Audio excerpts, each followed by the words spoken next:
Guys and gals, and welcome, welcome. So today we're going to be doing some more skill videos. I actually kind of want to knock out, like, I hate to say it, but like every single skill video. um, yeah, I think we might have one more new unique to go over, but we can definitely play around with some of these items. This is what is it like? We're like 4 days out. 4 days out from getting access to the new thing. We also have some other stuff coming up soon too, so it's going to be kind of crazy.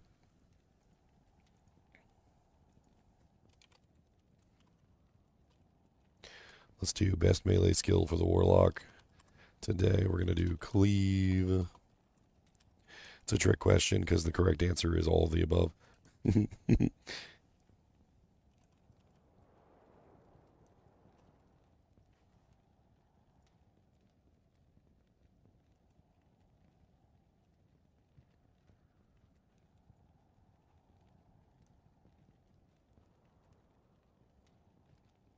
Boom. There we go. We got a pull. All right. Hopefully I can get my voice in order here. I only just woke up, so I'm warming up the engine. And let's get started.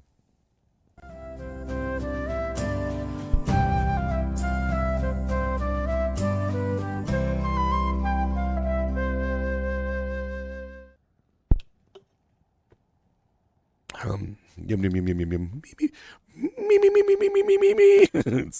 Oh man, my voice is terrible. I took a shower this morning. Hot steam hit me. I managed to cough up some of the horribleness. I think the first thing we do is let's just cover levitation mastery, and we could maybe cover like demonic mastery and stuff. We can do like the masteries first.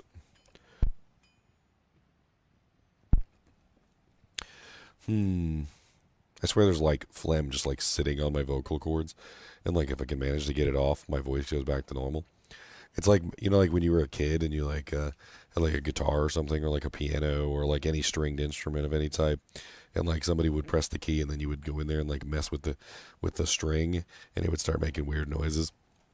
I swear that's literally what it is. It's like like, obviously my vocal cords aren't vocal cords specifically like a stringed instrument, but they're close. Um, Levitation mastery is easy. Levitation. I'm gonna keep calling it levitation mastery by the Leviathan mastery. A couple people have been calling it. It's wearing off on me.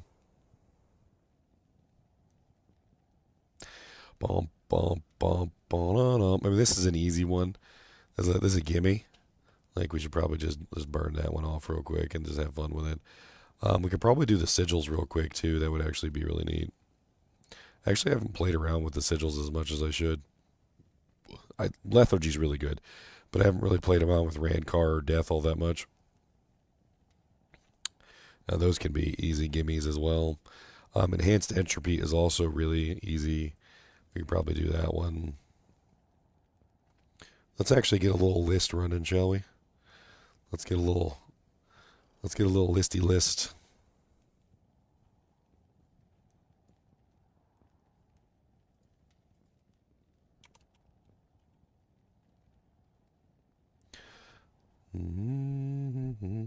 Listy list. All right, so what do we have left to do? We have everything, right? So we've got demonic mastery. We got to do blood oath. We already did consume. We got to do summon goat man. We also need to do death mark.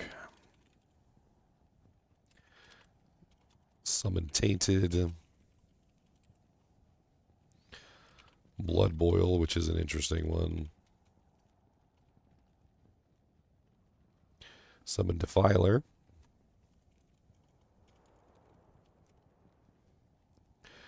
Hopefully by the time we're done today, we'll have a video on all of these. And bind a demon, which is a fun one. That's a very fun one. And that covers all that tree. And then, of course, we've got levitation mastery. We have the hexes. So we got hex, bane, hex, purge. That was sex. That was not hex. Purge, hex, siphon, cleave. Psychic ward is interesting. Definitely one of those ones I think a lot of people are going to be either excited to use or not excited to use. It's an odd one because it interferes with other defensive layers, so it'll be interesting to see where that one falls. Thankfully, you do get some synergy bonuses for it for free if you build Cleave or Levitation Mastery. So, like, it does have like a kind of like an innate usefulness.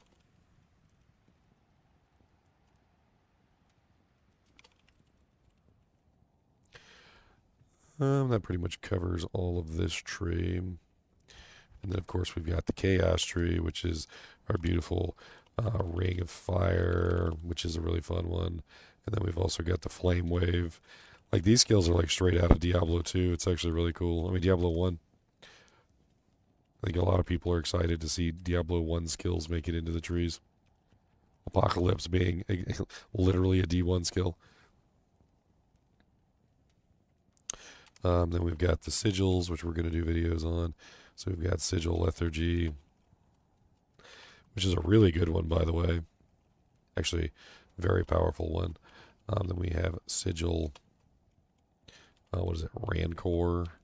And then we also have Sigil Death. And then we have Miasma Bolts. We've got Miasma Chain. And then, of course, we have Enhanced Entropy. And then finally, Abyss, which is a fun one. And that pretty much covers all the skills. So we can put this, it'll be our little checkbox, because we're going to have to go through all these skills. I want to go through all the skills. It's not even just that, you know, like, I need to, I want to. This kind of stuff helps me tremendously in the process of, like, building characters.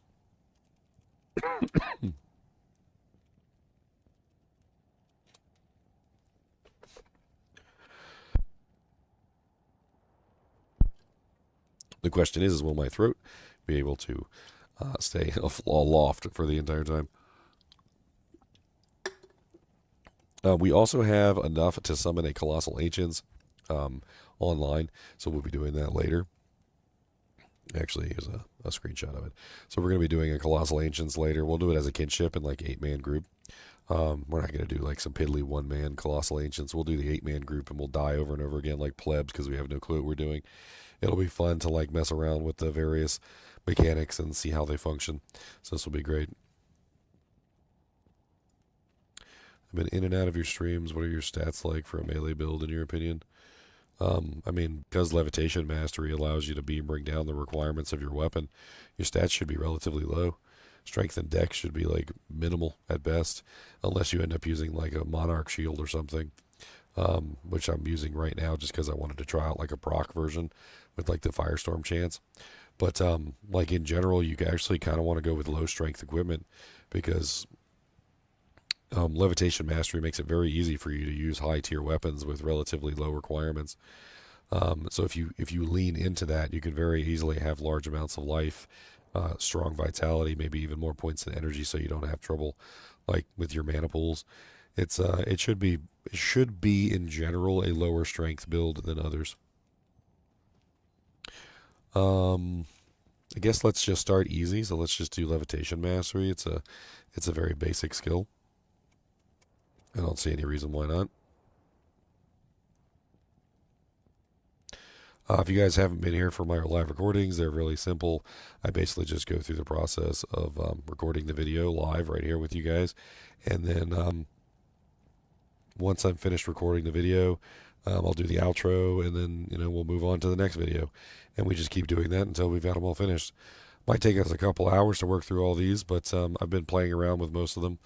I might have to mess around with some of the flame skills and mess around with some of the like maybe miasma bolt, which I haven't really done a lot with, and I haven't played around with Rancor very much, so we'll have to take a look at that. We'll do a little bit of exploration with the abilities before we record the videos each time, but I already have a solid working understanding of Levitation Mastery, so we should be fine with that. It's a good starter. We can just go ahead and get that one out of the way.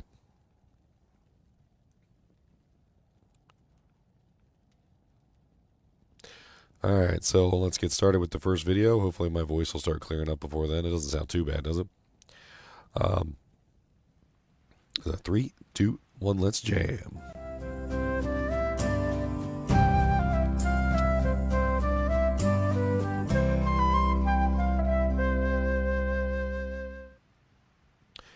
Hello guys and gals, and welcome to another episode of Skills and Abilities. Today we're going to be looking at a rather easy skill and ability. Not really much to it, so this video might be short. It's called Levitation Mastery. Levitation Mastery is a passive ability that the Warlock has that allows him to improve his damage and his other things while also reducing the requirements of the weapon, which is really cool. So in this particular case, you can see that I have negative 50% to the requirements up here. And the negative 50% to requirements is going to make most of the weapons in the game rather easy to equip. Let's go ahead and reset our character real quick so we can take a look at Levitation Mastery from the beginning. And oh my god, forget a couple people called it Leviathan Mastery, and I keep calling it Leviathan Mastery by accident now. GG. So first level, it's only 25%, attack rating 40, critical hit chance 5%, and only 2% negative requirements. As you can see, my Colossal Death Sword has 136 strength requirement and 66 dexterity. I also have some other items in here which have varying requirements, like for instance a bow, which is sitting on my mercenary right now, isn't it? So I have a bow right here, which is on the mercenary, which has 167 dex and 134 strength. So as you put points into Levitation Mastery, it's going to increase your damage off weapon enhancement. It's also going to increase your critical strike chance, which is your chance to deal double damage, and it starts to increase the weapon requirements up to a certain point. And as you pump points into this, you're going to be able to get some pretty nice negative requirements on your weapon, and you're going to get good damage, attack rating, as well as critical strike chance, which is all going to be really nice for a melee build. And as you can see, things like the bow, which used to have crazy requirements, now only require 84 dex and 67 strength. And the Death Colossus sword, which used to have like 136 strength requirement, is now 45, which is very powerful indeed for making a low stat character and then dumping a lot of your points into HP so you have higher hit point pools. Now, keep in mind that this requirement is only for you. So if your mercenary, for instance, does not have enough requirements to equip the bow, the requirements that are written here are not for your mercenary. And we've already had like 3 or 4 people so far talk about how they can't put something on their mercenary, and the mercenary has the requirements for the item, but they forgot that they have points in Levitation Mastery, which decreases the overall requirement for you, but not for your merc. Another interesting thing about Levitation Mastery, besides the inherent bonuses that it gives, is that it's also a synergy. So it is a synergy for Psychic Ward, as you can see right here, right there. We've got Levitation Mastery plus 15 damage absorbed per level, which is really good because if you build Levitation Mastery for any of your builds, which it's at least a solid 1-point wonder, by the way, you're going to be able to get synergy bonuses for your Psychic Ward, which is a way that you can absorb damage. Levitation Mastery is not a synergy for like a large number of things though, and if you look around you'll see that it doesn't really help out most of the stuff in the game. But at least for Psychic Ward, which is a really good defensive mechanic, you can get a good bonus from that. Now, you don't necessarily have to even put 20 points into Levitation Mastery, and this is something that I would definitely caution you on. Like, if you do want to put 20 points into it, then by all means go ahead. However, it's really good as a 1-point wonder as well, or even just like a 2 or 3 or 4-point wonder, depending on the exact amount that you need. The reason why is because it starts to curtail as you level it up. So if you take a look at it from a certain point of view, as you put points into it, you'll notice that it starts out with relatively high critical strike chance. and the critical strike chance only goes up by, say, 1% per level.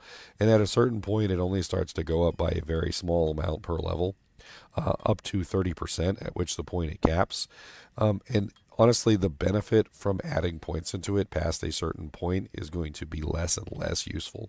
In other words, there's a magic level there where reaching a specific point is usually considered the sunken cost fallacy, where you've already put in enough, right? You don't need to put in any more, because any more is just going to be wasted, because you're not getting significant benefit from each additional point past a certain degree. Man. So at this point, when you're looking at the ability, what you're really looking at is how many points do I need, not how many points should I spend. Like, how many points does my character actually need with this particular ability? And if the answer is not that many, you might just 1 point wonder it and let your plus the skills take over. Or you might put in, say, like 10 or so points. You can clearly see that it caps out at 30%, and once it caps out at 30% on the critical hit chance, that might be the point at which you stop dumping points into it.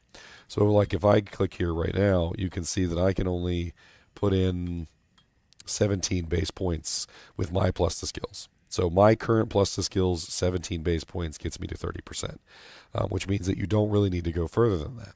If you have more plus the skills than that, you might put in less base points into this in general, just simply because, well, you're not getting as much benefit from it anymore. And also, likewise, the weapon requirements also seems to stop growing, I believe. Let me double check by putting some strength in so my equipment actually functions. And now we have it at what, level 27. Well, let's do a quick reset. I'll put the strength points in first, and then that way we can get a higher plus the skills. So critical strike caps out at 30% at base points 15, and then the negative requirements caps out at 50% at base points 18, and so forth and so on. I have a feeling with this particular ability, it's just going to be one of those abilities that you are micromanaging it for your setup. You don't really need to dump maximum points into it, and in fact, avoiding dumping maximum points into the Levitation Mastery, I think is going to be a good thing, because it's going to be that you have more points to spend elsewhere, like more points to spend in your Hex Purge, or more points to spend in your, your Blade Warp for the synergy bonus for your Echoing Strike, and so forth and so on. Which is definitely going to be something that we're going to have to keep an eye on as we level up. It might be something that you just dump points into early on, and then later on, once you get your full gear set up, you do a respec and you min-max it correctly. I think that's pretty much it for Levitation Mastery. I think it's a good addition to the game. It's very similar to, any of the Barbarian Masteries or Claw Mastery on the Amazon, or the Assassin, or some of the passives like Deadly Strike, or Critical Strike rather, on the Amazon. So it's definitely a good one to invest points in if you're a physical character. I don't know why I need to say this though, but I'm going to say it anyway. This doesn't work with spells. For some reason or another, some people get the idea that things like this work with spells. I don't know where they get the idea that it works with spells. The damage is enhanced damage specifically for physical damage. I don't think it affects magic or any kind of elemental damage. The attack rating, of course, is only going to help a spell or an ability that actually uses attack rating. The critical chance only works on the physical damage attacks that are physical melee or physical ranged damage. If they do have some sort of conversion, as long as the critical strike happens before the conversion, like Berserk, the critical strike can work on a physical melee or physical ranged attack before the conversion. And the weapon requirements, unfortunately, only works on your weapon. Which does mean that, like, shields and stuff like that can screw you up. I think that's pretty much it. As always, do appreciate you guys and gals watching. Be sure to hit that like button and subscribe button if you enjoy the content. And as always, keep watching.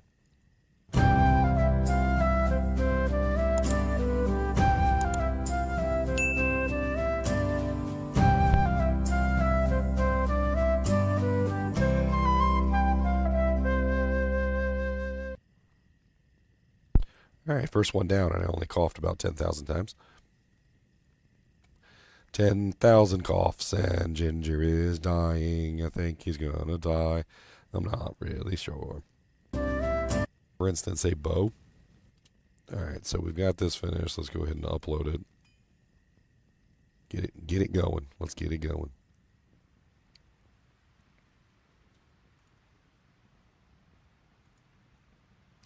Get it good. Get it good. Get it good. Get it get it get it get it get it get it get it good.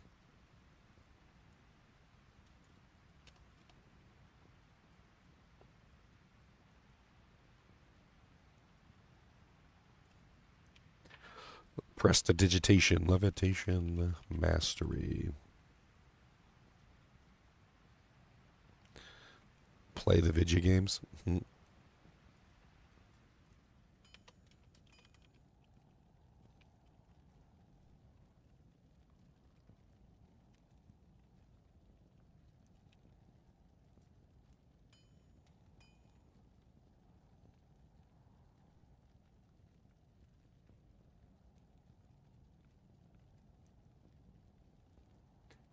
No, it just occurred to me I need to make a playlist specifically for the Warlock. Didn't even think about that. I need to make a Warlock playlist. Warlock skills. I also need to make a course too. Should probably do that real quick before I start doing all the other stuff. That way I can add everything to the course. Let's get some spicy food in our throat. It helps with the inflammation.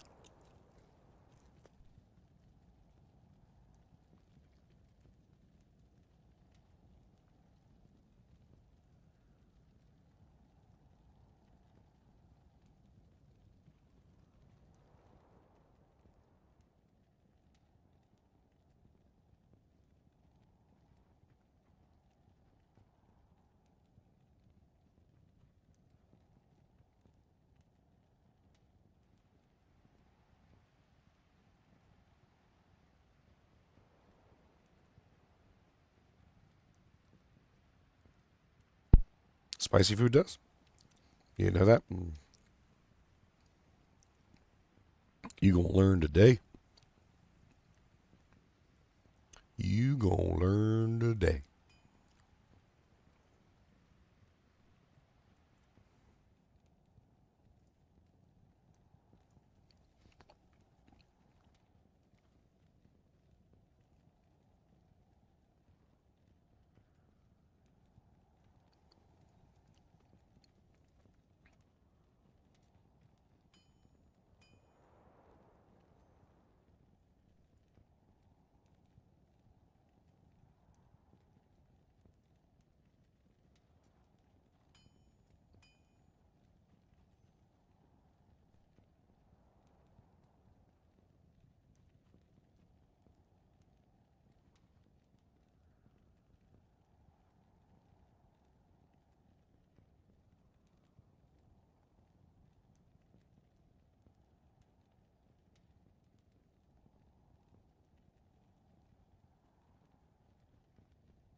I'm making a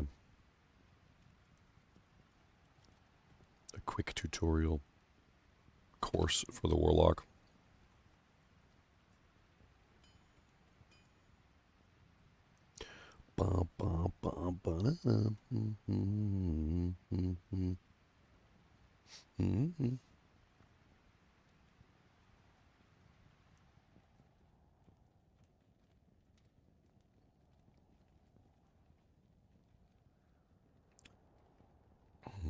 Nice. I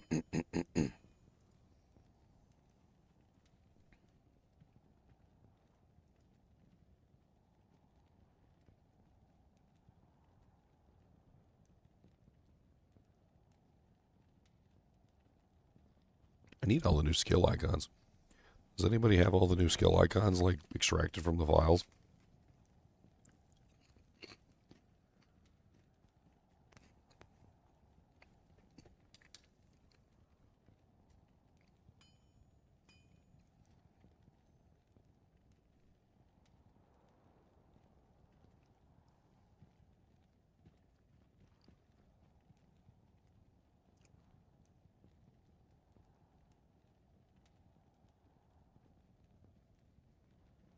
Because I'm just going to have to take a screenshot of it.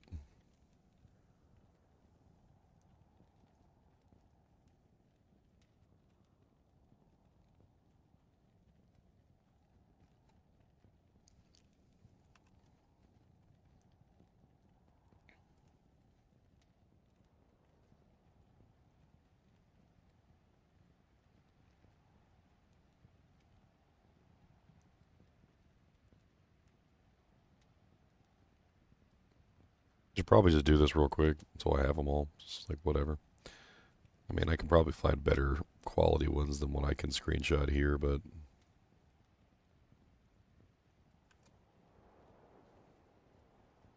I'm gonna need them anyway for all of the videos.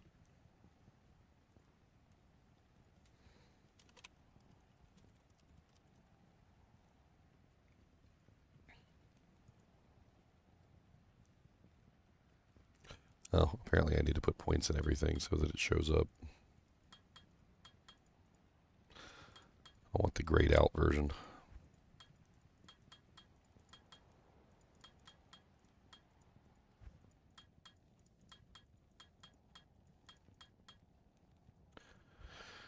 All right, there we go.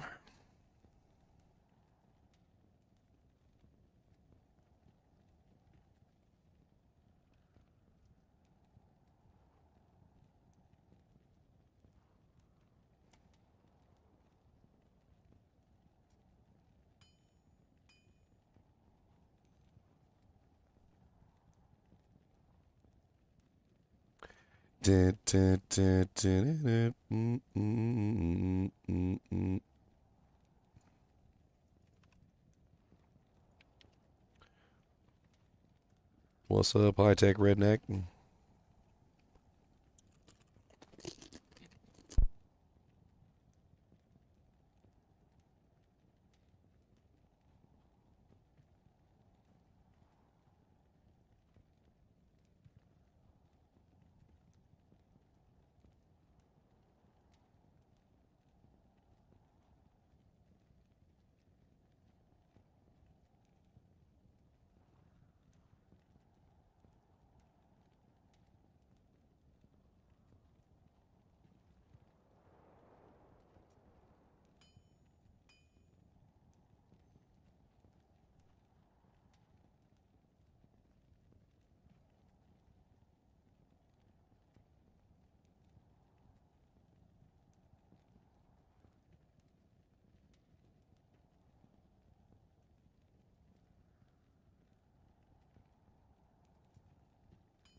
Spicy stuff helps. I think you can tell too, like my throat sounds better already.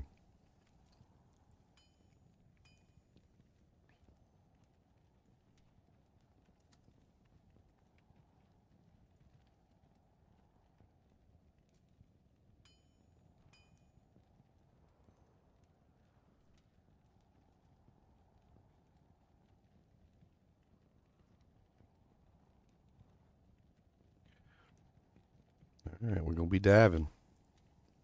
We're gonna be deep diving into everything.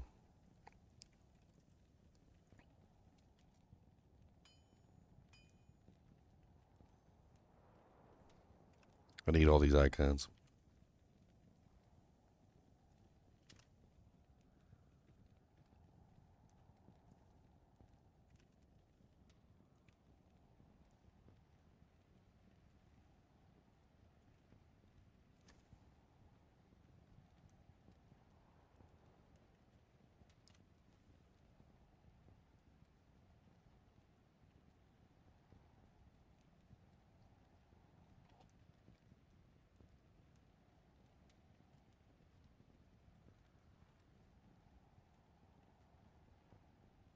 We already did consume earlier.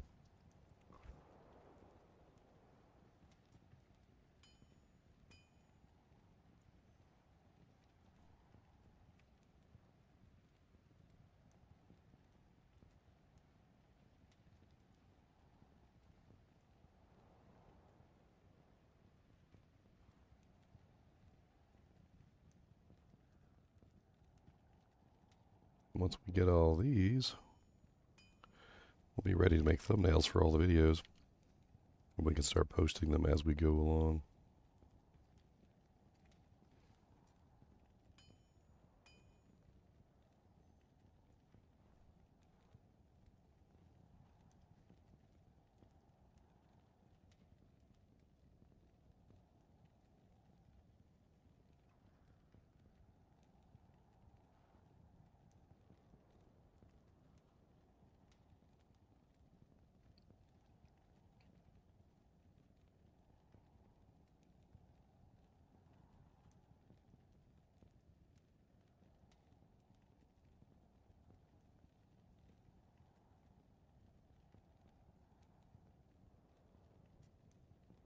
Okay, there we go.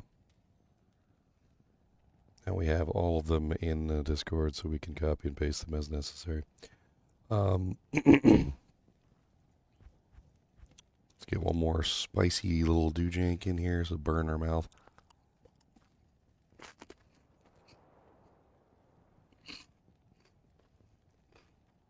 I think we're going to move on to Cleave. Cleave is rather interesting.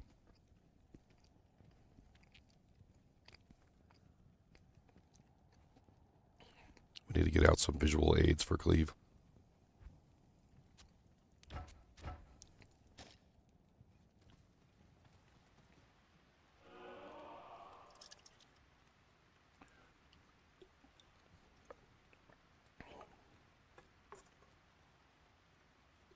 You know what? One more little spicy chip.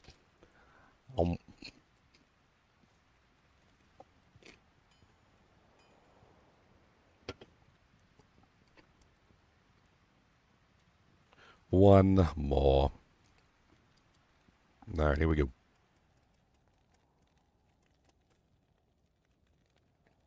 Three, two, one. Let's jam. Do do do do do do do do do do do do.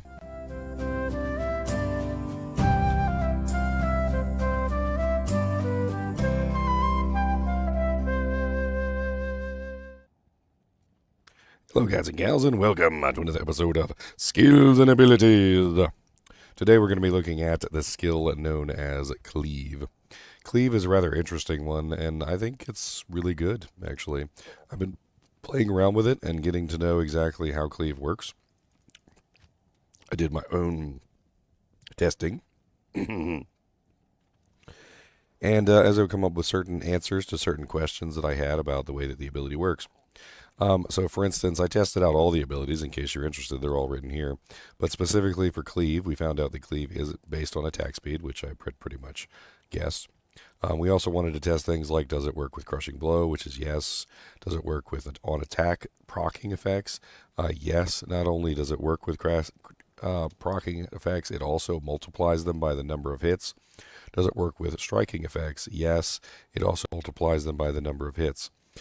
So basically, Cleave is actually a very excellent procker of effects. And I'm going to demonstrate that for you really quickly. Now, when you level up Cleave, you get radius. So when Cleave first starts out at level 1, it doesn't really have a very large radius, and it only cleaves basically in front of you, and that's about it. But as you level it up and you put more points into it, it starts to get a larger and larger radius until eventually, when it reaches the level of 20, soft points included. So like as you can see, I'm currently at base point 13, but we still have the 360%. It starts to be a 360 degree cleave, which means it hits everything around you in a circle, which is actually really cool. So this ability is something that I wanted to test because I was curious. Well, like, what about Crushing Blow? What about proccing effects? What about various things like that? Well, we decided to test that, and I wanted to show exactly how this functions. So I don't like you guys to just listen to me and be like, hey, Ginger said it's so it's so. I want to show you in ways that you can be like, he did this, and it's very obvious that this is the case. So when it comes to this ability, like for instance, some people are under the impression that it might be cast speed. So what I did is I grabbed a hero editor, and I went and edited in 2 items. One is a cast speed item, and one is a attack speed item. And so basically you can text and you can see, right? So I'll put the cast speed item first, and we're going to take a look and see how fast it is. And then we're going to put the attack speed item on, and we're going to see how fast it is. So you can clearly see that this is governed by attack speed, not cast speed, and that means that the base attack speed of the weapon is going to be based on that specific type. Now, there is an ability, Echoing Strike, which is based on cast speed. So when I did testing, I did find out that Echoing Strike specifically was based on cast speed. So when you use Echoing Strike, as an example, you can clearly see that attack speed is not changing the speed at all, but cast speed does. Right? So in this particular case, in Echoing Strike's case, it's cast speed, but in Cleave, it's attack speed. The next thing that I wanted to test is I wanted to see whether or not the proc chance, essentially, was based off of like a single hit or multiple hits, or whether it would work with on attack or whether it would work with on striking. There are certain items in the game that don't. So I went ahead and modified an item that has a 100% chance to cast Frozen Orb on attack, and another that has 100% chance to cast Tornado on striking. This gives us an idea of whether or not the two separate effects are actually functioning properly and how many times they're proccing. So when it comes to Cleave, I can get myself surrounded by a pack of monsters real quick. Of course, we need some hit points if we're going to do that. And I'm going to show you how Cleave functions with proccing effects. So let's go ahead and use these zombies as our test dummies. And as you can see, not only do we get one, but we also get multiple. Which means that Cleave is not only proccing once for each attack or once for each strike, it's attacking for every monster, and it's proccing for every monster that it strikes. This means that if you're in the middle of a cow pack, for instance, let's say you build a really tanky melee character that can just sit in the middle of a whole bunch of cows, and we're going to do a little bit of math here. So let's assume that you are in the middle of a cow pack and you have, say, 20 cows around you, and you're able to hit all 20 cows. Well, if you have a proccing effect that does damage to those cows and has an AoE effect, like for instance, let's say you're using F-Death, which has a ability to cast Glacial Spike. So F-Death has Glacial Spike, which is level 18 and a 25% chance. If I remember correctly, Glacial Spike is somewhere around 200 average damage. It's only an 18% proc chance, but if you attack 20 monsters and you subtract, let's say, 80% from that, you're still going to end up with 4 procs. So you get 4 procs of 200, which are going to hit all 20 cows. So you have 200 times basically 4, which is going to give you 800 per proc. Assuming if you get like an average of 4 procs per attack cycle, which you'll get more or less depending. And then on top of that, it's going to hit all 20 cows, so you're going to get like around 16,000 damage within that little tight circle because you're proccing 4 glacial spikes, which hit all 20 cows, and each glacial spike is hitting all 20 cows individually, right? And then, of course, this is multiplied by your attacks per second, which we'll just use a very generic 2.77 attacks per second, which can equate out to something like 44,320 damage just from proccing. Now, the problem with Cleave as a proccing ability, though, is that it doesn't work very well versus single targets. So if you're trying to do proccing effects with Cleave, which it works very well for in big groups, it's not going to be as useful in a single target scenario because you're only going to get 1 proc per monster. And since there's only 1 monster, that means 1 proc. So what would you do instead if you're doing a proccing build with Cleave? Well, you would use Mirrored Blades. So Mirrored Blades is another interesting ability in the game that does the opposite of what Cleave does, and instead of attacking in a big circle, it attacks a single target multiple times. So Mirrored Blades attacks 5 times if you have it capped out, and those 5 attacks can actually proc 5 effects. So you can actually get 5 Frozen Orbs and 5 Tornadoes in this particular case. So if you were doing this build and you wanted to set up some type of proccing build, you would most likely use Cleave whenever you're surrounded, and you would use Mirrored Blades whenever you are not. And that makes a very powerful combo between the two. I don't think Cleave is a very good ability on its own. I think Cleave is fun, and I think it's useful, but I think it kind of fails when it comes to single targets. And I think that Mirrored Blades is a very useful ability, but it's not really that great by itself because it also fails when it comes to AoE and dishing out targets to large groups of monsters. So in general, when you're talking about Cleave, you're probably almost always going to pair it together with Mirrored Blades, maybe even Echoing Strike, to get like an additional function, because you need the Mirrored Blades to do good single target and you need the Cleave to do good AoE. And in any situation, if you're surrounded, single target abilities become kind of poopy, and if you're fighting a boss, AoE abilities become kind of poopy. That's just how it works, right? So in this particular case, you're probably going to end up using both. Now, Cleave has higher synergy requirements than the others, and as you can clearly see down here through my ethereal body, Mirrored Blades is one of the synergies for Cleave. Right? So if you're building a Cleave build, you're going to max out Mirror Blades anyway, because Mirror Blades is going to give you the damage that you need to make your ability work. On top of that, another one of the synergies is Hex Purge. And Hex Purge is essentially a really nice ability that allows you to proc little explosions, which is kind of neat. So if you were to max out Hex Purge for this particular build, you're going to get an additional bonus of essentially having these little mini explosions that occur whenever you hit the targets. And these are actually pretty nice. It's like proof in the pudding of the ability. Like, you're going to end up with max Hex Purge whether you want it or not if you build a Cleave build, because once you start putting your points into like the synergies, it's just going to max that out. And you can clearly see the little explosions that Hex Purge causes. In fact, it might be better if I use a weapon that doesn't have crazy procs.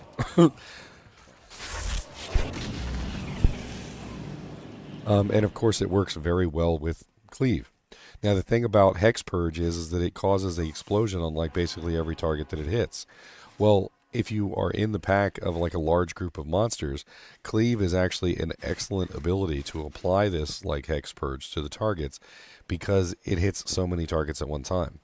And even if you aren't maining Cleave as your main ability, it still makes an absolutely excellent way to basically disseminate effects to a group of monsters, allowing you to cause multiple Hex Purge explosions to happen within that radius. So it's definitely a very interesting ability in the Warlock tree. I wouldn't potentially say that it's better than like Zeal on the Paladin or some other abilities, because it has its own limitations. It's literally only just one swipe. It does apply Crushing Blow and proccing effects, but it does require large amounts of monsters to be around you, whereas Zeal doesn't require large amounts of monsters to be around you to be effective, because it'll attack the same monster 5 times, or it'll attack multiple monsters basically one time each, right? Where Cleave attacks multiple monsters one time each, but doesn't attack the same monster 5 times. And Mirrored Blades attacks one monster 5 times, but doesn't attack multiple monsters 5 times each. It's actually kind of interesting to consider this as a kind of like an odd way of being a Zeal Paladin, where Zeal Paladin has the benefit of both of these abilities. These abilities are essentially half of Zeal and how Zeal functions. Cleave is essentially 0.5 of a Zeal, and Mirrored Blades is essentially 0.5 of a Zeal. And together they function surprisingly well and basically form an entire Zeal Paladin. But apart from each other, they're only really half of the formula, which is interesting. Another thing about Mirrored Blades is it doesn't have any synergies. So when used in combination with Cleave, it actually does work surprisingly well, because you don't have to worry about building a second set of synergies for Mirrored Blades. Which is something that you definitely have to worry about with other abilities like Hex Purge or Hex Bane, or other types of attacks. I think that's pretty much it for Cleave. Cleave's definitely a very interesting one-point wonder. It's a very interesting one to max out. Obviously, getting access to the 360-degree arc is absolutely insane. The mana cost doesn't seem to go up with level, which is really cool. And the damage bonus on it is actually pretty high. And if you have a really good weapon, you can get some pretty nice damage numbers out of Cleave for the AoE. It's definitely going to be one of those abilities you're going to use in the Cow level or Chaos Sanctuary as you're trying to run through, but not really one of those abilities you're going to use very often on bosses. In fact, Mirrored Blades is going to take over almost entirely for bossing, I would assume. As always, be sure to hit that like button and subscribe button if you are enjoying the content. We're going to be doing videos on all the skills, so you don't want to miss out. And as always, keep watching.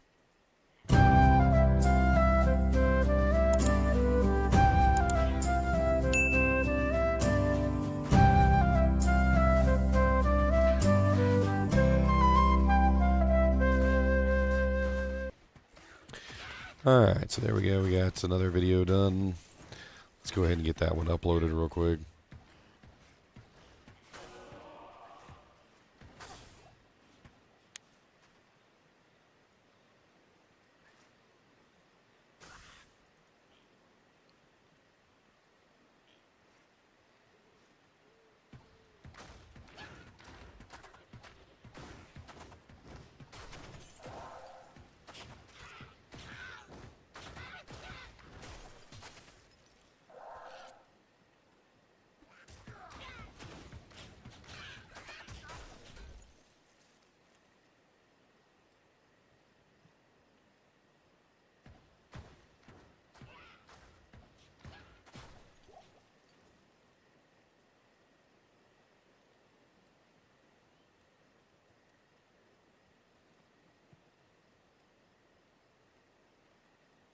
chicken ramen on me. Man, beef ramen, please. Beef ramen. Spicy beef ramen if you got it.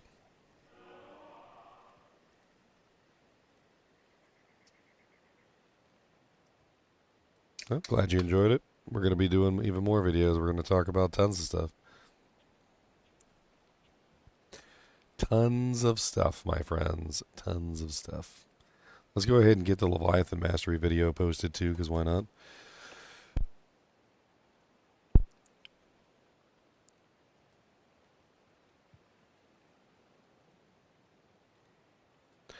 I see that video is doing well.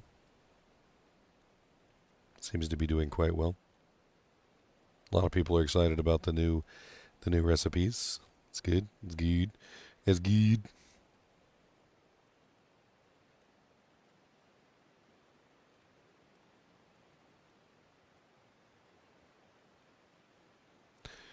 It's good. Let's make a quick thumbnail for the Levitation Mastery video, and then we will continue on from there.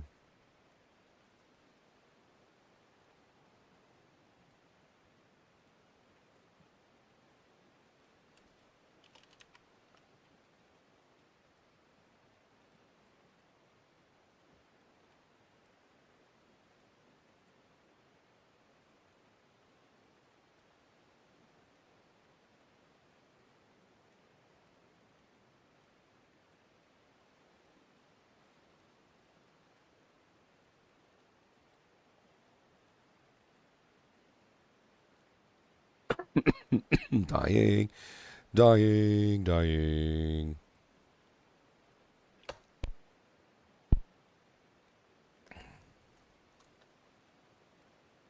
Did they change any of the name generation?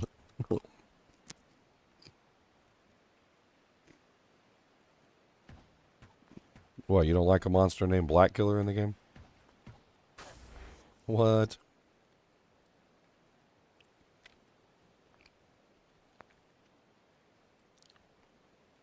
I think this guy might be racist. I'm joking. I mean, it was never done deliberately, so I don't really see the big issue with it.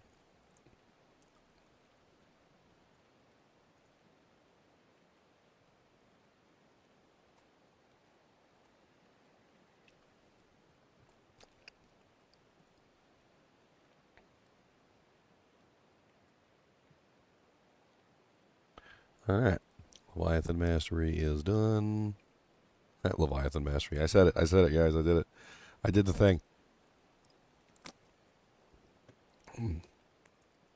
We got Cleave done. Let's do Echoing Strike next. That's a fun one, and I know a lot of people are interested in Echoing Strike. And they want to see exactly like what to do with Echoing Strike, so I think that's one that people will be interested in.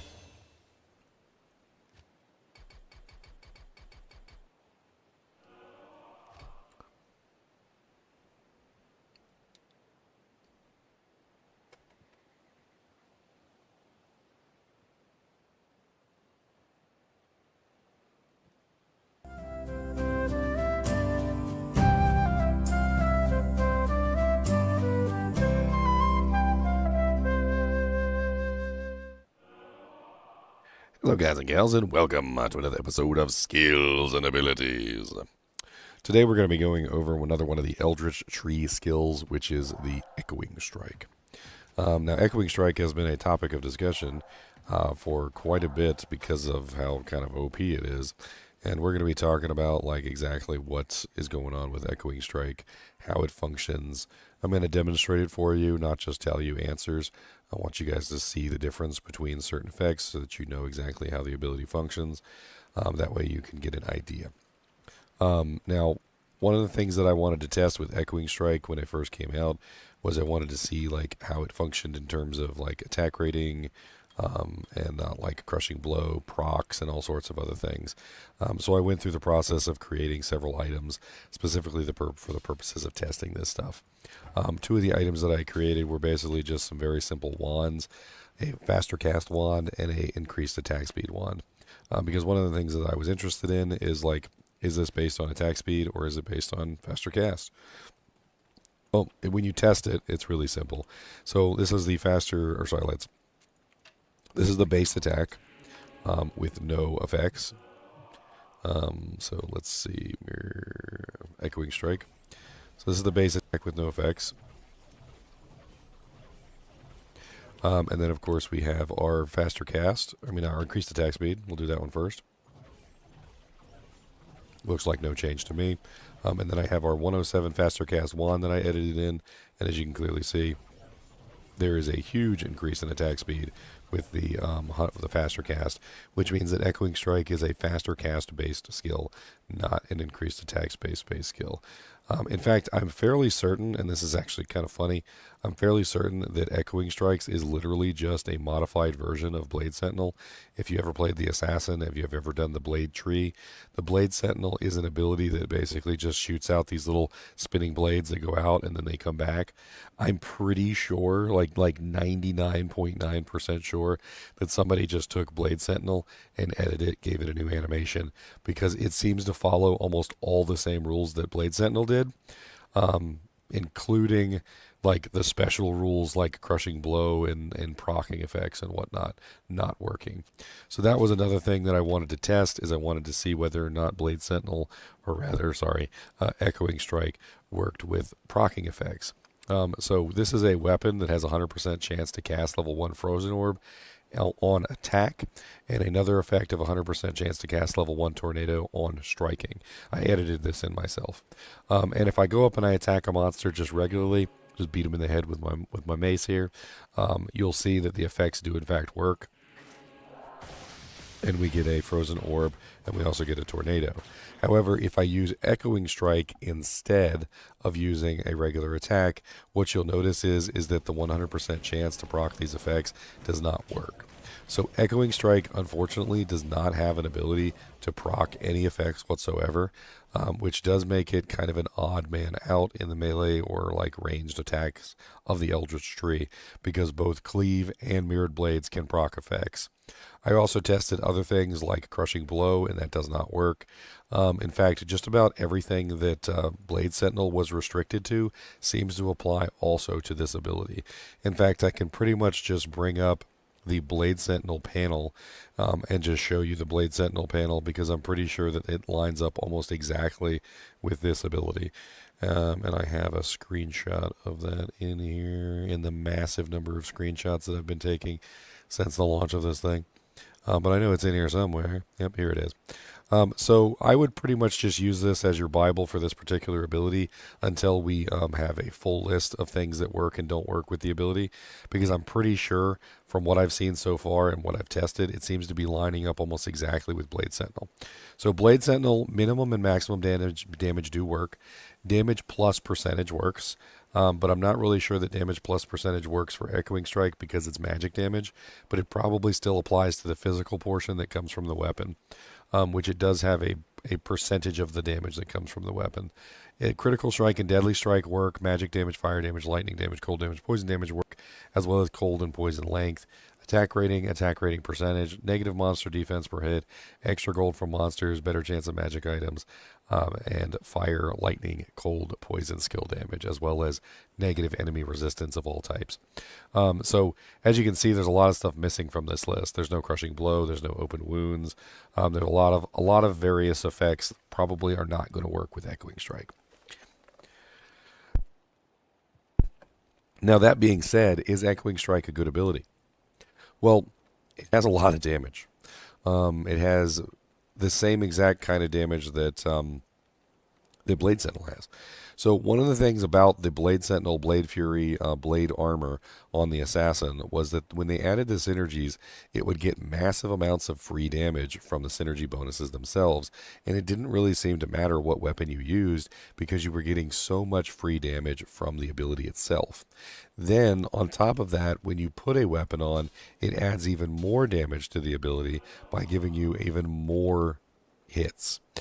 So for instance, if you're utilizing something silly, like if you're just utilizing like a weapon like this that has no physical damage on it, you see that Echoing Strike is still saying it does 14,000 damage, which is kind of insane for basically using a weapon that has actually no real damage bonus. But then when you put a weapon that actually does have damage on it, like for instance an F-Death Colossus sword, you can see the damage balloons relatively dramatically to 29,000. Another thing about Echoing Strike is that it's technically physical damage. So it has attack rating, it has physical damage, and increasing physical damage is going to help. So things like a Phoenix Shield are going to add massive amounts of damage to this particular ability because you have the base damage of the ability, which is already way too much for some reason. You have the damage that comes from the weapon, which is also adding into the equation.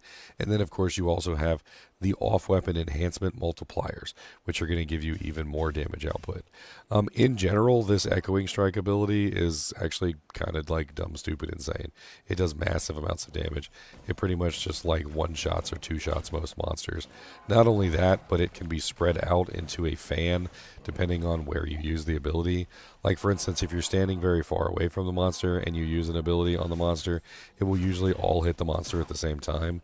Whereas if you use your ability and you just simply click close to your character, you clearly see it almost comes out in a multi-shot, making it a very powerful ability in both single target and also AoE damage. It's going to be a very fun ability for a lot of people. And there's another thing. So one other interesting caveat, and there has been some reports that potentially this is a bug, but I'm going to tell you guys anyway, and if it does get patched out later, then so be it.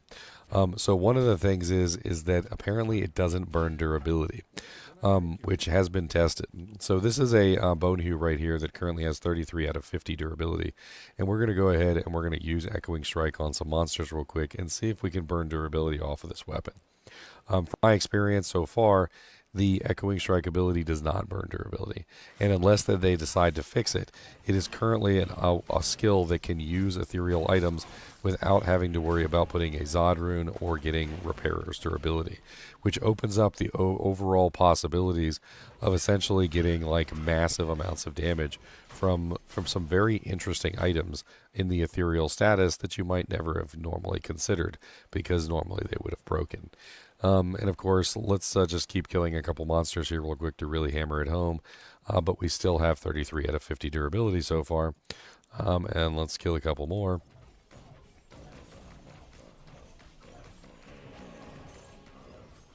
And this isn't even a fully set up character. So for references, I've seen damage numbers up in the 100,000s with this particular ability. Utilizing the proper equipment plus the skills and getting everything, all the charms and everything properly set up. This ability is going to be one that people are going to have a lot of fun with. And as you can clearly see, despite killing multiple monsters, I'm still at 33 out of 50 durability. So unless they fix this and, you know, they decide, hey, this is a bug and we don't want this, you're going to be able to use ethereal versions of weapons that you've never used before. Like an ethereal bone hue without a Zod rune in it. And I could put other runes in it instead. Like I could throw 2 ohms in it if you want, which is going to be pretty crazy.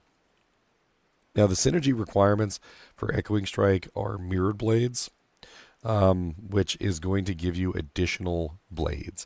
So this is something that I kind of just like skipped over entirely because I wanted to show you the ability. But in the beginning, when you first use Echoing Strike, what you're going to notice is that it doesn't really give you any additional blades. So you only get the one.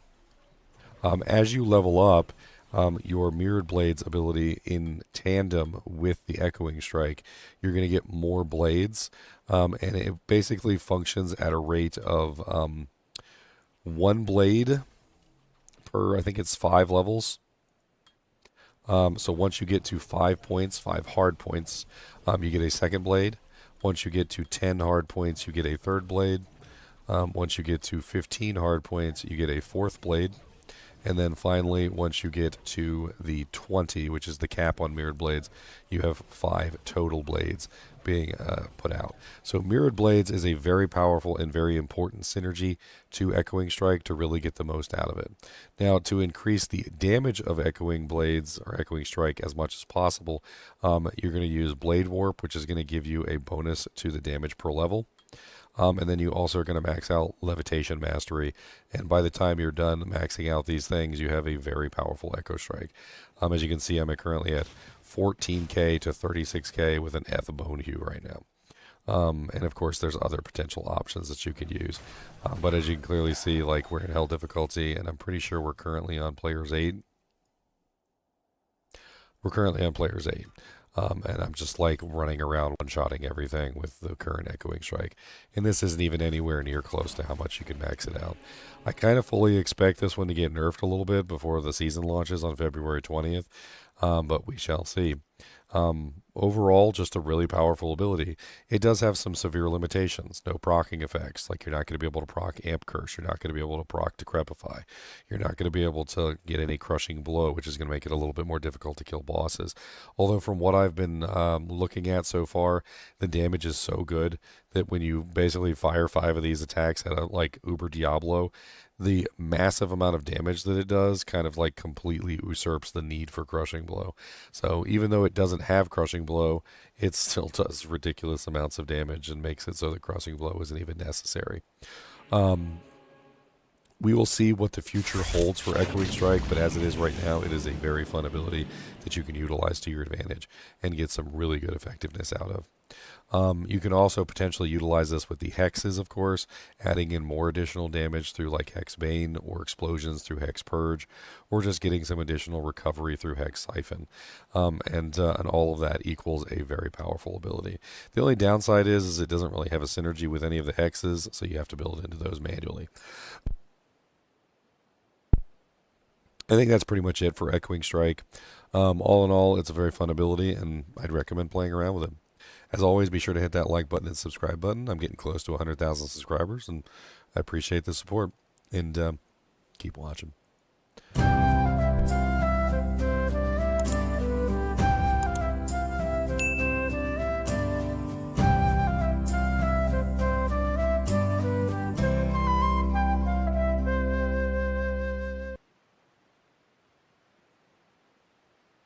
All right, another one bites the dust.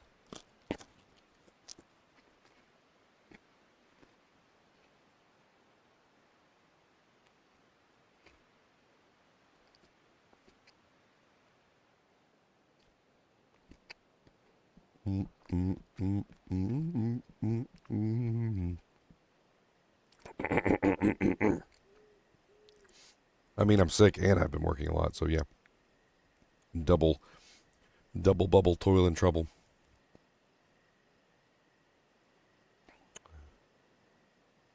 The expansion waits for no man. I have no time to get better. So, boobity doos.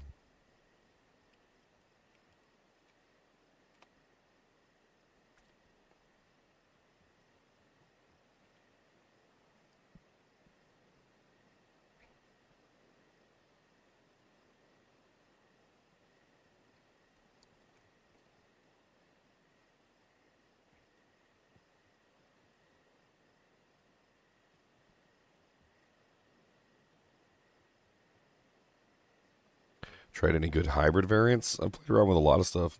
Played around with mirror blades. Played around with all the abilities. I mean, I like them. I like them so far. I think Cleave and mirrored blades are my 2 favorites.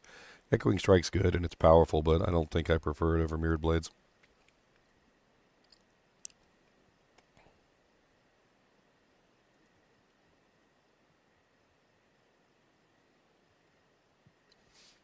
All right. I guess let's do Blade Warp next. I want to get a significant number of these done today. It's my day off from my other job, so like I want to get as many of these as I can in the mix.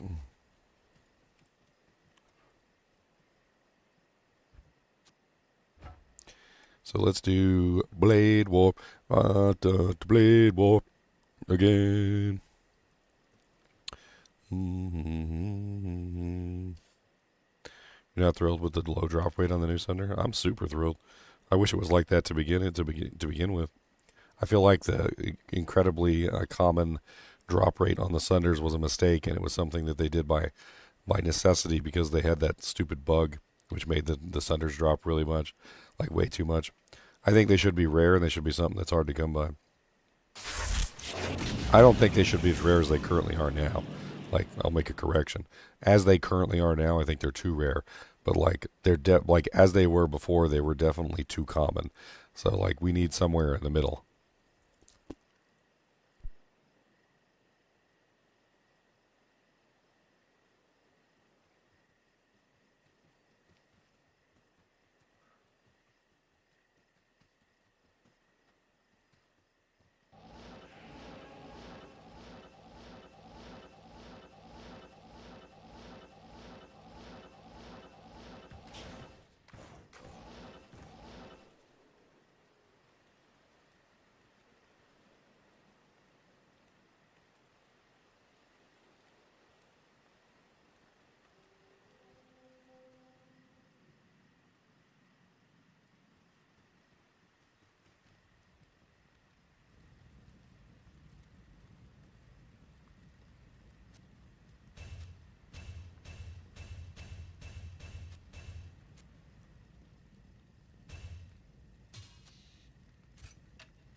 Does the consume buff count toward your max demons? Yes, it does. I have a video up on consume W3SP. You can literally watch me like test all this stuff and show it.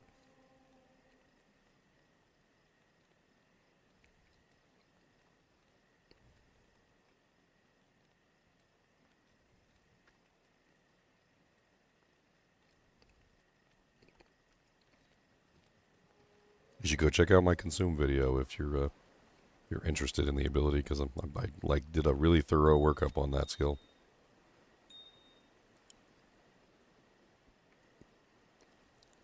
I'm trying. I'm trying to feel better. It is definitely something that I'm attempting.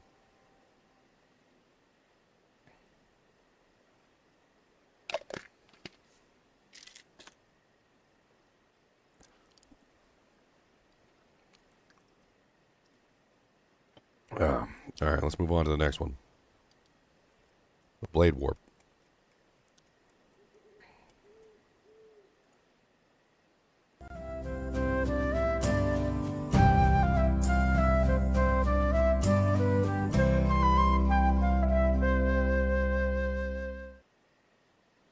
Hello, guys and gals, and welcome to another episode of Skills and Abilities. Today, we're going to be going over another skill and ability. It's called Blade Warp. Blade Warp is rather interesting. It's kind of like a mix between like a teleport and like a Mosaic Sins, like a kicking attack. Where the Mosaic Sins teleport, or rather the Assassin's teleport, is a teleport that essentially pulls you toward a monster. And teleport makes you go where you want to go. This one is sort of like somewhere in the middle. It doesn't necessarily pull you toward a monster. It pulls you toward where you want to go, right? So let's take a look at it real quick, and then we'll start to talk about it. So if you use it, it throws your weapon, and the weapon lands, and then when the weapon lands, it teleports you to where the weapon goes, which basically means you have full control over where you're going. But you do have to actually throw your weapon there to actually cause it to happen. When the weapon lands, it does kind of do like a little bit of damage to the target because it is an actual like blade throw. And it seems to be magical damage at that, so it can potentially even be used as an attack by simply just holding down the button like this to kill a monster, which is also kind of interesting. As a magic damage ability that also like dishes out damage, it does have a casting delay, though, of 0.8 seconds, which if you were to translate that out into, like, frames, I believe that's, 25 minus 20%, which is, 20 frames. So I think it's a 20-frame casting delay. 20 frames basically means that you can't teleport any faster than that, but you can, of course, try and decrease your specific delay. Now, looking at the two, I have a faster cast wand here, and the faster cast wand seems to be increasing the blade warp. And then we have a attack speed wand here. I'm not exactly sure which one is actually increasing it and which one isn't. I really don't know. With the delay, it's very hard to tell, and you'd probably have to count the number of warps over a very long period of time. Because even if faster cast or attack speed is affecting the calculation of the warp, you still have the base delay involved. And so basically how most of this stuff works with a delay, you are going to sit here and you are going to look at it like this. So we said it's 20 frames, right? Well, if you have a base like faster cast rate of say like 10 frames, then that adds to the 20. Which means that it's going to be a maximum of like 30 there. Or if your weapon is a very particularly slow weapon, it could potentially slow down by adding a huge delay onto the effect. Like for instance, if we're using Death and you were teleporting with Death, Death is a particularly slow base, but it doesn't seem to be changing the overall cast speed.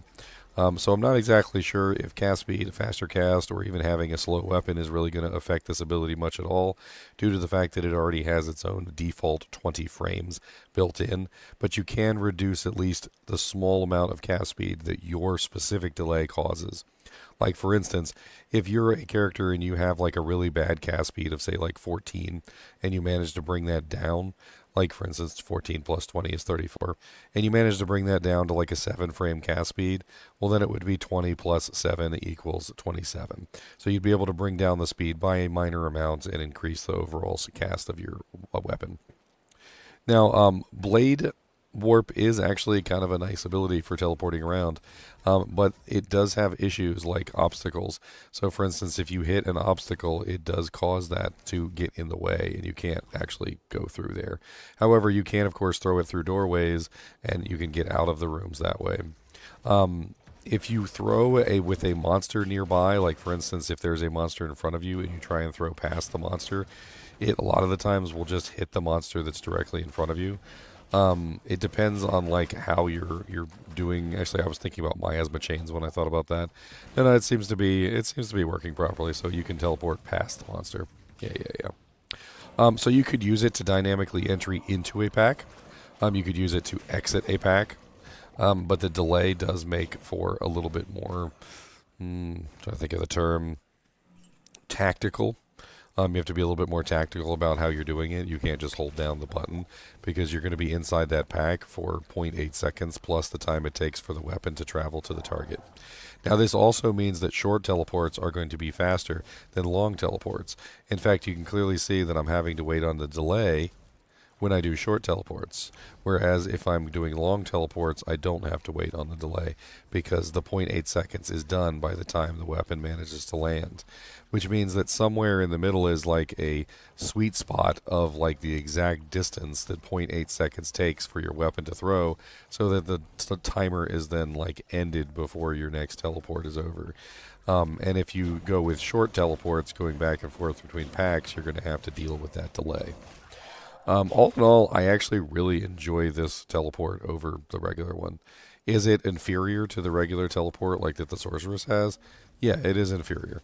It doesn't go through obstacles. You can't teleport through walls and things like that unless there's a way for you to throw your dagger through the wall.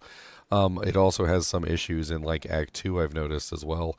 Like as you're going through some of the zones that have like the up and the down zones, like you can go down because of the travel of the dagger, but you can't go up because it's harder to throw the dagger up the hill than it is to throw the dagger down the hill, which is kind of interesting. The Blade Warp ability does have some synergies with Mirrored Blades and Echoing Strike where it increases the damage. So I guess you could technically even use it as like a main ability. So if you're using Echoing Strike and you're using Mirrored Blades, you can get the magic damage up pretty high. The other kind of interesting things with the Blade Warp is that you can obviously use it as very strictly as an offensive sense to teleport between packs, which is actually really useful, especially if you're using like Eldritch Blast or Hex Purge, which have these like really cool explosions and whatnot. All in all, it's definitely a very good 1-point wonder. gives you a free teleport that you can utilize, and it's very effective. It honestly is a kind of like test in my eyes. Like I almost feel like Blade Warp was a test by the developers to see if they could make a less effective version of teleport that people would still enjoy. And my personal opinion, I'd be fine if they replaced regular teleport with this. Like, I think regular teleport's too OP. It's always been too OP, and Blade Warp seems to be more of a like medium ground between the two. Like, it's not quite as restrictive as the dragon kick or whatever on the assassin, but it's not quite as ridiculously broken as the teleport on sorceress. It's a good middle ground between the two, and the delay on it as well as the tactical awareness of it would make bots have a very hard time. And this is kind of like the most important thing here in my eyes is that bots are literally only as effective as they are because they have access to teleport. But if Blade Warp was what teleport was instead, bots would have a tremendously hard time doing anything because it actually requires somebody at the helm essentially to guide the Blade Warp in the correct locations away from the monster packs. I think the bots would die all the time if they had to use Blade Warp. Whereas a player who is actually actively, like playing the game is going to make the correct decisions and teleport to the correct locations. Whereas a sorceress using teleport doesn't have to use their brain. They can literally just hold down the button, teleport directly to where they need to go as fast as they possibly can with very limited brain functionality in the mix.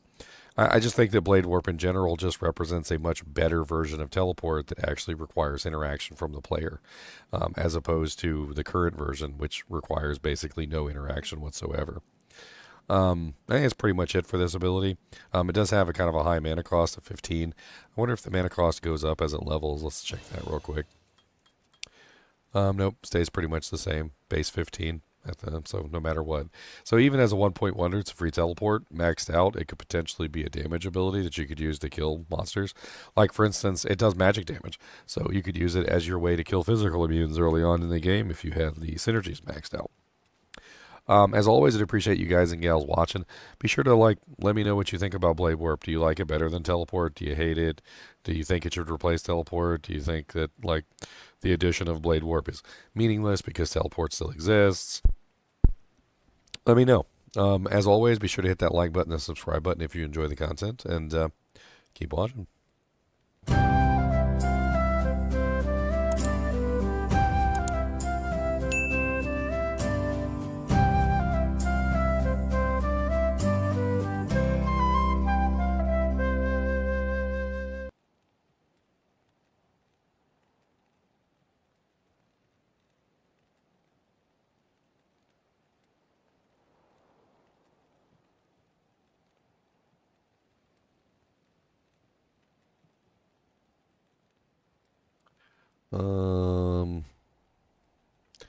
Beep, boop, beep, boop, beep, boop. All right, another skill bites the dust.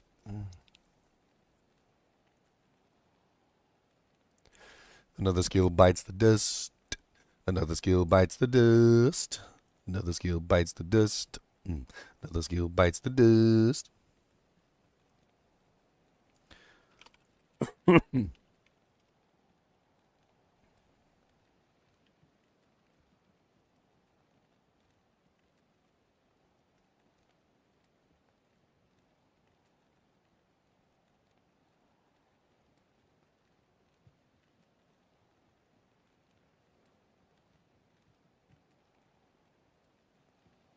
Did I forget to say that I need to have a weapon to use the skill? I mean, didn't I show that when I took my weapon off and it didn't work?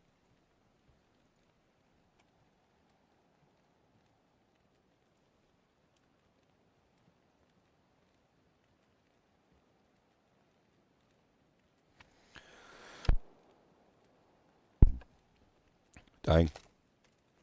Need more spice. The spice must flow.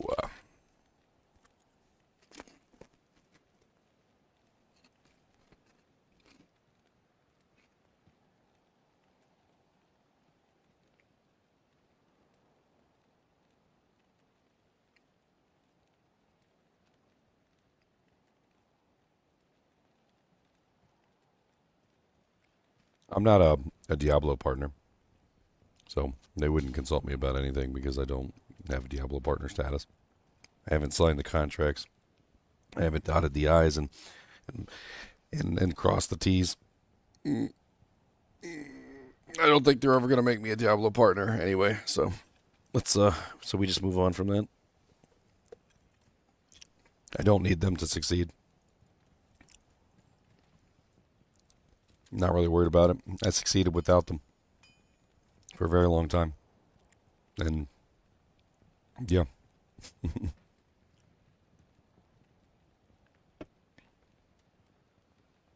um anyway. Ooh, voice is sounding better. Oh yes. Let's get it on. All night long. Let's get it on. Alright, we need some props for this video, so we're gonna have to edit in some props.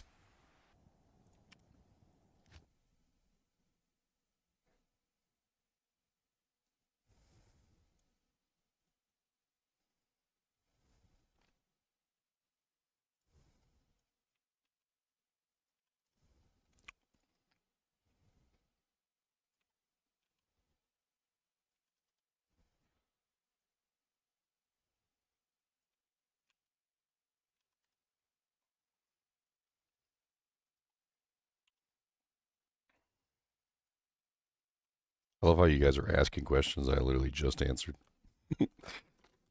Literally like 2 seconds ago just answered that question.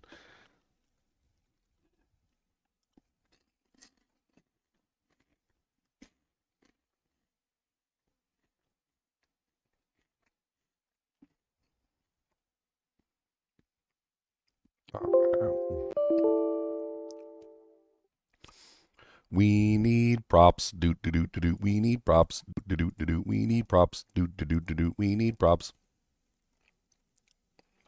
What do we need? We need props. Do do do do do. We need props. Do do do do do. We need props. Do do do do do. We need props. I came down to the alley, and in the back, in the trash can, there was a weapon rack, and I can't believe my eyes did see a crossbow that was made for me. It had exploding arrows that came from the end, and it loaded like 73 bolts, and I was super excited to try it out. But then I freaking had to pout 'cause I had no bolts and just a bow. And I couldn't shoot anything, yo. So I had to go down to the local shop and order all the bolts that he had on top. And when I got home, I set up my rig and blew up everything, even my wig. And I don't know what it is that I'll do, 'cause when my girlfriend gets home, I'm gonna be through. Boom, boom, boom, boom, boom.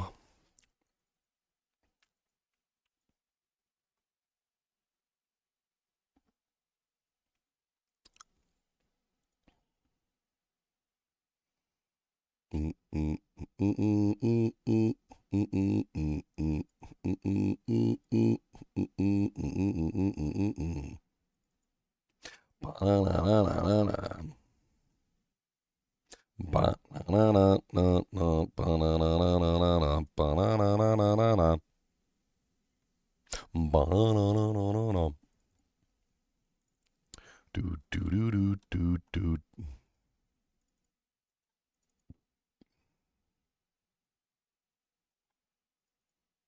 Do do do do do do. That should be it. That should be enough. That's good. That's good. That's good. That's good.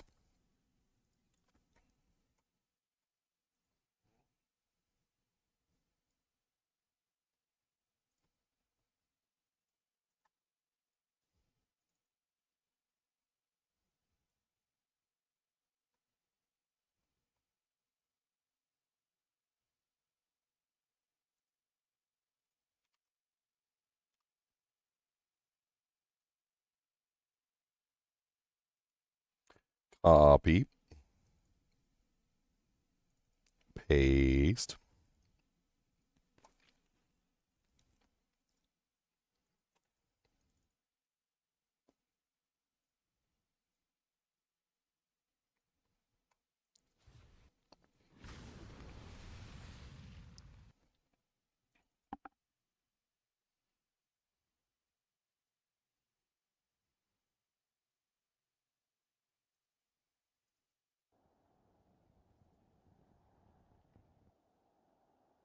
Alright,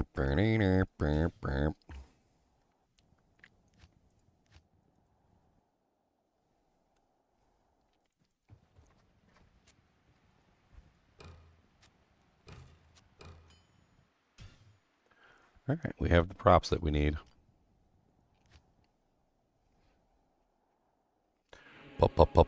Props. Prop, pop, pop, pop, pop, pop, pop, pop. Come on down and have some pops. Alright, 3, 2, 1, let's jam. I can do the deep ones, I can't do the high ones.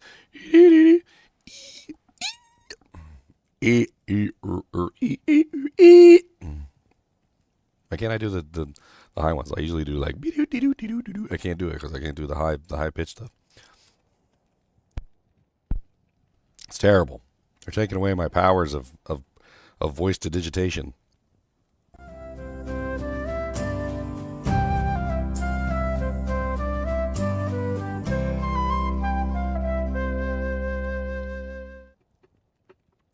Hello guys and gals, and welcome to another episode of Skills and Abilities.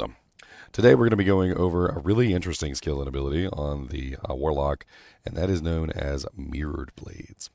Mirrored Blades is kind of ridiculous, and I'd like to go over it with you guys today and talk about exactly what's going on with Mirrored Blades, because there was a lot of questions that I had to answer, and some of them were really kind of weird. One thing you'll notice about Mirrored Blades when you put a point into it is that it doesn't have any attack rating on the panel, and I'm not exactly sure if this is a bug or what, but it just doesn't have any attack rating.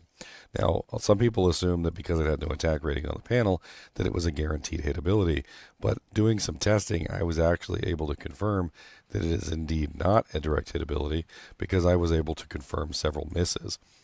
In fact, at some point, I was able to get actually 5 misses in a row with this particular ability, which was really quite impressive, to be perfectly honest. I made a hammer specifically for the purpose of smacking the target with a really low damage weapon. And I wanted to get an idea of whether or not it was actually dishing out like extremely low attack rating. So I'm going to demonstrate this for you here real quick because I think this is one thing that we actually do need to test and show off in the game so that you guys can see it, not just hear me say it. You guys need to see it. It's very important that you actually see it. Because if you don't see it, then, well, I mean, what is that actually going to do for us? So we're going to take the torch out. We're going to take the Annie out. We're going to take everything out that gives us any kind of attack rating. We don't want any attack rating on our character right now because we want to have the lowest chance to hit one of these guys that we possibly can. So let's go ahead and pull all these as well. And so we currently have a 70 attack rating flat. So 70 attack rating is a 8% chance to hit. It's very bad. And we're going to go ahead and put maximum points in Mirrored Blades. We're going to use a weapon that doesn't require dexterity. And I totally messed that up. Hold on.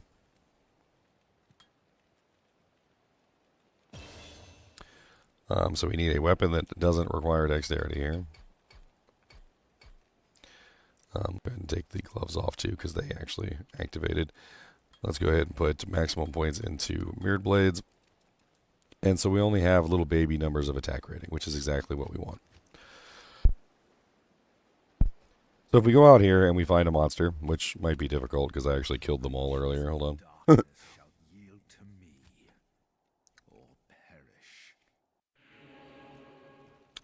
Murder.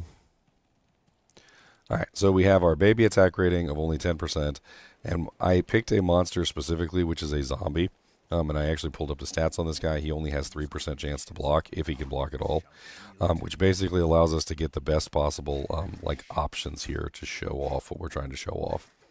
So let's find a single zombie, and what we're going to do is we're going to attack him with our regular attack first. Of course, we have to have our minion here is going to make this difficult. So as you can see here, I have Frozen Orb. And of course I died because I forgot to put my HP points in. Good job, Ginger. Good job, Ginger. That's actually good because I actually wanted the mercenary gone for this testing. See, I accidentally did it correctly, guys. That was an accidental failure.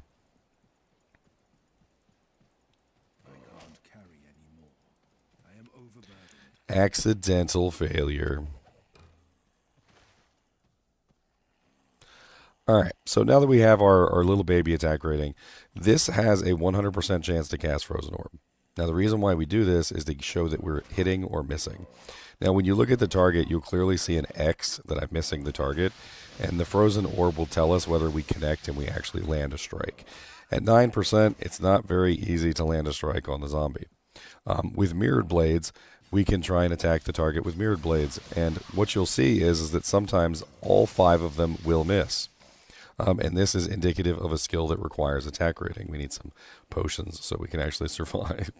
This zombie is literally like smacking my booty cheeks over here. No, I don't have enough gold for potions. Alright, a little bit of psychic ward maybe will help. So every time that you see when I'm attacking 5 times and there's not a single frozen orb, that means that I've missed all 5 times in a row. And you can clearly see the X's when they happen when you're using Mirrored Blades. Those X's are misses. Which begs the question, why does Mirrored Blades not show its attack rating if it is actually indeed requiring attack rating to hit the target? And it's just a silly question. Now, Mirrored Blades does have some really interesting effects, which is that it has multiple strikes. So when you first use Mirror Blades, when you first put your first point in it, you only get 1 blade, which is relatively, kind of poopy, because you're not getting very many attacks, and it's just doing the 1 strike, right? So we're just getting the 1 strike, and this zombie's going to bully me forever because I have no gear on. And that 1 strike goes up as the skill levels. So as the skill levels, you'll see right here behind my big fat head, it says Mirrored Weapons created 1. And the more points you put in it, when you put in 5 points, hard points, by the way, you get 2. And when you put in 10 hard points, you get 3. And when you put in 15 hard points, you get 4. And when you put in 20 hard points, you get the maximum number, which is 5 total. So the original single throw that you're doing by yourself. And then, of course, the 5 additional attacks are also going to be there as well. So once you have that set up properly, of course, I got to get my body to get my weapon back. You will clearly see 5 attacks coming out when you strike. And those 5 attacks half the time just miss because my attack rating sucks and Mr. Zombie over here is picking on me. Now, the interesting thing about this ability is that it doesn't just work with melee attacks. It also works with bows.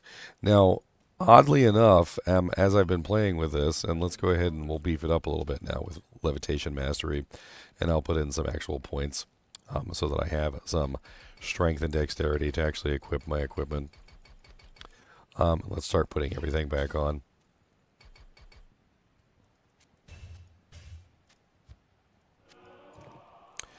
Alright, so now that we have our character set up and we actually have our equipment on, I'm going to show you a couple different fun options. So in the game there's a lot of bows, and bows actually work with this ability. Not only do bows work with the ability, but it's also compatible with bows that have a regular attack that functions differently than normal attacks.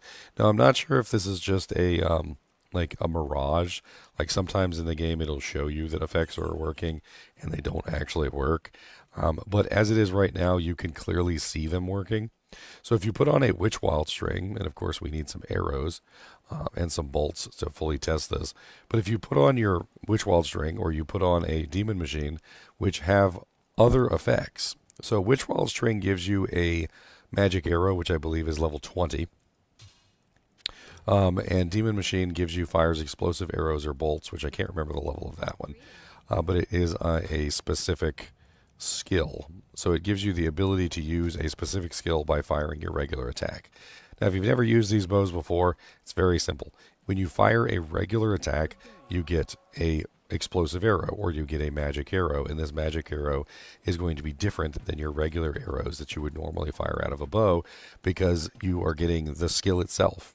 In this particular case, with Witch Wild String, you're getting level 20 magic arrow. Now, when you use Mirrored Blades, it actually gives you the magic arrow. which is really freaking cool and has some very interesting connotations for builds, which allows you to essentially fire 5 magic arrows, something I think a lot of people have really thought about doing in the past. If you use Demon Machine instead, Demon Machine has fires explosive arrows or bolts, which allows you to give 5 explosive arrows or bolts, which is also really cool and opens up some very interesting build possibilities utilizing Demon Machine and utilizing the subsequent abilities. You can, of course, fire them as a multi-shot as well, essentially allowing you to have, for the first time ever, multi-shot exploding arrow or multi-shot magic arrow. The interesting thing about this is that you could potentially do some massive damage even without synergies. Now, normally, if you're doing a fire explosive arrow bolt, or you're doing like an Amazon, you build the skill. If you're doing a sorceress, you build fire mastery. If you're doing a paladin, you build holy fire. But on this character, he doesn't have any of that, right? So unfortunately, it's just a regular multi-shot, like base level exploding arrow. But the interesting connotation here is that you could add fire damage in, and you could multiply that fire damage by large amounts. To give you some examples of how you could potentially do this, is you could easily run, say, fire facets. You could run the fire gloves, which is from the new Warlock set that give like 240 fire damage. You could run fire charms and so forth and so on. And let's pretend that you could easily get your fire damage, because I'm going to run some numbers here real quick, and let's just pretend you have, say, like a full inventory of like the fire damage charms, and let's say you have like a decent number, so you got like 40 damage fire charms. I mean, that's what, like 4 times 1 2 3 4 5 6, so 4 times 6, so 4 times 6 is 24, times about like an average of 40 damage per charm, plus like 240 from the gloves. And you could potentially get maybe some other fire damage in some other places, like a facet. You could probably get another like 200 from facets. So let's say your exploding arrow does about 1,400 damage per shot. You have 5 of them, though, right? So you can multiply that by 5 immediately, because you're shooting 5 exploding arrows, which is 7,000 damage per shot.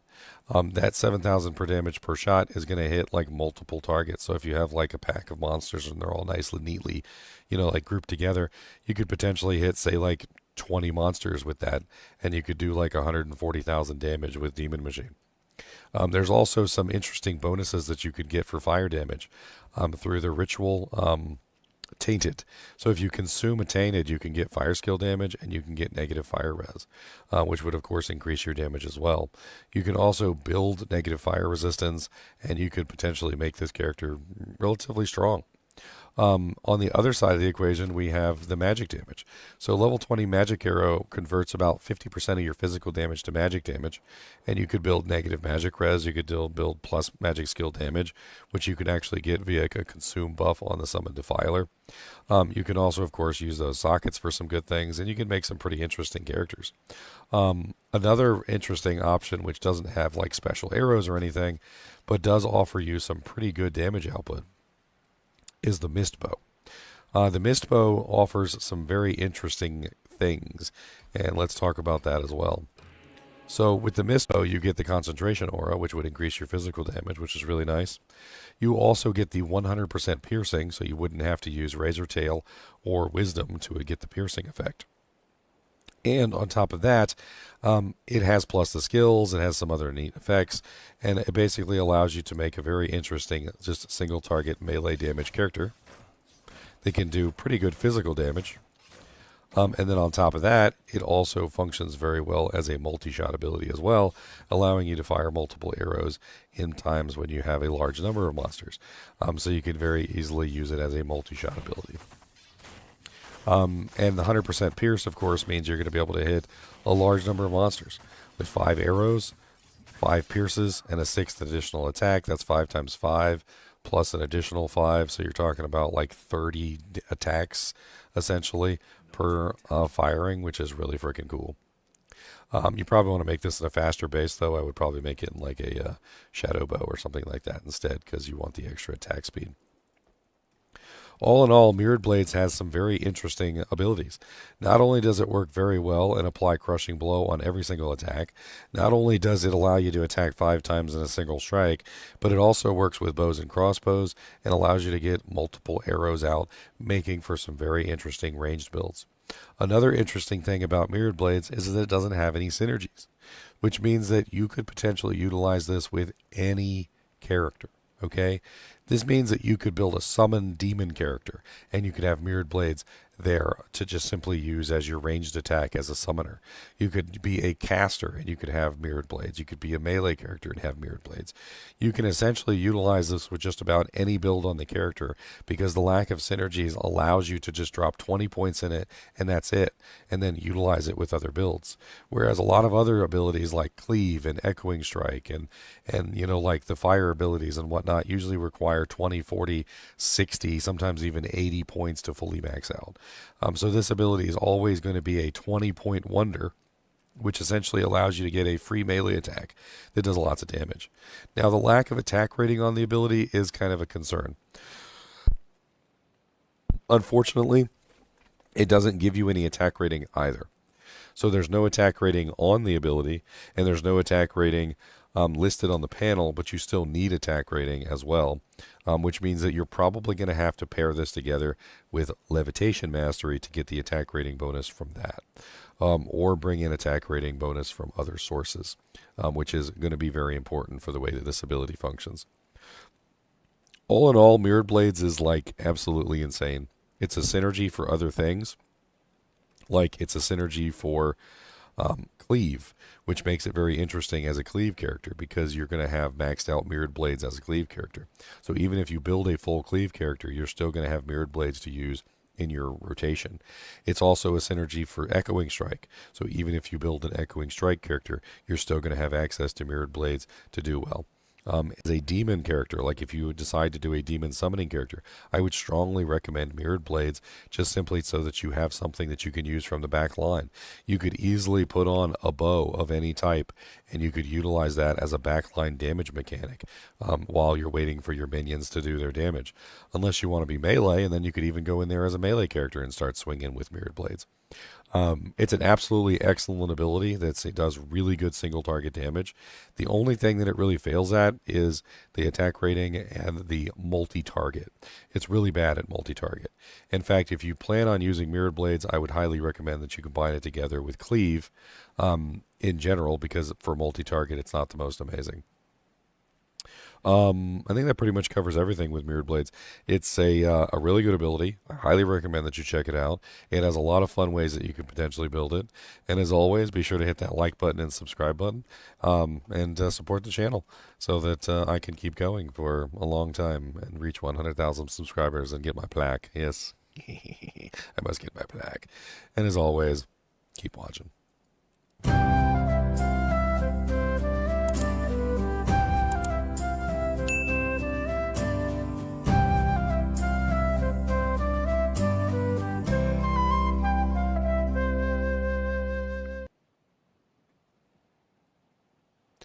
All right.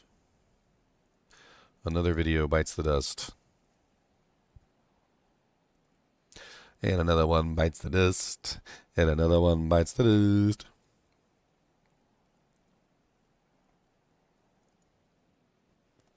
This one is Mirrored Blades. Hopefully I stop calling them Mirage Blades and all sorts of other silly things. I keep calling them like silly names.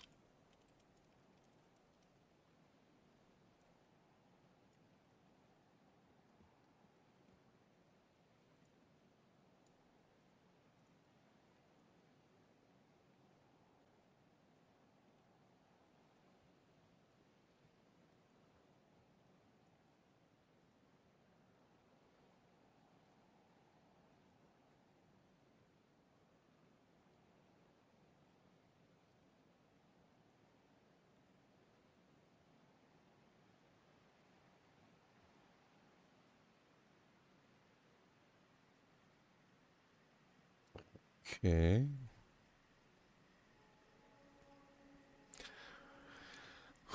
I'm setting big goals for myself. That's for dang sure. Setting big goals for myself. Alright, so what have we done so far? We've done... That one is done.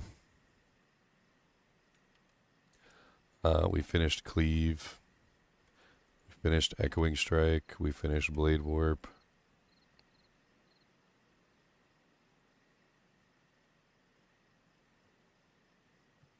I seem to see Mirrored Blades is missing from this list. Why are you missing Mirrored Blades? Why are you missing Mirrored Blades? Done. We got Cleave, we got Echoing Strike, we got Blade Warp. So we're moving on to what? Psychic Ward. I think Psychic Ward is our next target. The Ward of the Psychic. The Psychic Ward.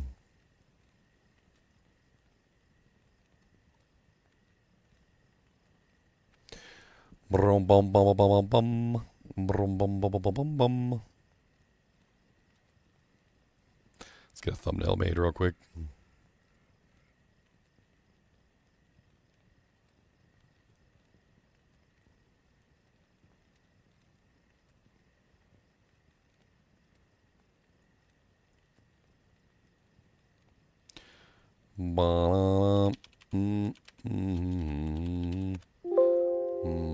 Already have that one? Okay, good.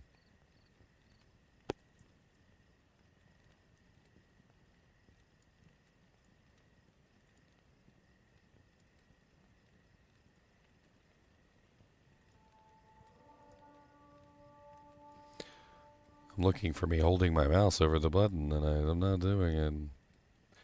There we go. That's a good one. A little bit smaller, please.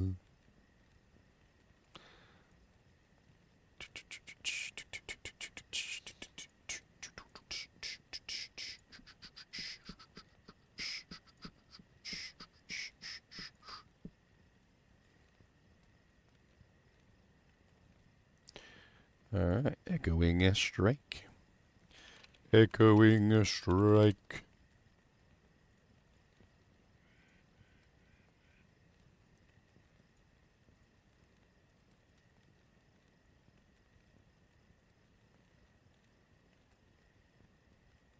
Boom. It looks pretty.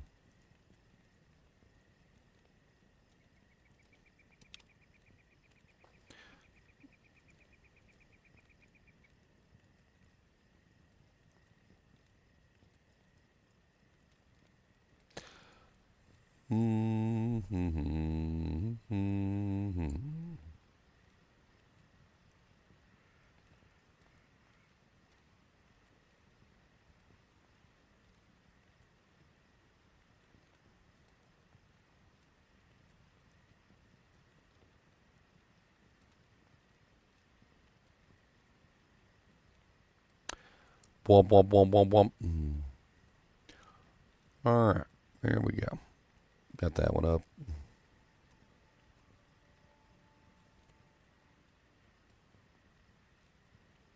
Let's post Blade Warp too. Do the Blade Warp again.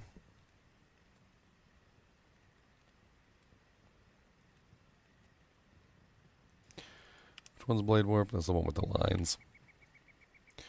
They all have lines. They all have lines.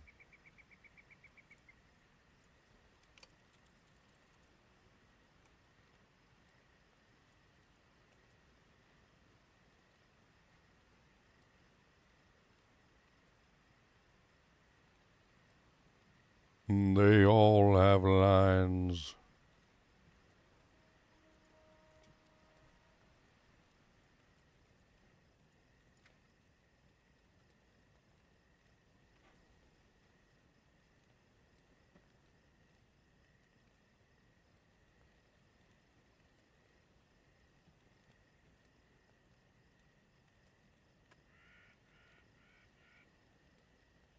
No.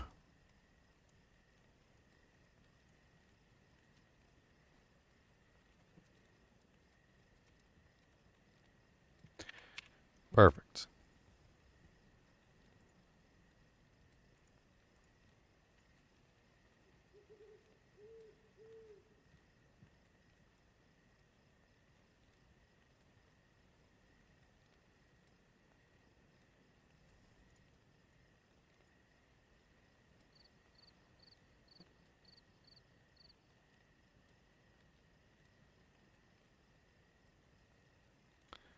Works for 11 now? What, Windows 11?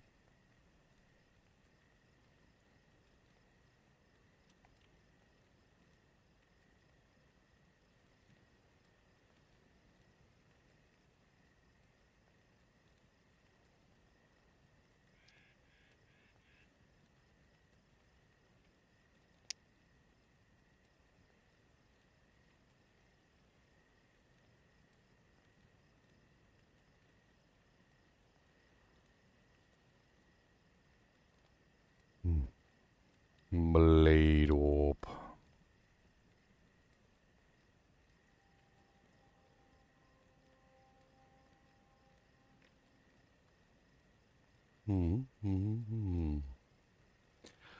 All right. That one can go public too.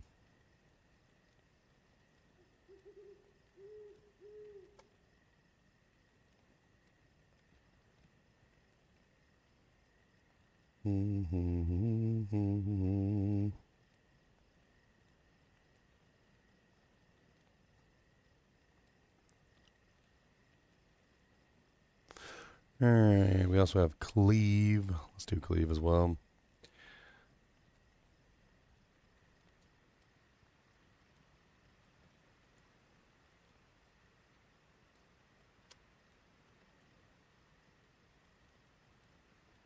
Hey, Attaway.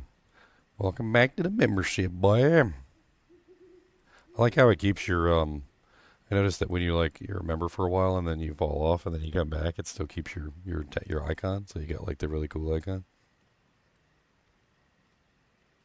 You don't lose your icon. You don't lose it.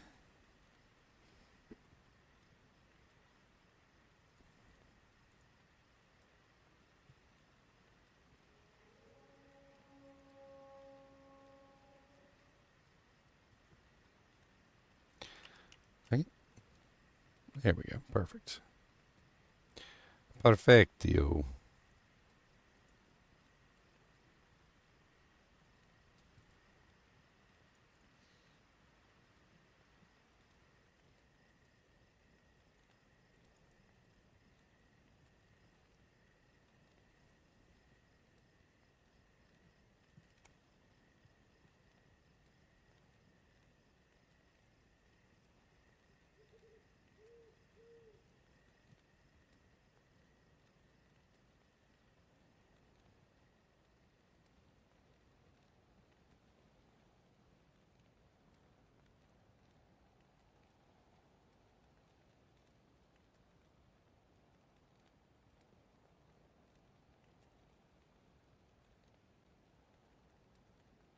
Bink, bink, bink.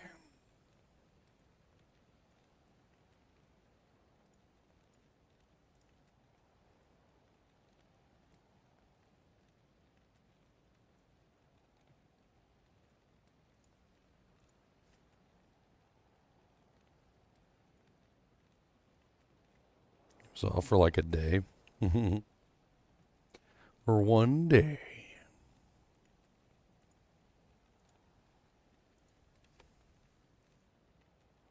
Boom. There we go. Cleave is now up. And then we've got mirror blades, which we literally just did. Let's go ahead and post mirror blades too. Why not?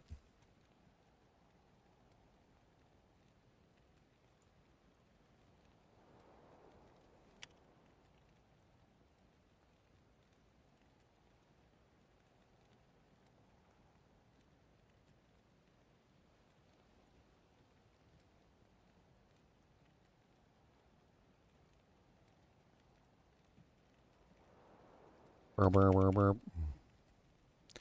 Believe it or not, the mirrored blades are here. Believe it or not, they are here. Believe it or not, we have some mirrored blades. Believe it or not, they're here. Mirrored blades, doom doom doom doom doom. Mirrored blades, doom doom doom doom. Mirrored blades, doom doom doom doom. Mirrored blades, doom doom doom doom.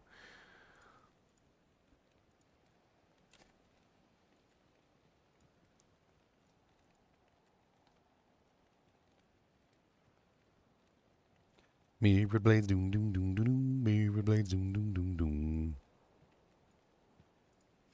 Mirrored blades, doom doom doom doom. Mirrored blades, doom doom doom doom. Sometimes I think I'm like Data, like from the movie. Remember he was like scanning for life forms and he was just like making up a song while he was scanning all for life forms. He's like, my little life forms, diddle doom doom. My lovely little life forms, diddle doom doom doom. I love you, diddle doom, diddle doom doom doom doom doom.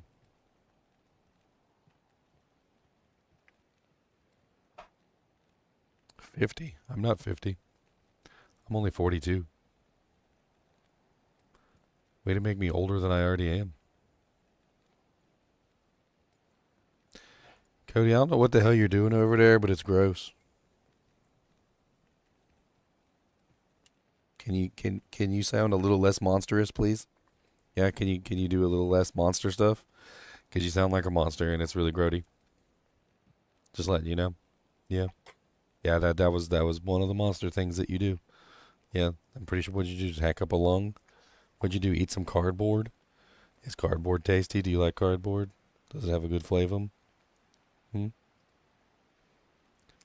You don't even care. I'm talking to you.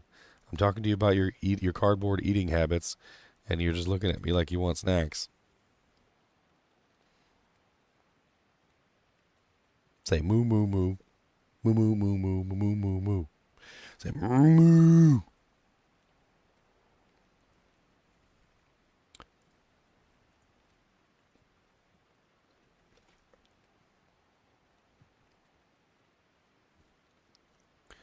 All right. With that, we are up to date, and all the videos are currently out that we currently have active. I need to go ahead and do some quick posts.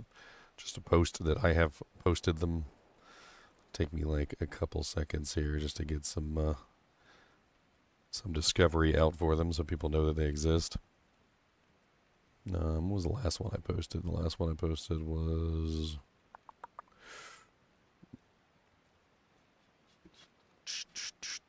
I don't know.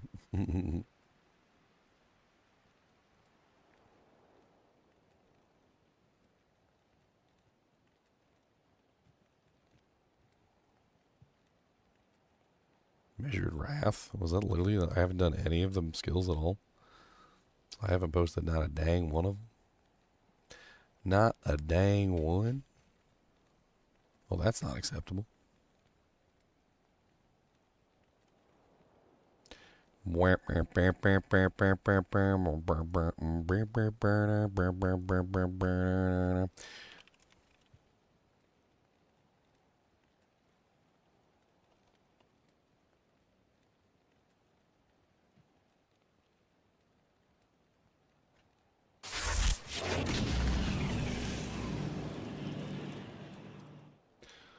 Boom. Cody, why you rooting, huh? You got food in your bowl, Mr. Rudy Root. Yeah, big old giant moo cow. Go eat your kibbles and stop rooting over here for dropped food. Go eat your kibbles. Go eat your kibble.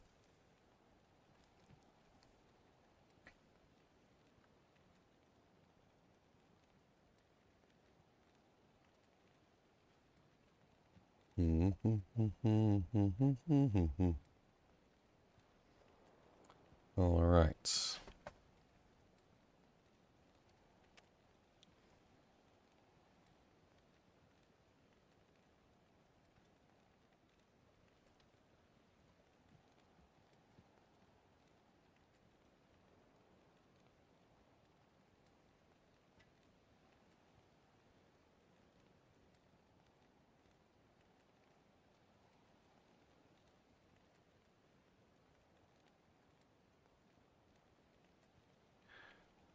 All right, that one's done.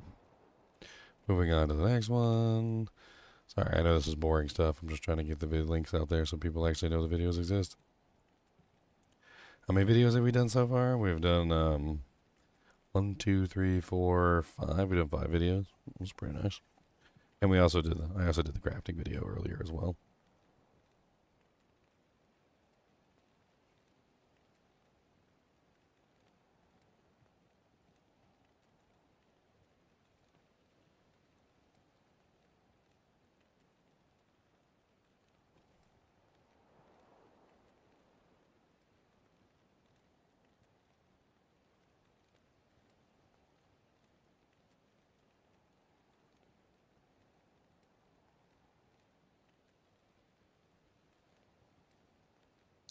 Bum bum bum.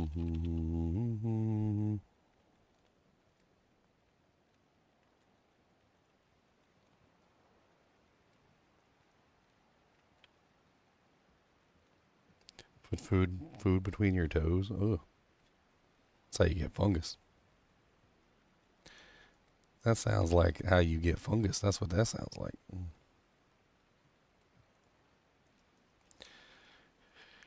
Do you want some fungus growing between your toes? 'Cause that sounds like that's how you get some fungus between your feet. What kind of fungus do you want? What kind of fungus do you got? I'll give you every fungus that we've got in the rot. Oh, look at all the fungi. So much fungus, yes.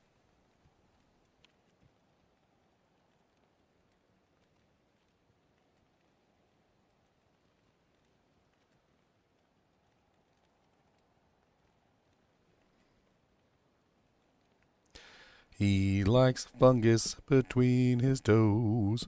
He likes fungus in his nose. Have I dabbled with the sigils? I've played around with some of them, yeah. We're going to do videos on the sigils in just a little bit here. I'm currently just trying to get caught up on posting the videos that I do have active so that we have a large number of stuff on here.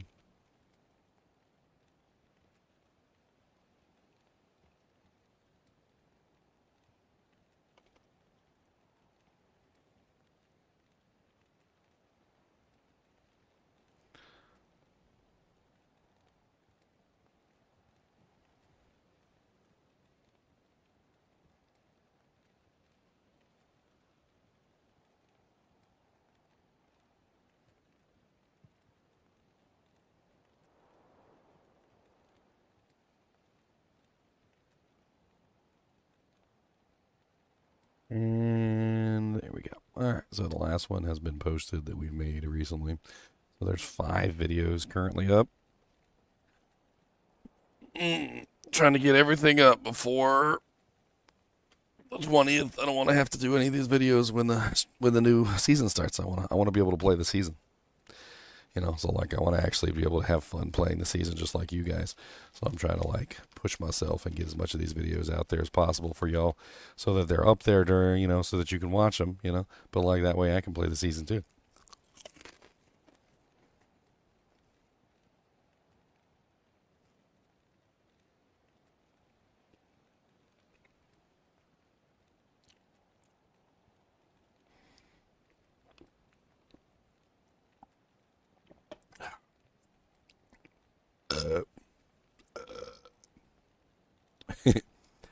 All right, this next one's going to be quick anyway, so let's just get it over with. This is going to be Psychic Ward. Not really much to talk about with Psychic Ward. So, 3, 2, 1, let's jam.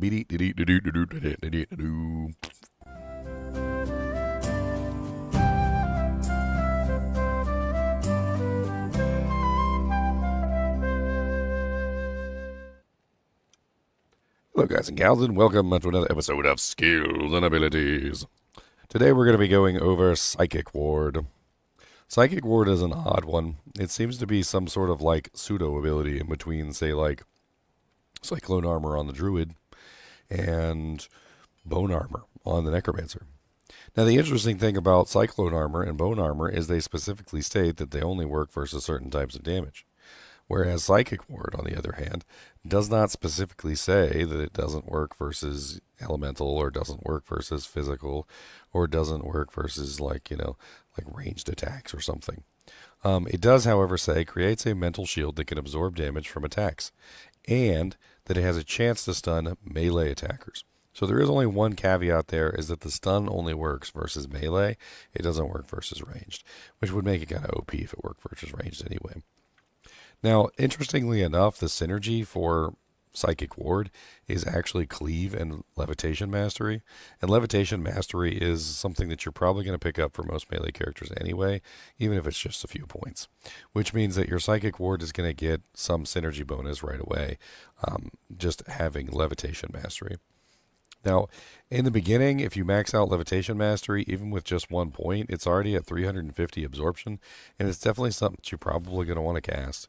When you cast it, you get this like purpley kind of like an aura around you, and it seems very obvious that something has been cast on you because, well, you've got like a freaking force field.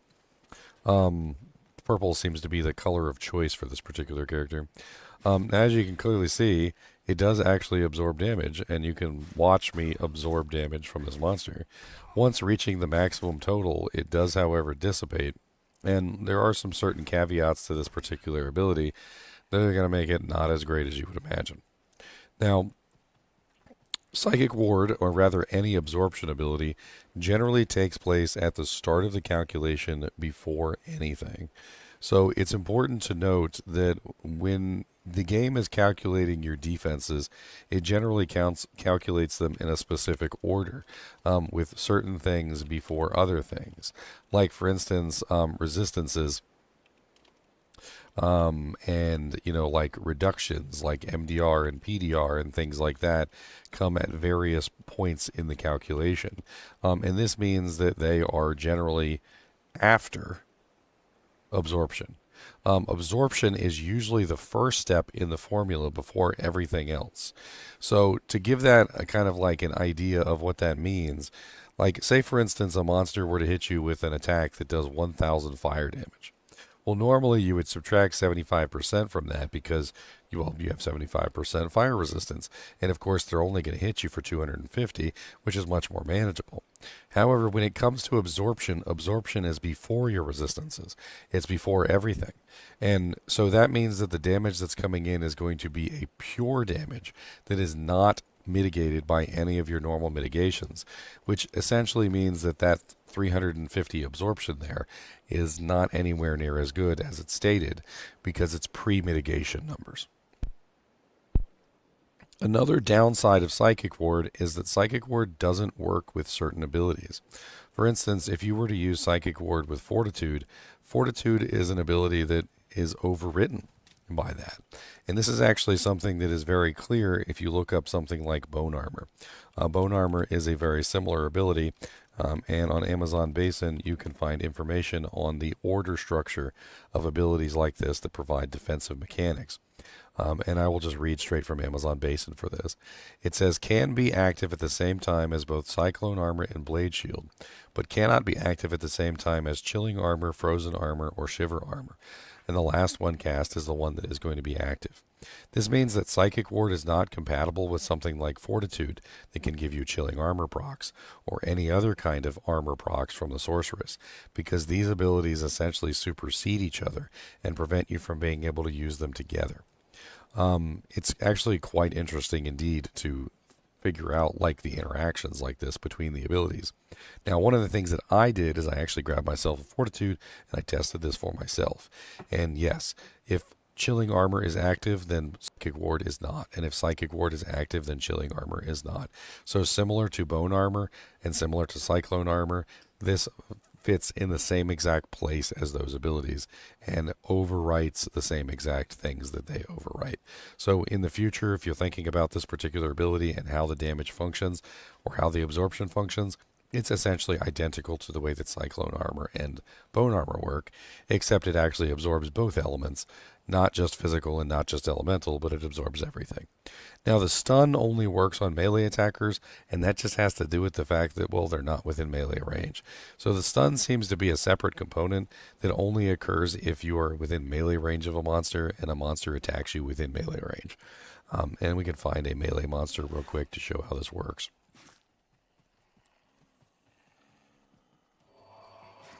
It's always quill rats here. God dang, that's like 4 sets of elite quill rats. Oh my Jesus, no thank you. Alright, so here we have some melee attackers, and the melee attackers are going to come try and wallop me.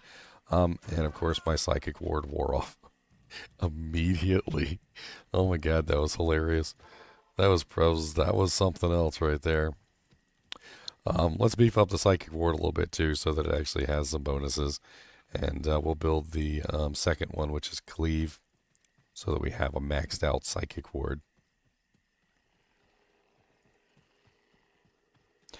And maxed out, we're looking at somewhere around like 800 to 900, depending on your plus the skills and whatnot.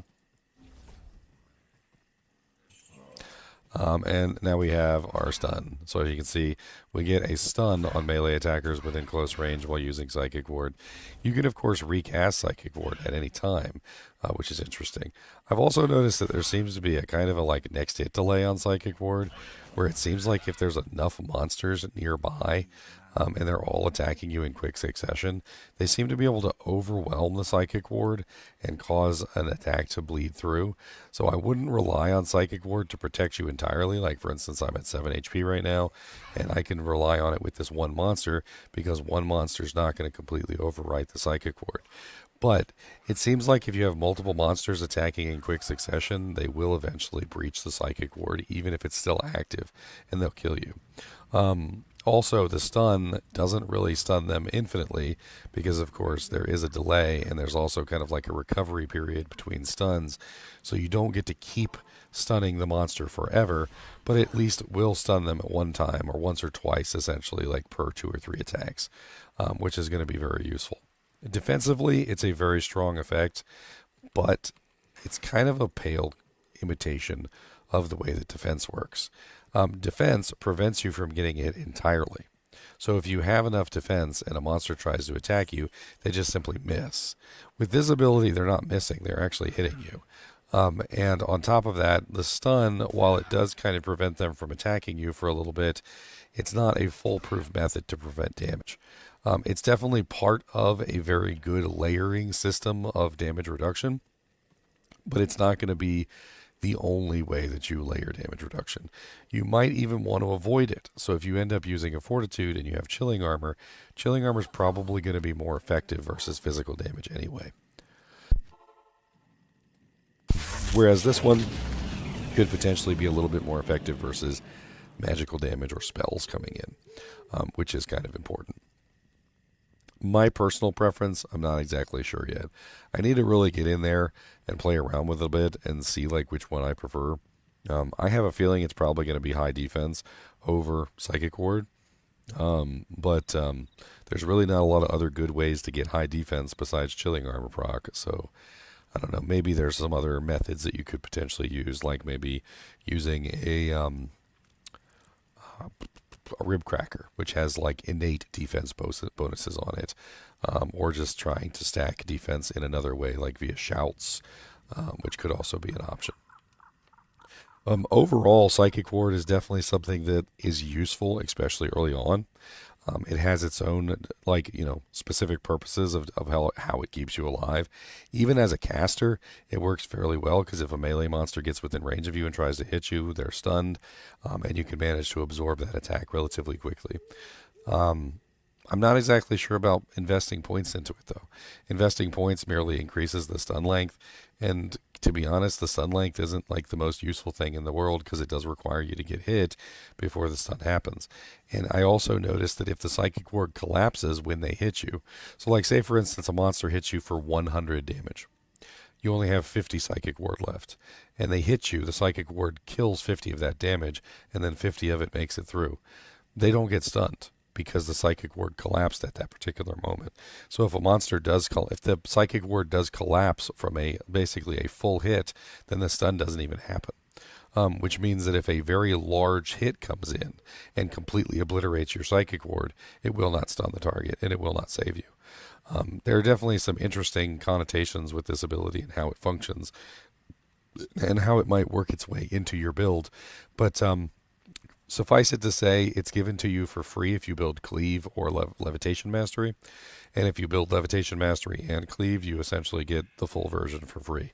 So, I mean, that's something that you can definitely use as a freebie if you're in those situations.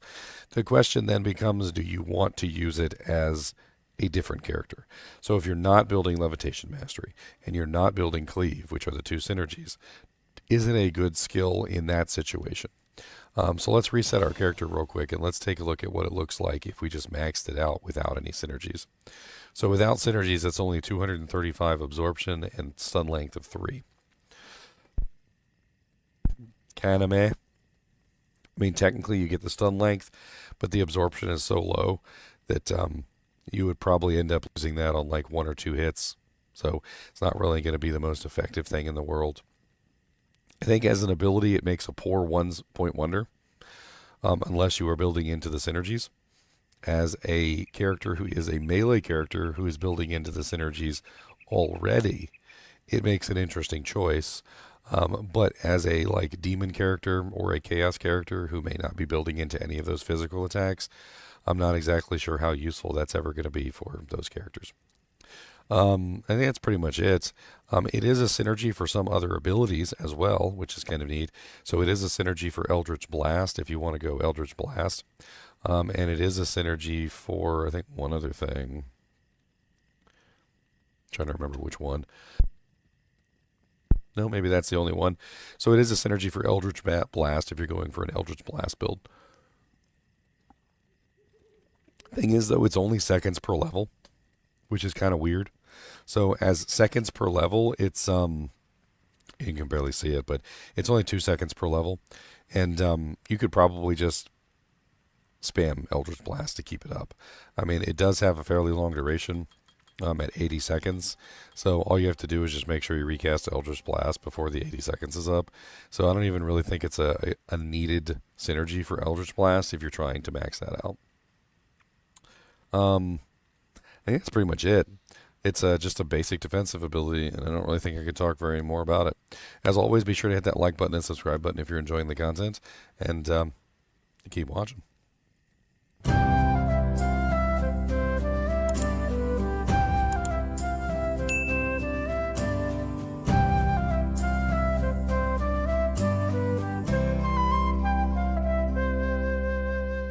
Alright, another one bites the dust. And another one bites the dust. Another one bites the dust.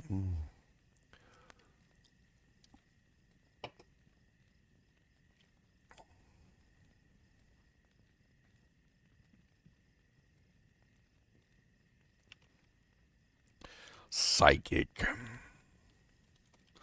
Ward. Psychic. Psychic.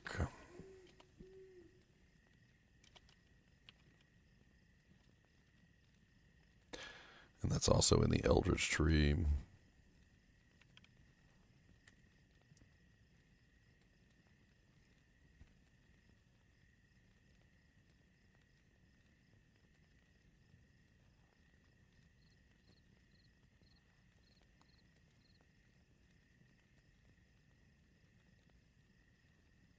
All right, get that one uploading.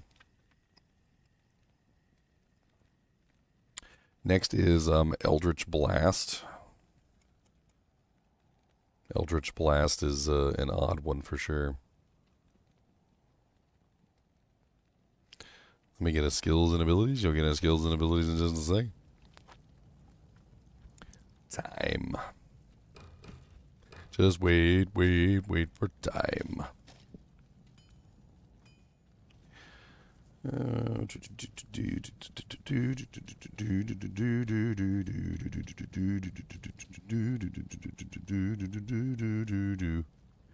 Blasted hex enemies with draining magical damage and refreshes the duration of their active hex. Maximum level reached. Refreshes the duration of their hex. That's kind of interesting. So if you hex a monster and then Eldritch Blast hits them, it refreshes the duration of the hex, making it last longer. It's kind of cool. I mean, I don't really necessarily think it's even really that crazy, but though, because you just reapply the hex. But yeah, I mean, most of the time you just reapply the hex. Believe it or not, I have an Eldritch. Believe it or not, a blast. Believe it or not, I have an Eldritch. Believe it or not, we're blasting some Eldritch. Ba-boom, ba-boom, ba-boom. Why does it seem like it's not hitting her? I mean, it could just be really low damage. I mean, what are the synergies? I guess I gotta beef up the synergies. Blade Warp.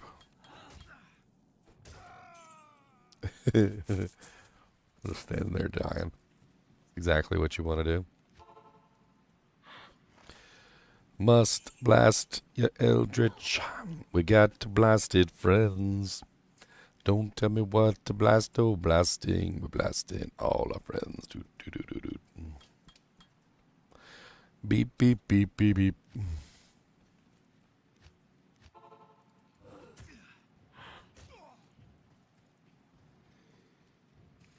Why does it seem like it's doing no damage? Does it require the hex to work?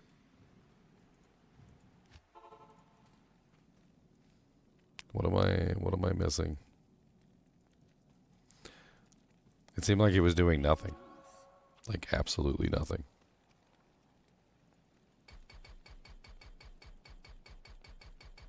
So it has to have a hex active to do anything? That seems rather poopy.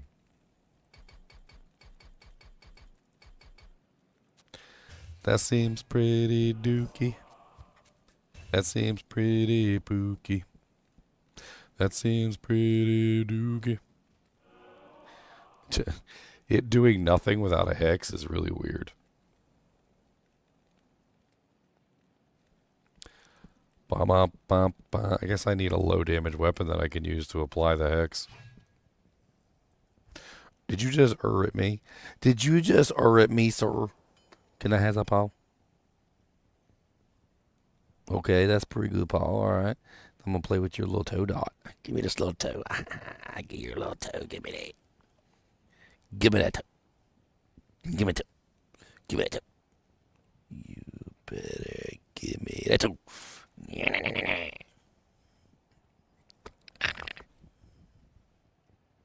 going to get your nose. Oh, no. Can I have this, Paul? I'm going to get your dot. Oh, no. Get your dot.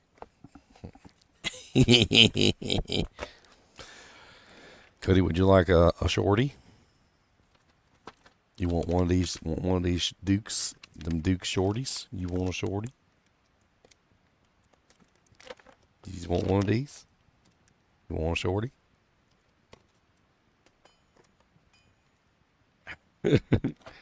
Beef. I was eating that. Thiefums. Thiefums.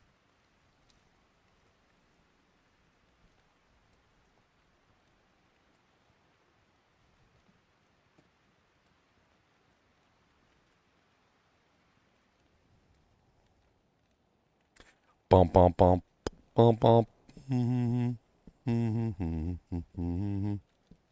Dee-dee-dee-dee-doo.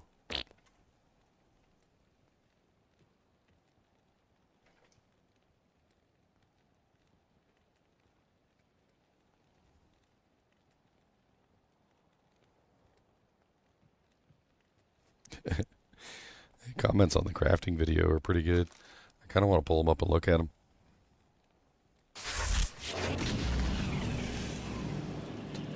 Let's take a look at the comments on the crafting video. Video. Oh yeah, great video. Explaining certain affixes and how to interpret them, rank affixes. Yeah, and interesting. Does negative enemy apply to PvP? I'm pretty sure it does.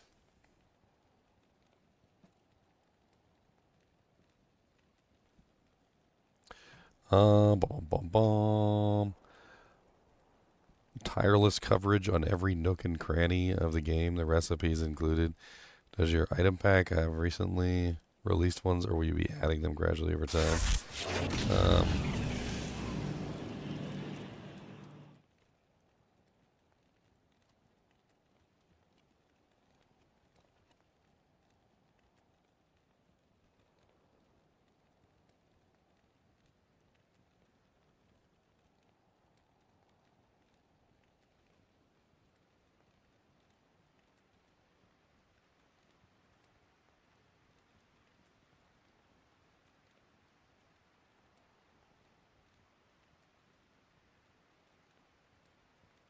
the nook and cranny. That's right. The nooks and the cranties. What website is that? That's Diablo2.io. Sounds like the Dayquil is working. Are these ladder only? That is the theory. So all look quite OP since you can boost all your charms with it. Yep, and mighty expensive too. Poison needs love eventually. I'd like to see a version of Craft's version. Suggestion I get a better mic, clear, increase the volume over well. Okay. I'm sick. That's all that is. Sorry, my barb full 32020s now has negative physical resistance on each one. Yep. Sounds OP. Are you sick? No, my voice box was examined by aliens and they didn't put everything back properly. There you go. Lightning Skiller plus 145, and then you roll like some negative res on it. Jar seafood? Nah, it'd still be good. I mean, it'd still be really good. 320 gloves, yep. 320 diadems, 2 sockets, 640 jabs, yep, yep, yep. Yippity, yep, yep, yep, yep, yep. Yep. Yep, yep, yep, yep, yep. They're making an Act 6 expansion. So long as the rune gems allow for infinite stacking, up to 99. You can put more in your inventory, of course. Not much to use it on.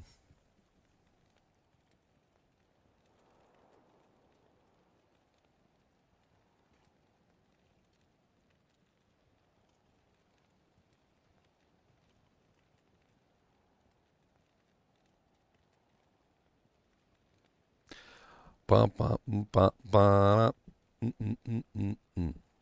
Mm, mm, mm, mm,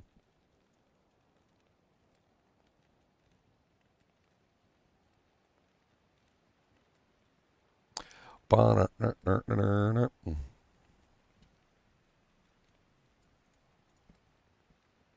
Yes. Yes.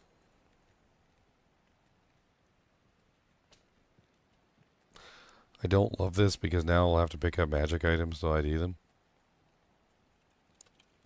You should have always been picking up the magic items and checking for the good mods. Silly.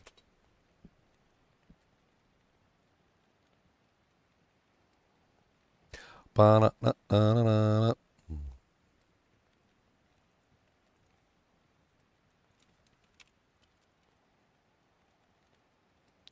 1992, the space movie.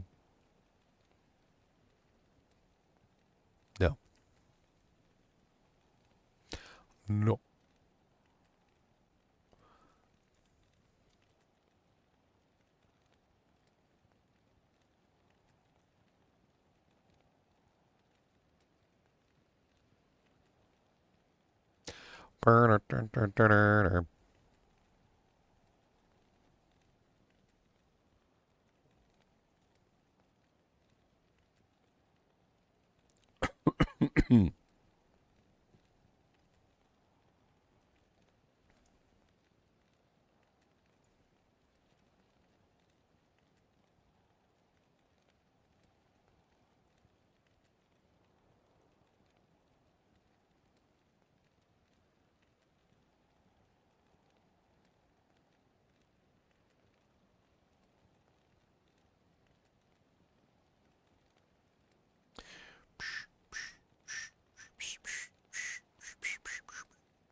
Bink.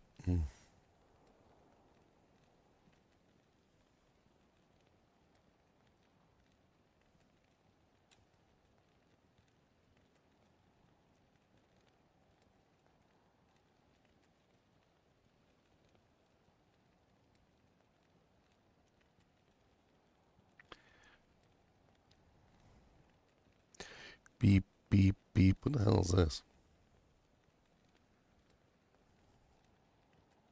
So many replies. I'm not reading that one. Somebody complaining about Enigma.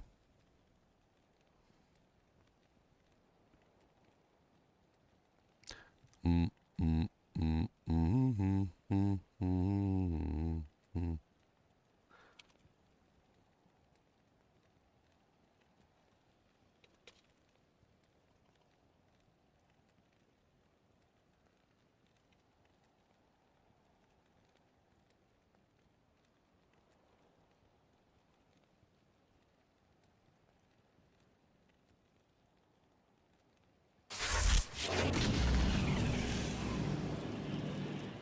There's so many comments. I wonder how many nasty comments I got. Let's look at the nasty comments, shall we? Nope, no nasty comments. Haha.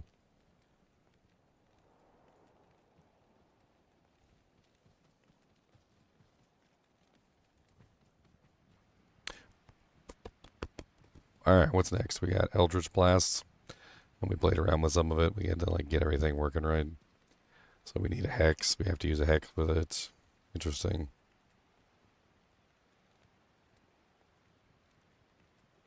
Does it make a difference if you make a Hodo out of a regular flail versus an ethereal or superior? I mean, are you going to beat things with it, Travis? I mean, are you hitting anything with the weapon?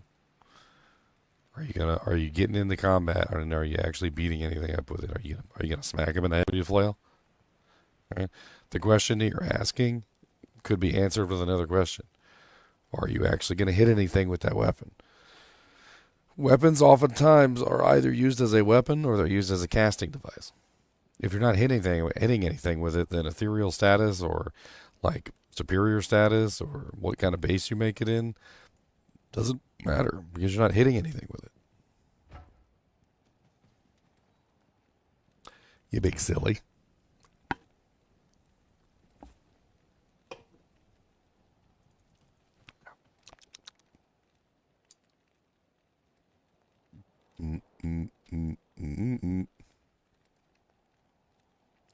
All right, 3, 2, 1, let's jam.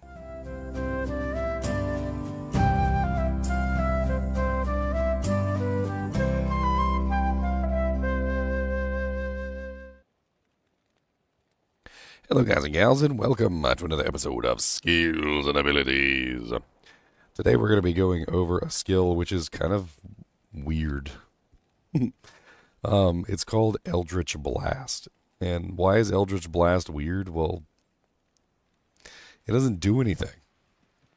Well, unless you fulfill the conditions, but it doesn't do anything, right? So, like, if you use the ability, if you use Eldritch Blast and you try and hurt things with it or do anything with it, it doesn't do anything, like, on its own.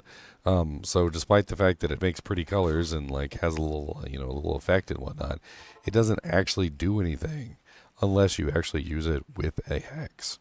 So if you read the ability, it specifically states, blast hexed enemies with draining magical damage and refresh the duration of their active hex.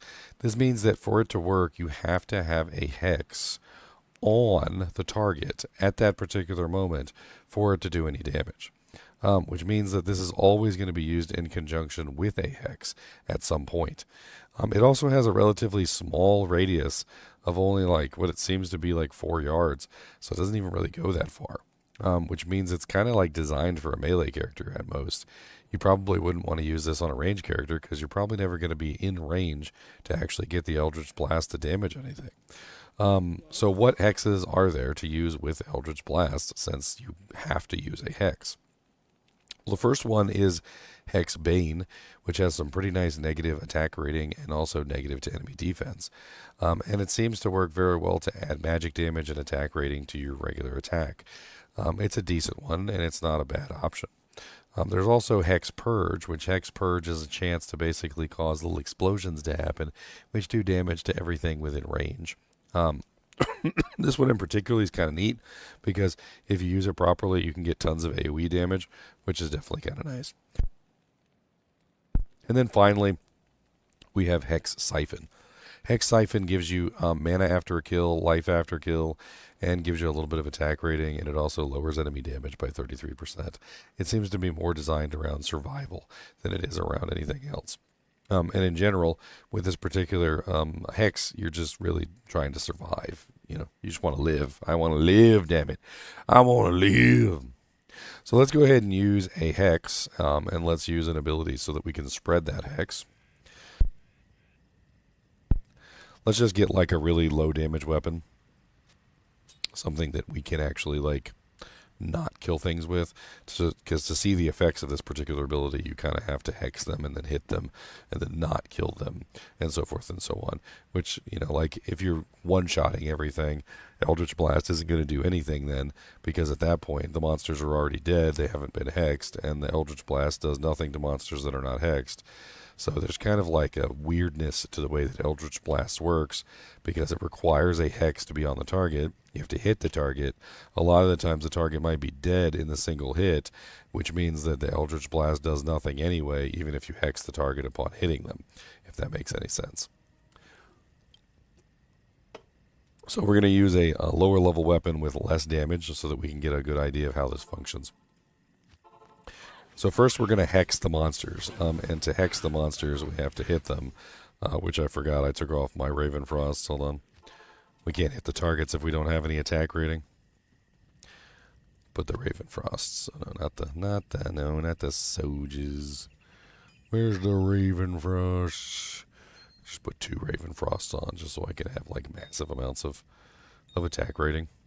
And then I've got some attack rating charms in here too we can use. Let's put Mara's back on so we stop dying all the time. That would be great. It would be nice if you would stop dying. That would be amazing.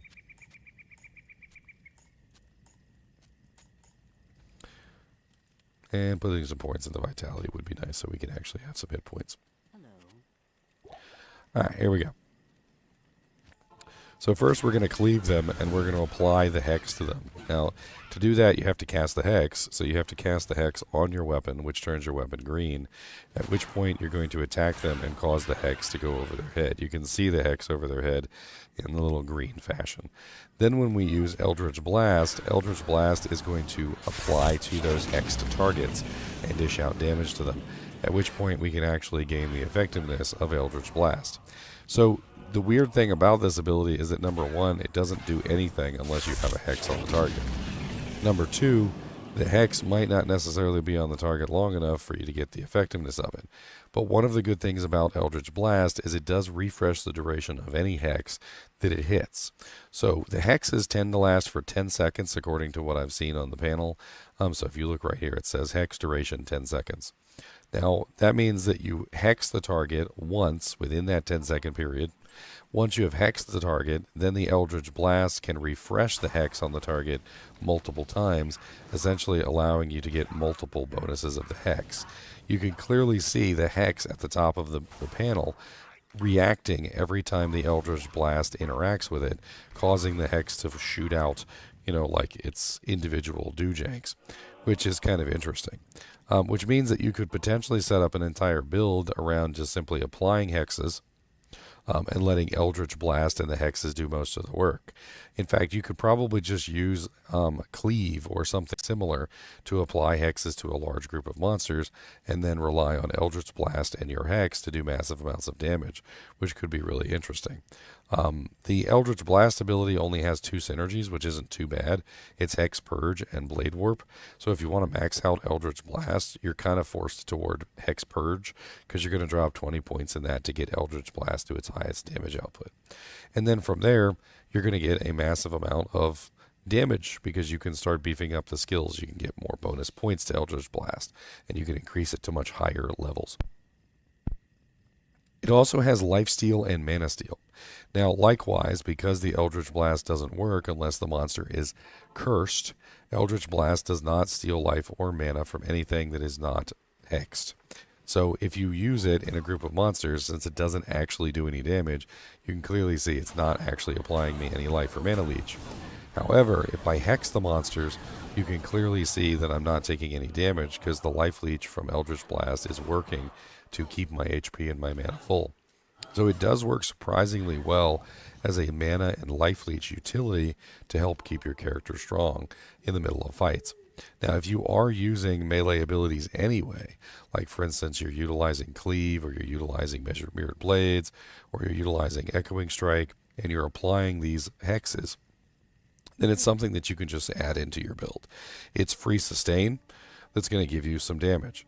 One thing about the life and mana steal, though, it only applies to the damage that Eldritch Blast is doing, not your character. So Eldritch Blast damage is going to determine how much it's going to heal you and how much mana it's going to give you. So if you have a relatively poor Eldritch Blast, like for instance you only have like a 1-point wonder Eldritch Blast, then you're only going to get relatively small amounts of damage, and it's not going to give you very much life and mana leech because it's going off of that value. However, if you put in even just a minor amount of points into something like Hex Purge, you can increase the damage a little bit by increasing the synergy, and putting a couple points in can get you more and more sustain, essentially, from the ability. How much you want to invest in Eldritch Blast is going to be up to you, but you can potentially get essentially a passive life and mana leech at all times if you're using any of the hex abilities. So if you're using any of these abilities, any of the 3, and you are a melee character, you can pretty much just get passive regen from Eldritch Blast. How much you get is going to be up to you depending on how much you want to use. I do think that the duration on the ability is rather low, which makes it kind of annoying to use. It only has a duration of, I think maxed out, it's like 80 seconds or something. And if you happen to have like maximum points in Psychic Ward, it goes up to 80. But it's only like 42 seconds base, which is less than a minute. So be prepared to be constantly spamming Eldritch Blast essentially all the time if you want to utilize it on your melee character. I really kind of wish that they would increase the duration a little bit more than what they did, because 42 seconds on the base side is... it's at spam territory at that point. You're going to be using it all the time. And the benefit that you're getting from it isn't really going to be the most amazing. Now, even if you ignore the life leech part, ignore the damage part, it does have one additional benefit which makes it rather interesting, which is the refreshing of the hex marks. So even as a low-level ability, even if you were to just 1-point wonder the ability and utilize it as a 1-point wonder, it can still be utilized to refresh hexes. So keeping those hexes active on the target at all times, which is definitely going to help. It's definitely a weird ability, and it's something that you might want to play around with and test. I think you could totally make a character around it. In fact, a couple people within the kinship have already theory crafted like a full Cleave build utilizing Eldritch Blast, which is probably going to do really well. But all in all, it's definitely an ability which you're either going to take or leave. And if you take it, you're going to try and get what utility out of it you can. Either life leech and mana leech, or damage, or you're just using it to refresh your hexes. But one way or another, it could work its way into a lot of builds, even as a 1-point wonder. I think that pretty much covers everything about Eldritch Blast that you need to know. It's an odd one for sure. As always, be sure to hit that like button and subscribe button if you enjoy the content, and keep watching.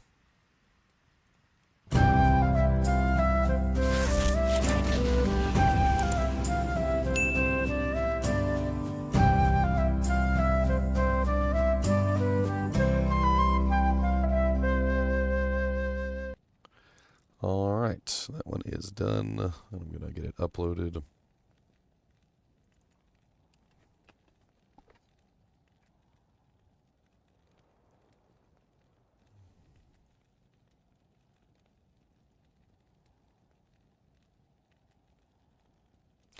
Eldritch Blast. I'm going to blast you with my Eldritchness.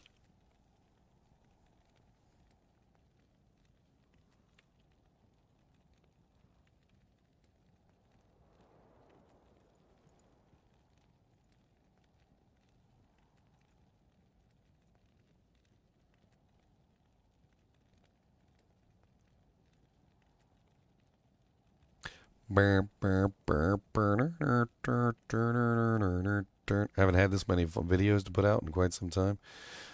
I've done so many skills and abilities videos and unique item videos and all sorts of other things. And like, it's the first time I've had a bunch of new skills and abilities videos that I could put out. I like going over the skills and I like going over them for myself as well, because like it's going to help me determine what kind of build I want to make. Thinking about all the potential options that you can do and all the ways that you can take advantage of the abilities. That's really fun stuff.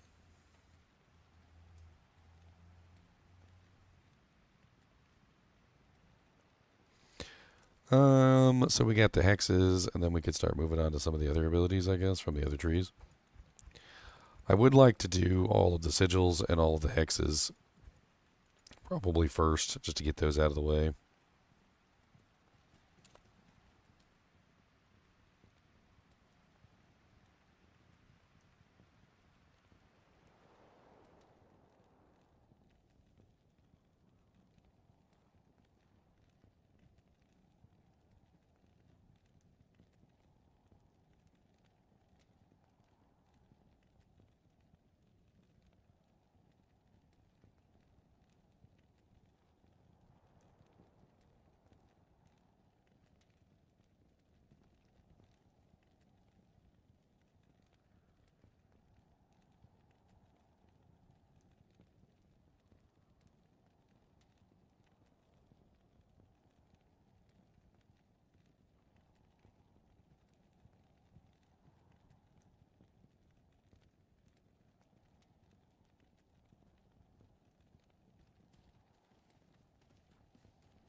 Kind of want to get this tree done. Then we can move on to the next tree. We can move on to the other trees. I like Hexbane. Hexbane's really nice. One thing I need to know for a fact, though, before we go any further with these, is I need to know whether or not the curses overwrite them, which we can easily test with the Decrepify knife. So let's grab the Decrepify knife and use our Cleave ability, and then we're going to grab our Hexbane. And we're going to go Cleave something, and we're going to test to see if curses override hexes. I'm pretty sure they do. I just want to make sure. It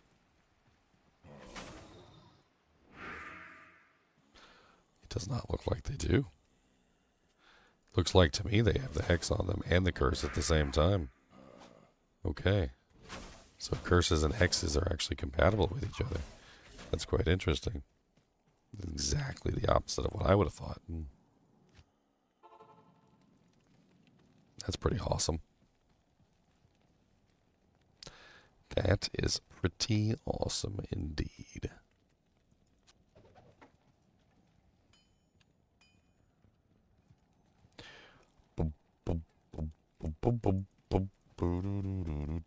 I guess we'll just do Hexbane first.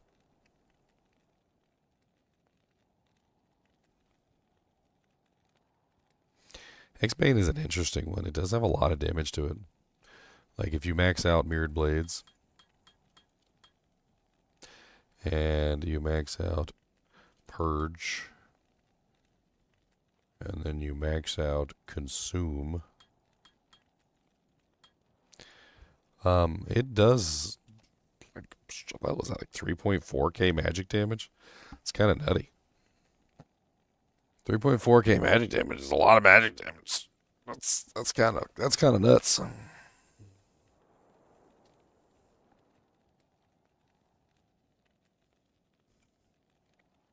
Yeah, it's called Blade Warp.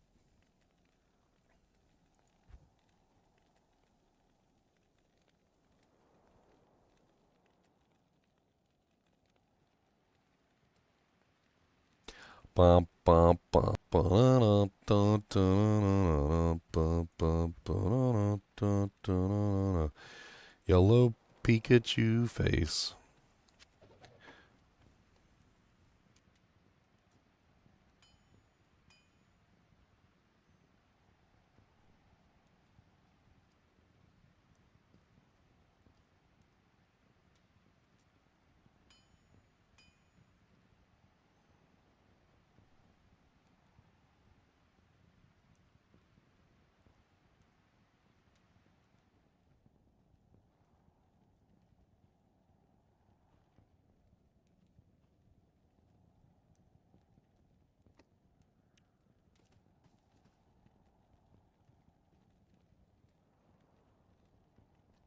Bink, bink, boobity boop.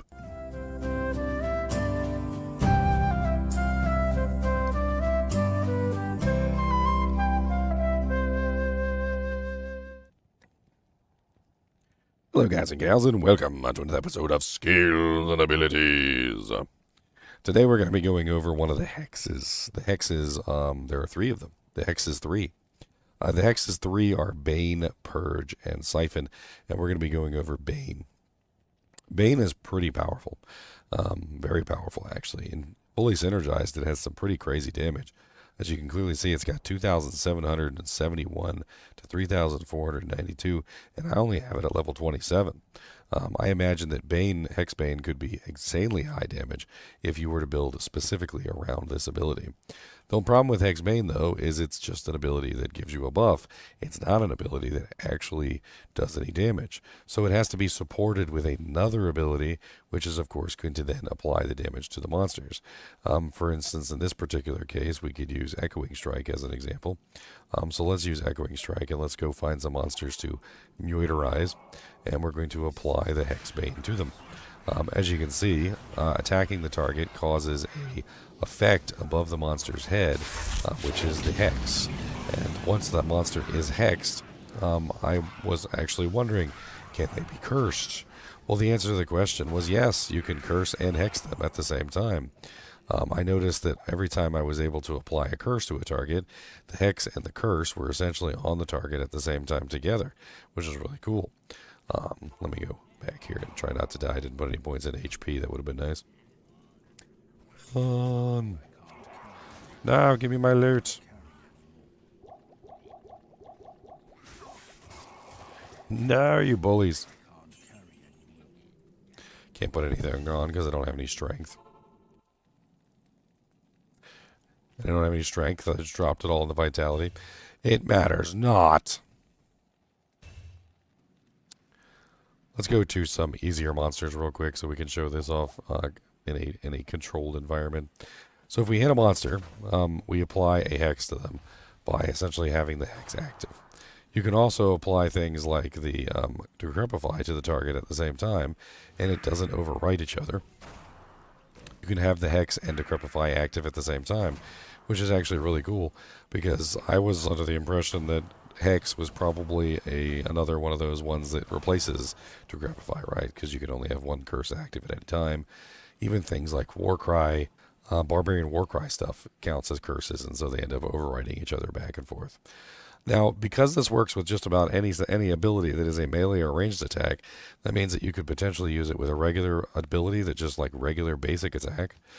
You could also potentially utilize it with the Cleave ability, which attacks in a 360 arc around itself, if you level it up high enough. You could also use it with Echoing Strike, which is a ranged ability that works really well. And you can also utilize it with Mirrored Blades, which is a attack that attacks 5 times in quick succession. In general, it seems to work really well with any of the melee or ranged abilities. Now, it does not work with spells as far as I'm aware, and of course we can test this really quickly. Let's go ahead and put 1 point into a spell. Let's grab Miasma Bolt. Let's go back to Stony Field. Let's go ahead and cast the ability on ourselves, and then we're going to use Miasma Bolt. And as you can see, we are not applying the hex to the target, so we are not getting the benefit. Which essentially means that the hexes are almost exclusively limited to your regular melee and ranged attacks. Now, Hex Bane specifically has some really nice bonuses besides the damage.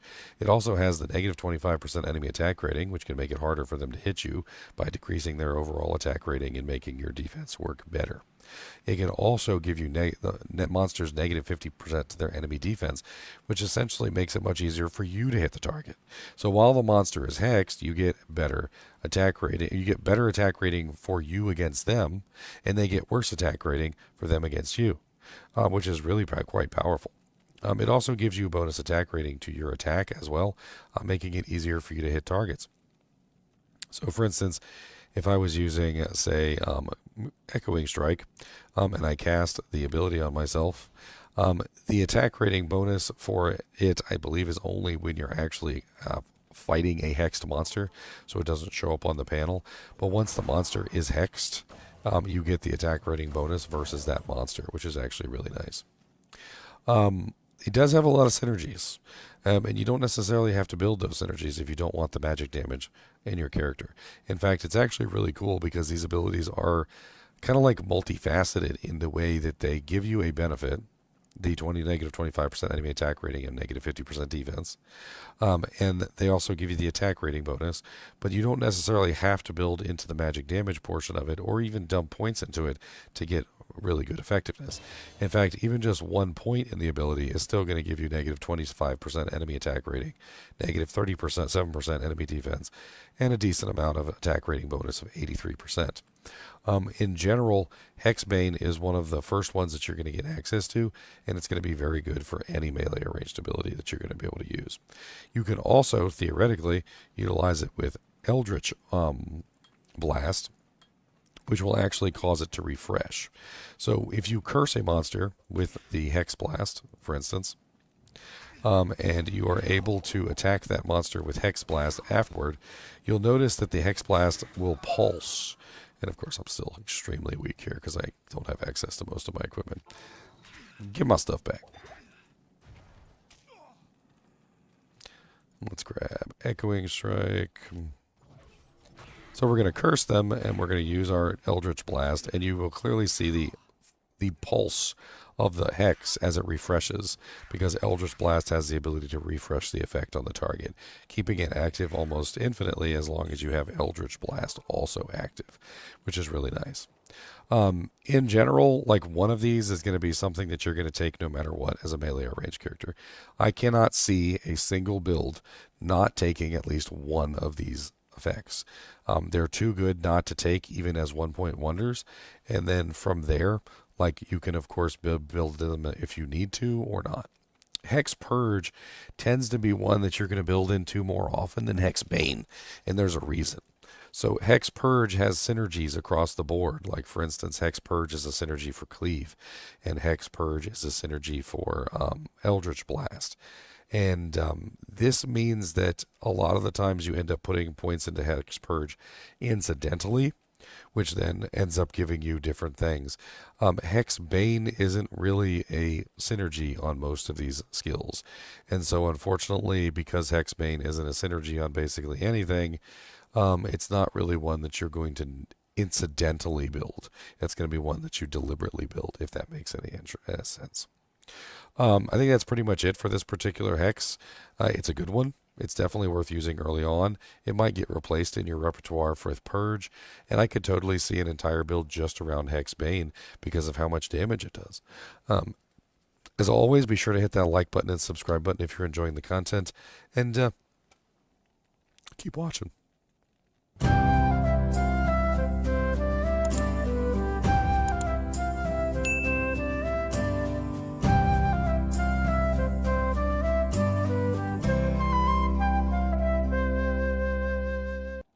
Alright, so that one's done.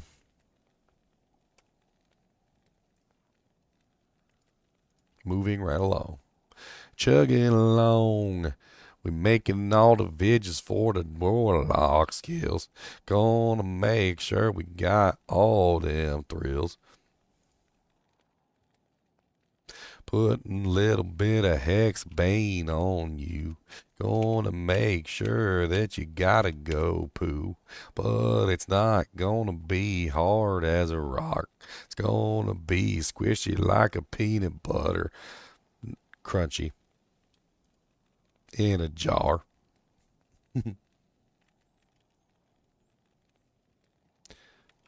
Petty curses. You never have a solid poop again. Ah, yes, the Warlock. He got you with the gushy poop curse, huh?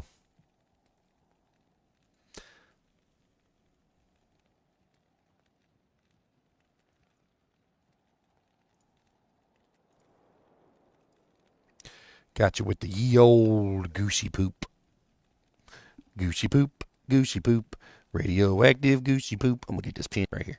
I'm gonna pinch 'em. Give me this. Give me the jowl meats. I'm gonna pinch it. Give me that pinch 'em. Pinch 'em. Pinch 'em. Can I have a paw? Can I have a paw? Oh no, pinch 'em's on the paw. No. Ha ha. Trick of you. I did a trick 'em's.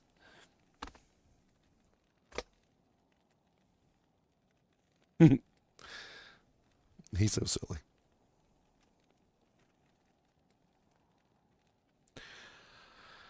That's my dog. I need some chocolate, man.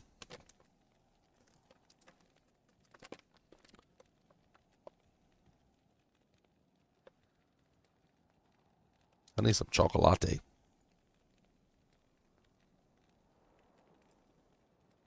If it was a thing. What's everybody up to in here? You guys having fun? Yeah. No. Yeah. Drawing heralds. Are we ready to do a Colossal Ancients? Sure. Sure. Yes. I'm ready to listen to you guys scream and die. Hadaway, let's go kill Jerry real quick then. We're not gonna die. Okay. We're over-deered. We all have 99 full juvies because we can keep them. Nah, that's fair. Of course, the heralds. Best change spawn. ever, being able to store away my juvies. Oh, Speedos. I don't care about my body, Jason. I'll just wait for it. As a test character, You can only store 99. I can hack in whatever items I need. I'm not really worried about it. Hacker. You know which tomb it is? No. Trying to kill this Herald. If I can find him. Like an ancient. Oh, the herald is on me. You get 2 videos out of this, Ginger, because you get the video of the ancient fight and you get the video of the loot. Yep, we'll do a unique video for the actual drop. 2 videos. Elma said he'll be on in 20 minutes. Okay, we can wait for him, I guess. It's a good terror zone if you want to do that. It's arcane sanctuary.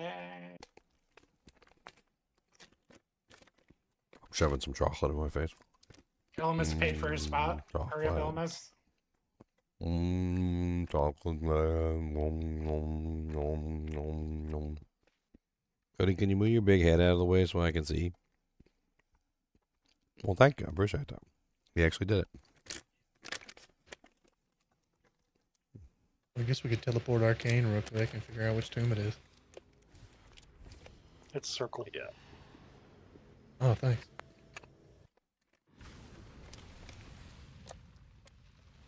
Wait, how does Badan know? Oh, Already teleported to him. he's playing. Or Arcane. Vidine is the Tomb Whisperer. You got map axe.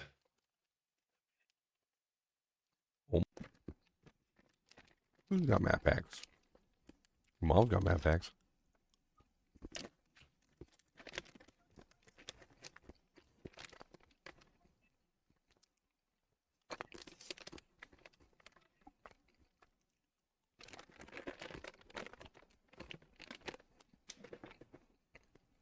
Oh Lord.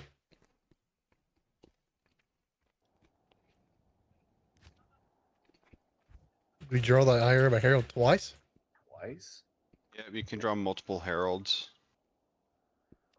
Yeah, we did them like instantly back to back. Like it just popped up twice.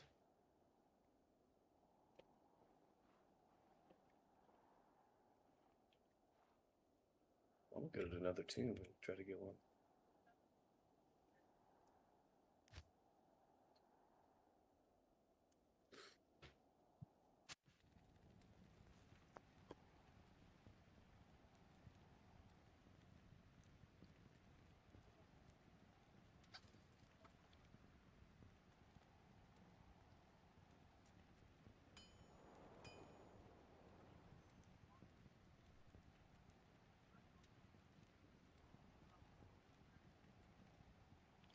Buddy, you're really close to me right now, buddy.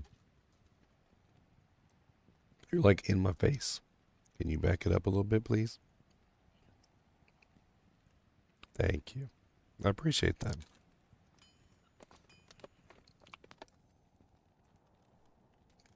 Lay down.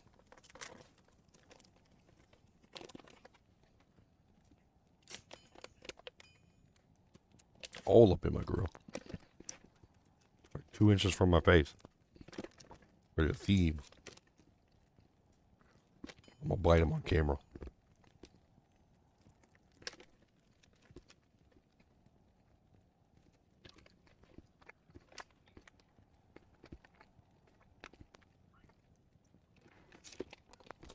Uh-oh.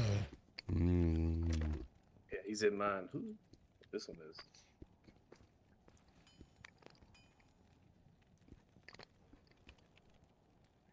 Oh, I can't hear anyone. Dang it. The voices are all in your head.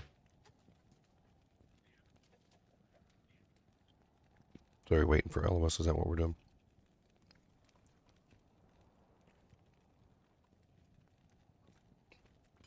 Yep. I made the game already.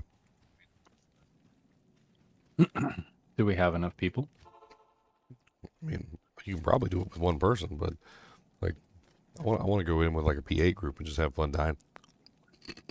Oh, okay. Yeah, that's what I thought.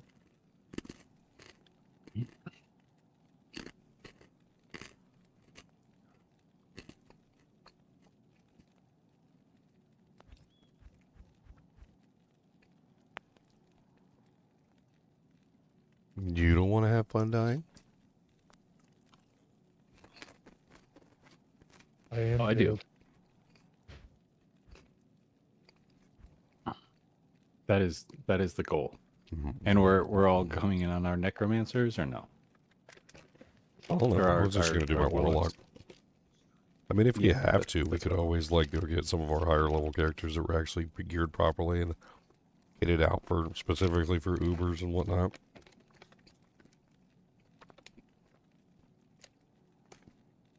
I'm testing Ubers right now on my Warlock.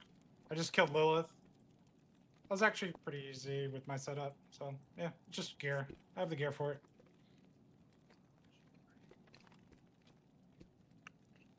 What act do you have to be in? 5? Yep. Y'all have a herald on y'all's tomb too? I didn't see one. They might have both been in mine then. I'm so trying to kill the first one. I'm gonna get some small res. There's some res charms real quick. I'll be right back.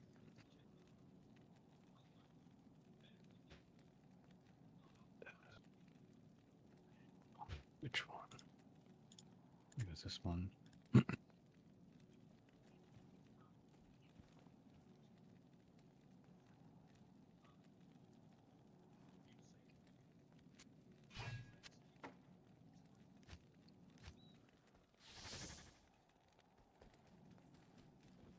in Yeah, he's town. on mine. Oh boy.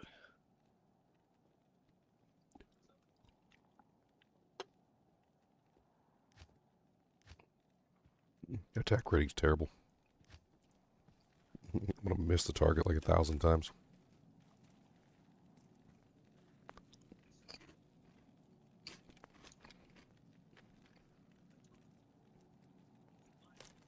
Should probably add some more resistances in somehow.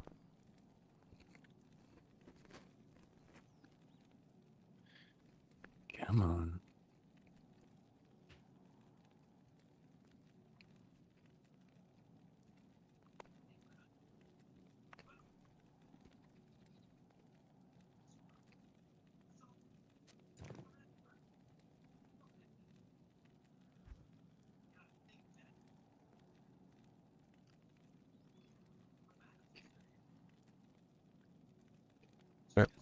We just put on a Raft set.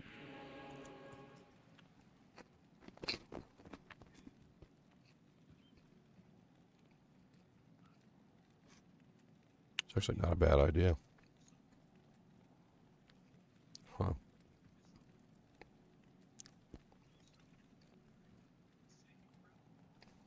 Do I have a favorite build yet? Cleave Mirrored Blade, like duo, was actually really fun. It's super. You got a Mara's maggot.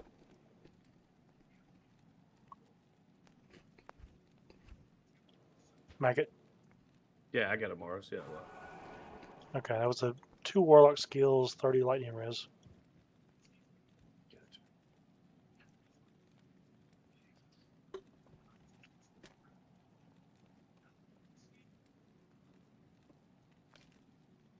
Shame we can't find that on ladder start.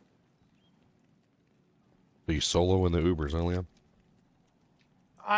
You can come join me if you want. I already killed 2. I just wanted to test it. Like, I just wanted to feel what I would have to do. I did the normal stuff like Drax, Treachery. It's super easy. It's good to go. Problem, Dave. You guys like it? I'm on the last portal. Did y'all kill Duru? Today? I did. No trophy. He dropped a Tomb Reaver. Good afternoon. Wonder if it had any good rolls on the 40 different rolls it has. I didn't look. Here we go. All right.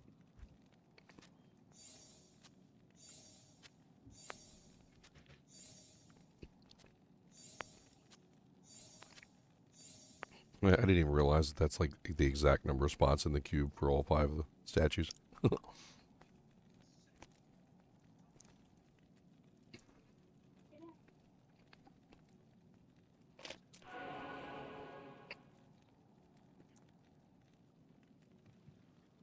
It rolled. I don't know what it rolls, but 256 CD.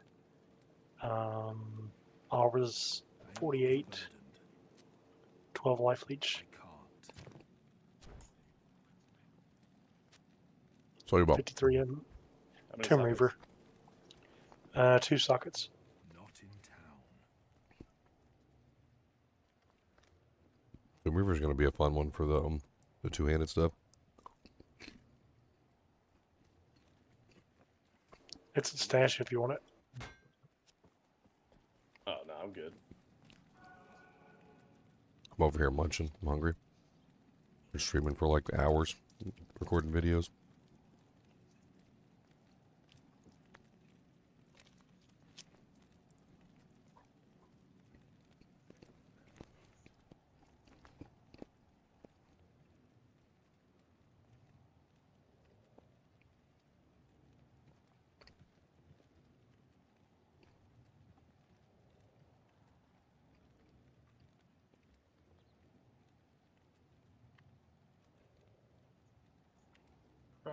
Treachery.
Oh, I told y'all wrong yesterday. Griswold actually has more life than Lister, but I don't think you can find him. You cannot, because he is a undead. Dang demons.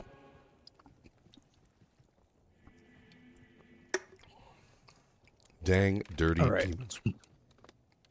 How many people are we waiting on still? I don't know. Leon's still in the middle of his thing, so we're waiting on him. Elemis said he's going to be home Oh, like okay. really soon, so I guess maybe Elemist. All right. I only have one set of these statues unless you guys have another. No, I haven't even dropped one yet.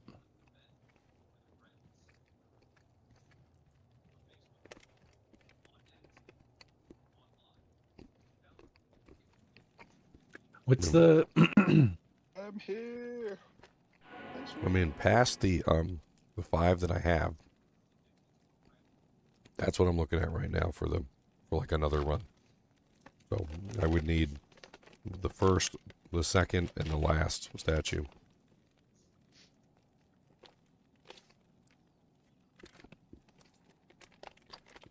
And then maybe we could get another run in.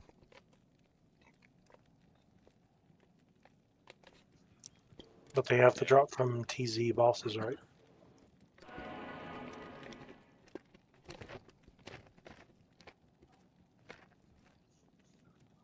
Yeah, it seems like it does.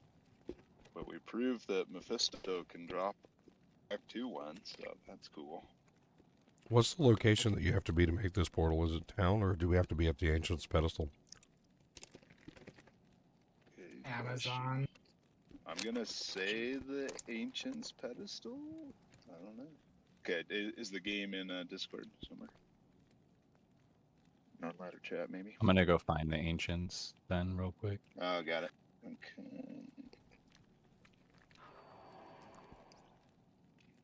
We can come in with And my barb and probably I'm gonna swap the MF gear off and have some power. That Amazon torch, dude. Who drops Amazon torches? What is it? No Warlock. Yeah, Bob ran like 5 sets of keys with me earlier, and I got 4 necros and a druid. And then he's like, "Here, take this. It'll make you feel better." And it was another necro. Another. Okay, let's go riders on. Oh. Oh god, my connection is so bad right now. Nosferatus. Oh, maybe T-Gods is gonna be good for this. I don't know. It's gonna be a lot of lightning damage. I wasn't even thinking about this. We should probably put portals outside the thing.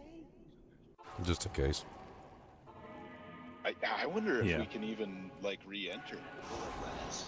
I have no clue. I know nothing about this at all. So I'm gonna start recording since we seem to be almost ready. I'm gonna mute myself because. Oh, did everyone put it? Yep.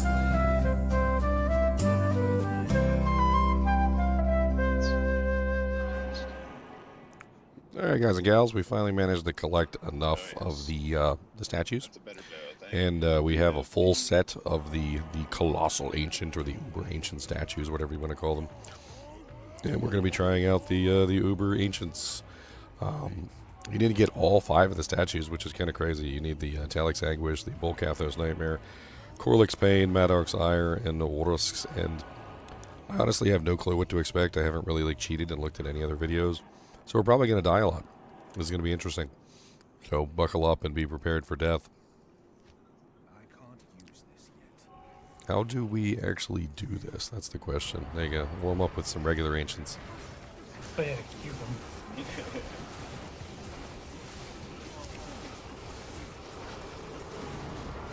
Yeah, so you gotta put them in the queue.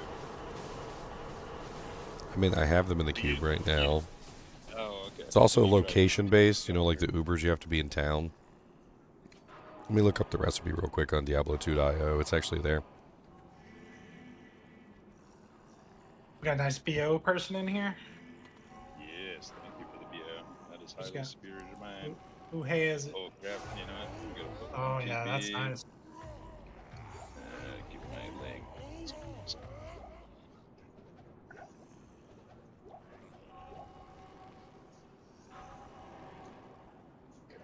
Okay, well, it doesn't seem to work here, so let's go to town and see if it works in town. Hold on.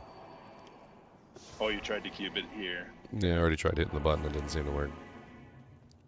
Might be because we already killed the Recipe ancients too. doesn't. Nope, recipe it Now, works. there it is. It worked in town. Oh, Colossal it worked Summit. in town. Oh, Oh, we have to go through it. It's probably like Uber Trist. Like you can't. Ooh, it's got like a No, kind of a eerie looking it won't let atmosphere us here. TP inside. Yeah. So you hold can on, I'm only picking use up this my portal, it looks like. potions. Okay, Rebo. Alright, so Then we bow up probably and have let's to get cut started. Altar. Get I mean, over here. if they're the same as the other ancients in at least any way, shape, or form, we know Talak is going to be a pain in the butt with his whirlwind, and we know Maddock is going to be a pain in the butt with his ranged attacks. I wonder if you can cheese them by forcing it. Looks like we have to click on the center thing before it starts. So we can set up. You guys can like set up and start like casting stuff underneath, or like firing arrows at the statues, I guess probably, and we can see what we can do. All right, everybody ready? We missed somebody. We miss them. I can't pre-battle cry them. Dang it. We're missing hua wah wah wah wah wah wah. But maybe they're just here for the bow. They should still come down. Come on down. Okay. Well, all right. 3, Come on 2, down. 1. Oh, Talak is huge. Ah, Maddock, no, leave me alone. Okay, Talak wasn't too bad. Defender's Spirit.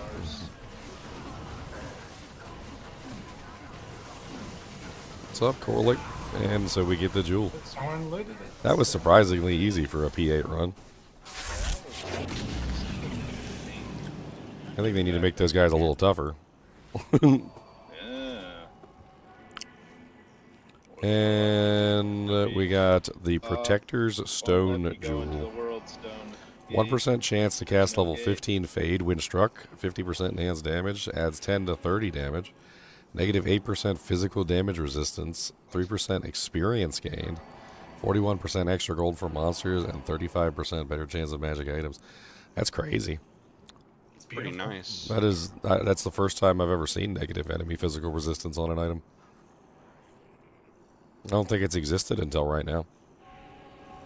So that's like pretty much mandatory if you're doing like a full physical build.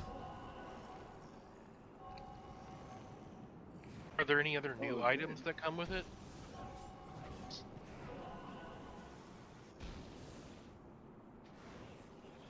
Is there any other new items? So from what I understand, it's a randomized jewel.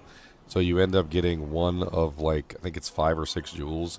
There's a physical, a magic, a fire, a lightning, an ice. Missing any poison? There's a poison. So that's 5, 6, 7. So there should be 7 different ones, essentially, with 7 different elements. And each one of them having like special effects. I mean, this one seems absolutely insane for physical damage. I Well, mean, my question was, are there any other items with negative enemy physical resistance? as far as I'm aware, no. Amplify damage and decrepify are kind of the only ways. I think they added something sort of similar to Amper. The only thing disappointing about that was how easy the freaking Colossal Ancients were to fight. Like, what the hell was that fight? Yeah. I feel like, yeah, I like 8-shot Talak just by crushing blowing. I mean, it didn't seem like they were healing like the normal Ubers do, which is usually a big part of the mechanic, is that they basically spam heal themselves. Yeah, we didn't really give them much of a chance to heal though. It's not like we stood back, waited even a split second. Yeah, but then on People top were of that, though, on they their were players asses. 8, right? So that was a players 8 Colossal Agents. So they should have been much more difficult than the regular ones. Huh. Well, they were harder than the regular ones because we fought those regular ones, and they were pansy compared. Get your cheekums. How about they? It wasn't much less pansy or more pansy.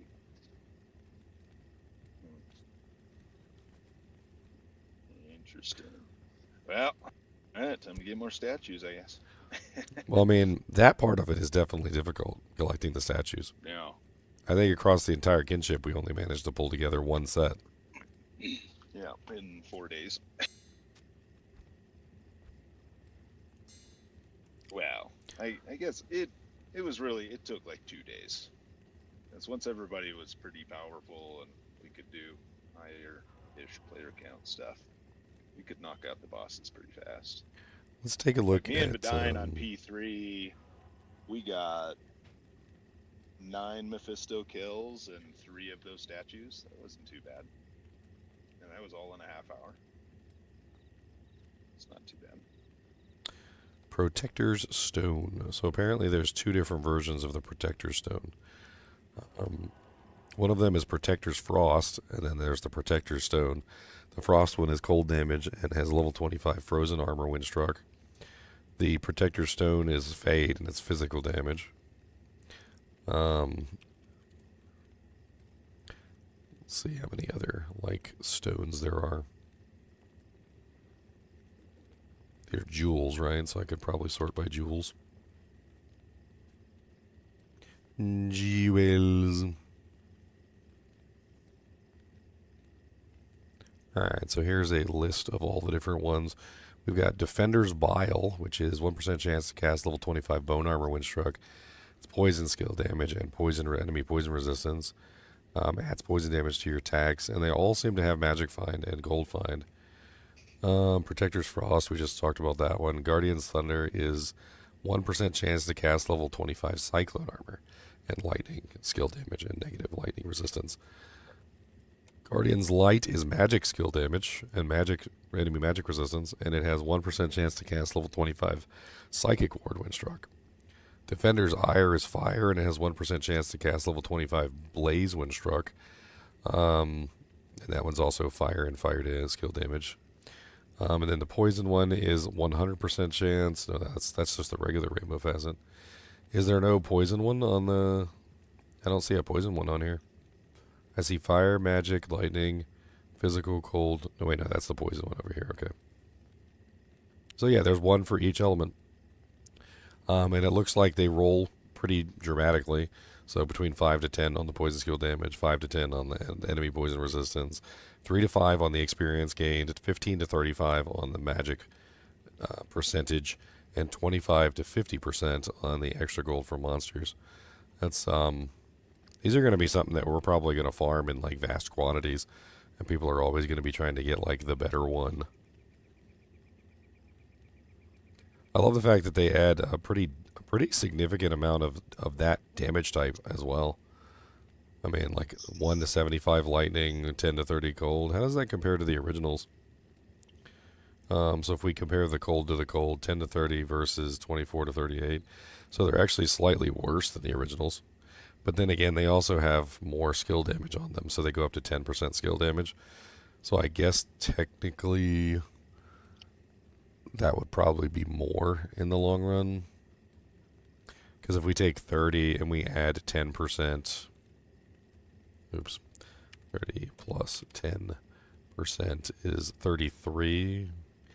No, it doesn't really average out to be more. So it has less flat damage than the original ones.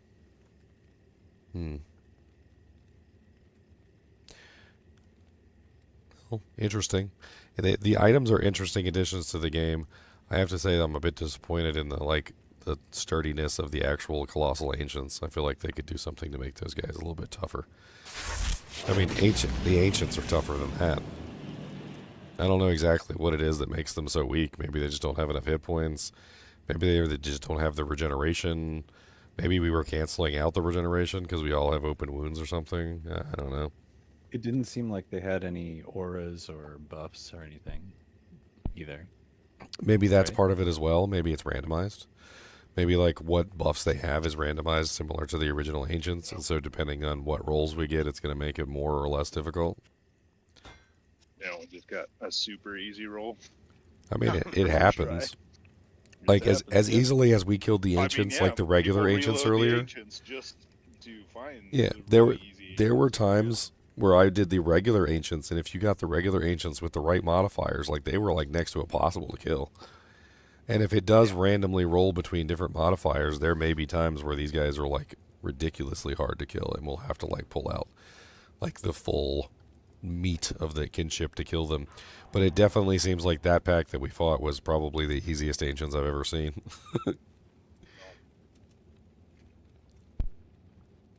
I mean, we are pretty. I mean, I'm pretty well set up boss killing. I mean, what is my crushing blow? It's like 65%. That's right. I didn't have Geeds on, or G-Face on. Otherwise, I would have been 100%. Like Yeah. Every other hit, I was chonking them down. Now, as far as I'm aware, when it comes to the ancients, they also roll with equipment. So, like, it's not even just their modifiers that roll; they also roll with gear. So it also could have been that they rolled with like bad equipment. It's very similar to the Valkyrie in a lot of ways. You cast the Valkyrie, and the Valkyrie gets randomized gear. Anybody notice what like immunities they even showed? I saw one had fire immunity, and that was it. And then I think another one may have that. cold. They definitely didn't have like the massive It's number like of immunities Fizz that I've immune. If that I've one of them seen. is guaranteed Fizz immune, that like Talic Fizz immune, be nasty. Yeah. Although wait, crushing blow can still happen though, right? Even with a Fizz immune, if you're If hitting you with break it open with wound. like a Sunder, at the very least. Sure. But I'm talking like if you don't break it, I think even if as long as you apply open wounds, the crushing blow still goes through, maybe, or maybe it's just that the open wounds does. That's it. I can't remember. All right, well, that's pretty much it for this one. As always, thanks for watching, guys and gals. Be sure to hit that like button and subscribe button if you enjoy the content. And as always, keep watching.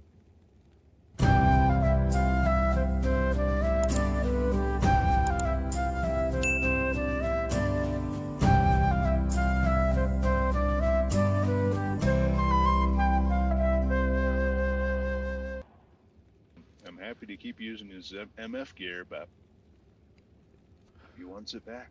All right, yet again, another video Gladly hand recorded. it back to him.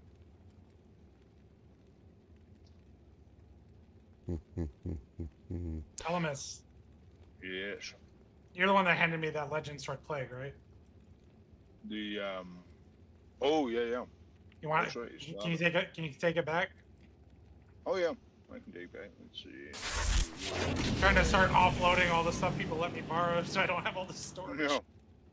Yeah, I'm kind of in the same boat. It's like all this MF gear is sparkly, but it's just starting to clog stuff up. Where do I come to you, or I'm still in the Colossal Ancients game? I'm in GGM Leo 7, usual.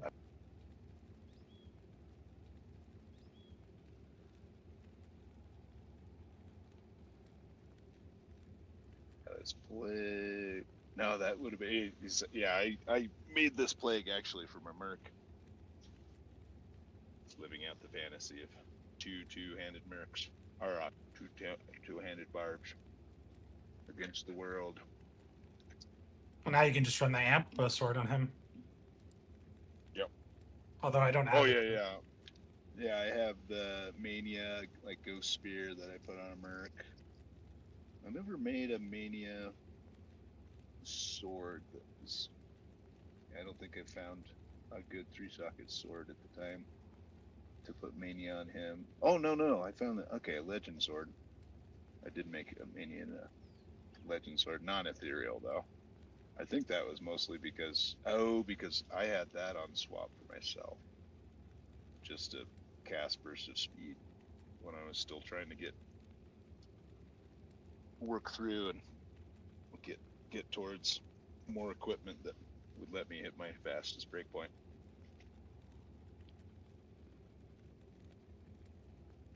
The protector stone. The stone of the protector. I'm kind of upset that nobody died. Come on. We were supposed to die in there. I mean, Omar might have. Well, probably not. You just gotta run it again till you die. Yep. On season this start, ladder start, back we to- will be dying. We won't have all this gear. I mean, I don't know. That didn't really Well, even seem by like the mildly time we difficult. collect all the statues, I feel like we'll be pretty geared when we do it. I did notice there were some like little minions that spawned in there. Did you see those guys? There was like some little protector minions or something, like the little white monsters were spawning. I mean, That there we was killed. definitely damage I took after they died. Like they died, and I was running around, and like something like chunked my life down. I do not know what happened there. I mean, half the wish I people had in there weren't recorded even it. warlocks. Those were like, there was a hammer then or two. There was 2 barbs. Like those were characters that. They didn't want to be embarrassed. Oh, my warlock's still level 27. My warlock can't get here. Yep.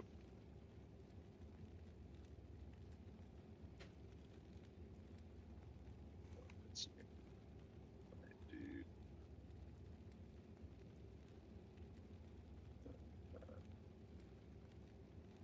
I don't want to buy the game on Steam and see if I can launch 2 clients. Oh, you can sell it. You can buy it on Steam now. Yeah, that was Yeah. something that they also announced the same time they announced the expansion.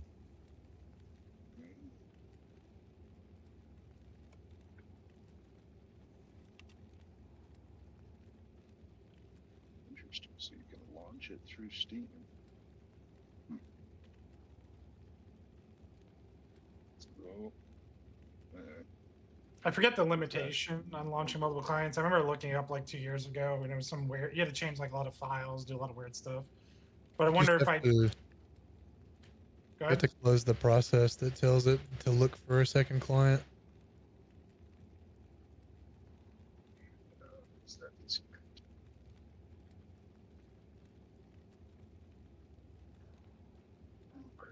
Where did that freaking Nagel ring go? No. You draw the ire of a herald. The ire of a herald. I really like this TZ. This is one of the better ones now because it's so huge, lots of mobs, so very good for proccing heralds. And Tamo is always like super dense. The worst one by far is just the Great Marsh by itself. No sub dungeons, no nothing, just Great Marsh. It's just And taking it's up the blown. rear yet again. Man. I mean, it is the poops. Or Greymarsh. It is the poops. It is the poops. It is the poops. I'm muted. I don't think so.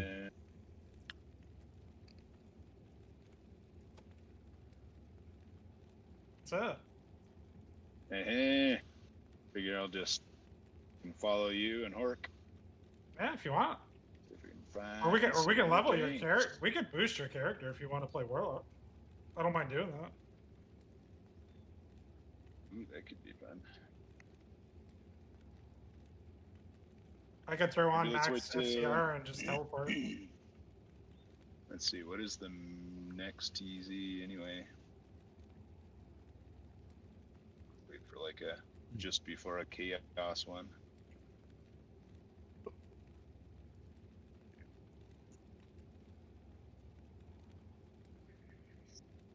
Because you're already high enough level to get. Jungle is next. Yeah, we can just do that. I can glitch through to Nightmare at least. Yeah. Because I'm pretty sure I'm level 2. Let me see. Let me go check. Are you in Nightmare? I am not in Nightmare. Oh no, I'm 25. Level 25. So we can just get you a Nightmare. You don't, because you already can do Ancients and normal. Oh, that is a dirty herald.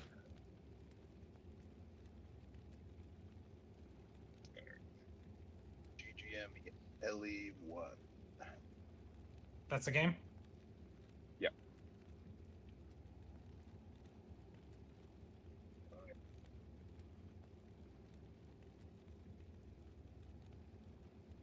I think I have a mule that I can just bring forward into Nightmare. Get another socket quest. Oh, wait a minute.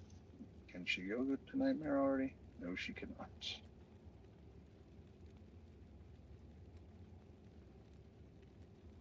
Dang it, I misclicked. Oh, and I think, where am I at with him? I am, oh yeah, just got to Flame. So ready, he's ready for Diablo. Okay.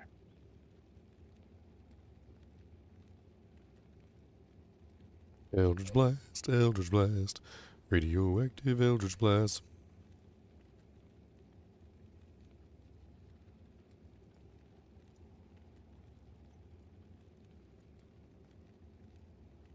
Throw on my helmet. Eldritch Blast is such a weird ability. I was doing the skill video for it, and it's such a weird ability. I don't really know if I like it very much. Like, it does a thing, but it only does a thing if the other thing is doing a thing. Hexes, right? Well, yeah, it's like the monster has to be hexed or it does nothing.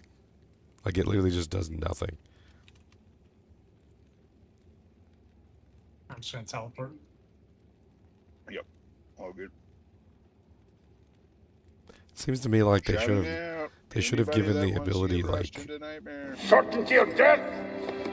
Small chance of success. Pass. What are we waiting for? they should have given the ability like some kind of like functionality outside of the hexes. Even if it was just a minute like additional aspect.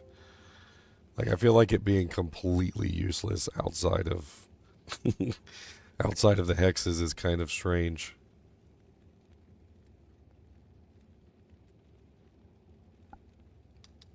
Crystal sword.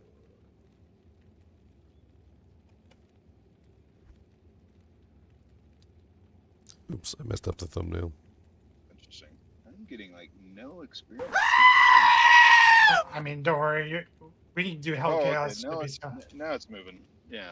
Okay. I We was said- just. I figured it would be moving at least a little bit. I was like, wow. No, it's going. Mm-hmm.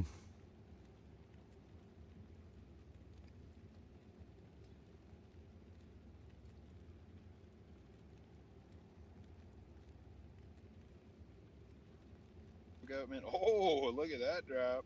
Some sets, dude, for the Chronicle. Dang. Add X amount of elemental damage feels like a wasted stat line. I mean, it's weird because, like, in any situation, it does 0 damage unless you have a hex up. So it's not doing any damage, and it's not stealing anything, any life, and it's not stealing any mana unless you have a hex up. So a lot of the times, like, you go into battle, and you're swinging your weapon, and the monster's not hit yet, so it's doing nothing, it's doing nothing, it's doing nothing. The monster's hexed, and then all of a sudden it does something. But, like, by the time it does something, the monster's, like, mostly dead anyway. It's kind of weird. It's weird the way they have it set up. That's nice. I'm at least 25. Can still get XP in Act 5. Sweet.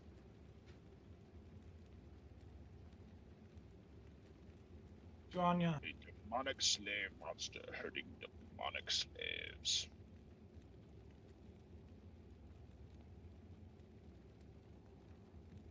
Portal. Portal up. Got crystalline. Thank you. Now I'm looking for the Anya.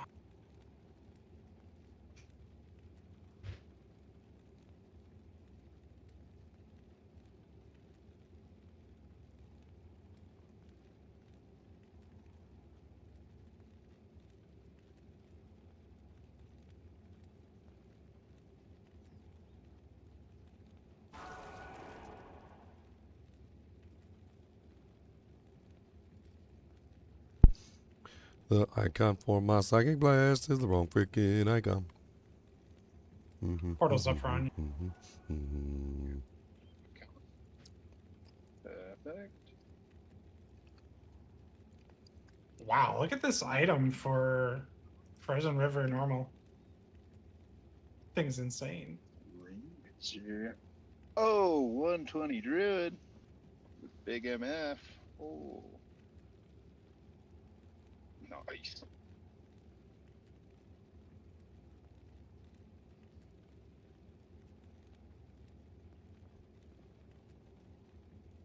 Yay, capped reses.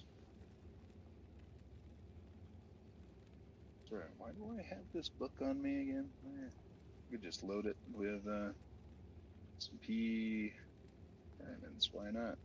Get my res up for nightmare. Oh yeah, now I'm fully capped.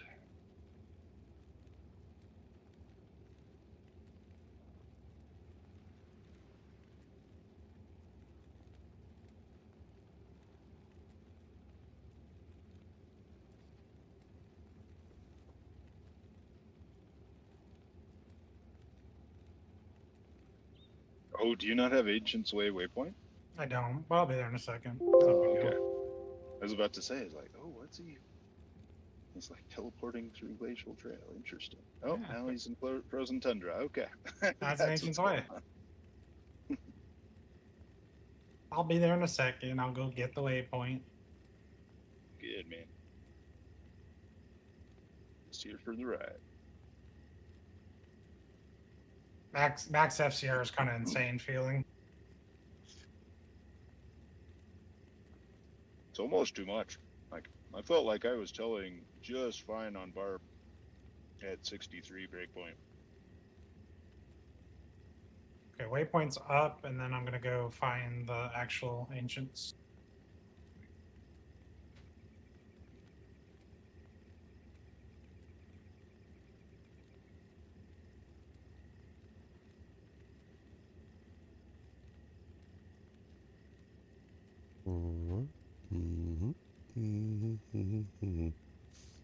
Boom, boom.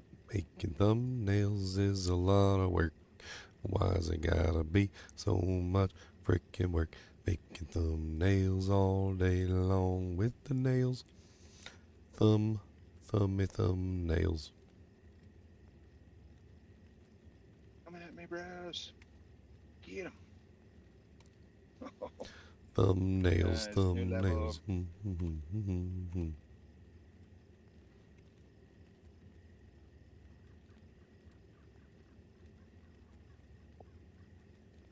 Ginger, I bet you can use Gemini or ChatGPT to be like, hey, make a thumbnail for this skill / ability / item in the style of Ginger Gaming Mentor's thumbnails, and it'll be able to do it. Evil.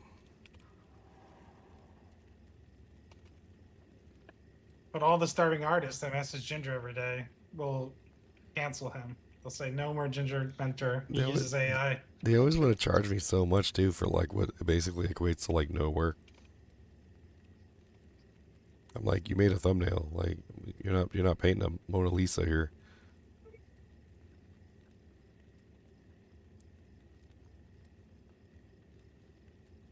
It is the Mona Lisa.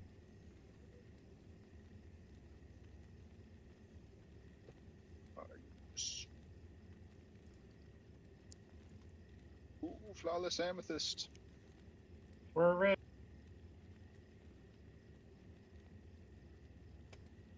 No, Goatman, stay on the stairs. Stop running around like freaking crackheads.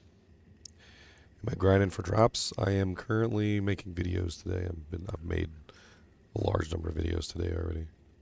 I think today I've made, what is that? 1, 2, 3, 4, 5, 6, 7, 8, 9, 10 videos so far. And I plan to make more. Your grind doesn't start what's the until the mall? 20th. I'm literally just going to grind Ginger out should be every fully single healthy by video. then. You know, Not great. grinding. I be grinding some videos because I want to make sure I got them, gotta make sure I need them, gotta make sure I want them. And then you have to craft all the charms and amulets and rings and armor and weapons. That jink's gonna be expensive, man. Yep. Well, you'll do it in Hero Editor, but for the videos, I mean. That's like hundreds of hours of videos right there, it feels like.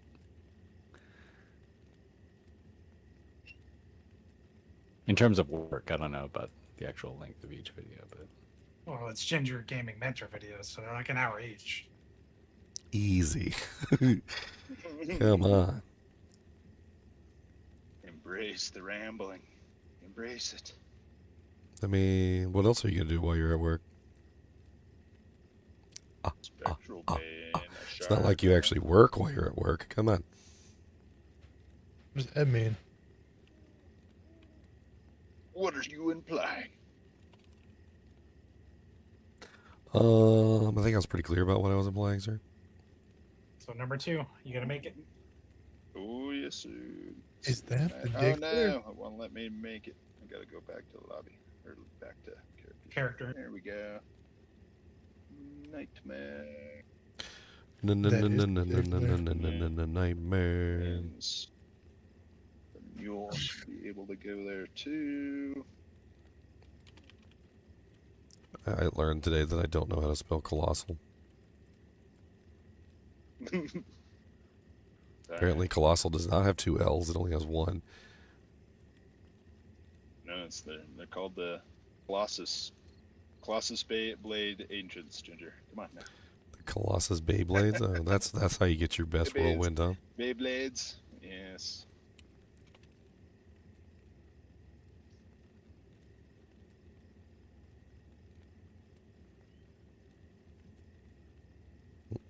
Right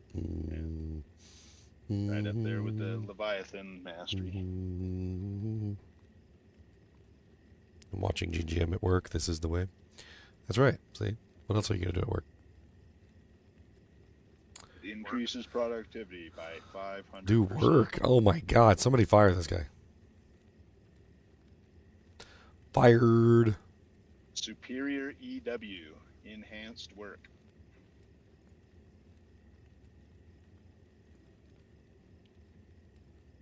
Can't get a better EW mod. Oh wow. The Glady. Those guys really slapped my minions.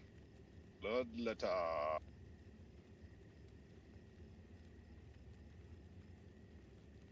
Yeah, my poor American minions.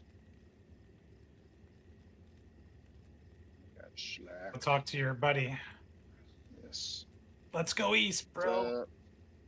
What's up, Warren? Back up the caravan. Caravan is ready. Darn right it is. Staying on every do-tank. I'm gonna get a band of do-tank.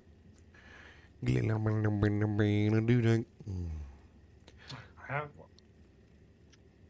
I need to start working on some more of these skills. I want to get as many of them done as I can today because I got to go to work tomorrow. And then the next day after that. And then the next day after that. And then the next day after that. get all the working out of the way. Yeah.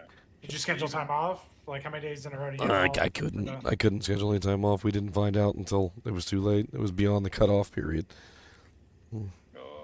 So a ladder day? Are you off for a ladder day? Yeah, because I think it's a Friday. It's my normal day off.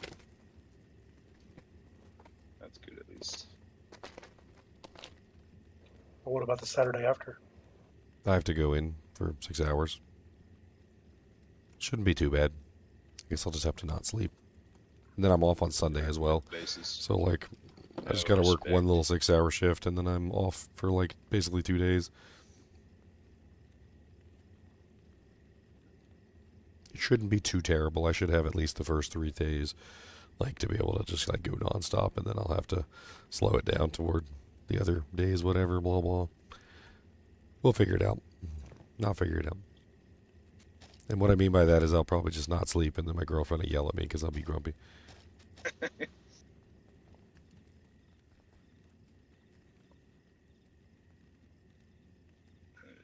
Ginger zombie mentor. Yep, Ginger zombie mentor.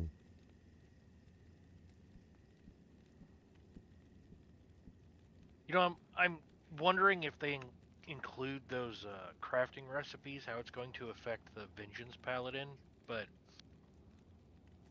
I just don't see how you're going to get enough negative res. The Vengeance Paladin? I mean, the Vengeance Paladin would just add some more negative res on. I Well. mean, why not? It would increase his damage. I mean, most notably would be the cold one. Like, because you could very easily get a large amount of You could cold, beef it up negative then. cold res, which you can't normally break. So, like, in that one scenario, you could use a cold sunder and then maybe, like, put negative cold res on everything. The main reason you would do that is because the cold is the only element that kind of gets wasted. Like, it doesn't really do anything. Because whenever you run into a cold immune monster, like, there's nothing you can do to bypass that cold immunity. Unless you're using a sunder and you have, like, a sufficient amount of negative res. But, like, I guess at that point, if you had a bunch of negative res on all your charms for cold, and then you also threw, a sunder in the mix, that would probably work. All right, I'll be right back. I'm going to go to the restroom. All of them is at 20. You I'm could, gonna take Cody out. partially do the res buffs. Oh, did I get Fire Oasis? Oh, no. That was the negative there. All good. Yeah, I'll find it after. I'm in level 3 now. All good.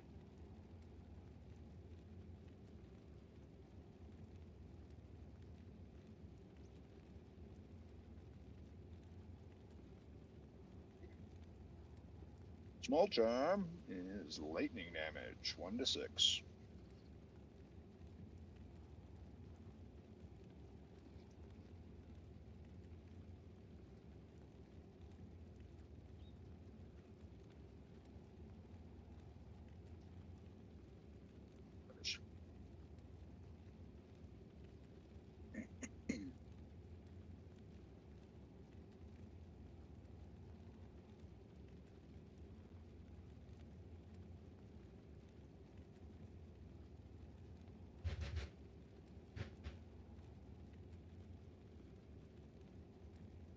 Good points up. You have to go talk to everybody.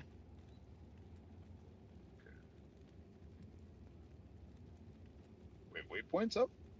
For Far Oasis. Oh, for far. Okay. Yeah, when I heard have to talk to everybody, I figured it was Arky. All good.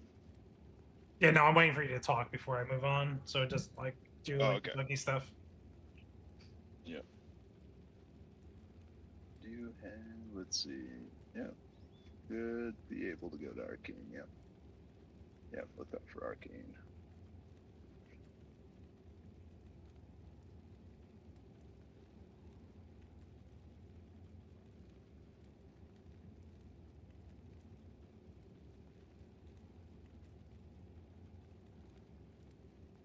Wait for Arcane. Oh,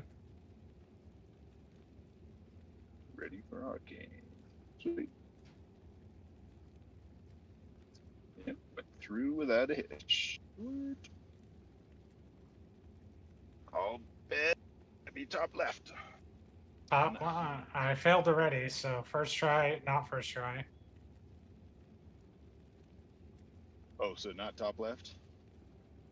I went top right, I guess. Oh, it's usually yeah. That's usually the best guess.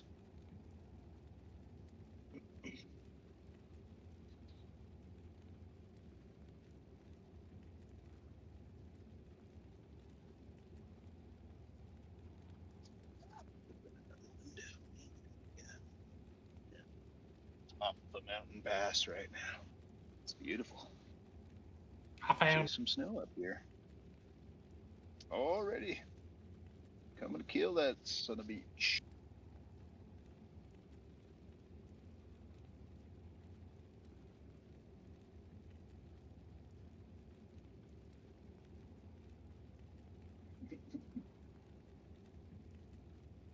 Yeah, that madness probably does await the Warlock in the next iteration Which one is it? of his life. Oh, sorry. Circle. Cirque. Circlage. Far left.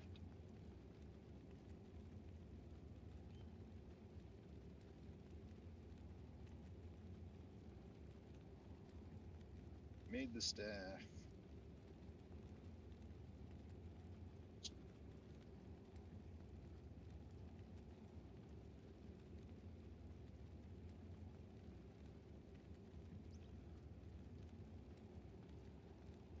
Okay, portal's up.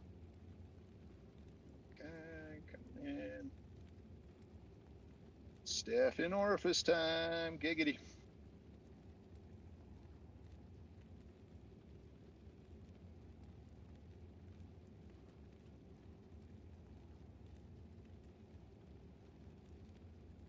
Yeah.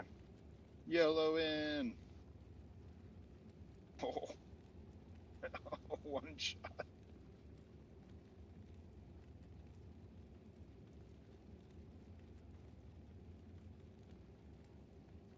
Thank you, Marnell.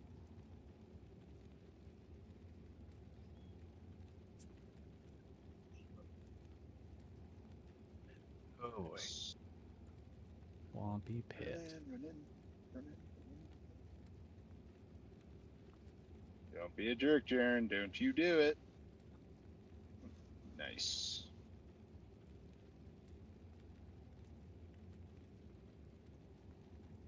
You guys think we could talk Ginger into when he gets married, he have like a third section at his wedding just for us to like come and like make weird comments the whole You'd have to bid on time? it, man.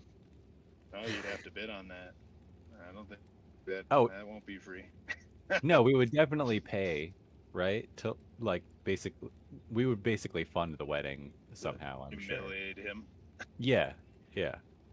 Not even like we don't get to give like donate for the speeches or privilege. anything like that. No. No, speech level might there, but extremely expensive. No, he's got to have like a regular best man or some shit. Like I'm sure he has real I friends. mean, honestly, I think it's the would-be wife you need to talk into, man. That's gonna be the hard sell. Nah. We could But I pay guess enough. if you throw enough money at it. Yeah, yeah, come might on. Be convinced. Oh, the wedding's gonna be free, Like, all plus right, we make guys. 20 grand. Yeah. All right. It's gonna be a Bezos wedding. Gonna buy out Italy. You just like live stream the whole thing Come too. if you help us buy out Italy.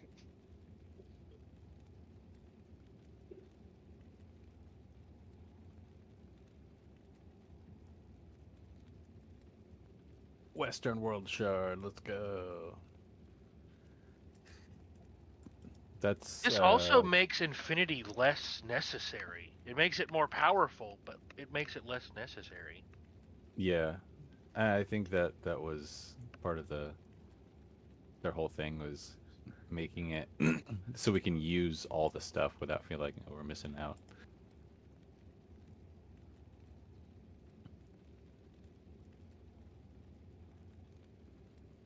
Right, because now like grief doesn't matter. I mean, like obviously, like paladins will still want to use it for smiter, but Got the eye. Very nice. Because I'm thinking of, I ran a self-cast Holy Shockedin at one point, and with the additional negative lightning res, he'd be really, really good without the infinity. and the minus lightning res. Yeah, Yeah, or is that what you were saying? yeah, that's what I meant. Oh, okay. I didn't know if you cut out and I just missed the word minus. But yeah, with the additional minus lightning res that you're gonna get from the charms and a handful of other stuff. Yeah. Yeah, because everything can roll with minus res now if you get enough stuff. As long as, well, yeah, as long as it's magic. So all your charms roll, so, you know, that's nice. Yeah. But you got to get lucky with the. Oh wait, no, the sunders they just roll minus to whatever sunder it is, right? Yes, as far as I Okay. understand.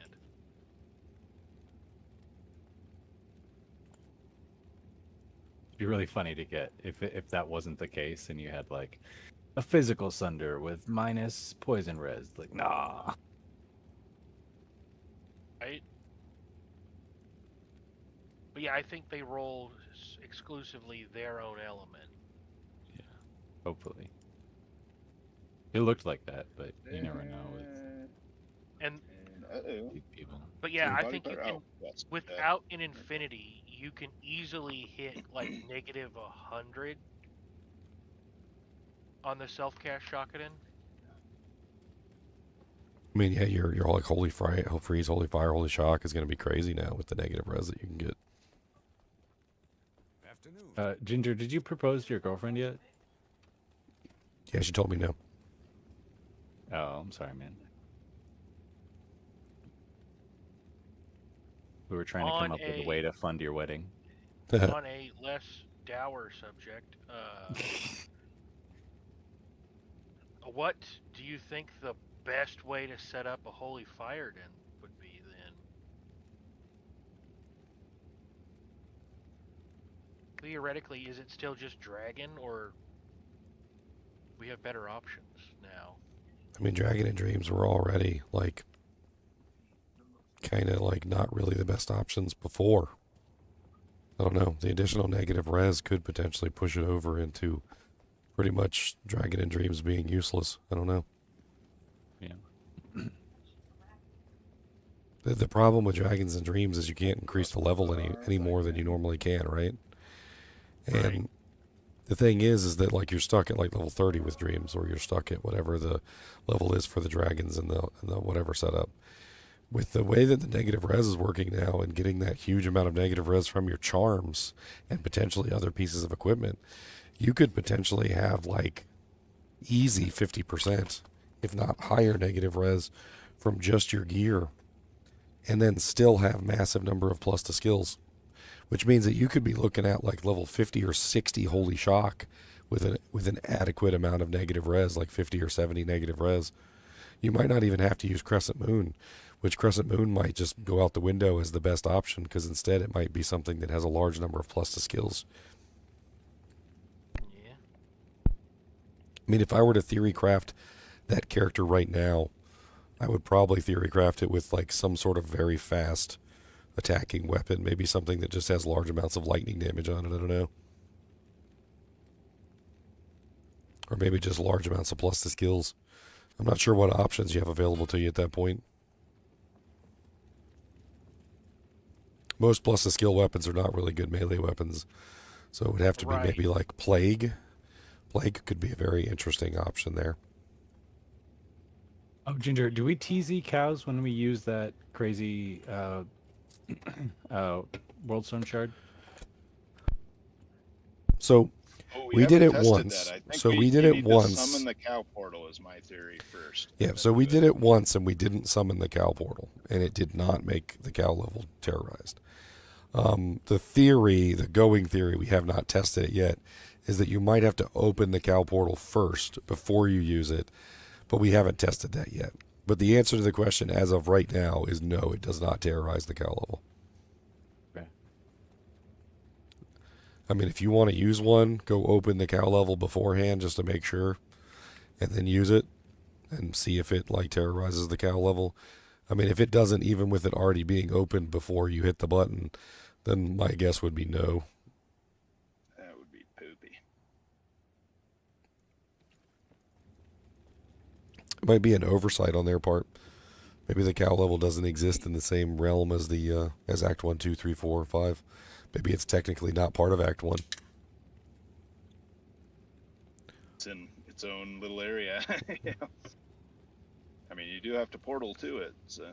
I mean, basically. It's an imaginary land of bovine. Ooh, a bill. Ooh, 2-socket ethereal.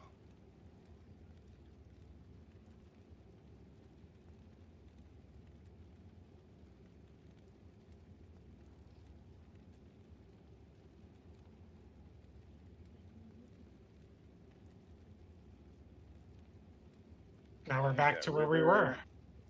Yes, sir. Rinse, repeat.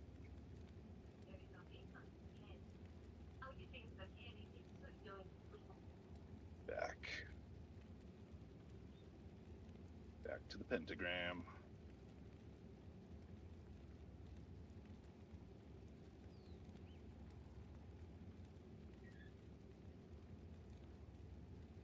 I wonder where the best place to get that helm is going to be. Nightmare something, probably. The unique helm? Yeah. The new 3-socket runeward helm. The unique helm. Gotcha. I want the unique helm more because I'm more of a battle caster. I need both attack speed and cast rate. It's nice.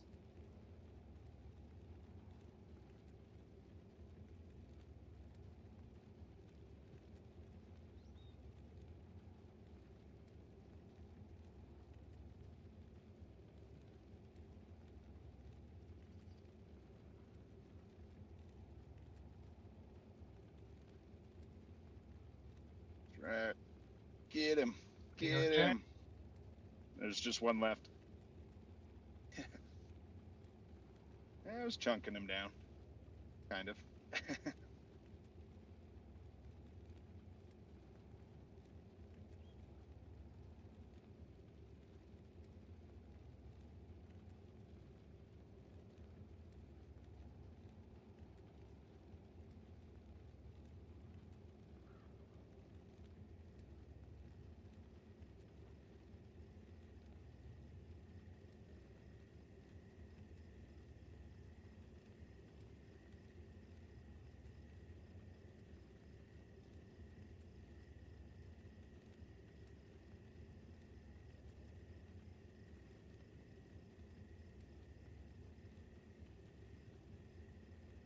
Slayer God.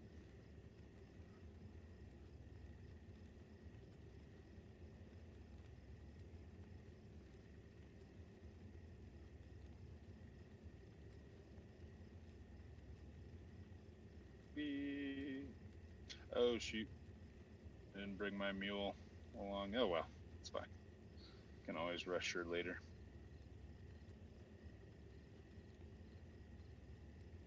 She was there when Mephisto died, so she's through Act 3. First thing. She's... Ooh, now I have the Bind Demon or Consume. Ooh, which one first? Oh, enough points for both. Do both. They're both good. You want them both. Yeah, they're both good. I mean, running out of hotkeys, like... Yeah, so you need a many lot of frickin' hotkeys. Yeah, jeez. It's kind of insane. crazy. Reminds me of a WoW build. I even bind these two. Oh my god. I actually had to get the waypoint. There we go. For Shank. Cool.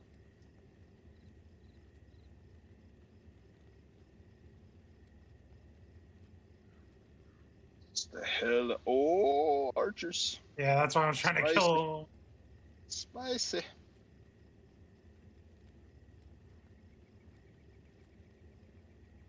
Yes.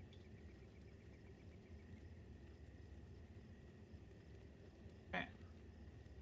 Now to crystalline. There is no secret cow level.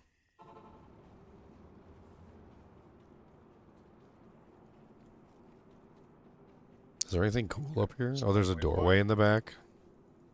You know what would be really cool if they did, like with the Colossal Ancients, is if they had like a Colossal Bale that you fought, like you go through, like you kill the Ancients, and then there's actually a doorway in the back, and you go through, and there's like a Colossal, like Worldstone Keep with a Colossal Bale there.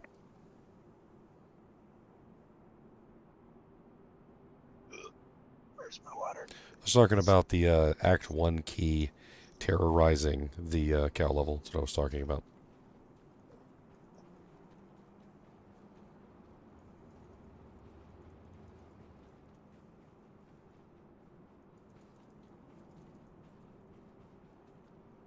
Look at all the dead people over here in the corner. Should be able to use them as skeleton fodder for the necromancer. Seeing dead people now, eh, Ginger? I know. You really are sick. I gonna I mean, we already knew conquer that. towards the light, Ginger. We Don't let it already take knew you. that. I just drew the ire of a herald. What the hell? Dying.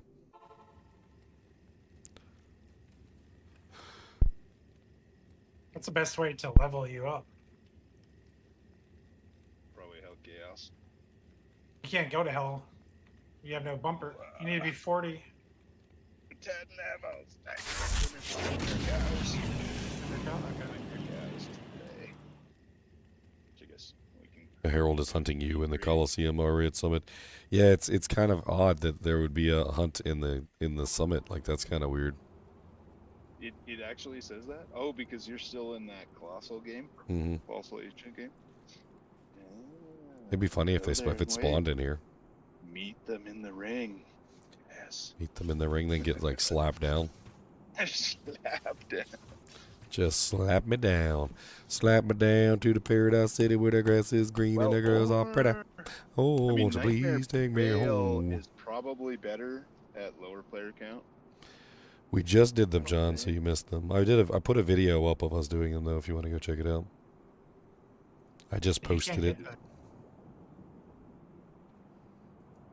Can't get what? You can't get to Nightmare Vale, right? Because you can't get past the portals. Because you can't kill the Yeah, ancients. you're right. You're right. You are right. We could do Nightmare Cows, though, because I guess I would Yeah. create the game. That's why, yeah, my Nightmare Cows would play. Yeah. I'll create LE3. Right. There's another dead guy there. There's another dead guy there. There's another dead guy there. There's another dead guy there. That guy froze. He's not feeling the greatest. He froze up. It was very cold. You created it? I guess that works, right? Does that work? Yeah, it doesn't matter. Once I just go get the leg. I guess we could have done it in that game. Yeah, I feel like this is going to be really fun with no gear. I mean, one thing that we could do, maybe like before ladder launch, is we could have like a mock ladder and everybody just we level up characters with no gear, just have fun. That's my plan. I'm gonna level no gear at all, like the day or two before. But I mean, we did do that for at least the start. Yeah, we did for normal. For normal, and we just kind of like blew through normal. It was crazy. I'm gonna do a whole mock ladder start. You know, that the interesting connotation of the negative res on the charms is that some of those builds that I was trying, like those proc builds or those like elemental builds that had trouble getting enough negative res to really kind of like function properly. And those are right on the back on the menu. Like a lot of those are back on the menu. You could make some crazy like my barb, for instance, like my dual wield Crescent Moon Barbarian, the Thor barb. Dude, he's like crazy back on the menu. I could get a bunch of lightning charms, put the negative res all over him. I could have like negative 100% on like any monster that I'm attacking. Yeah, that would be super solid. I mean, we could simulate like the negative res that you would obtain from that. I couldn't like directly create that, but I could definitely take any charm and just simply add 1% negative res to it of a specific type. Are you in Crest Docks? Oh no, that means you're probably ready to mess up the Kane quest.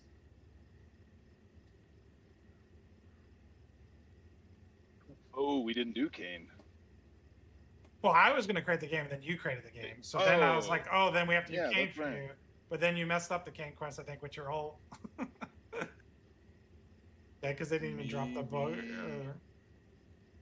That or don't know. I didn't go and talk to Kane in Act. I mean, I was in Act 3. Well, look, come to Or my Act 5, come to my portal and see if you can grab the thing, see if it works. Tree's right here. No, it's not gonna work if you made the game. Yeah. Oh, you made the game. Are you drunk? I did. Oh god, I am drunk apparently. I was distracted. Bedine was asking me about Barb stuff. I was starting to write a response. I was like, I'll create the next game, and then you create. And then I created it. Because it was still on the game creation screen, and I just incremented the name. Okay, now Stony Field. There we go. Harold is hunting you in Looks Flayer Jungle. like- Okay. Yeah, yeah.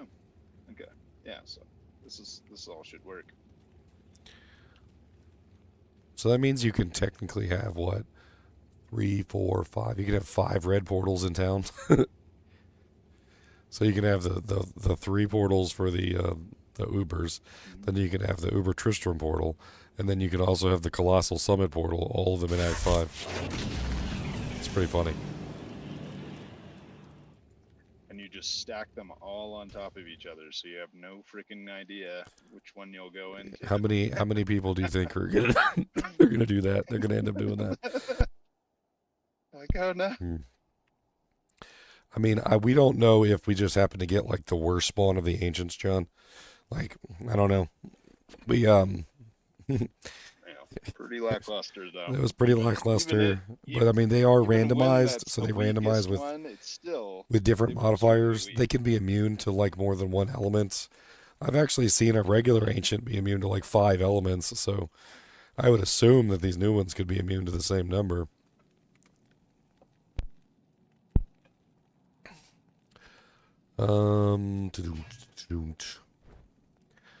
Let's see. I think Leon has one new unique item for me to do a video on too. I do. But I need it back. But you can have it for the video. He's gonna give it back as an elite item. So. Oh yeah, as an elite item, I'll upgrade it to full. Upgrade. You warned. I gave him the picture too, so he can like show the ranges in the video.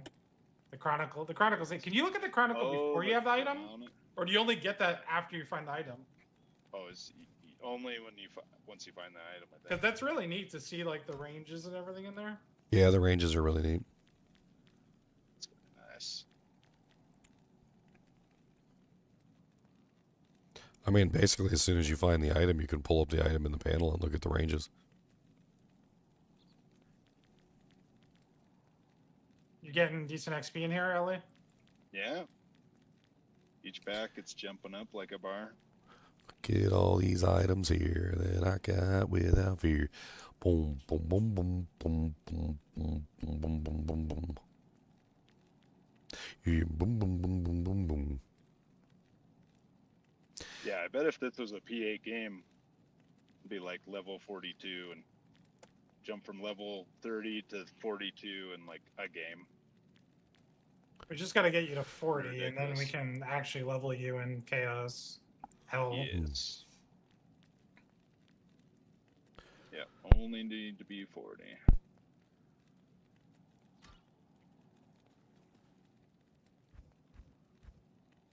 I just seem to remember when I helped like do this for other people, like when it was a full game, they went from like high 20s to low 40s. Call on the in, like, a kinship. single game. Fill up that game. Oh, I did. Oh, didn't I? Let's see. I thought I tagged someone. Do LE4 in a second. Yeah. Bring cows to you. Come on, cows. Boom, boom, boom, boom, boom, boom.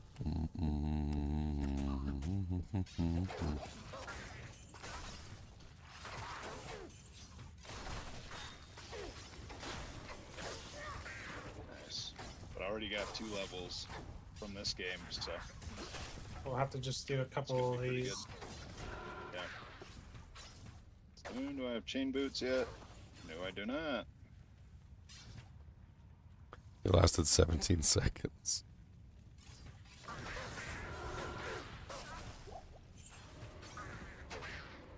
$17. What? Somebody said they rewatched the video and the Uber Ancients only last for 17 seconds. Exactly. It was very fast. Yeah. I mean, Talik alone. I feel like I just swung. You know what I would do to no them? more than 10 times, and he was dead. You know what I would do to them, which would be really easy. Just immune to all elements. Just simple as that. Don't change anything else. Only physical damage. No, Or immune to immune to all, everything. immune to all elements, including physical, including magic, including butthole damage, including poison damage, all of it, everything. Even make I think another option would be to just give them all of the unique modifiers all at think- once. I That would think- give them all immunity. Yeah, but the thing is Doesn't even I think the magic entire anymore. purpose of this is it's involved in the sunders, right? So by the time you get there, you should have a almost sunder. 3 levels per game. Like by the time you get to the ancients, you should have a sunder, and you should have a sunder upgraded, and you should have negative res that you need to basically push into that. So like I don't see any reason why not making them all immune, because then you're essentially forcing the players to use the sunders to break that immunity. And then every single person that goes up against them has to like find a way to counter the immunities. I think that would be an excellent way and of you're dealing with it. forcing us to find all those sunders for your party, which is no. There's other ways to break immunities besides sunders. You can also break immunities with lower res, with conviction. You can also break immunities with like procking lower res, procking, having conviction on one of your little minions. Like the new Warlock has the ability to have like a conviction minion. I mean, I don't necessarily think it's a horrible way to go about it. Creates an interesting, just like with the Ubers with their massive regeneration, it creates an interesting conundrum that you have to bypass.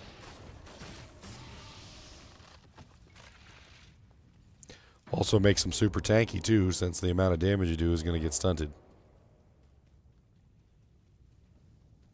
I mean, the entire point of the terror zones now is, number 1, gathering Sunder Charms. Number 2, gathering the shards, which are used to imbue your charms with more negative res. So by the time you're done, you should be able to get like a huge amount of negative res, completely bypassing the immunities. So you get your Sunder Charm, you get your enhanced regular charms, you start decking out your character. By the time you're done, you've got enough like breakage and Sunder Charms to like completely bypass the immunities anyway. Like, so I don't even see why that would be horrible. Just give them full immunities. That can be like one of the gimmicks of them, is they just have full 100% immunities. Okay, how does this bind work? You have to hold it down? It's a % chance. Oh, okay, so I just gotta keep trying. Eligible for the Chronicle. The Chronicle's right here. See? Chronicle, and it lists all your items that you found. Chance. So if you found the set item, then it would be inside your Chronicle list. I pulled up Eisenheart just by default because I knew I already had to have already found like most of Eisenheart's. Shouldn't even require you to find that set. Like it should just be a gimme.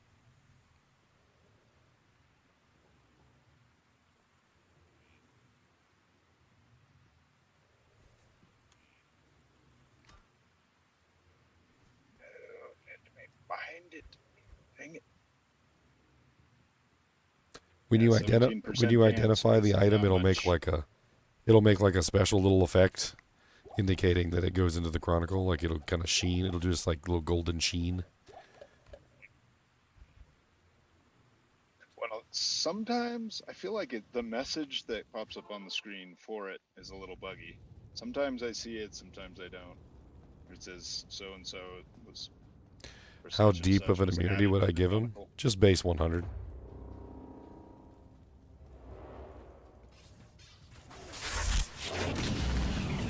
Yeah, the deepness of the immunity wouldn't matter if you've got a Sunder, because it just sets it to 95, and then Yeah, but I would just give him base 100. That way it could be broken by lower resistance or conviction.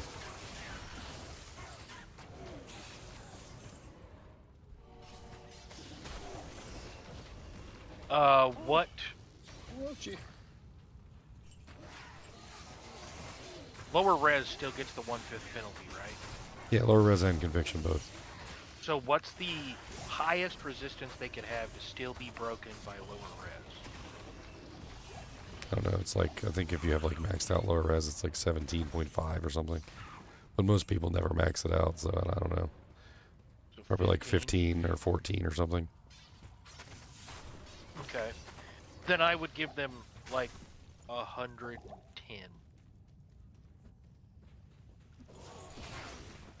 Just so it's not something you can do early.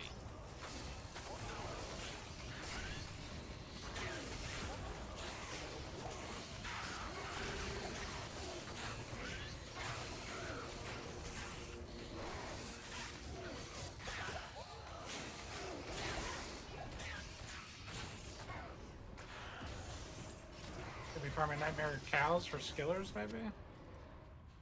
Yeah, it's a solid strategy. I was thinking about just like a straight bow character instead of like a proc character. Yeah, it works. I you- tested that. You could easily do. I was thinking magic damage would be the base. So you do Bane Hex, and you could do like Witch Wild String, because Witch Wild String converts most of the physical damage to magic anyway. So you'd have like double magic damage there, and then you could use Mirage Blades. It'd be super powerful, I think. And then just fully invest into Hex Bane. You do Hex Bane, you do Hex Purge. They both are nice. I've tested both of them. One gives you more attack speed and AoE. The other one gives you... I think Hex Purge is really only if you're like you need AoE. I think if you have a bow that's firing 5 arrows and a multi-shot, you don't really need AoE. It does give you attack speed too, though, which is nice. Unfortunately, I don't think you're going to get very far attack speed-wise with bows. It's not an Amazon. So he probably has like very bad breakpoints. Still waiting on Warren's calculator to come out with like some of the information on his breakpoints, but I'm gonna guess he probably has very bad breakpoints on attack speed for the bows. Feels pretty good. Doesn't feel bad. I like it.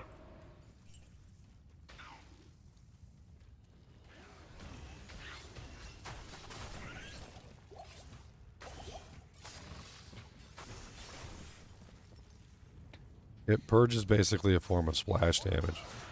The damage on Purge is okay, but like the single target's better on Bane. Bane also seems to be each other, though, so you can swap back and forth. Yep. Have you seen how much damage you can get with Bane though? Yeah. Like I was looking at it and like fully synergized, Bane goes up to like some crazy numbers. That's what I'm doing now. And I think that's the play on ladder launch, because then you're not limited to just physical. What's your Bane doing right now?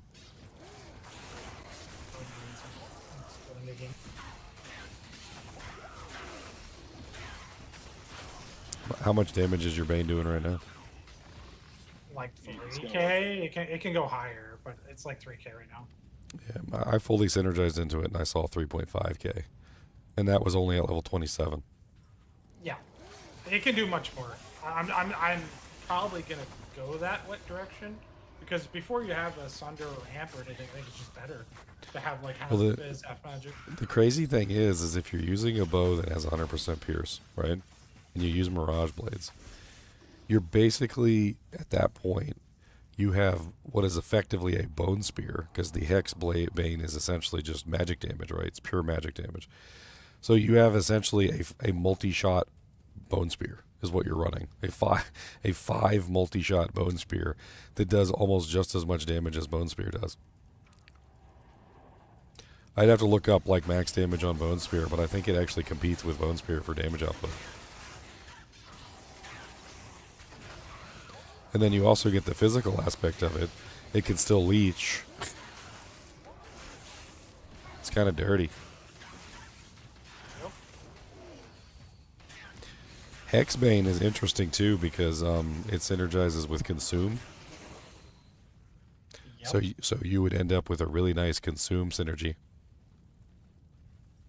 Don't give away all of our secrets, Ginger. I mean, I've been going over the skills for hours. I mean, I know. Starting to learn everything. I've already got almost the whole Eldritch tree up so far. I'm killing it. I'm gonna make this a hot TP for you. I don't want to kill this stuff. I need to put up the sorry. The last two on the Eldritch tree, and I can start working on one of the other trees.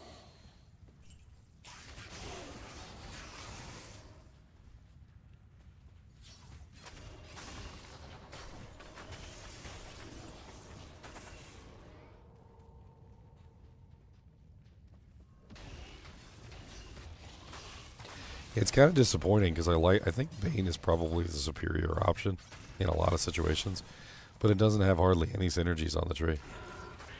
Whereas Purge, I think, has like 2 different skills that it synergizes with.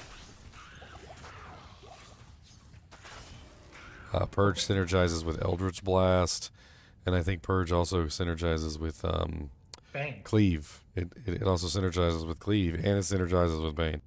Like, I don't know why Purge is synergizing with everything, but Hexbane synergizes with nothing. I think it's to balance it out. So you can't just have Bane max for free. You have to plan. Like if you're going Bane, you have to plan around going Bane as a skill. Where Purge is more like it substitutes into your Cleave, into your... I think it's like a balancing factor. I mean, I don't know. Hexbane is I think superior to the attack speed bonus you get from Purge. I mean, I like the attack speed bonus. Don't get me wrong. But, I mean, you're getting negative 25% to enemy attack rating, which makes it much harder for the monsters to hit you. 30, like, I think it's up to 50% to the enemy's defense reduction, which makes it super easy to hit them, and you need way less attack rating. And then it's just massive amounts of flat damage.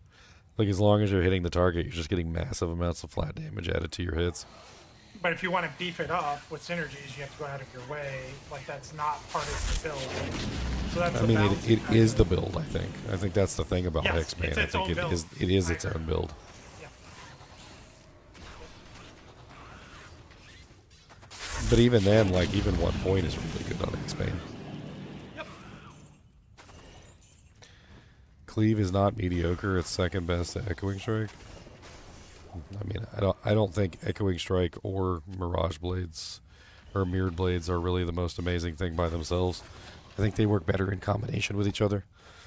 And Echoing Strike is amazing damage, but it sucks at proccing. It doesn't Black Crushing Blow.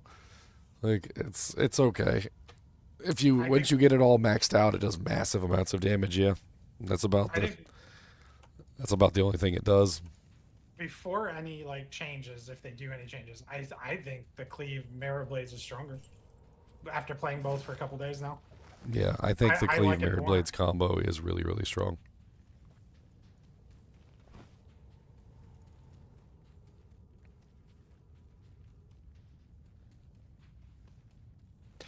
Yeah, and I don't know if I would count on Echoing Strike making it out unnerfed before the season starts. I feel like it's too broken. The moment that I think it was Llama made a video with like killing Ubers with a Wurt's leg, I think he pretty much proved without a shadow of a doubt it needs a little bit of a touch.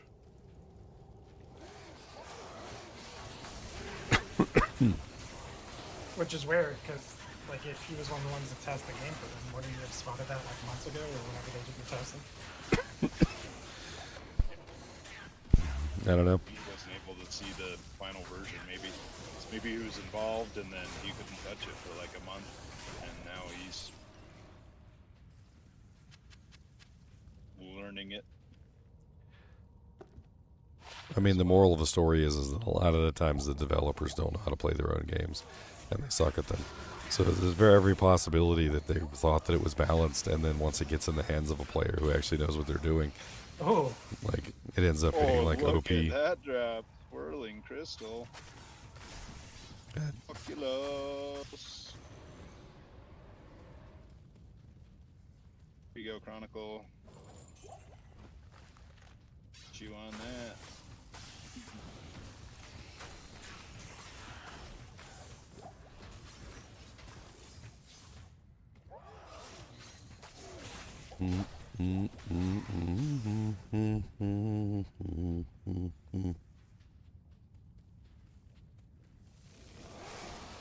Where is Bobby?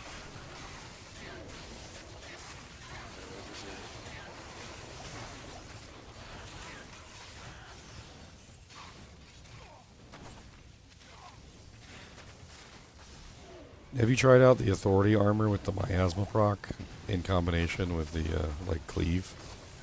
yep. Just I running like it a lot.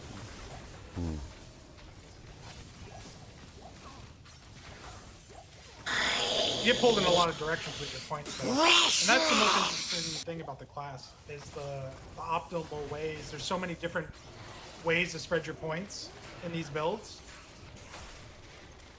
And you sacrifice here or there. If you do the proc version, like technically you want to build up enhance entropy because you want the chain proc to last longer. I did it without doing that.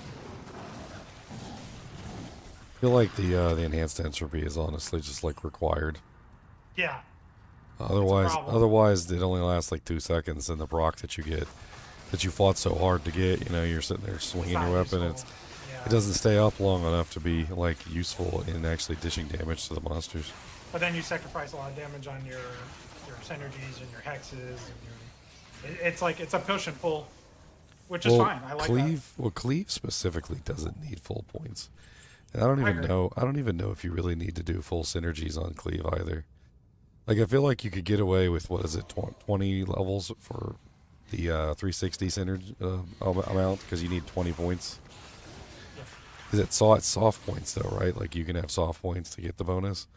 So as long as I didn't test that for the Cleave. I think as long as you're getting the 360, I think you're fine, and you don't have to take that much further. Also, the synergies. I mean, I don't know if you really want to grab all the synergies for it either. It's just off weapon enhancement. I think you can do without it as well. Like, I think you could totally do an entire build with Cleave and just like put 20 points in the Cleave and not do any of the synergies, and you'd probably still be fine. Chaos run. LA. I'm just curious how much XP you get in Nightmare Chaos. Okay. We could do cows right after too. Yeah. Portals up. Probably pretty decent. It's like really good density as well.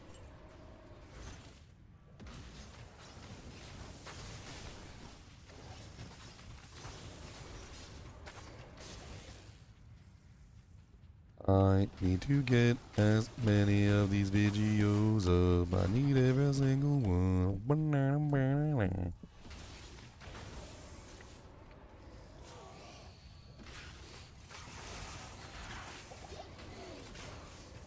I think on Thursday we'll probably just do like a whole day of theory crafting now that I have an idea of like how all these abilities work. And we'll just sit there and theory craft like 10,000 characters. 10,000. Hopefully we'll get patch notes at some point. That would be nice. A lot of characters. I mean, I feel like that's how many possibilities we got here. There's a lot of possibilities. You aren't wrong. Small charm is cold damage. Another small charm is 1 strength. Getting XP in here. Yeah. Like that mob alone jumped up half a bar.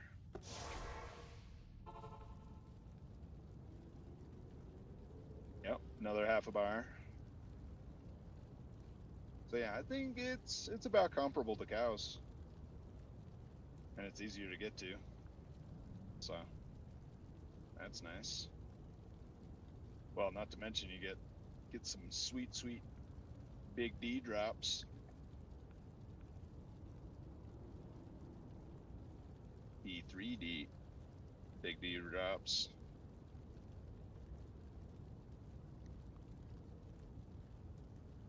You gotta identify these codexes, man. They could be key. Oh, you're right. Yeah, it's like the internal loop filter in my brain hasn't registered that books and codexes are new to what is it? Codex, Compendium, and what's the elite version? There's a lot of them. If you look in the filter, it lists them all. There's a lot more than that. Well, like different names? Yep. I thought the normal were cut. Oh, I thought all. There's different base types. Codex. Just like, you know, swords have a donut base types. And Okay. Feed me, uniques. Not learned them all. Feed me.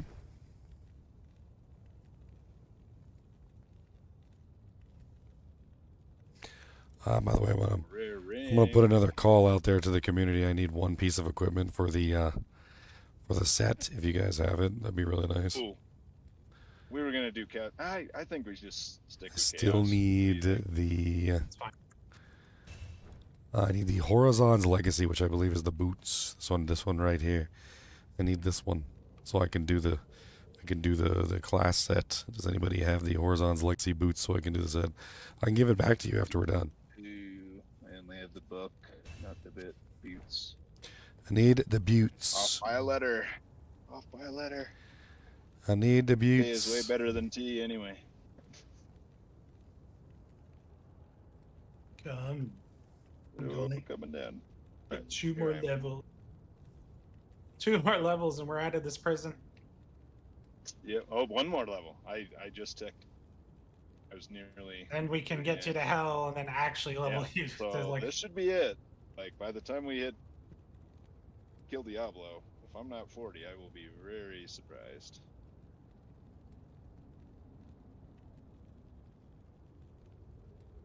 You can take this ball and chain off, Leo. Unleash him. Well, we got to boost you to Act 4 hell. Oh, that's true. At least unleash you upon hell.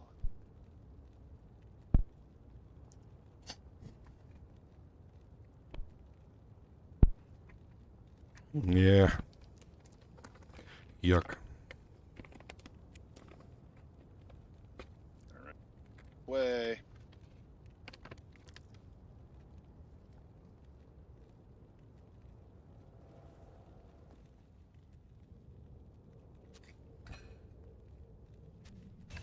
Die off the platform.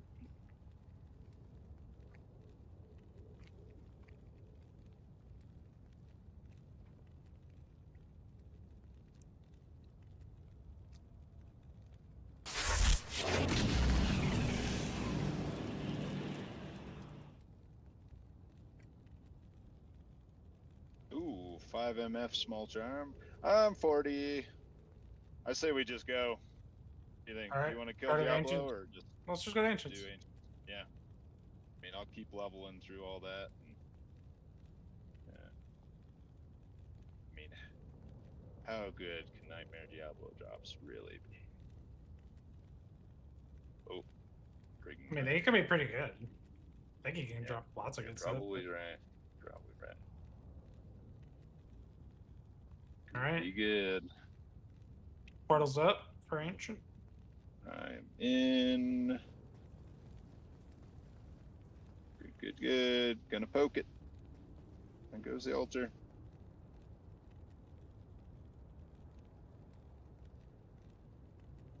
Bang. Oh, 41, like that. So is bind something I want to max out?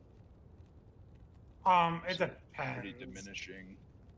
So you want it level 20, and it does work on soft points. And the reason why you want it 20, it doesn't have to be 2015, is what they're saying. 20 gets you the aura, but you can just capture an aura. So 15 is good enough to get the extra 3 effects. You doing a summoning build, or are you doing summonings like passively for your other build? I'm doing a pretty heavy summon build right now.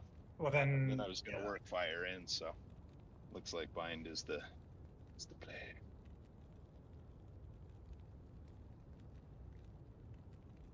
I don't know if bind's the play even for a summon build. I think you just want it level 15 to 20, and then you probably for a summon build want to beef up the other kind of things like Death Mark and Blood Oath and like the actual summons you're going to use. And you would definitely want Demonic Mastery so you can have 3 demons.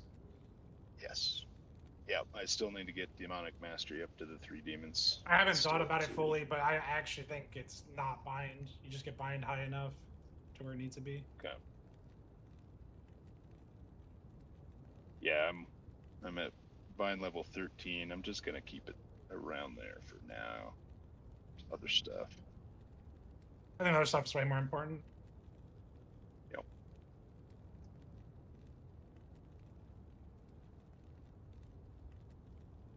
This poor goatman. They only have 1,000 life each. Feeling a little weak. Great, portal's up for throne. Coming in.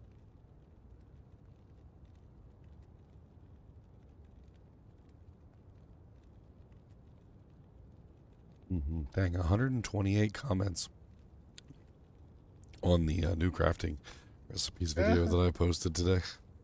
People are super excited about these crafted recipes.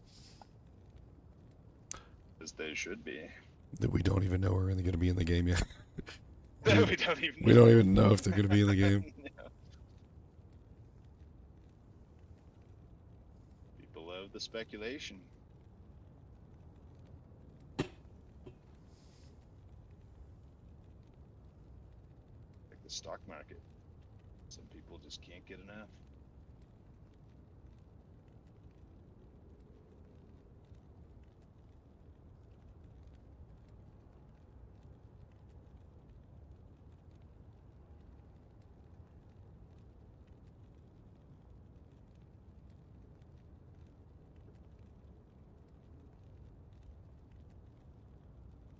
Are you gonna do the blood boil build, or are you just gonna do like raw? I was doing the raw, I think. I honestly haven't thought too much of it. The problem with rushing is I'm just Well, you like get to think mindlessly about it. following right now. Yeah. But yeah. I think for Later your on, I first, your first thing, I think you just put points everywhere and try out every skill, every single thing, Yeah. and then just take your first respec few after you respecs. decide what you want to do. That's a good point. Might be worth 1 point wondering every single thing, just testing, Just just playing around. Oh, great mall. Sick, man. Steel driver drop. Hopefully that happens on ladder start. Be sick. Okay, so I'm making the game. Freaking hell now. Okay, 8 is up. Alright, mule.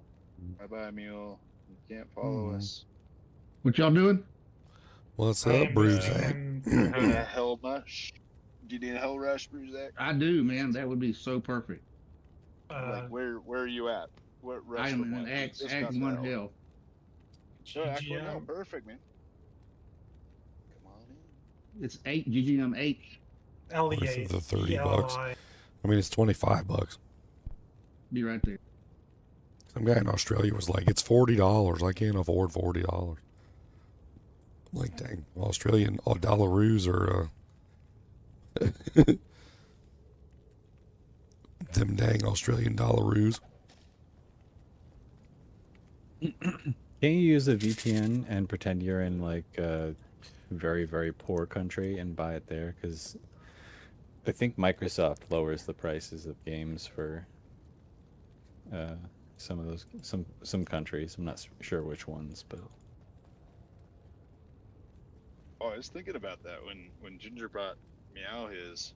I was thinking it's probably cheaper for Ginger to buy like us. 2 minutes, guys. I'll be there in 2 minutes. Taxes they slap on the UK version probably higher.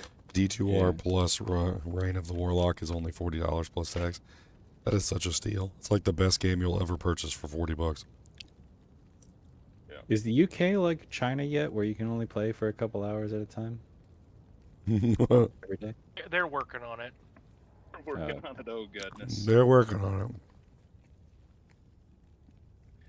You guys see Come that down. game that the UK government made?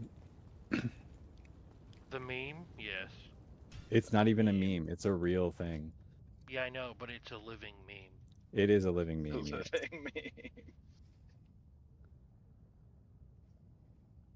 And then it had the exact that's opposite terrible. effect it was supposed to, apparently. Because they What is turned it? that little girl into... So the UK government made a video game that is meant to be played by children in school. Mm-hmm. And it's about the dangers of being radicalized online. And they made this It radicalized a bunch of people. attractive young purple-haired girl with piercings, the online dissident, and she talks about how like Did she have a nose ring? she does have a nose ring, and she talks about how like oh, we should send illegal immigrants back home, and like that was like the thing that's like radical, and everyone's like, yeah, based. So she's like the country's mascot right now. My goodness. Yeah, I can't remember what the game's called, but if you look it up, you can. There's dozens and dozens of articles about it. The Lotus Eaters had like a whole podcast about it too. Oh yes, the Lotus Eaters. I love listening to them. Just because their accents, they sound even more intelligent than they actually are. Well, I am overburdened. that's not hard. I can't Yeah. use this yet. Okay, Brizek's here. Can't carry anymore. Yes, sir. But they are very insightful. We ready? Impossible. I thought the government was supposed to be banned from making their own propaganda. Nope, not in the UK. Not and here not in either. America. Hey, we got Obama to thank for that. He's the one that Yep, repealed thanks, the. Obama. He's the one that repealed fun. the law that made it illegal for them to propagandize. Well, no, he didn't repeal the law. He changed the law. So it went from the Smith-Mund Act to the Smith-Mund Modernization Act. Yep.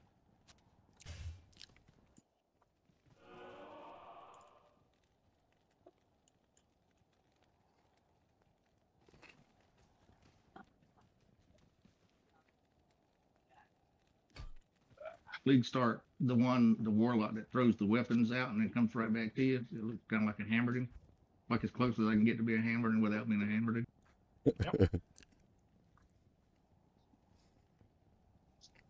Blades.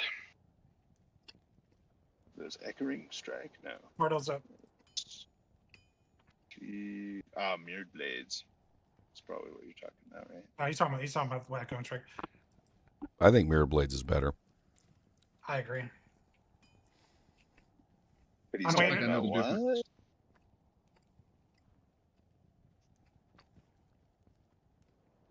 I agree. I think everyone's getting debated by the giant number in the stat sheet and not by the actual behavior of the skill. So Echoing Strike's problem is, number one, the range is kind of short.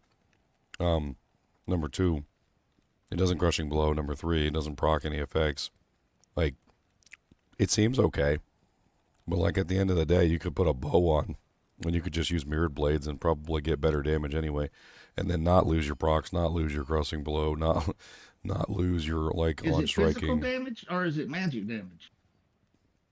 Yes. It's physical, but you can make a magic as well. You can hybridize it.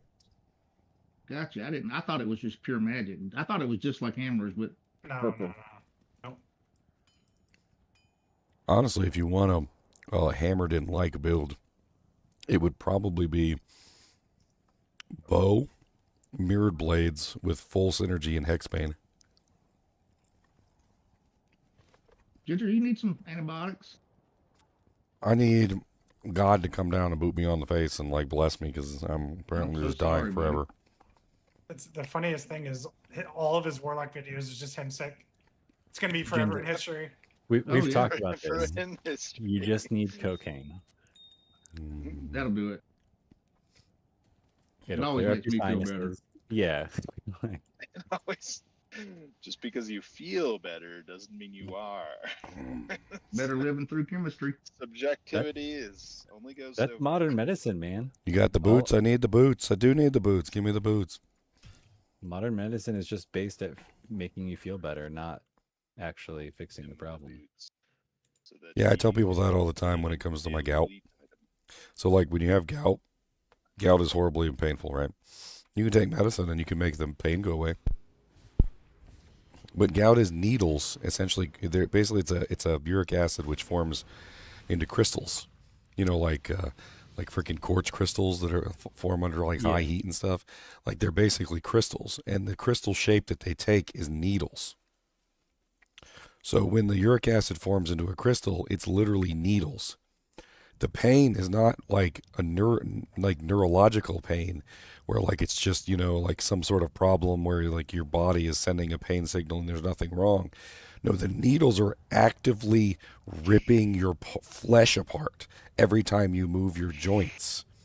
So hiding the pain can be done, but that doesn't mean you're not just like absolutely destroying the joint that the uric acid crystals have formed in by moving and basically cutting and like absolutely just like ripping apart the like ligaments and joints where the uric acid crystals are forming.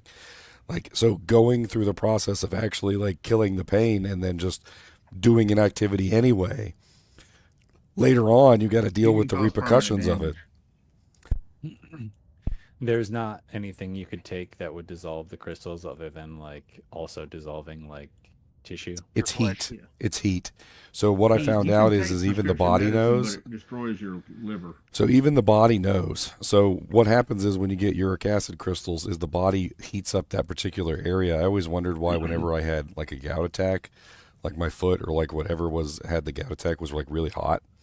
And that apparently high heat causes the crystals to dissolve and then the body can reabsorb them.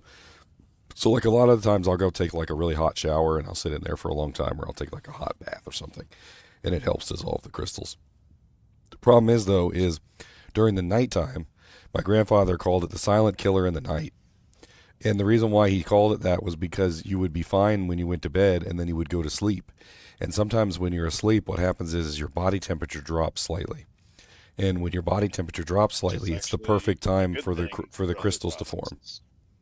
So like during that time period, the crystals all form, and then you wake up in the morning and you have like a horrible gout attack because during the nighttime when you were sleeping, your body temperature dropped and the crystals were able to form. I deal with it through diet though. I just avoid anything that causes gout basically. Yeah. I haven't had a gout attack in like I think I don't know, maybe like a year or like 2 years. I don't know. Yeah, we were talking about that the other day, diseases and stuff. My daughter was really concerned about like the cat getting rabies, and we're like, well, really, the only way to deal with diseases is to like be cautious if you get bit by an animal or get a cut or like a scrape or anything. Because we only, and like my wife tried to get me to stop saying words at this point because she knew what was coming next. And I was like, we only have cures for like 2 diseases of all the diseases we've ever worked on. And that like just made her more paranoid. All right. The best cure though is sleep. That's why that sounds so detrimental, having the gout in the sleep, because dude, sleep is super important, but and lowering your core body temperature is actually really good for promoting sleep, like good quality sleep. But then the gout is like working against that. Yes. Mm-hmm. That is sucks. Mm-hmm. Mm-hmm. Mm-hmm. Mm-hmm. Basically, what I found out is drink lots of water all the time. Alkaline water seems to help out a lot. It seems to cancel out the uric acid somehow. I don't know. I drink a lot of alkaline water. That's a new portal. Sweet. I can't imagine like getting gout in like your wiener or something. It usually That would happens probably at be the like a worst place way. of previous injury. So unless you got punched in the wiener real hard at some point in your life, and you had like a horrible wiener injury, I don't think it's gonna go there. I'm trapped on the stairs here. Oh, we killed one. Okay. Good deal. Most of the time, it happens in people's feet and fingers because they usually end up breaking their arm or their wrist or their foot or something. For me, it goes in my hip because I fell down one time when I was skating, Double down there. and I hurt myself real bad on my hip. Which I think is the 1 o'clock position. I think. Freaking skating, man. Skating's dangerous. Roller skating and ice skating, both of them. What's up, boys? What y'all doing? Yeah. We are Getting a little nerding hill rush. Thanks to Leah. Found it. Heck yeah. Heard you guys, you beat the big boys, huh? I haven't watched the VOD yet. It was Was it fun? Not that big of boys, apparently. Yeah. Yeah. It appears. Dang it. They got some growing to do. Come in, Element. All right, I got the full set. We're gonna play around with the full set, guys. I guess I'm about to do a video on it too. Come, Ellie. Do it. Oh, hey, I'm falling behind. Oh no. Why What's can't up, I get out? Psy3XX? Save me. How's it going? Let me go in. Okay. All right, so we got shared. Bing, bing, bing, bing. We can do a video on the set. I like this. Oh, I got a shiny. Look, I'm shiny, guys. I got the shiny, shiny, shinies. Look at me. I'm a very pretty Warlock. See. The shiny, shiny, shiny Lord Warlock is me. I got the shiny, shiny Warlock you can see. I'm gonna put screenshots of all the pieces and all the bonuses and whatnot. I thought Oh, I yeah. was The helm's thinking pretty sick. purple. Keep you up that helm. That real quick. Jaren talk.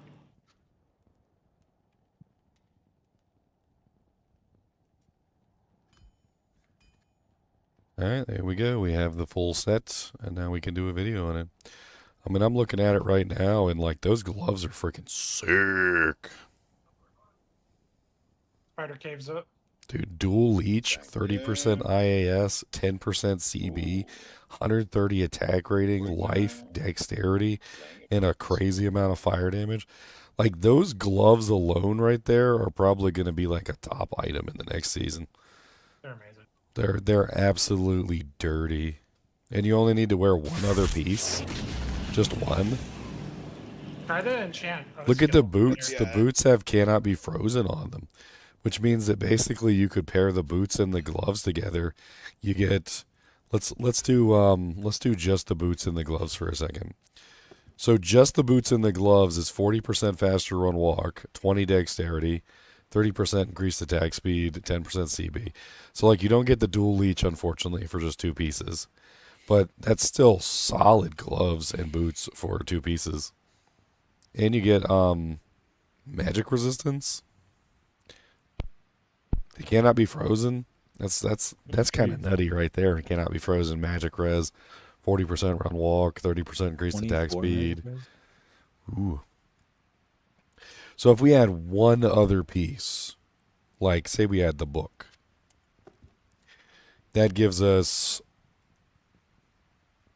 the mana leech on the gloves at the very least. So it looks like 3-piece gives you the mana leech. And looks like we gain 30 energy.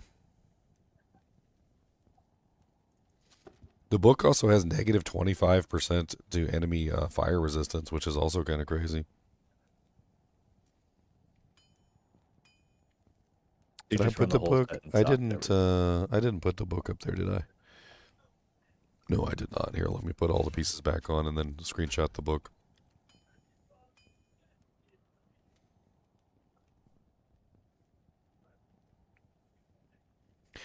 I mean, the armor piece is not in Discord, upgraded. You should type like horizon. So then in Discord, if anybody just searches for horizon, they can find like those snapshots. I can do that. Yeah, there you go.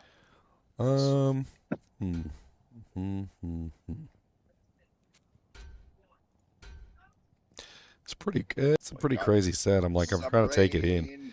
350% enhanced damage. How many pieces does that require? Wow. Amazing. Full pieces. Laying of hands. Plus 30 to enchant. So you get free enchant. Yeah. I literally have a level 33 enchant right now that I can just cast on myself. That's freaking dirty. Dude, I wouldn't be mad with the set. That's kind of nuts.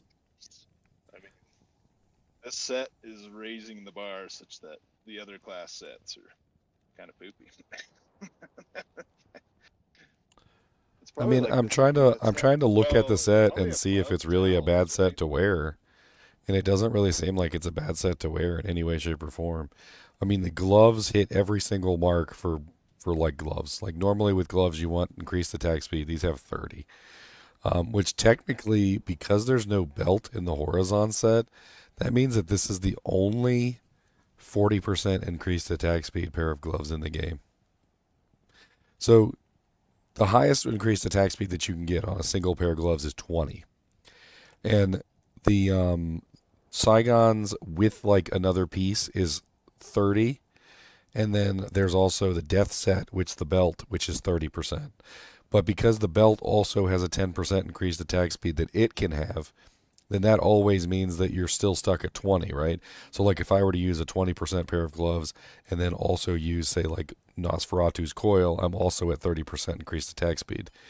But like this particular pair of gloves does not require a belt. So this is the first pair of gloves that you can use a 10% increased attack speed glove of a belt with, which means that you have a 40% increased attack speed pair of gloves. This is probably the most increased attack speed that you're ever going to get on a pair of gloves, and they're also like the best pair of gloves in the game. And you only need to wear one other piece to get the increased attack speed bonus. Ooh, unique ring dropped. Which honestly, the boots just seem like a really solid choice since they have cannot be frozen on them. Or the book, which the book is also a pretty solid option as well. Like I would definitely on pretty much just about any build, I would totally use the book and the gloves. The book and the gloves is a solid 2-piece.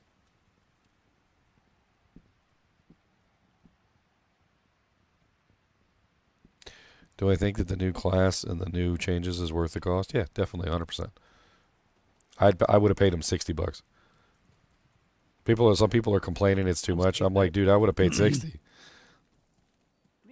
Like they could have charged me $60 like outright, not even including D2R, and I would have paid for it. $24 is cheap, and $25 is cheap. $24.99 is cheap, and honestly, like I think that they like it's a steal, like a literal steal for $24, especially considering I'm probably going to get like years of content out of this thing. Decades of content. Yeah, you definitely made your money back already too. From oh yeah, 100%. I already know I made my money back. Yeah. Freaking Elemus bought me 50 gift subs the other day. He paid for my expansion already. Oh jeez. What are your subs? Paid for your next 10 expansions. Like $2 for subs? I don't remember how much my subs are. It's been a while since I even looked. There's like multiple tiers though. Oh, I think it's 5. There's multiple tiers. One of the tiers comes with like a discount to my my shop too. It's like a flat discount on everything. If I remember correctly.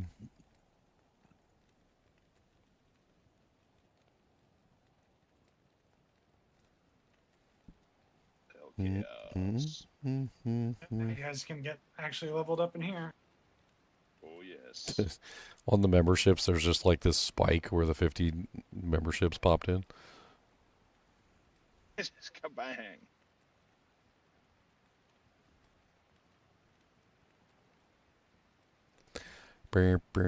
Let's see my levels. So there's $4.99 for the basic. $9.99, $14.99, $24.99, $49.99, and $99.99. I do believe $99.99 includes my telephone number or something, so you can come play with me. I'm pretty sure. Telephone number. Yes. I went ahead and boosted the servers ahead of time. GM up at 1 a.m. The $99.99 membership option literally does come with my phone number. You can literally just call me on the phone. That's dangerous. Is it though? Yeah, is it? He does answer. Believe it or I not. worry for your health, GG. I mean, I've pissed off enough people on the internet. Unless he sees it's me, then he might skip it. Yeah. I'm gonna. Actually, it's a good strategy. Maybe the people that you pissed off the internet, they'll care so much about pissing They'll you call off. me and then start spamming me. They'll pay the $99 and then start spamming me. They'll pay the $99 and spam you. Like, okay, no worries. Genius. Yeah, anybody who's a member on YouTube, like not just a member of him, but like a paid member, YouTube every month. Make sure you try to hype his videos. That people are saying that helps a lot. I don't know if it really does. Ginger can probably tell us, but I'm trying to. I don't really know what that hype thing is. I think it's new. Hype. It is. You can do it 3 times a week. Yeah, I've been doing it. You can hype other people's videos. I got tons of videos you guys can hype too. Hype them. I just put out like freaking like 10 videos. You guys, there's the new crafting recipe one is doing really good. Like here's a listing of all the videos I've posted today. Like literally today. The Sunder Charm one's doing pretty good with like 5.2K, and that was literally posted like today. And then the crafting items one, that one's doing like 8.8K already. It's got 134 comments. People are really interested in that one. all the unique ones, like I'm just slamming them out there so fast people don't even have to look at them yet. But like, I got all the skill videos up. Those are gonna like see tons of views by the time I'm finished. Like I'm putting them out before the ladder starts, and then when the ladder starts, everybody's gonna be watching the videos like while they're trying to level up their character. They're like, what the hell is this skill? Let me see what Ginger's got to say about it. It sucks. End of video. I've even been posting on all the Diablo posts, like the official Diablo posts. I've been linking your channel and been like, you guys really need to check this man out. He's been putting out banger videos for D2 videos for years. Did you just say echoing is bad without gear? Echoing is not bad without gear. It literally gets free damage like from the skill itself. It's actually like ridiculously OP early on. Me and Leon both leveled with echoing, and it was so easy. Like we were literally just like murdering things in like P8 by ourselves. Echoing is absolutely busted, and it's not gear dependent. You can pick up literally like any weapon that you find and put it on with echoing, and you can be fine. A freaking Axe of Fekmar drops at the beginning of the game. Boom, you're set. A freaking Shadow Fang drops while you're level 22. Boom, you're set. A bone snap falls, you're good. Like, it doesn't even matter. Like, there's so many good items that you can use with Echoing Strike that if you're trying to tell me that you can't find an item as you're leveling up when you're using Echoing Strike, I'm laughing at you, because you can literally craft yourself an insight. You can use bone snap. You can use freaking like half the axes, mauls, pole arms, spears, like freaking two-handed weapons. There's like literally 1,000 items in the game that you can use with Echoing Strike, and they all freaking work because you don't even have to worry about the stats on the item because Levitation Mastery takes care of the stat requirements. You don't have to worry about the fact that it's a two-hander because the two-handed weapons are wielded as one-handed weapons. You don't have to worry about the fact that it's ethereal because you don't burn durability, which means that you can literally just use whatever piece of crap falls on the ground and you're fine. And rant. Except for non-weapons, obviously. It needs to be a weapon. I mean, seeing as how some people use Wirt's leg to kill Uber Diablo with Echoing Strike, I'm not entirely sure. I'm not entirely sure that you really need much of anything. You could literally just go to the shop and buy like a white dagger or something from the shop and probably still do just fine. Does it need to be a weapon? Can you use like normal attack with no weapon? No. I think you have to have something in your hand, yes. Oh. Because that'd be an interesting challenge to watch you / make you do. Yeah, it's an awful run back to your body build because you can't do anything. Yeah, I mean, you need something in your hand, just anything. Do I think that they will keep the two-handers for the Warlock? I mean, that's kind of his whole gimmick. I don't see why they wouldn't. It's the coolest thing about it. Like, it makes so many more two-handers viable. So many, like, every time a two-hander drops, you're excited. Like, whether it's Yeah, rare it turns or unique. all the garbage stuff on the tier lists into like A to S tier items now. I mean, well, that's kind of like the whole thing. I've complained about this a million times. Like, all my videos, I've got tons of videos, right, on like two-handed weapons and like stuff like that. Like, here, let me pull up one of my playlists for like axes or something, right? And like, there's tons of axes in the list. And so when you look at the axes, you're like, yeah, nobody really uses those axes, right? So like, here's my unique axe list, and let's look at all the videos in the unique axe list, right? So we've got Measuresmith's Reaver that nobody uses. We've got Stormrider Tabar nobody uses. We got Warlord Trust nobody uses. We've got Boneslayer Blade that I think I'm the only one in the history of time and space has actually used. Spell Steel, nobody uses it. Chieftain, nobody uses it. Brain Hue, nobody uses it. Axe of Fekmar, Gore Shovel, Blade Bone, Humungaus, Butcher's Pupil's actually surprisingly loved. Minotaur, Ethereal Edge, Executioner's Justice, Hellslayer, all these two-handers that nobody freaking used hardly ever, right?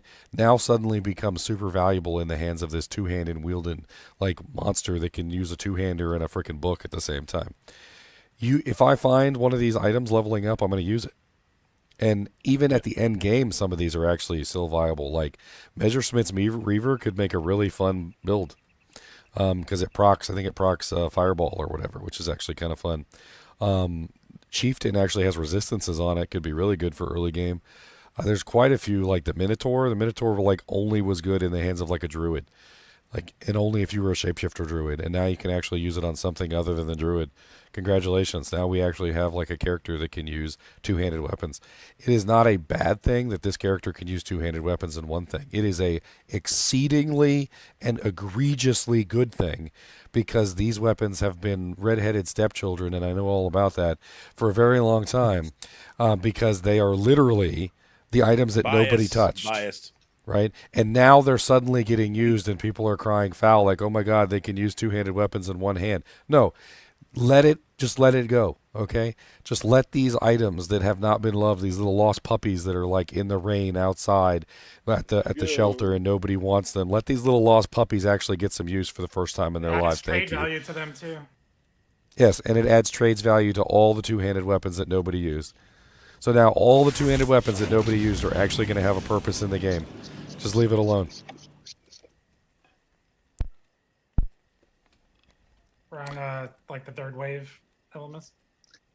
Oh, I'm not level enough, am I? Yep, Ondals. People are already talking about using Ondals.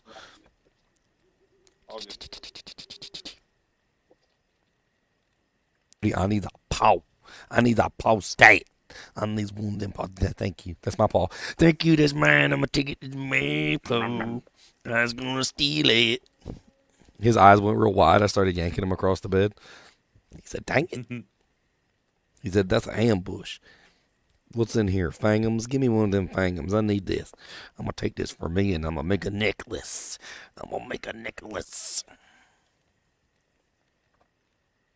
Bonehew? Yeah, Bonehew is going to be super valuable this season. I already tried it out with a proc cleave build. It's amazing. It's going to be fun. Just going to find it. I want to find an F Bonehew and put a Zodrune in it. Oh man, I found a shadow bow with 12 ED and it had 2 sockets in it. Can make a Zephyr. I gotta like breathe in this set and really like look at it. Seems like it gives a lot of resistances. I mean, between the armor giving like 22%, 15, 25, and then like the whole set giving 50, which is pretty traditional for most of these sets. And then like the boots even give magic res, which is kind of crazy. That level 30 enchant on there is just dirty.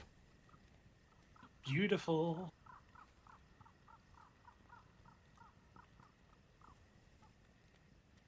So dirty. You know, that's really kind of nice for like the summoner too, because you could just enchant your whole like army.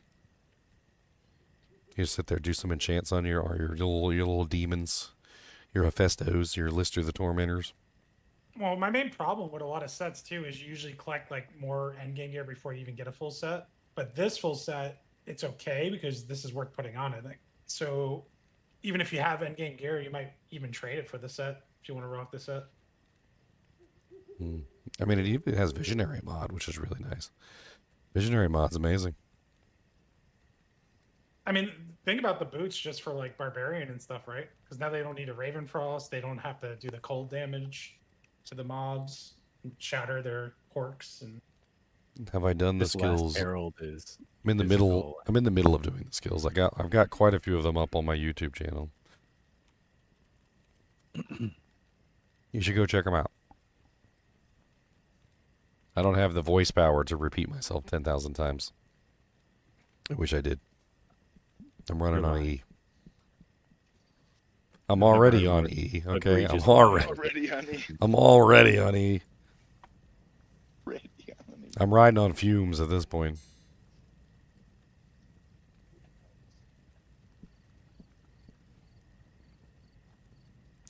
All right, let's do a video on this set because this set's pretty amazing. I guess we're upgrading the russet armor, which well, that's the only piece you can upgrade, isn't it? Demon Hide is already elite. Mirrored Boots is already elite. Demon Head is already elite. I don't know about the book, but I mean the book doesn't seem like you would even want to upgrade it. So it's pretty much just the russet armor could potentially be upgraded into what the What is that one? The elite russet armor. Why can I not Can remember someone it? come join on me and try to kill Balrog? this herald for me? I think it's a Balrog. It's Balrog. So you could upgrade it to a Balrog plate. That's the only thing you can do to this. Oh, you got a Herald issue. What game? You got to join from my friends list. Oh, are we friends? Yeah, I think we are. All right, let's do this boodly doodly poodly doodly. What's your Blizzard tag? All right, guys and gals, we're gonna do a video and we're gonna record the Horizons set. Let's go. 3, 2, 1. Let's jam.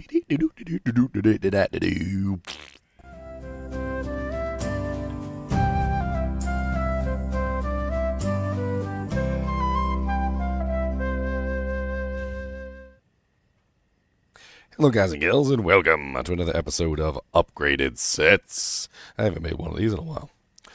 Today we're going to be going over the Horizons Splendor set. Now, as with every class, there is a set for every class.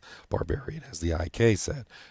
Paladin has the Griswold set. Amazon has the Mavina set, and so forth and so on. Well, this is, of course, the set that they added specifically for the Warlock. Now, the Warlock set makes you glow, in case you were wondering, just like the other sets do, with the exception, of course, of the Necromancer and the Assassin set, which make you invisible and make you turn into a vampire. Now, this set's kind of OP. I'm not going to lie. Let's actually look at it piece by piece before we actually look at the full set, and we're going to talk about the set pieces and kind of how broken they are, and then we're going to talk about like them in combination with each other and so forth and so on. So first off, we have Horizons Secrets Occult Codex, which does come with +2 Eldritch skills, 30% faster hit recovery, 20% increased chance of blocking, 29 vitality, 48 life. It does have some resistances on it, which I think rolls between, I think it's 18 to like 25 or something, so it does go up quite a bit. You can also, actually no, the resistances is coming from the diamond that I put in there, my bad, which I put a socket in there because, you know, it's a shield and I want to have some resistances. The book itself is decent. Eldritch skills, faster hit recovery, blocking. It's kind of designed around a melee character is what it seems like to me. Now looking at the Horizon Secrets with the pieces, so adding in pieces to the Horizon Secrets, if we add one piece, we get poison length reduced by 75%, which isn't like the most amazing thing, but it's okay. It's nice to have. If you add a second piece, you get a negative 25% enemy fire resistance, which is really good for the fire builds. If you add a third piece, you get 15 to energy, which is good for increased mana. And if you add the fourth piece, you get the full set, which does not give the piece any additional bonuses.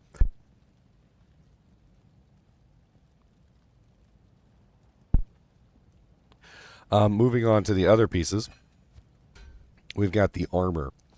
The armor piece seems kind of like a worse version of Tal Rasha's armor. Like, it kind of has some resistances, doesn't have any magic find. It seems like it's a mediocre piece, kind of like an okay one that you'd slap on if you just had it sitting around. But I don't necessarily think it's like the most amazing thing. And then finally, when you put on the last piece, you don't get anything. All in all, that maximum life, though, in the Visionary mod, combined with the +1 skills, does make it a pretty decent little set piece. Moving on to the gloves. The gloves are 130 attack rating, 140 to 270 fire, which is kind of crazy, by the way, like absolutely insane. We also have 10% crushing blow, 14 dexterity, and 33 life. Now, by themselves, they're not exactly the most amazing things in the world. They do have some good stats, good attack rating, good fire damage. They have crushing blow. The only real problem with them is they're missing the like basic stat that you need for like all gloves with melee, which is attack speed. When you put on one additional piece, they get 30% increased attack speed, which turns them from mediocre gloves to absolutely freaking amazing gloves. A second piece gets you 7% mana leech, which means that these are now even better than they were before.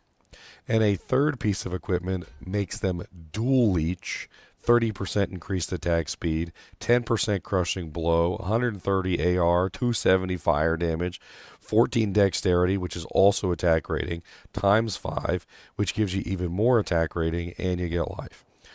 These gloves with 2-piece set bonus or 3-piece set bonus are absolutely insane. Very, very, very good gloves. With the 4th or the final piece, they don't get any additional bonuses. Finally, we have the booties. The booties. The booties are Horizon's Legacy Mirrored Boots, and they actually have some pretty good stats on them. 30% faster run walk is amazing, 12 strength and 10 dexterity, kind of very good for stat builds. 24% magic resistance, which is a very rare stat and something that you do not often see. Cannot be frozen, which is insane, and that gives you the ability to forgo using a Ravenfrost if you don't want to. And then on top of that, we also have negative 30% requirements, which is pretty much mandatory since these are in Mirrored Boots, and Mirrored Boots have a requirement of 163 strength. When you put these on and you get at least one other piece, you get a beautiful 10% faster run walk, which is absolutely amazing. They go from 30% faster run walk to 40. A second piece is going to give you nothing. The third piece is going to give you nothing, and the fourth piece is going to give you nothing. They're actually already really amazing boots, and it doesn't really matter that they don't get any more green bonuses, because honestly, I would put them on. In fact, 2-piece bonus, like if we're talking like absolute 100% what I would use in 2 pieces, I would use the boots and the gloves, because the gloves are absolutely insane. Probably the best pair of gloves I've ever seen in the game. And then the boots are pretty decent.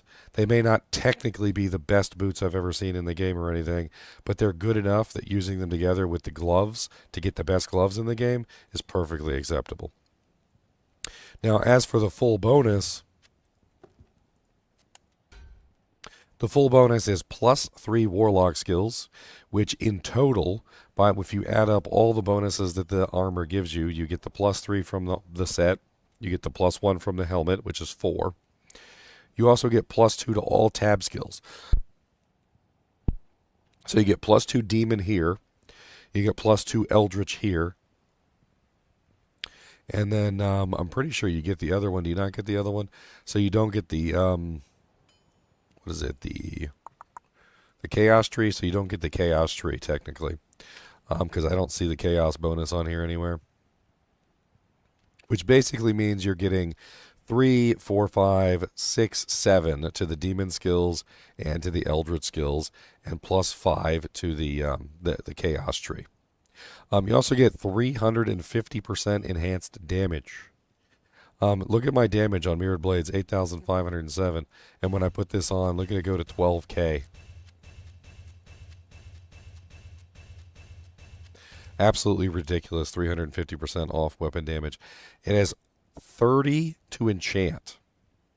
When I say it's 30 to enchant, it's an O skill. You literally get level 30 enchant, and plus the skills also affects it. Which means that now we have level 33 enchant that we can now cast on our character at any time, or anybody else that's in our group. That's 308% increased attack rating and an additional 206 fire damage, which, if you calculate that included with the 270 fire damage that comes from the gloves and potentially any other fire damage sources that you could get, you could easily get yourself up to somewhere around 500 to 1,000 fire damage per strike. It also has 300 defense, which is pretty decent, 20 dexterity, which is going to give you more attack rating and more block chance, 30 energy, which is going to give you a massive amount of mana, and you also have all resistances 50, which is pretty standard for these class sets. I think every single class set has all resistances 50 on it. And then on top of that, we have 100% better chance of magic items on the full set bonus, which is really, really nice, and you could potentially socket the armor, the helmet, and the book, and you could add more magic find, or you could add other things like resistances, faster attack speed, whatever it is that you're looking for. Probably put in one of those new beautiful gems, which I think I have one sitting right here. If you guys had a perfect diamando, that would be the combination right there. And that would turn this from a russet armor with a 97 strength requirement into a Balrog armor. And I can look up the requirements for you for the Balrog armor. Bink. So the Balrog armor is going to be 517 base defense, which this has 94% enhanced. So we can go ahead and calculate that defense if you were to roll the maximum value. So 517 plus 94%, which is going to get us 1,002 is what the defense is going to go to. And then the requirement for the strength would balloon outward to 165 strength, which is probably the only reason why I wouldn't do this is the strength requirement. But if you did want to do it, it looks like you could get at least a decent amount of defense out of that plate to increase. The only real reason why I would advise against that is because the Warlock doesn't really have any good ways to enhance defense. If you were to do try and do a high defense build, you need a way to enhance defense to actually make it functional. And the only way to do that, as far as I know for this character, would be something like chilling or frozen armor, which would come from fortitude, which the only way you could use that with this set would be a fortitude weapon. Because you've already used the body slot for your set pieces. I think this set's going to be pretty popular. I think a lot of people are going to want this set. The gloves are going to be very popular. If you find the gloves, these are going to be very high trade value. If you find the boots, these are going to be really high trade value. The body armor piece is going to be okay. It's going to be a mediocre. The book is probably going to be high trade value as well because it has the negative 25% enemy fire resistance, and that's going to go really good with the Apocalypse, Ring of Fire, and Flame Wave builds. So utilizing two-piece like book and some other piece is going to be pretty common for those fire builds, especially considering you can take the book, put that fire facet in there, and you could make it even higher than negative 25%. So you could put a fire facet in there, make it 30, or you could put the really good protector fire facet in there and make it 35, which is going to be pretty insane. The helmet is kind of okay. I mean, I don't think it's really going to be worth much trade-wise. It seems to be dropping a lot. And the armor is kind of okay. It has resistances, and it might be useful early on, but I'm not sure how many people are going to want to run this over other pieces, especially considering it only has demon skills. Could be really popular among the demon builds, like the actual people who are doing the summon builds. But for the ones that are doing the Eldritch builds or the other build, the Chaos side, probably not as much. Overall, though, it's just a really good set. It really is. It's a absolutely insane set, and it makes a lot of the other class sets like Griswolds and Mavinas and Talrosses. It kind of makes all the other ones look like poopy by comparison, don't they? I feel like the other sets need to be touched on and buffed up a little bit to kind of compete with this, because this set's ridiculous. It's ridiculously good. Kind of too good, to be perfectly honest. I feel like they might need to tone it back a little bit. I guess we'll find out if they ever do any changes to this set. That'll be an interesting thing to find out. I think that's pretty much it with this set, though. As always, I do appreciate you guys and gals watching. Let me know what you guys think about the set down in the comments. I'm interested to hear what you got to say. As always, be sure to hit the like button and subscribe button if you're enjoying everything. And keep watching.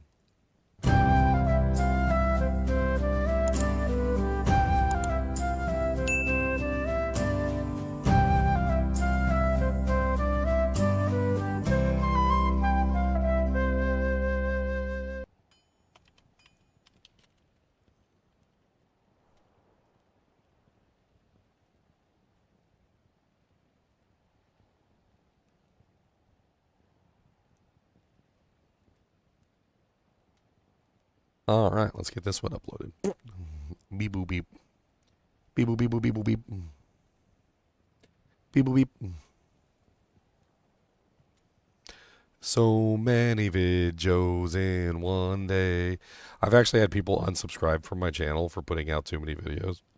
It always kind of makes me laugh whenever it happens, though, because I'm like, if you enjoy my channel and you enjoy my content, wouldn't you be excited that I was putting out tons of videos for you to watch?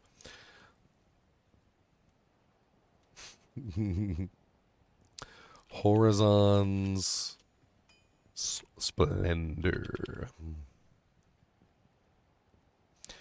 And how many pieces is this? Helmet, armor, gloves, boots, shield, right? So it's a 5-piece set.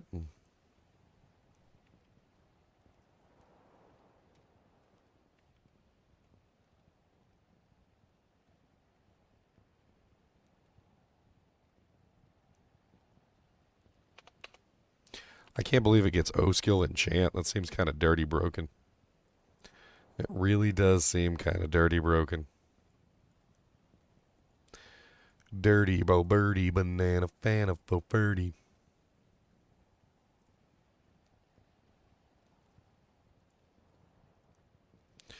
Nice, dude. I'm back after these 2 in a row. messages.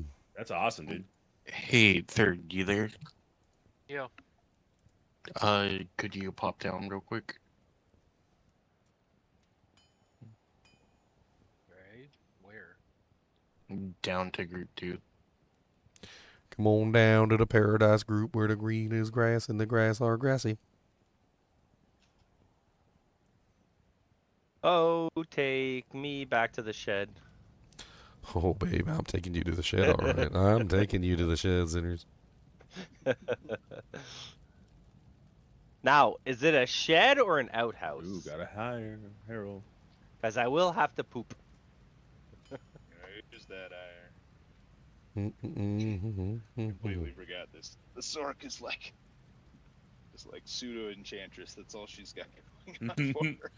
Did a Enchant my new ladder guildmans. launch with the new Yep, content? that's The all new she ladder can do. launches on February 20th, Adusian. It is not here yet. Yet. It's not here Doesn't yet. even have a treachery on. Why did I do that? Oh, because Bum, bum, bum. life leech.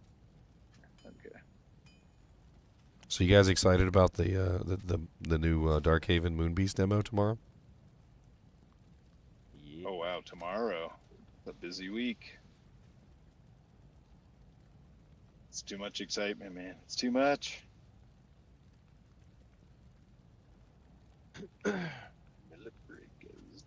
Apparently, it has the I'm trying to like not violate my NDA. Because I am. Well, I am a Darkhaven partner, so like I'm a partner. They made me a partner a while back. I'm actually pretty excited about it. It does have multiplayer though, so we can all play together. Ooh. Is it a bane? Is DK5 up?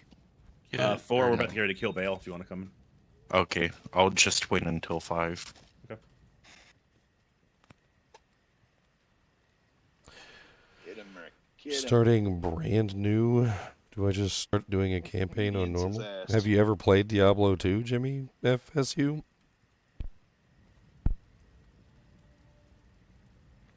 I mean, it's crazy to me that there's still people that are like picking up Diablo 2 for the first time, and I'm jealous of you guys too, because like there's so much, Man. there's so much As the new player? as a new player. Like you were just you. What a time. If I found Diablo 2 at this point in my life instead of my freshman year in college, it would absolutely ruin my life.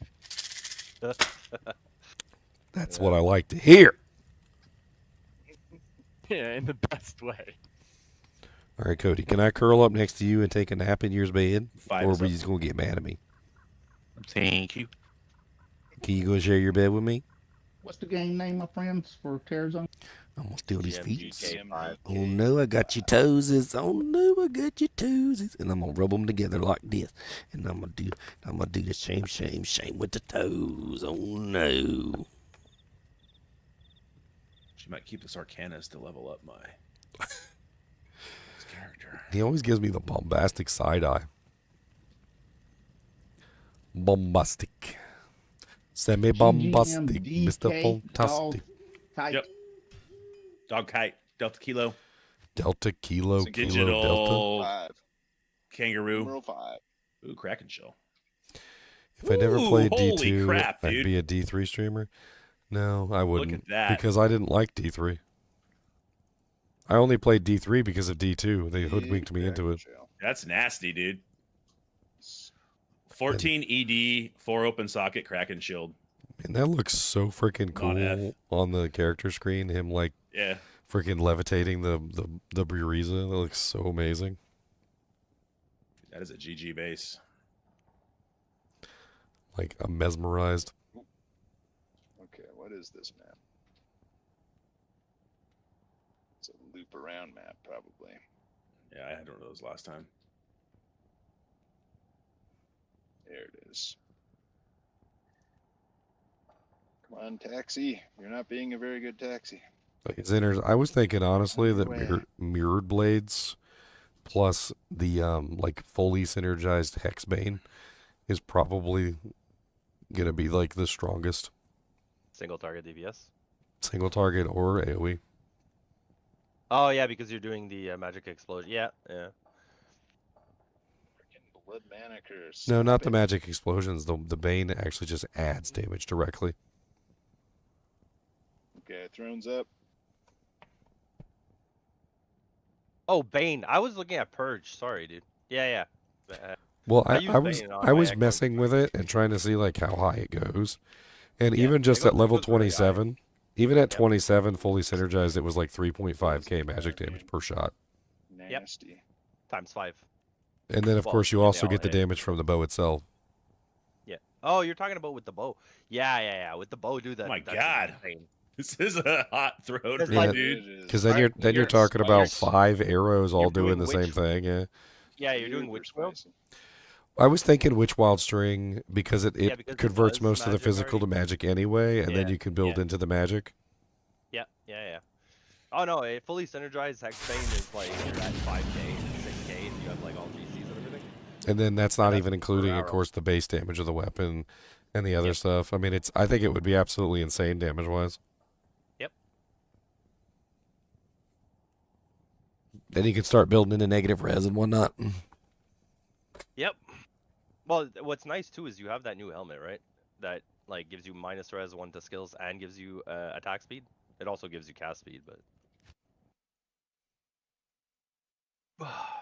Dude, I'm gonna make something nice in that Kraken shell. Do it.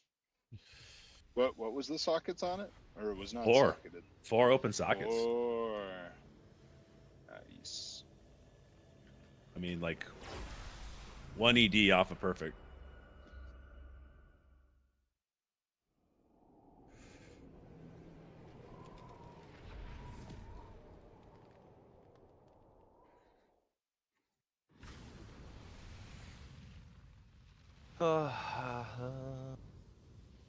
oh, gotta love when people don't open TVs at bail. Huh?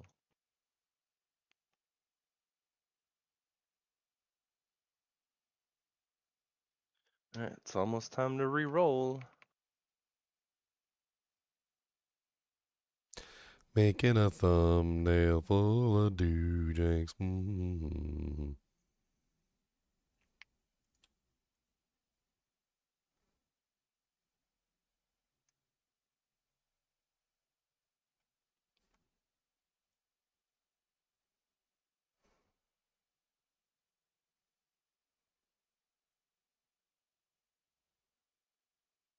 Let's get a piece. Let's get a piece of the pie, baby. Boy, I wonder if dropping 2 statues or more than 1 is even possible. Oh yeah. That'd be sick. Get a multi-statue drop. Yeah.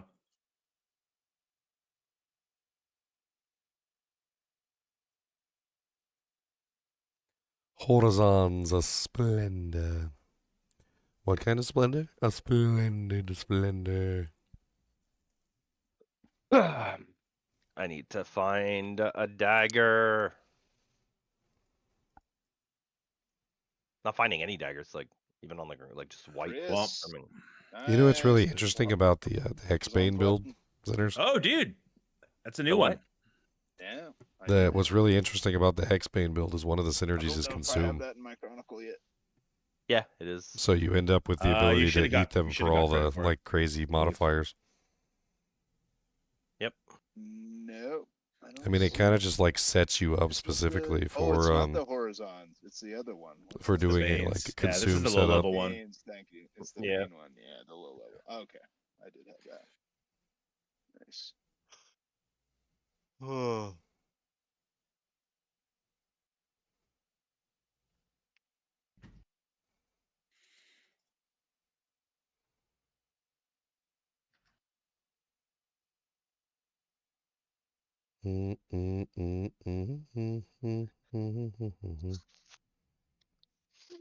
Hmm. 33. Hmm.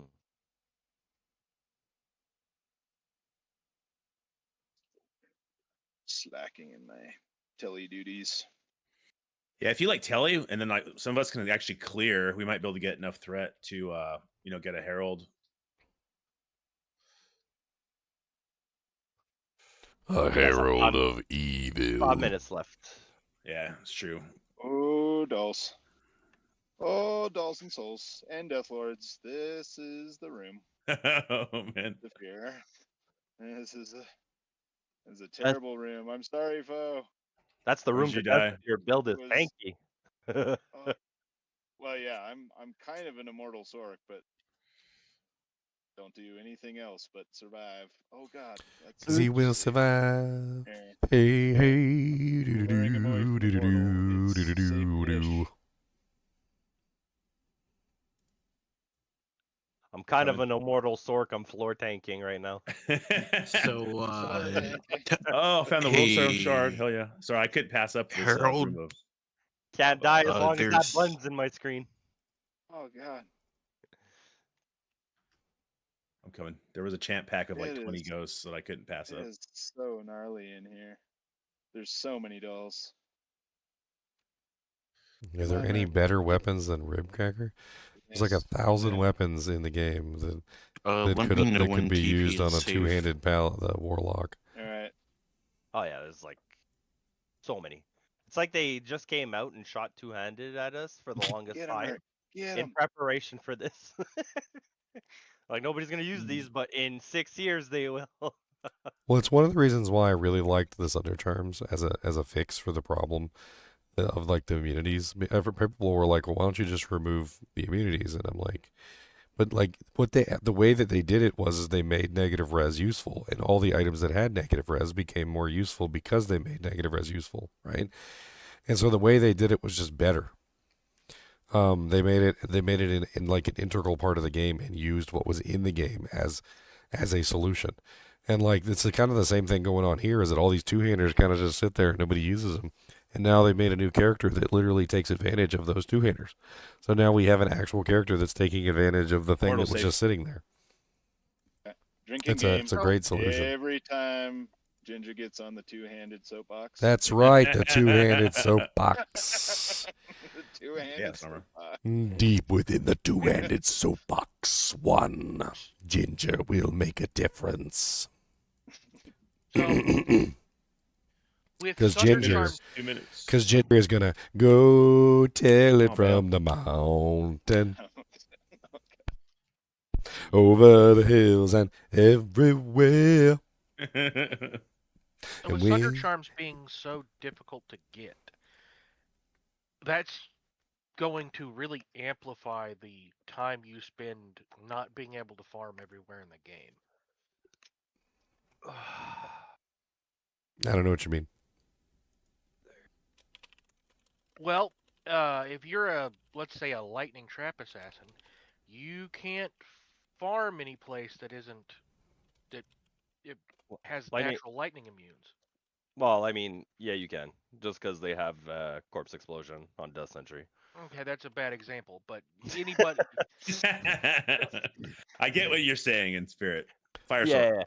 Yeah, Yeah, you're there you fire go. sword. You're basically the only terror zones that you can do are the terror zones that don't have Yeah. natural fire immunes. But But all what's you nice gotta- is everything's a terror zone now. Yeah, but all you have to do is find one of those shards, make the whole act like corrupted, and then you're fine. Just go do whatever you want to do. You can even get to choose which act, and you get to choose which act, which means you get to choose which zones are going to be corrupted. So if there's specific boys, 1 minute, zones let's that you're go. better at, then yeah, you're going to be able to just like make sure that that zone is corrupted. I don't. Oh my God, I have no GPS. No. Did you say GPS? He's like, I don't know where I'm going. Got no GPS, GPS, and I cannot find any place that I need to freaking find. I got lost the other day on the way to the Kroger store. Okay. You know who has GPS? Oh no! Phil was going into his door too Damn slow. it. It burns. It burns. Oh, that's all right. I did find. I found one of this though, so that's good. All right, so now we got the set video up. Look at, we're making more? progress today. The deep shard. We're making progress today.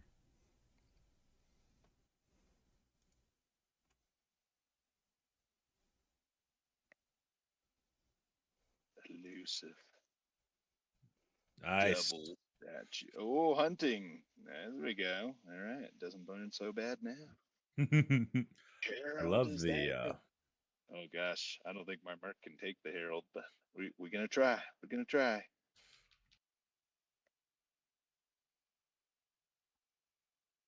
Where are you? We should have done reset without being fire enchanted. It's a little tough. Oh, that's a good point. Yeah, What am I fire doing? I'm enchanted posting is videos. Where's not the great here. yeah, And it is now posted.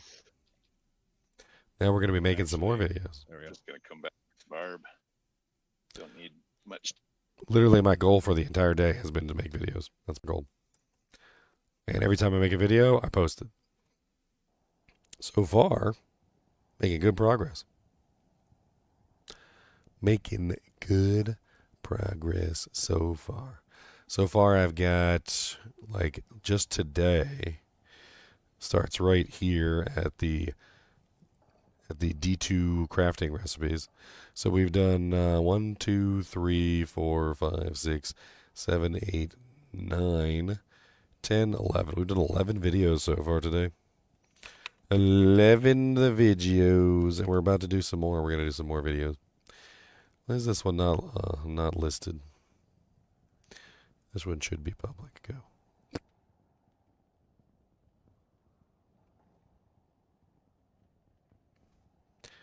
I did post that one, right? Let me double check and make sure I actually posted it. Post. I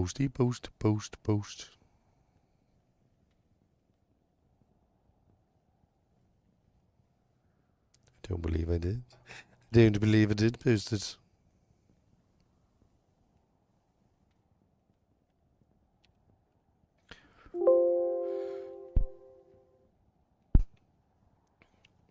Huh. Awful. Terrible. A failure.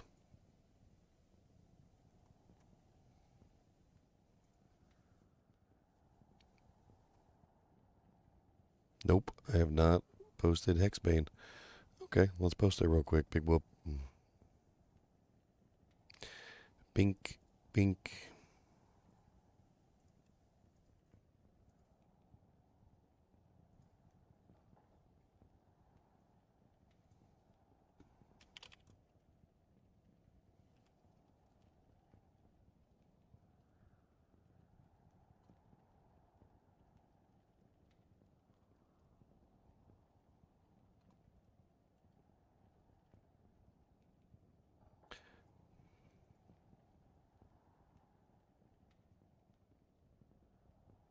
And bink, bink, bink.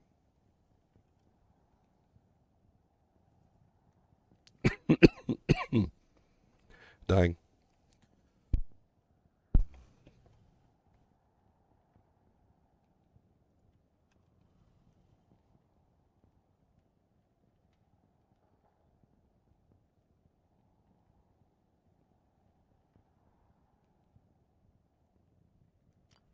Do I make decent money on YouTube? Yeah.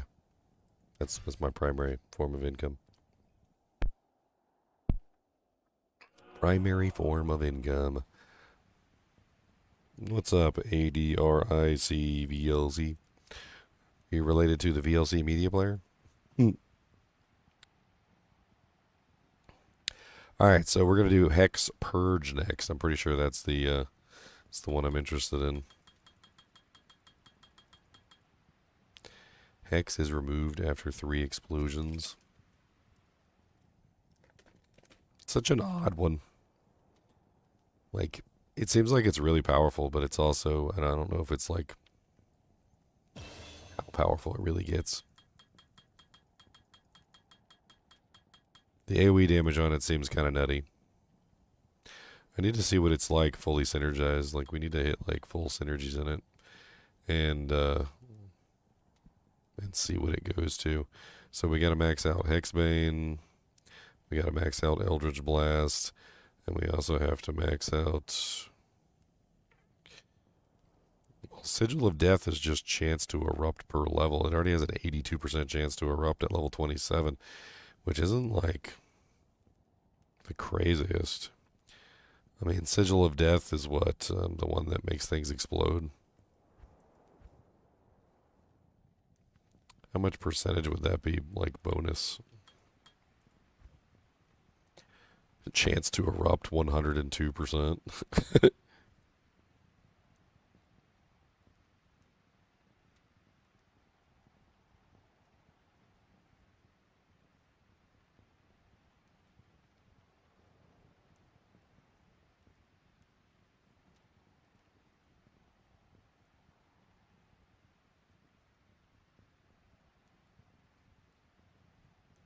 Can I explain what the Chronicle is? I mean, have you ever heard of a Holy Grail, Sparky? I mean, are you familiar with the idea of a Holy Grail?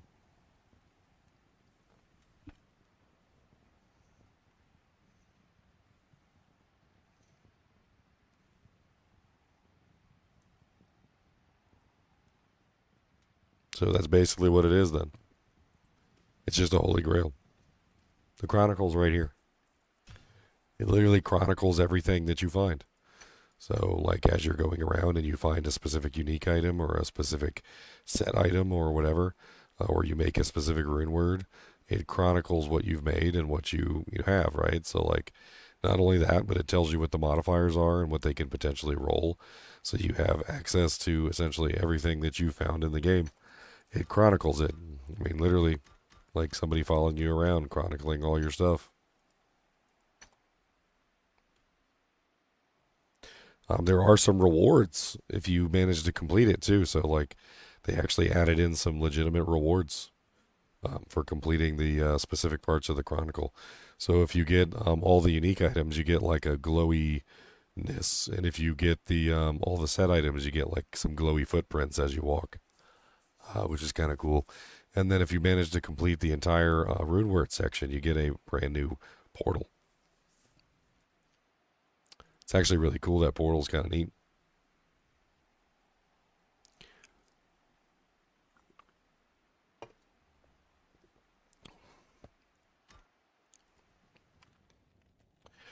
All right, Hex Purge. Purge. Beep beep beep beep beep purge. Boopy boopy boopy purge. Boopy purge. Boopy purge. Dee dee dee dee dee dee dee. Yep. All right, let's get started. 3, 2, 1, let's jam. Be doo dee doo dee dee dee dee dee doo.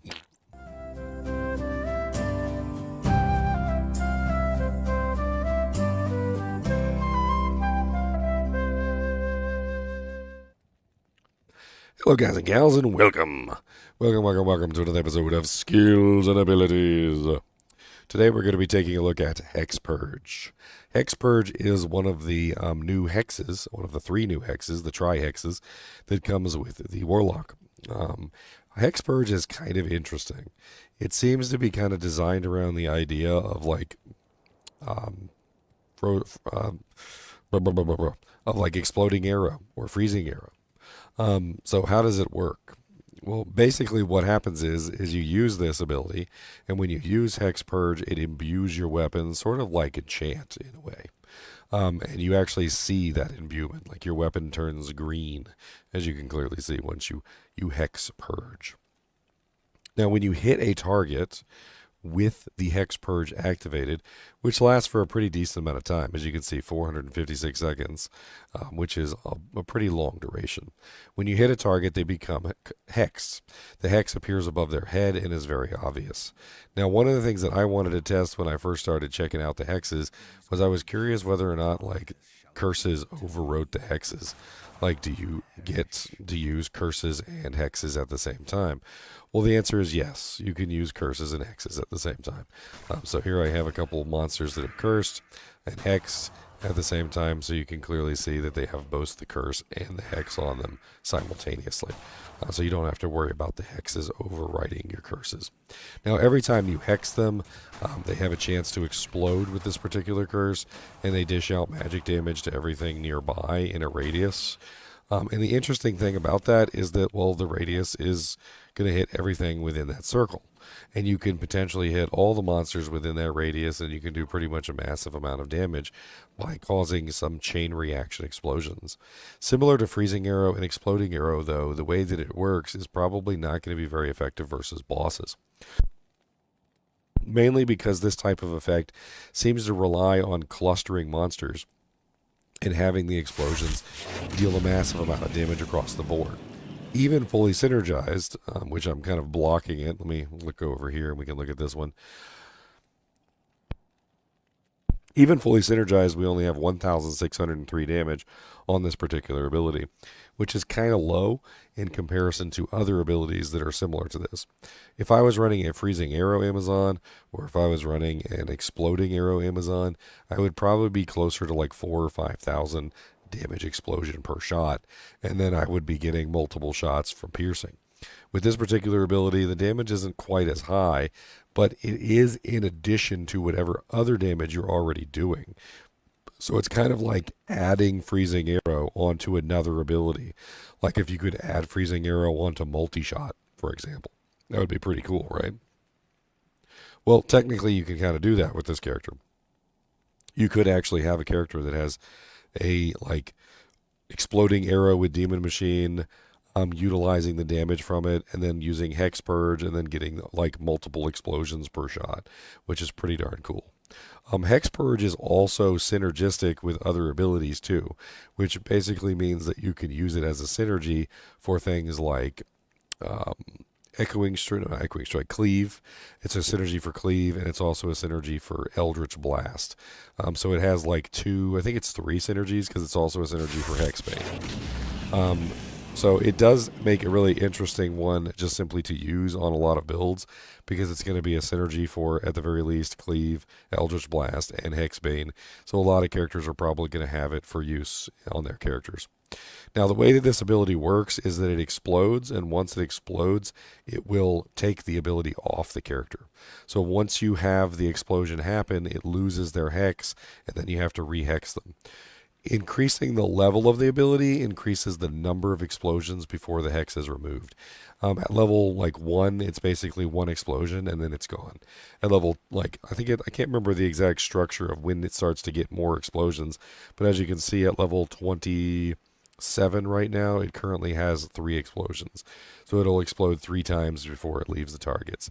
The radius of it is only 4 yards, which is actually kind of small. It's about the same explosion radius of a fireball.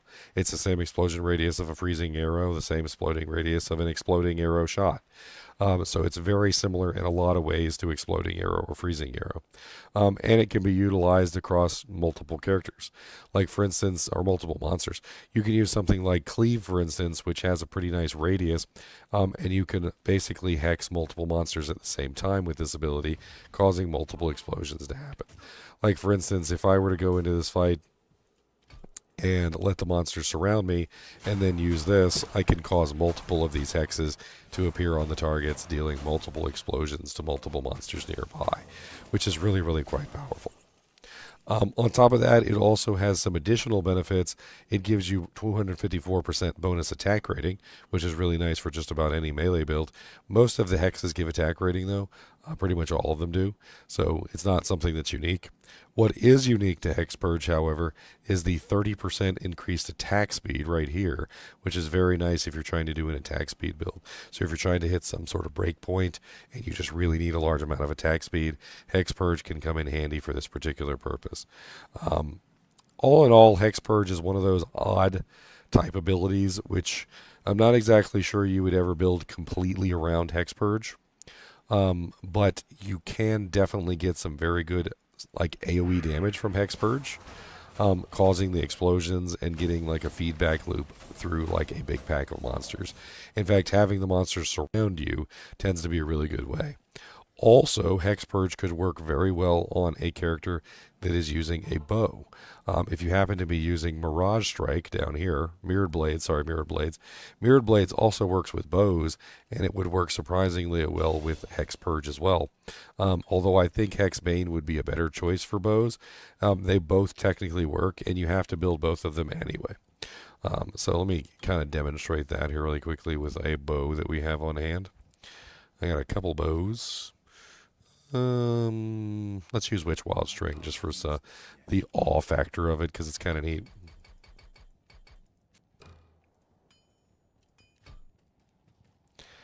And grab some arrows. And I'm going to show you how you can potentially use Hex Purge and the bow together to get some very interesting effects. Now, first off, when you use Mirrored Blades, it actually fires 5 arrows. And because the Witch Wild String has Magic Arrow on it, you actually get 5 magic arrows. And you're also getting the Purge effect on shot as well. So you basically get to have the Purge effect, you get to have the Magic Arrow effect, all of the above. And then you need to build some piercing so you can obviously pierce through to the other target behind you.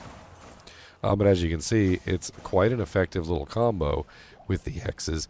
And honestly, any of the hexes would be really good with this combination, but I think Hex Bane might be the most effective in the long run. No matter what, though, you're going to end up with Hex Purge at least a little bit, because Hex Bane is a synergy for Hex Purge, and Hex Purge is a synergy for Hex Bane. So if you build the hexes, you usually end up building into one or the other and can swap back and forth as you need to, with Hex Bane being the one that's better for single target damage, and Hex Purge being the one that's better for AoE damage. I really kind of like both of them, and they both honestly really work quite well. As for the synergies for this particular ability, they're not really that important. I hate to say it. Hex Bane and Eldritch Blast are the ones that give damage. Sigil of Death gives chance to erupt per level, which really isn't necessary if you fully go into it, because it already has like a 81%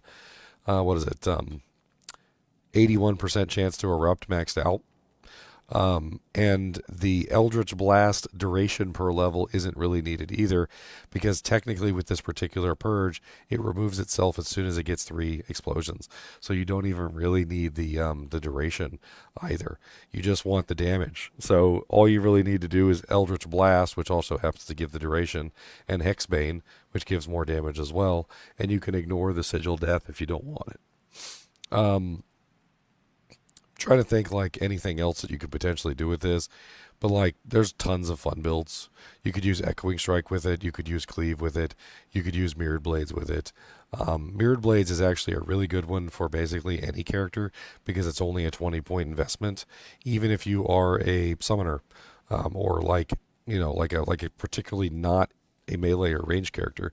Mirrored Blades offers a very interesting opportunity for any character to have an offensive capability, where you can basically just drop 20 points into this and have the ability to fire a bow from the back line, which is really freaking cool.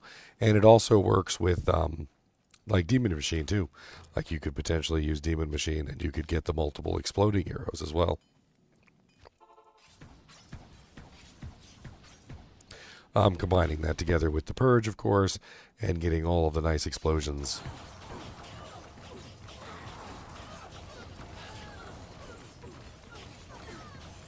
Now, of course, I'm not even built into it. right? I don't even have it maxed out. I don't have it like specifically set up for this particular purpose. And I think that's one of the things is that once you actually do get it all set up specifically for what you're trying to do, synergize it out, get the appropriate equipment, the negative magic res, and so forth and so on that you need. Both Hexbane and Hex Purge could be absolutely amazing for like build status. You could definitely build entire characters around them and set up like really fun characters. I think that's pretty much it for Hex Purge. As always, I do appreciate you guys and gals joining. Be sure to hit the like button and subscribe button if you enjoy the content. And as always, keep watching.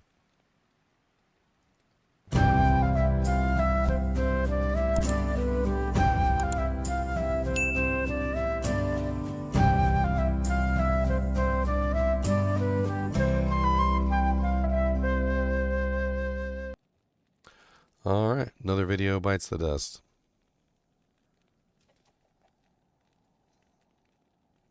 We're almost done with the whole Eldritch tree. I'm kind of excited. I need to get all these videos done before the 20th. That's my goal. And I will do it. By hook or by crook. I will do it.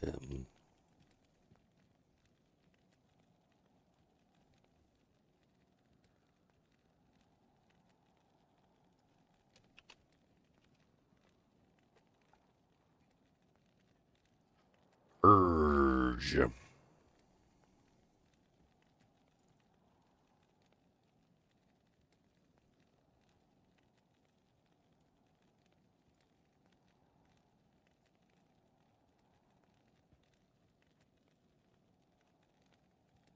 Playing all day on multiple characters, all with 200% MF, and add like 3 unique strap all day. I mean, total item count is a big part of like the drops in the game. A lot of people don't realize that. If your stash is like completely 100% full of stuff, then your total item count number is like all the way up at the top. It might do you some good to like off mule everything onto some mules, empty out your inventory, and then start doing some magic find runs. I think you'll find that changing your total item count will straight up change your luck, so to speak.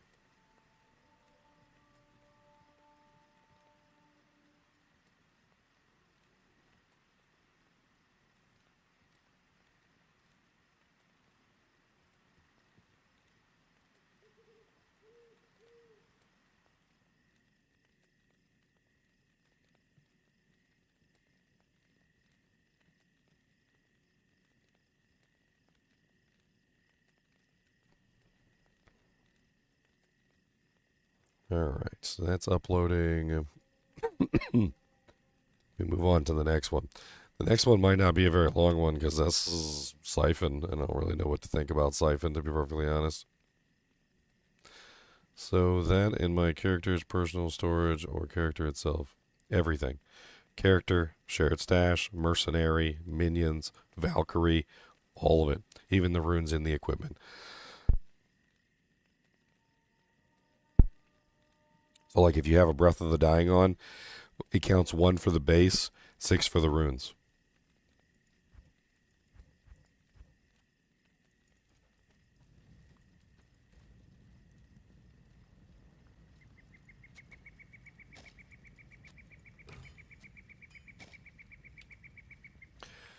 Alright, Hex Siphon. Hex Siphon is an odd one. I don't know if a lot of people are actually even going to use this one. I don't actually know everything about this ability either. I kind of want to put some points in it and play with it. So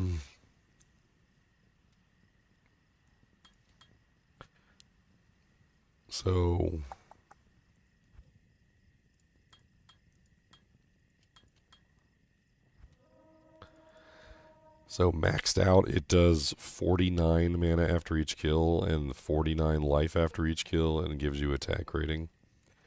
Enemy damage minus 33%. Seems like it's specifically designed for defensive purposes and defensive purposes only. Like, because it lowers the damage of the monster, which is only physical, by the way, and only if the monster doesn't have any enhancement. It has mana after each kill and life after each kill, so it's really good for a character that has trouble life and mana leeching. But the hexes don't work with spells, so I don't really know what the hell they're doing with this thing. I'm really just not sure about this ability at all.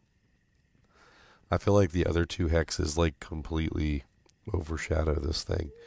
Like overshadow it almost completely. But I do kind of see what they're trying to go with this skill, which is basically they're trying to turn it into like a really tanky hex, which is essentially just to kind of like keep you alive. But mana after each kill and life after each kill are kind of like really bad choices for what's otherwise a like melee orientated or ranged orientated character. Mana after kill and life after kill, while they're nice for melee and ranged characters, since we have access to life and mana leech the majority of the time, it's not really something that you really see a lot of melee and ranged characters running in excess. Now, spellcasters, because they don't have access to mana and life leech, usually end up using large amounts of mana after each kill and life after each kill, and so it kind of like makes sense for them, but they can't use it. Like the one character that probably would use it, they can't use it. So I don't really know what the hell they're thinking with this one, to be perfectly honest. It seems like a kind of like a poopy one. A poopy one that most people probably aren't going to use. Not only that, but it takes significant investment just to get it to this point. Like at one point, or like even at like 20 points in the main skill, it's really not even that great. And then like it takes 20 more points in Engorge just to get it to the point where it's kind of valid. So it's like 40 points just for a defensive, which seems kind of nuts. Can you imagine if you had to put like 40 points into Holy Shield to get the best out of it? Or you had to put like 60 points into Holy Shield to get the best out of it?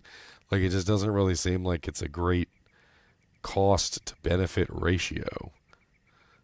It seems very low on the cost to benefit ratio side of things. And the enemy damage, I'm pretty sure, is the bugged enemy damage that doesn't really work very well. So the way that this negative enemy damage works, and I can show you like a thing on it on Amazon Basin.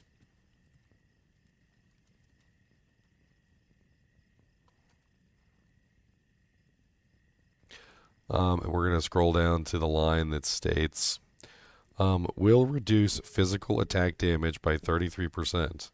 33% plus S level in D2R, but only in the absence of +% damage, and if +% damage is applied, then weaken. Negative % damage is subtracted from the positive skill damage. In other words, let's say you come across a monster that has Might Aura, or Fanaticism, or Concentration. They already have plus off-weapon enhancement. That means that instead of reducing the monster's damage by 33%, it just subtracts 33% off-weapon enhancement from Fanaticism, or Might, or Concentration, or any other ability or effect that would give them +% enhanced damage. Which basically means that the negative 33% damage on this skill is kind of pointless, unless it functions separately from the way that Weaken works.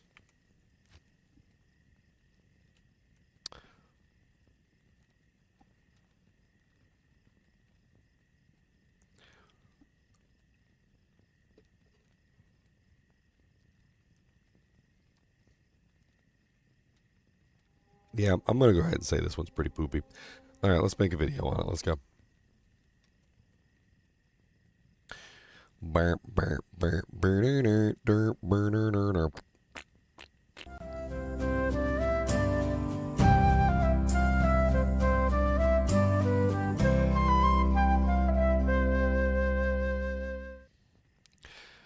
Hello, guys and gals, and welcome to another episode of Skills and Abilities. Today we're going to be going over the hex that is the odd man out of the trio. It's called Hex Siphon.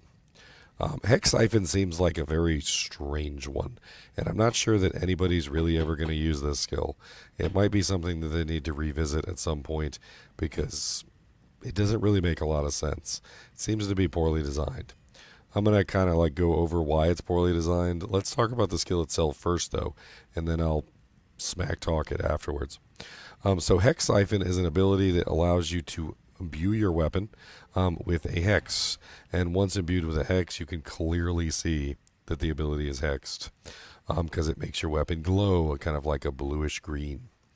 When you hit somebody with this, you hex the monster. The hexes can be used in combination with curses, which I have tested. It gives you negative 33% enemy damage, which reduces the amount of damage that the monster deals by 33%. The duration is 6.2 seconds at level 29, and you can potentially make it longer, but I don't know why you would.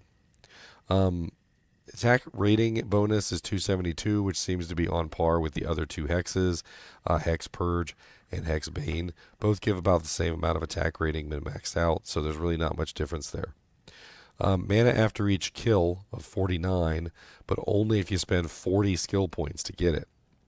It has a synergy that gives you like +1 mana after each kill and +1 life after each kill for spending an Engorge. And the more points you spend, the more you get. So if you get 20 points in Engorge, you basically get a 49 life to mana after each kill and mana after each kill.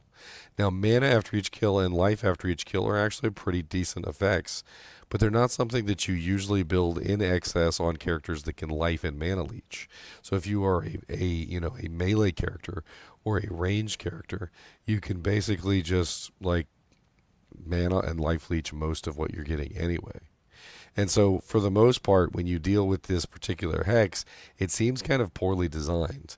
And this is the point where I'm going to smack talk Hex Siphon. So first off, the enemy damage negative 33% seems like it would be kind of neat for making your character survive, but the truth of the matter is it doesn't really do that very well. If you go to the weaken page, which has the same exact effect, it states that weaken will reduce the physical attack damage of a monster by 33%. Notice it says physical damage. It doesn't reduce elemental. No lightning, no fire, no ice, no magic, no poison.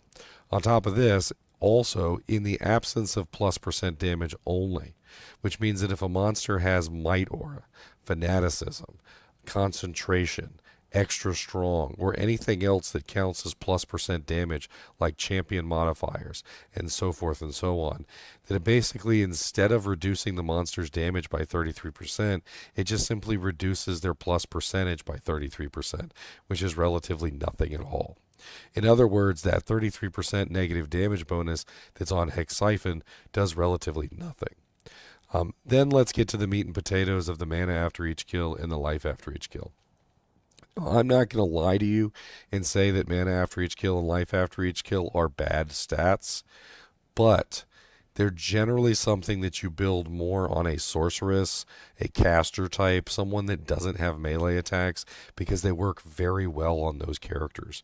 You can potentially build them on ranged and melee characters, but it's usually if you have like no way to actually leech mana and life normally. Because if you're a physical damage melee or a physical damage ranged character, you can just leech all the mana and life that you want, which would kind of relegate this only to one subset of ranged and melee characters, which is melee and ranged characters that are doing non-physical damage. And I mean, I guess if you're a melee and ranged character doing non-physical damage, there could be limited usefulness here. But the main problem with this is that most of the characters in the game don't want it. It's mana after each kill and life after each kill also doesn't help you versus bosses. It doesn't help you versus really challenging single target monsters. It's only going to help you when you're doing like cow level, or when you're doing like, chaos runs and you're killing tons of monsters at a really fast pace. And even then, I can't really see myself using this. I would probably end up using Hex Bane or Hex Purge instead, which are far stronger. Hex Purge in particular does so much damage that, like, I just really don't even know.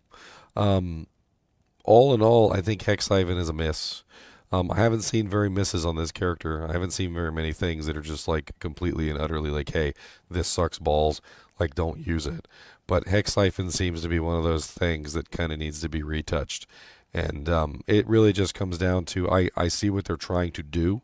They're trying to make a siphon or a hex that basically allows you to survive better. But what they've created is a siphon or a hex that would work really good for a caster, but the casters can't use it because it doesn't work for casting abilities. It only works for melee and ranged. So they have a really good ability that would be great for a caster, but the casters actually can't use it. And then let's talk about it in its lesser form. So the form that I showed you was if you actually dedicated a large number of points to it, which is something that you're probably not going to do. If you look at it in its lesser form, which is a 1-point wonder form, it only has 8 mana after each kill and 8 life after each kill, which is extremely low. The attack rating is also very low, and the enemy damage stays the same. And in general, Hex Siphon becomes very poor. Even if you dedicate 20 points into Hex Siphon, it still doesn't really get the necessary amount of mana after each kill and life after each kill to be super duper useful. It only goes up to 27 as opposed to 49. The only way you get that 49 that I was showing you earlier is to put 20 more points into Engorge on the Demon Tree. I don't really see this one being useful or even something that most people are going to build into. In fact, for the most part, I think this skill is going to go relatively untouched for the entirety of Diablo II Reign of the Warlock. If they were to readjust this skill and make it better, a couple things that I would say is that mana after each kill and life after each kill are kind of useless. Life Leech would be better. Mana Leech would be better. There's other things that they could potentially put here. You could put damage taken goes to mana. That would be very useful. You could put replenish life. That would be very useful. You could put absorption of some kind. That would also be very useful. In general, it just doesn't really fulfill the purpose, which I think it was designed, to make your character very tanky, and I just don't really think it really accomplishes that goal. Anyway, as always, I do appreciate you guys and gals watching. Be sure to hit the like button and subscribe button if you enjoy the content. We're going to be moving on to one of the other trees next, so it should be exciting. We finally finished all of the Eldritch tree, and as always, keep watching.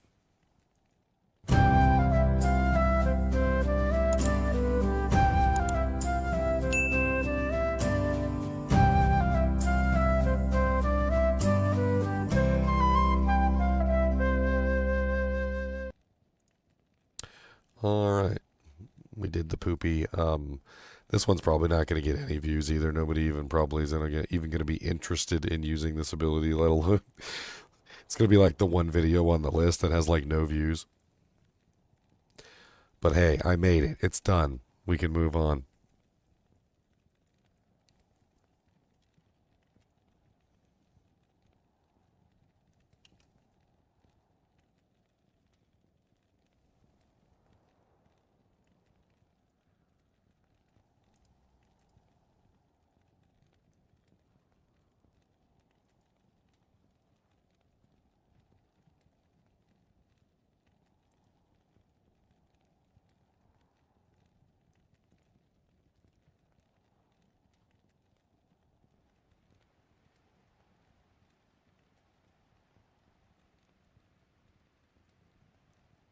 All right.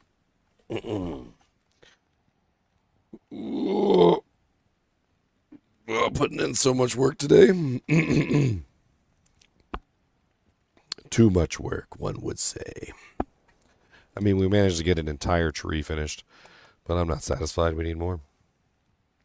We need more.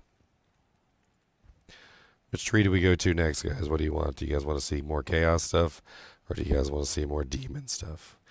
Demons, chaos, demons, chaos, demon, chaos, demon, demon, chaos, demon, demon, demon, demon, chaos, chaos, demon, demon, demon. I actually really want to do the sigils. I think doing each one of the sigil videos would be very, very good right now. The sigils of amazingness. There's Varnas and there's like the sigils, and then it's funny too because like one of them is like almost completely useless. One of them is like mildly useful, and then the other one is like insanely useful. The Lethargy sigil is very useful. The Rancor sigil is mildly useful, and the Death sigil is like almost completely useless.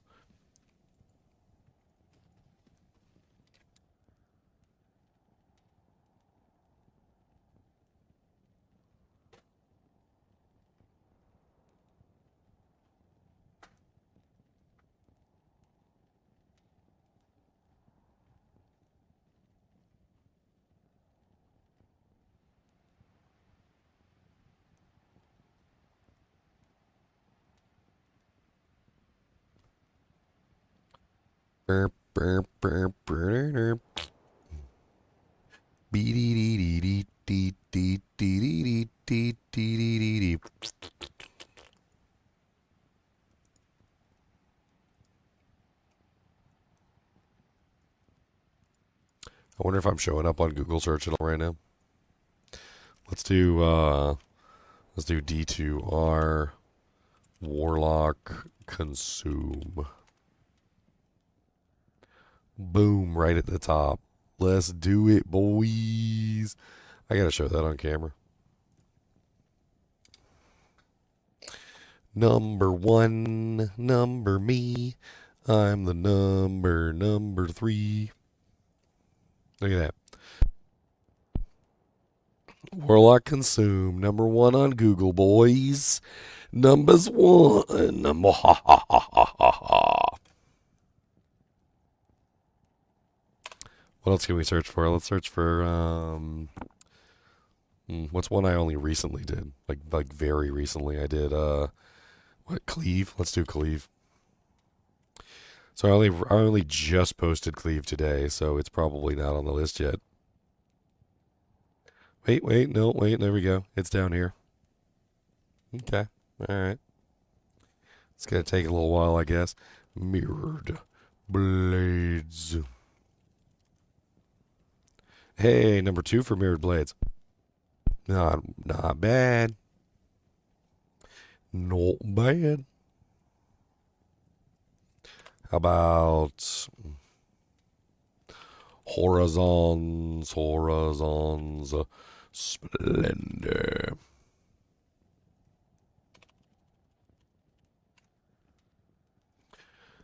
Nope, I literally just posted that video too, so it's probably not up there yet. Poopies. Poopy duties. I haven't been indexed yet by Google. Do you notice that they changed the all res on the pally shields? Are you sure it's a white pally shield? Is it a white pally shield that you found? Because if it's not, it could just be like a blue or something with like plus 1% all res or something stupid.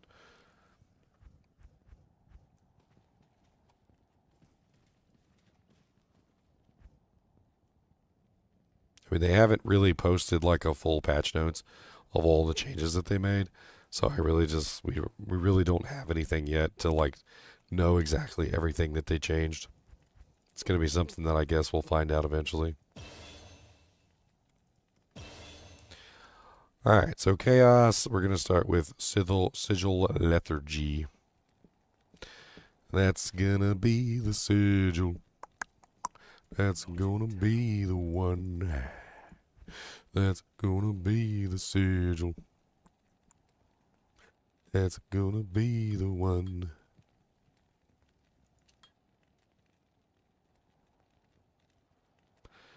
Interesting. Greetings. Yeah, if it's blue, it could be contaminated with other mods.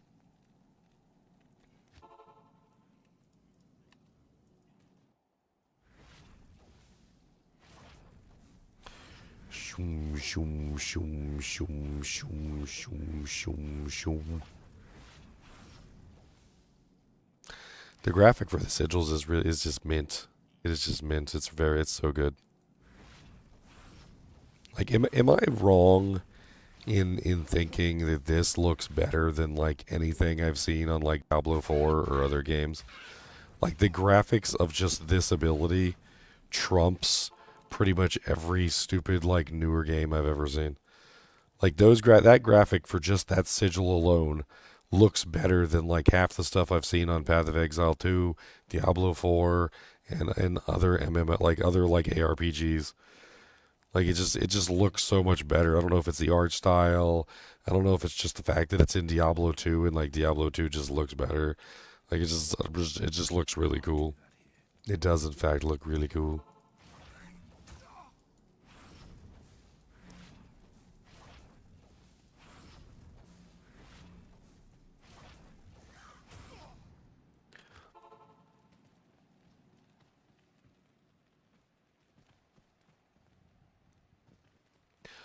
All right.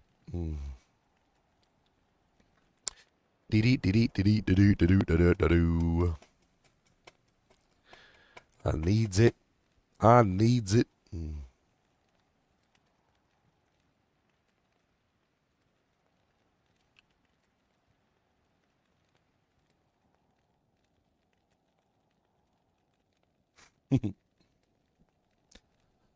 I needs it.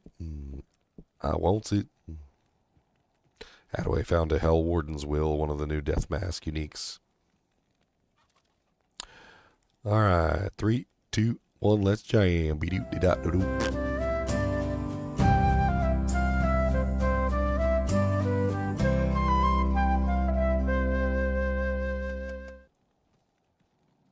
Hello, guys and gals, and welcome to another episode of Skills and Abilities. We got another really fun skill for you guys today. This one is one of the sigils, which are on the Warlock. The Warlock has 3 sigils, and this is the first of the 3, and it is called Lethargy. It says, lay a sigil on the ground that slows and weakens enemies, maximum level reached, which is 20. And right now I have the highest version. It gives negative 50% to attack speed on the monster, negative 50% to their run walk speed. It also gives some additional benefits of plus 44% damage taken, which is actually similar to amplify damage and decrepify. So it does actually reduce the monster's physical resistance by 44%, which is really nice. It has negative 57% enemy's defense too, which makes it easier to hit those targets as well. And it's just a really good curse all around. Now at base level, if you have the base 1 point wonder, as you can see, I have 50% attack speed, 50% run walk speed, 25% damage taken, and 38% defense. It also only goes 4 yards at an early level. So if we look at it from a certain standpoint, you can see it doesn't have a very large radius, but it is still mildly useful for going against certain monsters. Especially if you're a melee character, you can very easily just cast this on a monster while you're trying to fight them. But as you put points into it and you get the level higher, the radius does go up, and the duration goes up, and also all the nice benefits go up as well.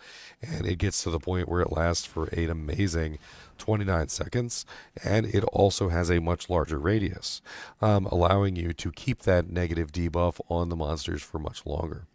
When the monsters are cursed, or whatever this particular sigil does with this effect, they actually turn a very interesting blue color. Not quite the same blue as like a freezing effect, but more like this blue, which almost looks like a teal blue, which is very interesting. And so as long as they are inside the sigil, they have this effect on them. They are slower, they attack slower, and they take more damage, which makes this sigil extremely effective. This sigil is also on one of the new rune words, the Coven rune word. And if you are not a Warlock and you'd like to get access to this sigil, the Coven rune word does have level 10.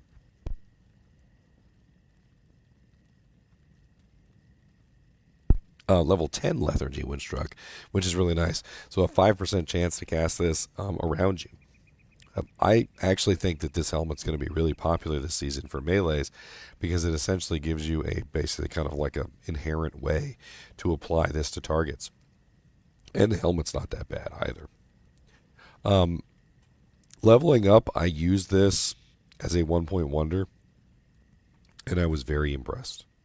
Extremely impressed with this ability.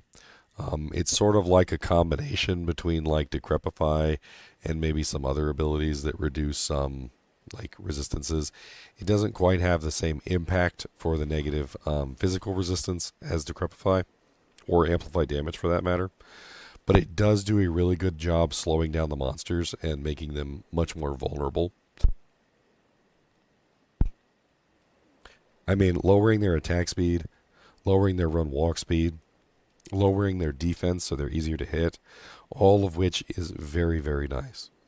I think that a lot of people are really going to like the combination of this particular ability together with the others.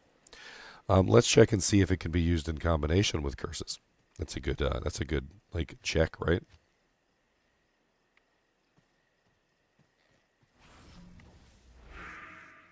So here we have monsters that are decrepified and hit with the sigil at the same time.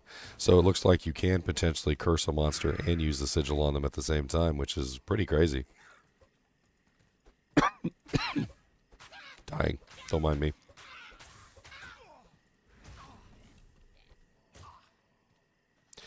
It's kind of nuts. Like, it's so easy to kite these guys while they're inside the circle. I mean, look at them. They can't even... There's, like, no way they'd ever reach me. I can just run around them in circles, and they're stuck in there forever because their run walk speed is so slow. Definitely seems like it would be very powerful for any caster type just to have, like, a way to kite. And yeah, you could potentially combine it together with other effects like Decrepify or Holy Freeze, or even have a mercenary that's using like a Kelpie snare, something of that nature. Definitely get there and like slow down the targets by even a larger percentage. Just completely unable to touch me. Of course, as soon as they leave the sigil, if you notice, as soon as they leave the sigil, they lose the effect. So they do have to be standing in the sigil to get the effect, which does make it a little bit awkward for some monsters that might teleport around the screen, or, you know, like in general, just they're really, really, really, really fast, right? And so they're going to run through it really quickly and get to you on the other side and then lose the negative effect, which pretty much means that if you're a melee character, you really just want to fight inside the sigil because that's where you're going to have the best benefit. Whereas if you fight outside the sigil, that's just silly because then the monsters won't be getting the effect of whatever it is that you're doing.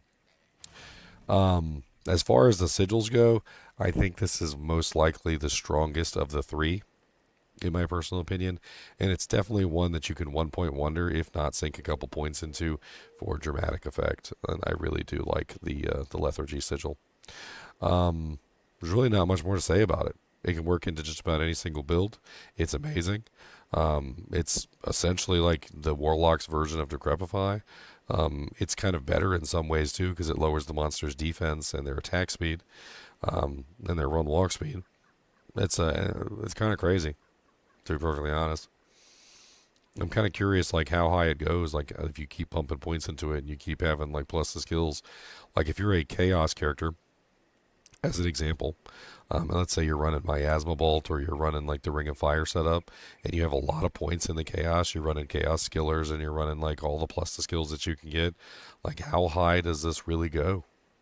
Because, I mean, theoretically, if you're one of these characters, like a fire character or a miasma character, you're probably going to have really high lethargy, whether you want it or not. So it'll be interesting in the long run to see just how useful it ends up being, especially for some of these builds that are going to get it for free, mind you.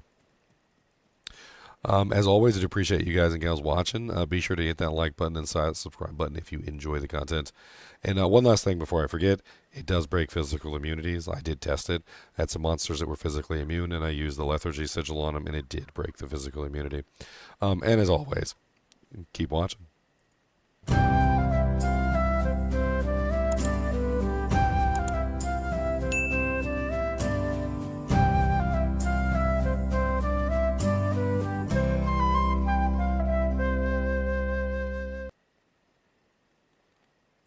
All right, one more bites the dust. Another one bites the dust. Another one bites the dust. Another one bites the dust. Another one bites the dust. And this is the Sigil Lethargy. Sigil Lethargy. I'm just feeling really tired and I don't want to, I'm just feeling really sleepy. It's just too much.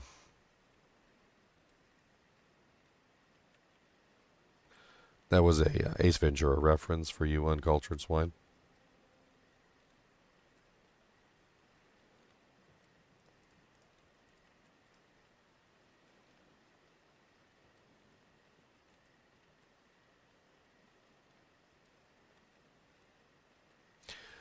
Dude.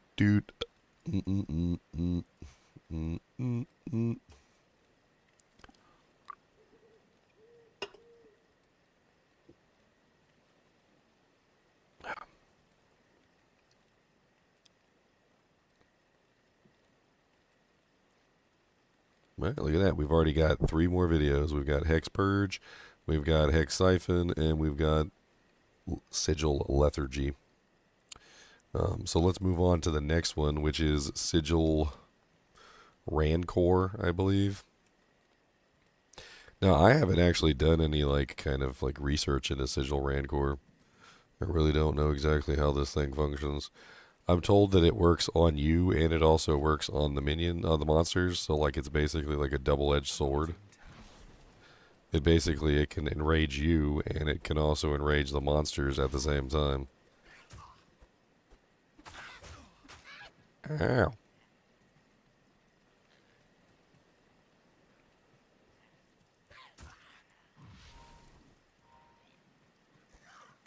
And also that the monsters will attack each other while inside of it. Doesn't look like they're actually attacking each other. I guess they don't want to be enraged.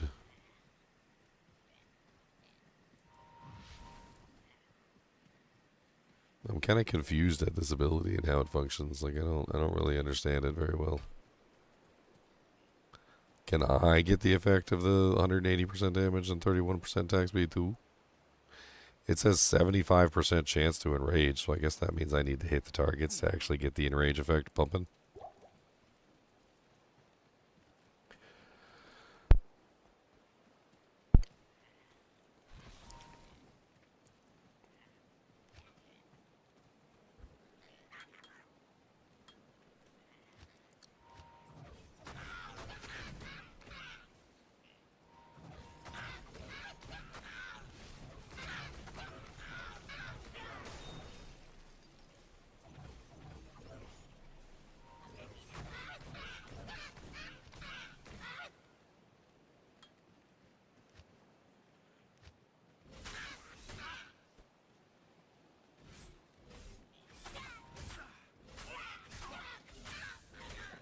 Yeah, I have no clue how this functions. Like, what the hell does this even do? Like, what is the purpose of this? Lay a sigil on the ground that enrages those who enter and has a chance for enemies to attack one another. Chance to enrage 75%. Damage increased by 180%. Attack speed increased by 31%. It sounds like it's designed as like sort of a confused curse. But like it doesn't even seem to be working as a confused curse. The monsters just chase me around.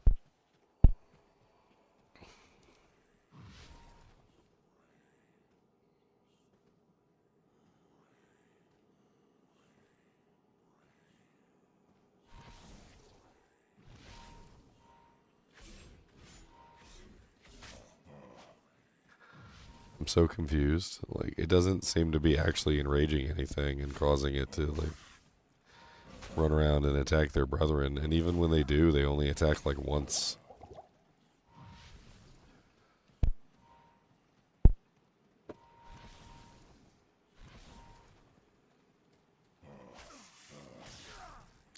I don't understand this sigil at all. I mean, that guy attacked his friend like one time or like two times, and then he just stopped and started like chasing me instead. It says 75% chance to enrage, so I'm assuming there's like a 25% chance it doesn't work. But then it's like, I don't even see it working like more than like maybe 20% of the time is what it feels like. And even then, even when it works, the monsters just stop attacking each other. Like, what the hell is that about?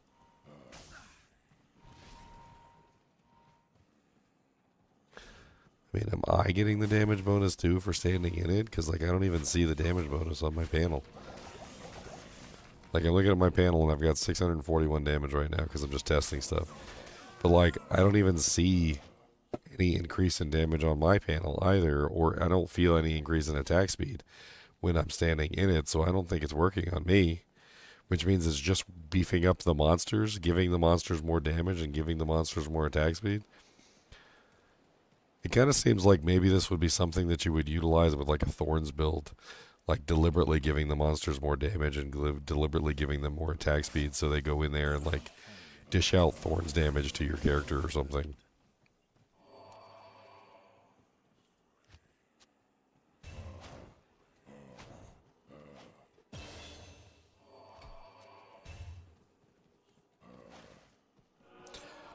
I'm really just like not sure about this ability. I don't get it at all.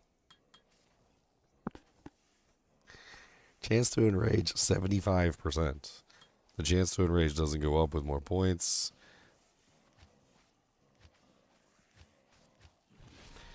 Enraging them, all they do is just come and attack me. That's all they do. They just head straight for me, and then occasionally they come and attack each other, I guess. There you go. Now they're beating each other up. And then, like, even after they beat each other up, they still just turn around and they come straight for me. Like, I don't get it.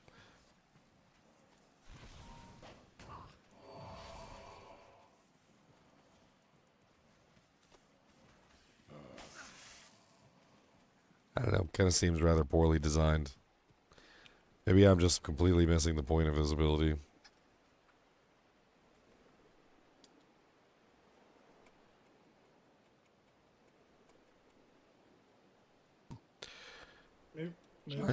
I don't understand this Rancor ability at all. Got it.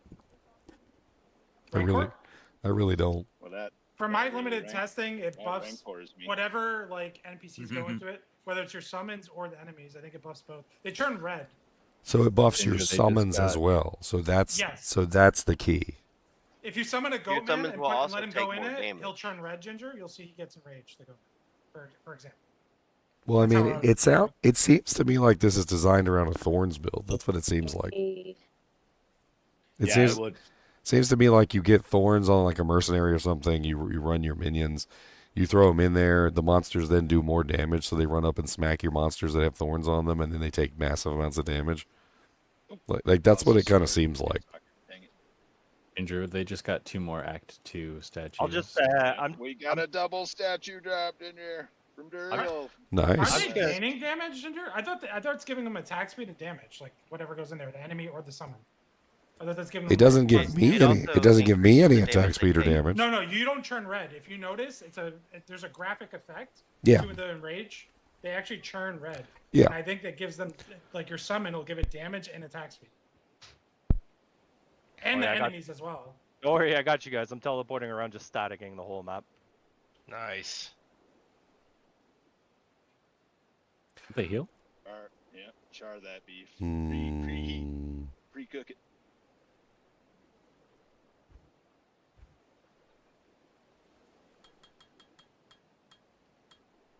Hey Ginger, did you see that post I made that ring had a chance to cast lightning on striking? That's new, isn't it? Cast what on striking? It was just like lightning bolt or something on what did I post? Chain lightning. I have 2. 8%. Oh, chain lightning on attack. Like not on struck. that didn't used to be there, right? I don't see a screenshot. Where'd you put it? In a non-ladder. I'm in the non-ladder. I don't see it. It's Yeah, up that just a little ways. Create new builds. It's that storm band ring. So I'm going around checking if they're healing. They're actually not healing. They're still at 8% chance to cast chain lightning on attack. Yeah, that's always been there. Oh, that's always been there. Really? Okay. On attack? On attack? Yeah. I thought it was always struck. Okay. I thought it was on striking, but I mean, maybe it was changed to on attack. I don't know. I could check my my character real quick and see because I'm pretty sure I have one. Big change too. I thought it was always on getting hit. I'm pretty sure I have one. Let me go check my character right now. I can just link it. Those 2. Oh wait, it's chain light. Okay, what would be different is if it's charge bolt on attack. That No, would- chain lightning's always been there. Okay. I mean, charge bolt is the one with on struck. So if we find like a charge bolt on attack, that would be new. I guess. So there's the one that I had from. Socket face blade. This is the one that I had from last season. Dude, it's doing it again. Where it's a 6 socket, but when you link it, it shows as 3 socket. Okay. That is definitely a bug in the new expansion. Like that's It's been a a thing now 6 for socket days. though. Yeah. Yeah, but if you click it in the chat, you know what you linked. Even for you, it'll show. What? That's 3 stupid. socket. Yeah, it's so weird. I don't know why that's a thing now. I don't think it ever was a thing. I don't know what changed to do that. It's weird. All right, Hadaway. You said you wanted to throw me the mask so I can make a video for it. Yeah. I'll be in GGM too. I think we can do another Ancients run, right? Oh, do we have the statues? Mm, I've got what's the one I had? Well, I thought Ginger was just missing a second Act 2 one. Oh, an Act 2 one? That's the one I think. Oh, yeah. I have an Act Statues? 2 one. No, Yeah. statues. I posted my statues after we made the thing, and I only have I've got 3 Act 3s and I got 1 Act 4 is what I currently have. Oh, okay. So Never 1, mind. 2, 5 you're missing? Yeah. So I need 1, 2, So 5. the 2, but we have a 2. By the way, what was the other one that? They were both Act 2, I think.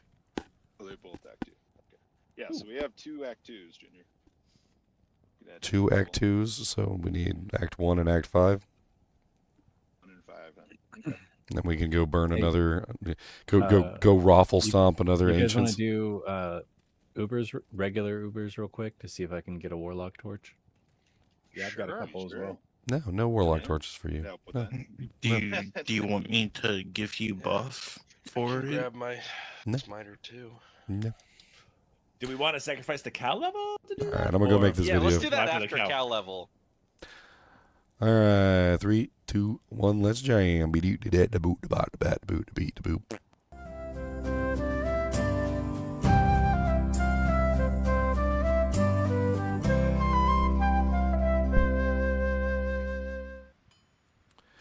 Hello, cats and gals, and welcome to another episode of Unique Items. Today we're going to be looking at a unique death mask, which is the Hell Warden's Will, and it does have a rather unique graphic, the same graphic that's on the Horizon's Countenance, which is part of the new Warlock set. Although it does look slightly different if you put them next to each other. They do look very similar when put on your character. You can actually take a look at the helmet. Kind of has like a really creepy looking mask on it with like the chainmail on the sides. It's pretty neat. Pretty neat little graphic there, that's for sure. And it's got some neat effects on it too. I have the rolls for it, thanks to Leon. Leon sent me a picture of the rolls. So these are the rolls. We're going to take a look at these in a second. Now, the Horizon's, or rather the Hell Warden's Will, has +1 to all skills. It is in a death mask, so it has really low strength requirement, only 55. I suppose you could probably upgrade this, I think, to the Demon Mask or something like that. Probably increase the defense by a little bit. It's got 20% increased attack speed, 20% increased faster cast rate. So it has both increased attack speed and faster cast rate, which is really nice. It also has negative enemy magic resistance and negative enemy fire resistance, which does actually roll, as I just pulled up on the stream here. It rolls between 5 to 8% enemy magic and 5 to 8% enemy fire. So if you find an 8 in either category, you're going to have a really solid helmet for a lot of characters. An 8 for magic would be really good for the Abyss side, and 8 for fire would be really good for the Ring of Fire side. Not only that, but it's not restricted to the Warlock or anything, so this would actually be really good for a Bone Necromancer. It could be really good for a like a fire sorceress. Could be really good for a lot of different characters that like a Hammerton. And I think a lot of people are probably going to look at this and be like, ooh, fancy. Not to mention it also gets a socket. And with the socket, you can add a facet. There is a really amazing facet that you can get now. It is called the Stone Ward, the Protector Stone, and it comes from the new Ancients, Uber Ancients or Colossal Ancients or whatever you want to call them, and it's actually pretty nice. This particular one has negative 8% enemy physical resistance, but you can get magic ones, you can get fire ones, you can get all sorts of good ones, and they come with some pretty neat effects. You could also potentially just throw a regular old -5, +5 facet in there, like a fire facet, but there is no magic facet, so that's interesting. It also comes with a decent amount of enhanced defense, which does roll pretty well between 150 to 215%. So this could have some pretty nice defense, especially if you upgrade it to its higher version. And then it has between 4 to 6 mana after each kill, which is really nice as well. Mana after each kill is great for caster types. It's great for anybody, but it's specifically great for caster types. Now, this particular helmet, I think it's going to be pretty popular. It has the appropriate stats that are required to really make it into a high tier helmet, sort of similar to Griffin's Eye Diadem, although not quite as powerful. But then again, it does have increased attack speed and faster cast with plus the skills and negative res of 2 types, which is going to make it very popular for magic builders and also fire builders as a very good alternative option. Fire, for instance, has access to the flickering flame, which is negative 15%, which is more, but technically it doesn't have any faster cast on it or increased attack speed, so this offers an interesting intermediary option for a build that might require that faster cast or require that increased attack speed to make their build work. So keep that in mind. I mean, overall, I'm really impressed with it as an item because it offers a lot of utility to a lot of different characters. I mean, if we were to count on one hand, I don't even think we would have enough fingers, but it's really good for a fire sorceress. Really good for a fire necromancer, which I've built before. Really good for a bone necromancer. Really good for a fire trap sin. Really good for a berserk barb. Could be decent for a berserk barb because of the magic resistance. Really good for a trying to think here on top of my head. There's a lot of different like classes and builds. Magic damage, specifically fire resistance, Holy Fire Paladin. Could also be pretty good for an Enchantress. Could be pretty good for a Holy Fire Strider. Could be good for the new Fire Warlock with the minions, not just the Fire Warlock with the like Apocalypse and whatnot. There's like a Fire Minion build. It's definitely a very interesting helmet, and it's probably going to be expensive, especially if you get in like an 8%. With decent defense, I think it's probably going to be one of the more expensive helmets on the season. Depending, of course, how easy it is to come by. That could also be a factor. I don't know exactly how easy it's going to be to find one of these. We could, of course, upgrade it to see how much defense it goes to. But instead of upgrading it, let's just take a look at the bases. Let me see. Death Mask, D2R.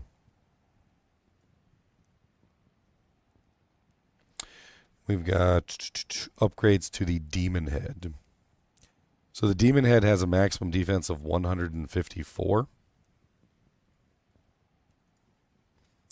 And we got 154 plus.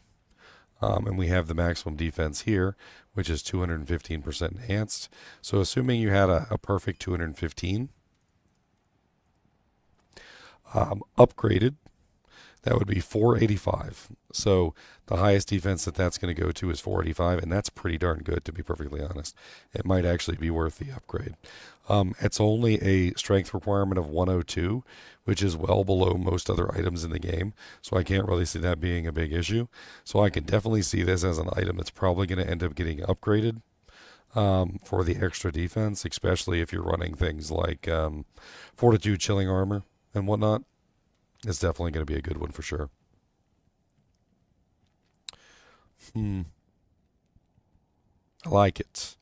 I like it. I think a lot of people are going to like it, and I think a lot of people are going to try and find one in good condition, socket it, upgrade it, and put it on their head for their builds. I think it's gonna work out nicely. Even Hammerdens are probably going to end up wanting this because you can get 8% negative magic res, put one of those nice magic facets in there, bring it up to 18% negative magic res, get 20% faster cast in, +1 to skills. I mean, what's not to like? I mean, Hammerdens also going to be really good for Hammerdens. I can't believe I left that out of my tally earlier. Anyway, as always, if you like the videos, be sure to hit the like button and the subscribe button.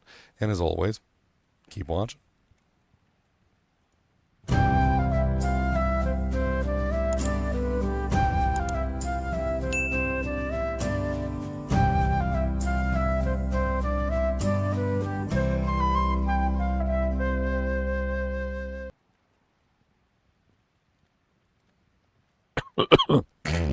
I'm dying, guys. I'm not feeling the greatest. My throat is grating cheese. It's a cheese grating throat.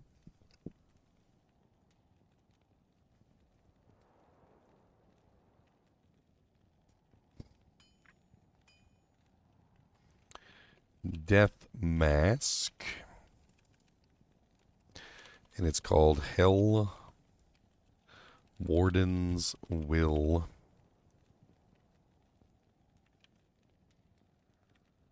I think we might be looking at one of the new Griffin's Eye diadems, basically, right? This is going to be like the new Griffin's Eye diadem for some of the builds. For like a Hammerden, for a Bone Spear Necromancer, for, you know, a lot of fire characters. We're basically looking at like a new Griffin's Eye diadem.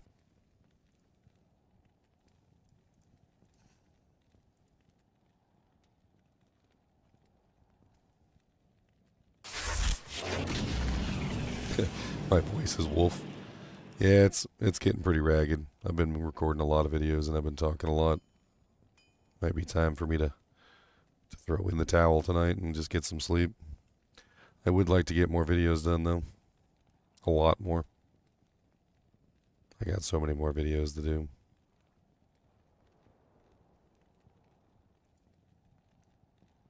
So many more videos to do.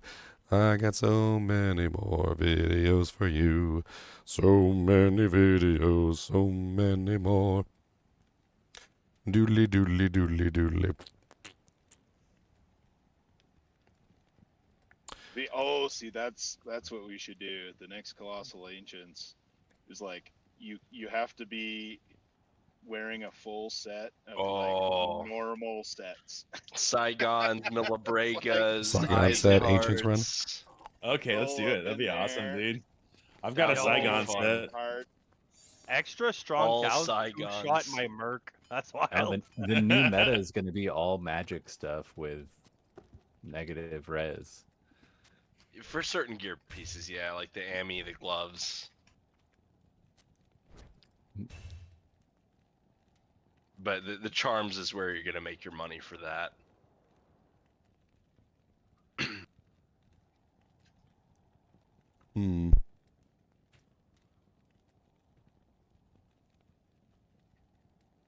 Yeah, Harold. Come at me. Come at me, Harold. Where is he? Where is he? Let you know if I see him when I'm teleporting. Sweet A1 Wagyu. I need capsation pork and twist. I do need capsation pork and Oh, twist. nice. Oh, he's over here, buddy. Oh, they have vigor and finite. Get away! Ooh, get him. Dude, they're running. Vigor Yo. and Fanat. Get him, get him, Yeah, get him, get him, vigor get him, and get him, get him, get him. Oh my god. Get him, get him. Dude, that thing literally ran up to me super fast, hit me for all my mana. 4.7k gone. Like, nice. I got it all back, but that was scary. Kabang. He's down below. Down below. You'll see. You can just keep walking a straight line and you'll hit a vigor fanat. There's the vigor. When you die, you'll know. If you die, you die. It was Hosaurus, Eisenhearts, and Angelic. Oh, there's the vigor fanat. Okay, Whoa. there, yeah, there he is. Oh, there's the fanat and vigor. No, we need to fight him. We got to fight him with all IK sets. I got him down to like 40, but cool. 8 I barbs with IK there we go. Oh, superior flail. Come on. Yo, did you notice they were Hello, green Bo. tinted? That's kind of fun. Yeah, that's a lot of damage. Everybody that faces the next Colossal Ancients, they can only use a normal set. They've got to wear the full set. I mean, Only Tals be isn't normal. bad. Tals isn't bad. Oh, Koa rune. Yoink. There's a mid rune. Yoink. Yoink the ko.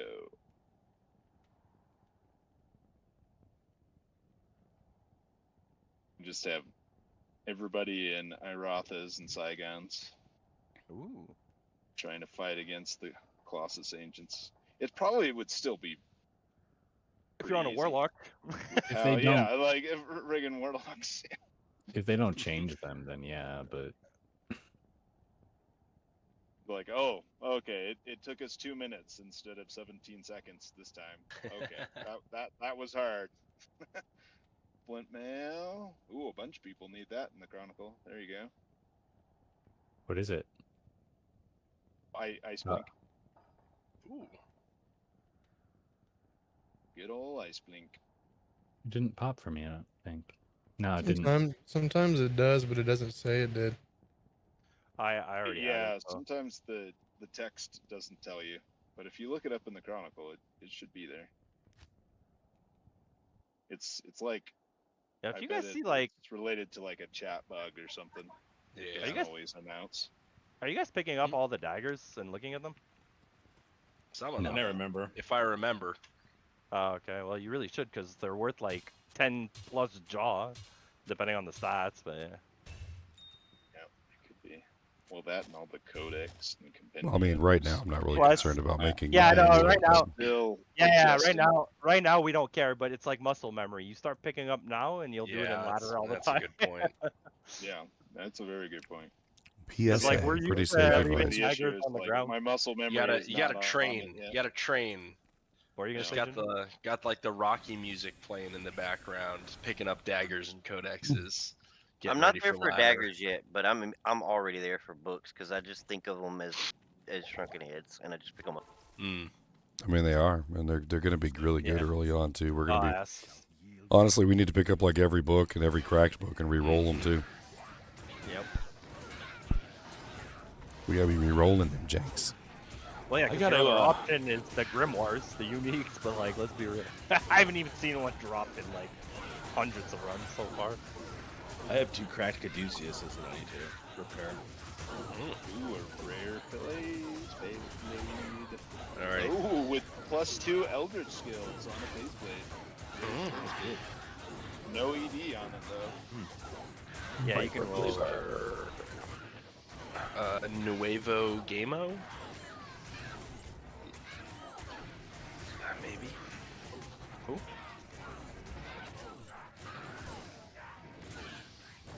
These Goatman are OP. Yep. Yeah, I mean, they have really strong skills. Plus, if you buff them with like auras and stuff. They're using like bash and just like blowing stuff up. Yep, bash. Yeah, they use bash, Zerker, and stun, I think. Like And the barb frenzy. skill. And what? They get frenzy too. Oh, that's what. Yeah, okay, frenzy. Yeah.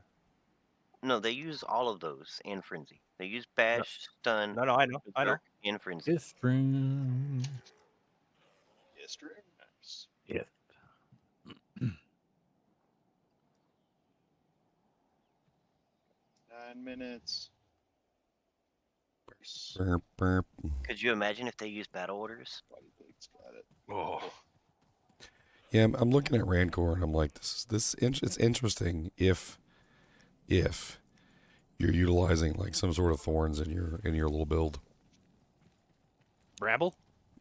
I mean, just anything with thorns. I feel like if you have thorns, like it increases the damage and the attack speed of the other monsters, and then makes them hit them, the other monsters, and then it makes them hit your monsters as well.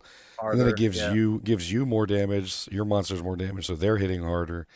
And I feel like it's kind of designed around the idea of thorns. That's kind of how it's designed. It's like make the monsters do more damage to themselves, basically. They're less likely to hit your minions, though. I don't know. I was watching them, and they sometimes would hit each other, but most of the time they were just beating on me or my minions.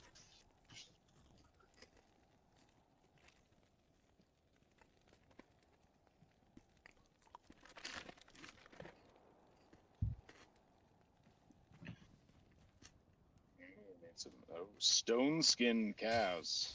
It's some tanky boys. Ooh, and a lot of physimians. Nasty. Stiletto's a dagger, right? Mhm. Yeah, Stiletto is a dagger. Dude, it rolled decent skills, but it rolled 2 sockets. Rip. I guess I need a Bow. I guess I need some form of thorns is what I need. Get that Act 2 mark. I was wondering about thorns with... I was going to run thorns with Goatmen. They're so tanky. Dish those thorns out. Even though the Act 2 merc, I don't like the thorns merc, and he's really janky on when he casts thorns. Sometimes it takes him for freaking ever. It does. And it's very annoying. It's like, dude, my build is entirely dependent on you, and you will not do the thing. I think if you do the Thorns build, though, you don't want Blood Oath. Why? Because, like, every percent you reduce their damage that incoming is reduced damage outgoing. Oh, it reduces damage incoming to the monsters? Yeah, like if you have Blood Oath, right, and Blood Oath gives your demons physical damage reduced by a percent. So if the mob hit the demon for 100, it's now only going to hit it for, say you have enough skills points into Blood Oath to make it 10%. Now it's only going to do 90, and then if your Thorns returns 200%, instead of doing 200 damage back, you're only doing 180 back.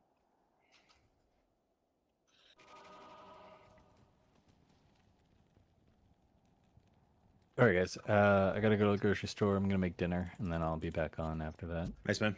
See you about it, big. Yeah, when this And then TC the goats switches, have really good I've gotta defense get going too. Which, I need to give these gem, whatever, act gem things, gem shards, to somebody. So you guys can keep jamming. Jambling, bambling. And probably, well, and yeah, Ginger, I'll drop you the statue in 5 minutes.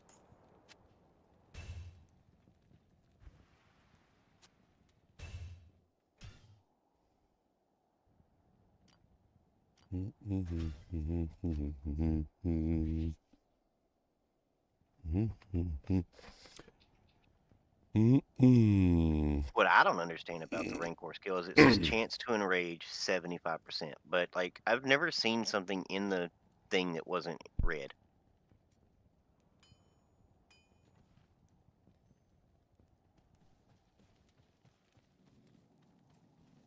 It's why Honda 5 socket. Yeah, I don't know either.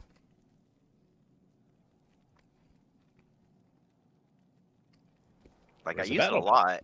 I know 75% is a good percent, but like I feel like I would have at least at one point seen them not be enraged. But it's 75% every like time they're in there. Like, I don't know if it's per second or what. Like it's gonna proc, unless they step out. Like unless they step in, don't get it, step out. Like you're never gonna not see it. All right, dude. So here's an example of what these bases could be like. Did you link it? Yep. Oh. So gotcha. that would fit, that would fit that rune word. I'm not saying those are like good skills necessarily, but you could get 3/3 on some stuff. I know most people are looking for Abyss, +3 to Abyss on them. Aren't both dagger rune words 3 sockets, not 2? Oh, so this is 3 sockets. It's a bug. That's dude. That's what it is. Since these daggers didn't used to have 3 sockets, right? They only used to have 2 max. And now that they changed it to 3, it's probably not like updated in the server for some reason, right? No, Fang Knife. Fang Knife. They always have could 3? always get 3. Yeah. Okay. Well, it's got Fang Knife's the little one, right? Ain't that the little one? No, that's the big one. It's the big No, one. no, okay, Yeah, that it's the one's long one. Okay, maybe not. Well, anyway, that I one was has 3. gonna The say- one I posted is 3. Because I'm thinking of the gold dagger size. I'm like, how do you fit 3? Just graphically, how do you flame fit wave. 3 sockets in? Somebody said that they did actually like change some of them, but the Chris always had 3. All right, this has 2 sockets and 3 to flame wave. Cool. Yeah, I think It was the stilettos only and one. The smaller ones. Yeah. I'm pretty sure that the Fang Knife was the only one that had 3. Okay. Yep. It was. Yeah. Are we ready for another game? Even the lower ones like the Chris and everything couldn't get 3. Yeah, we just have 2 minutes. 2 minutes. Yeah. What was the next one? That was Poopy. Barracks Jail, I think. Dang. What was it? That was not bad. That was long. Yeah, Barracks Jail. Is next. Do we want to do Ubers or? Oh, that's right. Leon needs Ubers next. It wasn't me. It wasn't me. Okay. Oh, wasn't you? Okay. I mean, who doesn't need Ubers? We all want a torch. Yeah. It's actually kind of hilarious that none of us have torches right now because we ain't gonna get torches later either. Yeah. You might as well get used to it because we ain't getting one. Hey, look at this codex. Look at this codex that I made. Well, Leo gave it to me, but it's cool. Ginger, what game you in?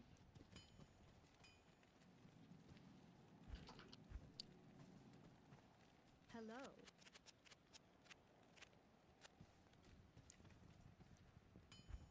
So, I'm gonna try to farm another couple of hate keys real quick, and then I will have 2 sets. Ginger, what game you in? I'm currently in offline. Why, you need something? Oh, I was gonna pass you the statue.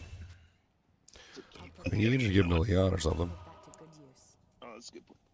Leon, where you at? Leo 9. Okay.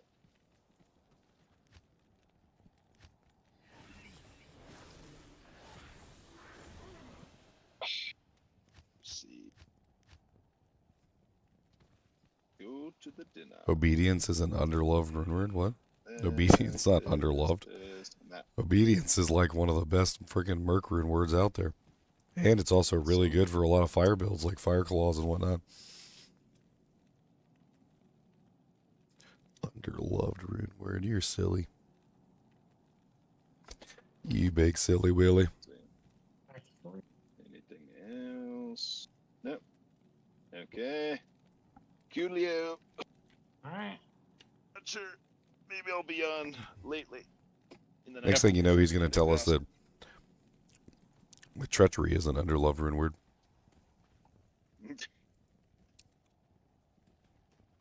No one makes treachery. So apparently the ancients, the one you kill last dictates what you're gonna drop. Ah. that's Interesting. interesting. There's 6 choices. So how's that work? Yes, It's each a one has order? 2. Each one has 2 bind to them. So is it 50-50, or is it like the order in which you kill them? I think it's a 50-50 on which one of them. You know what I'm saying? Because, like, say Talic drops, physical poison. But if you kill Matic first versus killing whatever first, like, how deep does this rabbit hole go? I don't know that. I just know that two jewels are bound to to each one. Interesting. Can they be bone prisoned? Probably not.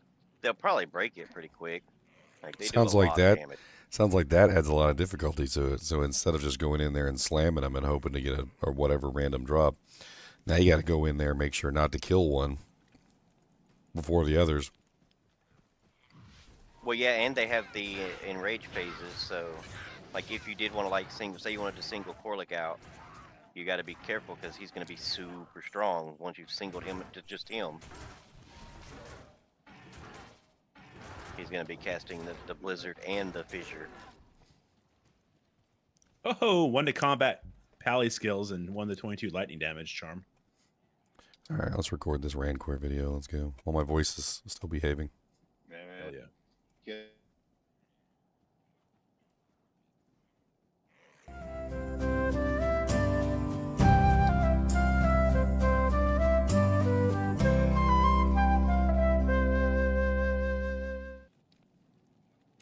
Hello, guys and gals, and welcome to this episode of Skills and Abilities.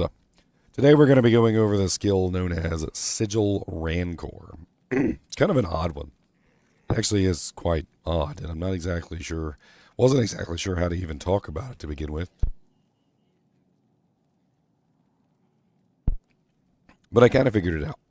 So basically what this ability does is you lay a sigil on the ground. And when you lay a sigil on the ground, you'll notice that your minions actually turn red. The enemy also turns red, however, and so this means that everybody within it is getting the effect, the bad guys and the good guys. The effect when maxed out is 170% increased damage, 29% increased attack speed. And that's actually a lot, considering that you're giving that to everything that within the circle. Now, it also applies to the enemy too, though, which made me think, and I'm sitting here trying to figure out how you would get the most out of this. And I was like, well, the way to get the most out of this is to use thorns. So I have an edge bow bramble set up on my mercenary here so that she has a pretty high level thorns. And what you do is you find a nice pack of monsters. And then basically you enrage everybody.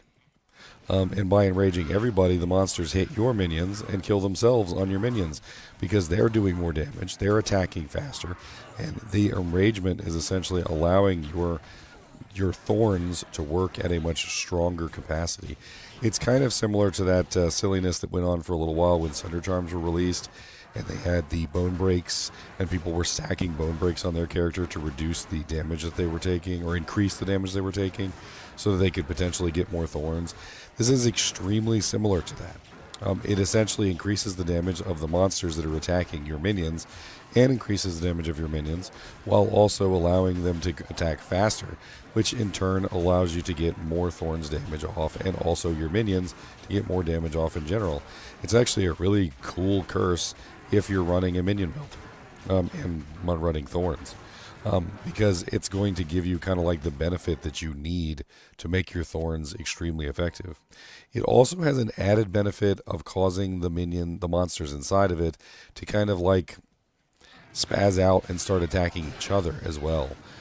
So randomly, and it doesn't seem to be like a consistent thing, but randomly they will just start attacking each other inside the Rancor circle, which is kind of neat. It doesn't happen often enough, in my opinion, to be something that you can really rely on. It's not like casting the Confusion Curse from the Necromancer that will literally just make all of them attack each other, but it is enough that you can like kind of take a little bit of the pressure off of your goatmen. As you can see though, my goatman died, and that's because of course I'm increasing the damage of the monsters that are attacking them, which does make my goatmen more vulnerable in general. It's a kind of like a double-edged curse, is that it allows you to get more damage and more attack speed from your minions, while also at the same time increasing the damage and attack speed of the enemy that is also attacking you in the circle. If placed strategically, you can actually kind of make it so that it only affects your minions and it doesn't affect the enemy, if you kind of just like get it right on the border. But it's definitely an odd one. It's odd enough and it's specific enough that you could definitely make some builds around it. I think a Thorns build would work really good with this. Also, potentially just simply setting up your minions to be super tanky so that they can basically herk-a-jerk tank the damage that they're incoming. That's also potentially another way that you could deal with it. All in all, though, it's definitely an interesting one, although not necessarily universally useful. It doesn't apply to you either. It only applies to your minions, mercenaries, and I'm assuming it also applies to other minions and other mercenaries from other characters as well, although I can't test that right this second. As always, I do appreciate you guys and gals joining. Be sure to hit that like button and subscribe button if you're enjoying the content. I know this is a relatively short one, but there's really not a lot to talk about with it. And as always, keep watching.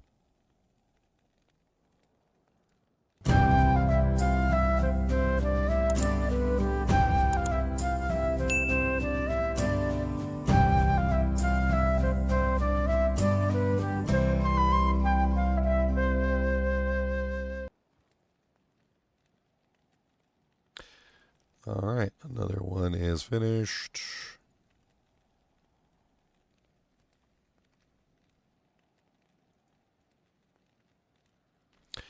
Yes, you could. You could use amp damage wand with it as well.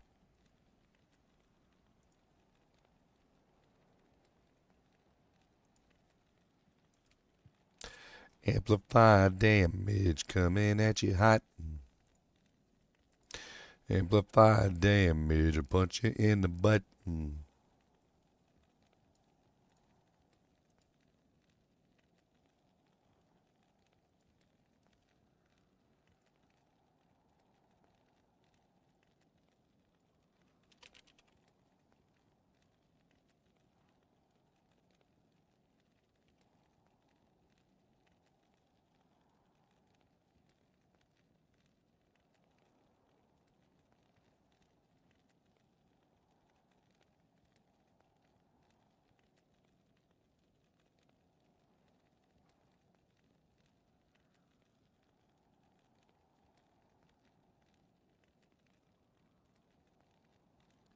Necro curses do not seem to override it, no.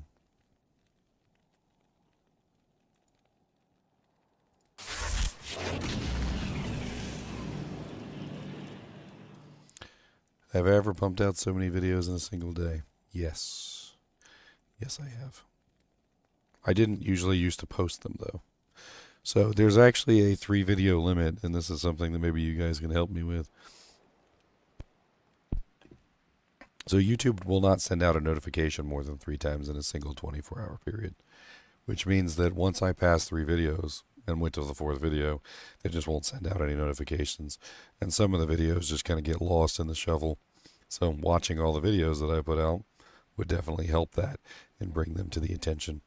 I don't want any of them to get lost, obviously, in the shuffle. So, check them out. Check out all the videos I've put out recently. Go through the list. I'm sure some of them are going to end up getting lost in the shuffle. But, it's a crunch. I got a lot of videos to put out. I want to get a video on every skill. I want to get a video on every unique. I want to get a video on every rune word. I want to get a video on everything. Mainly because we got the new season coming, obviously, on February 20th. And I want to get everything out before then. Because I'd like to actually play the game too. I'm a gamer. I have fun with the game. I would like to play. So on February 20th, my hope is that I'll have finished all these videos and I can move toward actually playing the game, which will be great.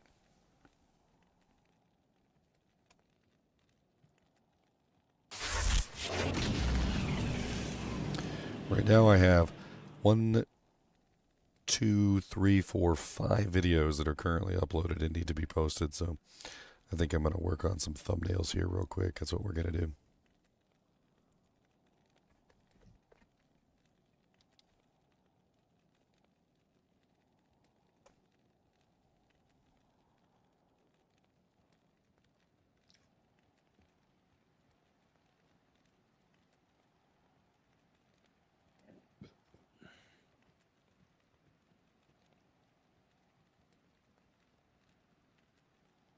I mean, interestingly enough, the Rancor thing probably works on Necromancer minions too. So, I think there's a kind of a synergy there with Necromancer minions that it's kind of crazy.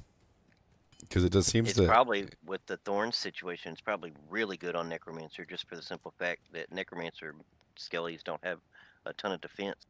Well, I mean, think about it. Think about it like this: you have a Necromancer telestomp a boss, and then you just put Rancor on top of the boss. Now the entire Necromancer army has 180% enhanced damage and 30% increased attack speed. Plus, they have Iron Golem for Thorns and Iron Maiden. Iron Golem is just attacker take damage. I mean, if anyone has an Echo character, you could just try it with a Warlock. Team up. Test it out. Get your Fire Necro, Ginger? He's got to cast Rancor.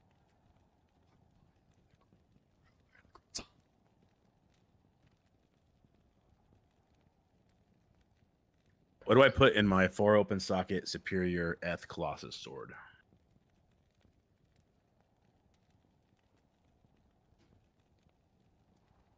It's open. What? 4 open socket. Ethereal, 4 open socket Eth Colossus you can, sword with you can 7 make ED. You can make an Oath. You can make Fortitude. You can make a better oath than Zinner's. Yep. Oh no, that's not hard to do. Well, no, it's because mine's a Balrog blade. But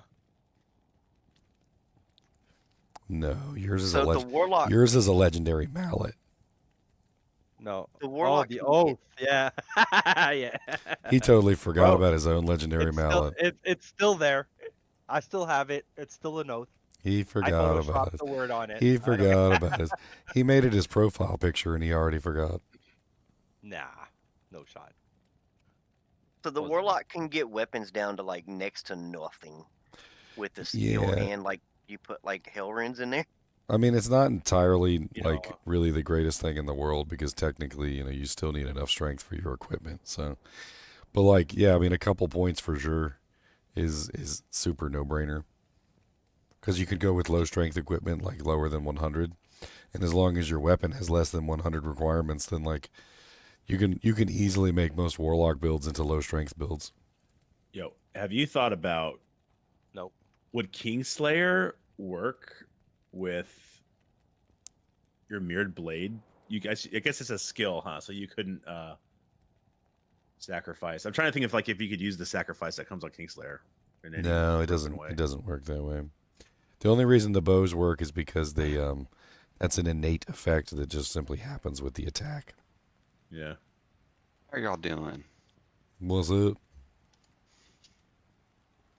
All right. So what were you Were saying? we doing Ubers or no? Yeah, we do some. Yeah, Leo, you were saying to open cows first and then pop the stone. That was the test. That was the test, yeah, I believe. I'm doing it. I opened the cows, and now I'm gonna pop this. Let me get my my smiter. Corrupted Tremor Strike Act 1. And cows are not TZ. So it doesn't work. It doesn't work. Ginger, do you think they had enough foresight to code Bell's clone to be not bindable? Don't tell anybody about it if it works.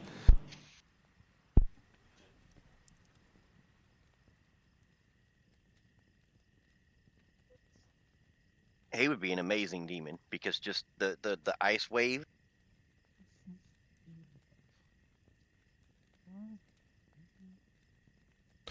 I mean, his abilities are pretty OP, but he's also really spammy with like knockbacks and stuff. It might be kind of poopy actually.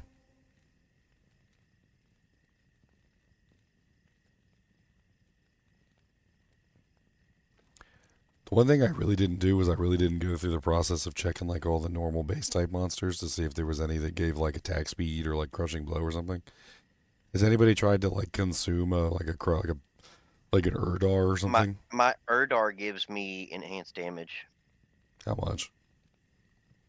This one's 95%, but I think that's just based on my consume level. Hmm.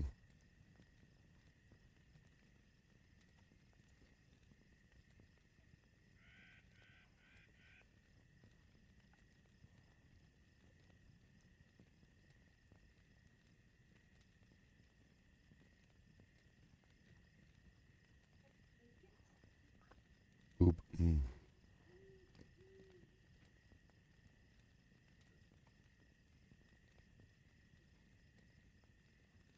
Gotta remember how to use this character. The smiter. Yeah, I've got like a North Star Pally kind of thing.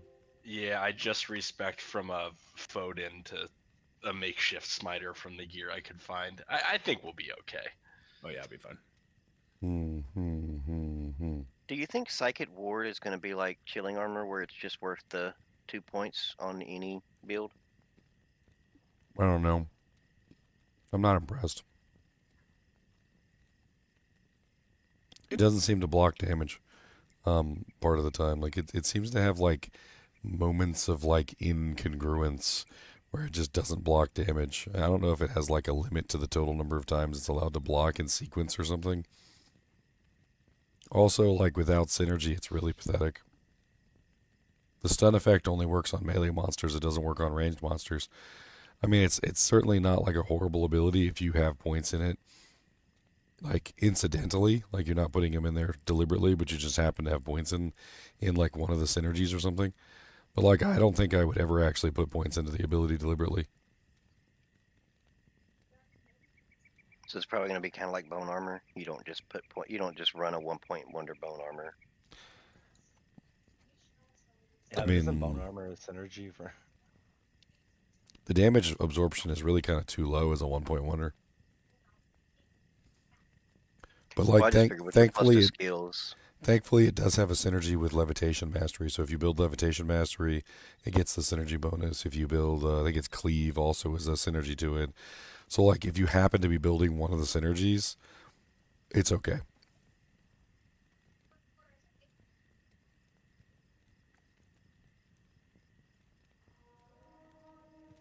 I just wonder if like the stun on it could save you from time to time, tellying around. So that was another thing, and a reason why I really don't think it makes a good 1 point wonder is that if the hit that comes in is greater than your HP of the absorption that's left on the ability. So for instance, let's say the ability has like 50 absorption left or something because you recently took a hit. It won't stun anything. So like if the amount of damage exceeds the amount that's on the absorption, the spell just collapses and the monster doesn't get stunned. So it only works if the hit that comes in is less than the absorption of the ability.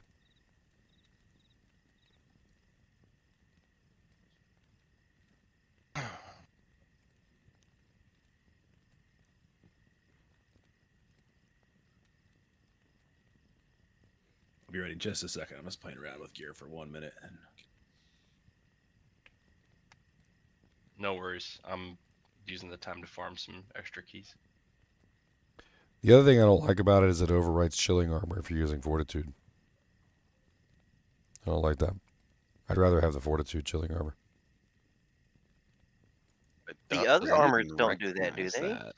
Yeah, bone armor and cyclone armor have always overwritten chilling armor. Oh, okay. Yeah.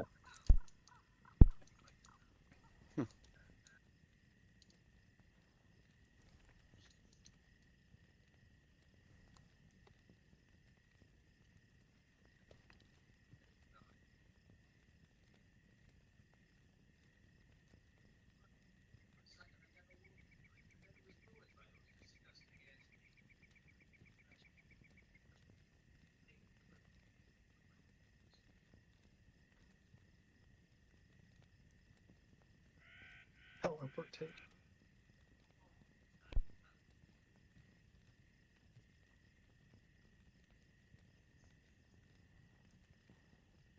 Might.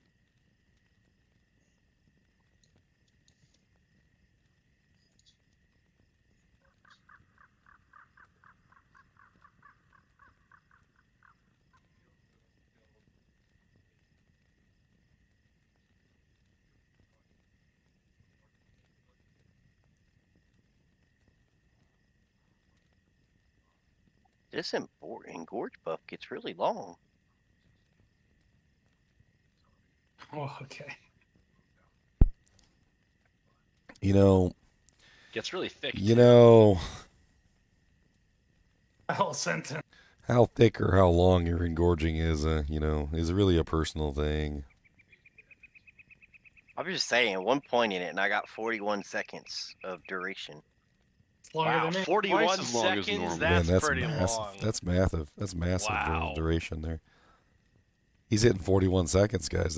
He's not a two-pump chump. That's impressive. It's 4 pumps instead of 2. No, sir. I do like 82 pumps a second. Do you know how many calories I burned after 41 seconds? But do you follow the middle out method? That's the question. This man's Superman. Reminds me of the age-old joke. I'm not sure if you guys have heard it. Let's hear it. So, Superman is flying along. He's got really good vision. And he looks down, and he sees Wonder Woman. And she's nude, laying there on like a suntan bed. And he thinks to himself, he's like, man, if I fly down there real quick and just have my way with her, she would never notice. I just got to be really fast. So he flies down there real quick, does his business. He gets out so fast, it's like a half a second, maybe even less. And nobody knows what's going on.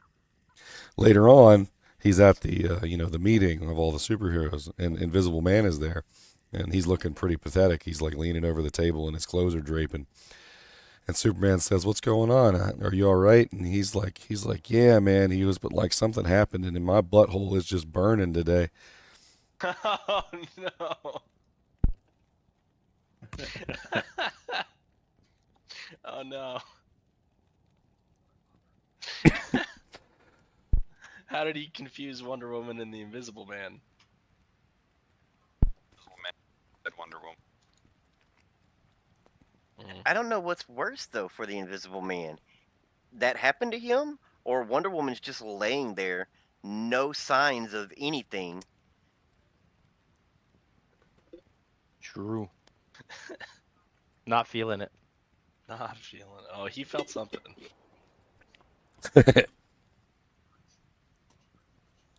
That's such an old joke too. I don't even know when I heard that. It was like probably like 15 or something when I heard that joke.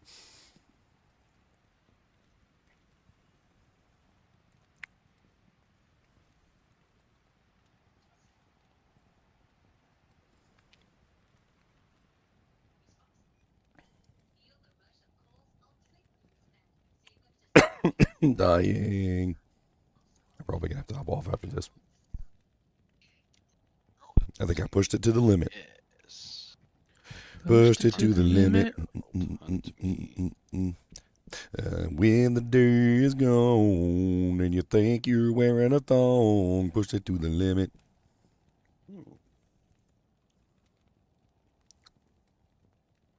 It's red, by the way. The thong? Yeah, not that you guys care.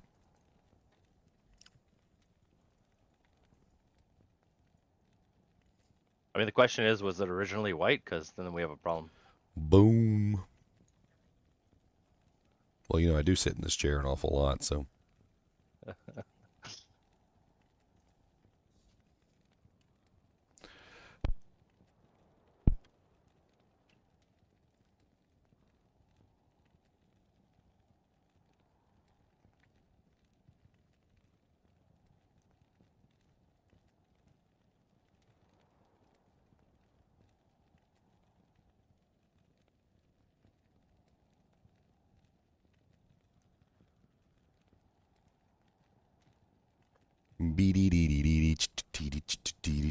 Has anybody really been playing around with the loot filter yet? A little bit. I haven't. I just turned on the. or Any hit the any basics good tips for a basic starter loot filter? I'll give you the tip. So I'm using mine. Baby. But I play the game normally, but then I press my filter when the screen's cluttered full of items, and it cuts it dramatically down. That's how I'm using it.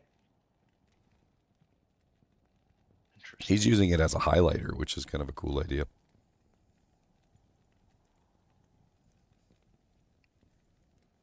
Ginger, the loot filter hater, approves. I've just got it right now filtering out potions except for supers and full juvies.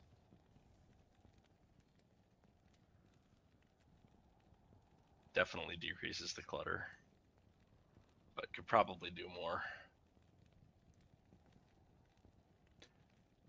I mean, if you're not on a character that uses bows or arrows, you could always arrows and bolts. That's a good point. Messing with it to only show like uniques, rares, and other items I'm specifically looking for, bases and things like that. It's going to be hard to use a loot filter with the unknown. We don't know what's going to fall. Like, you really just don't have any idea. All these new things that they've added, all the new uniques, all the new rune words.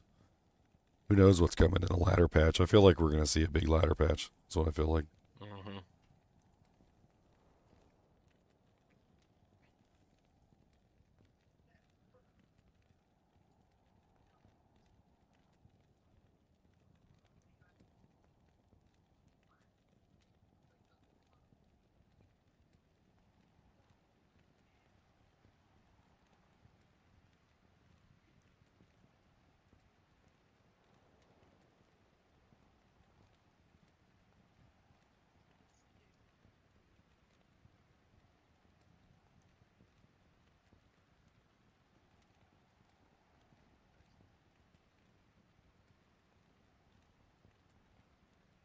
Mm-hmm. Boom, boom, boom, boom, boom, baby. And I farted in your stew. Why it tasted funny.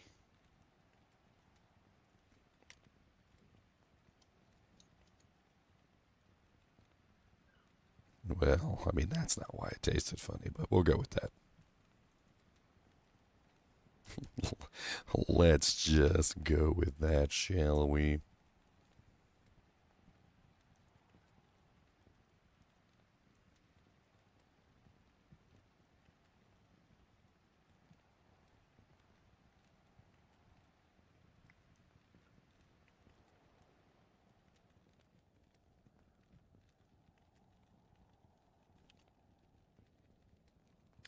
Pink, pink.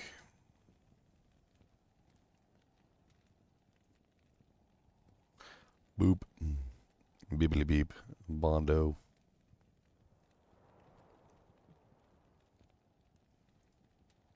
Or you can try importing mine. What was that Demi that asked? What did I ask? About the filter? No, it was not me. Who asked about it? Was it DK? No, not me this time. Was it? I don't know who it was. Was yo mama. Damn dog.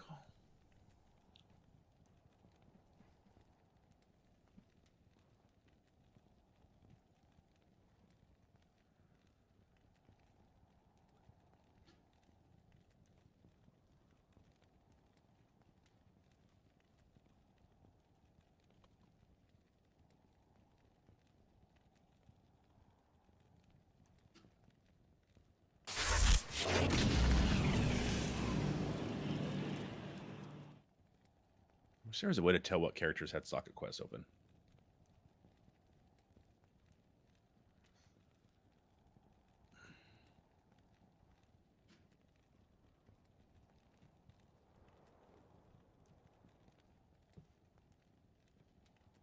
There's one. There is one.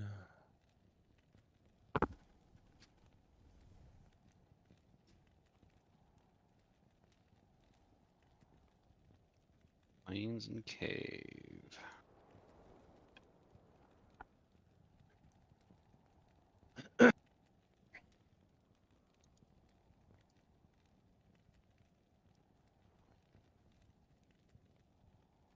$10 later. I tell you, I'm not used to the loot filter yet because I'm killing things and I'm like, I'm getting so many no drops.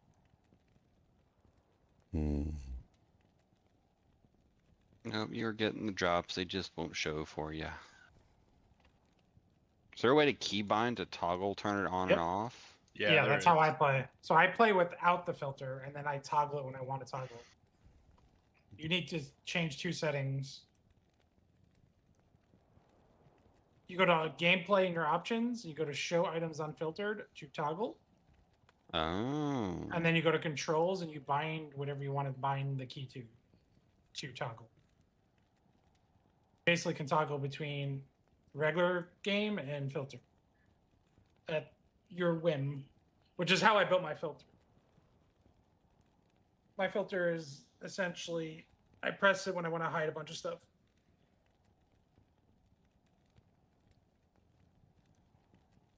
In that Another build. MF charm. Where am I gonna put you? Cold red.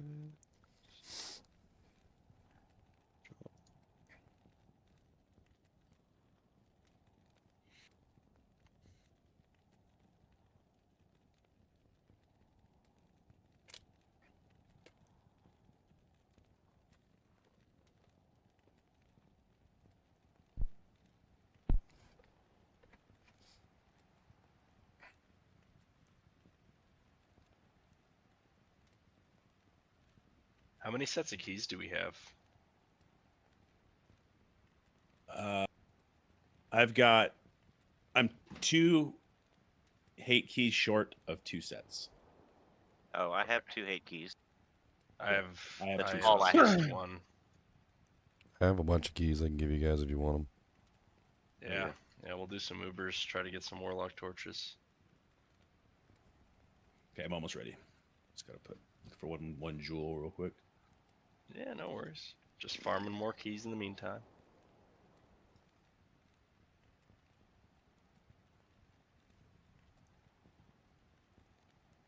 And which one did I just do? Just did Hex siphon. So Sigil Lethargy is next.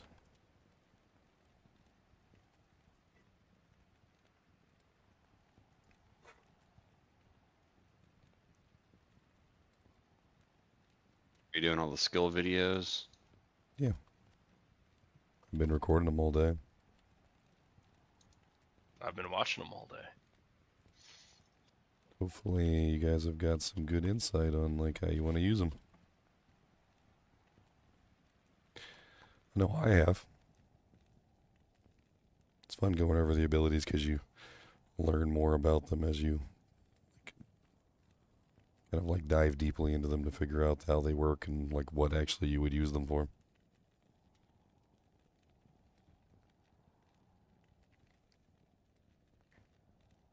a funny character idea or game character name idea. You name him Harold, Harold. Nice.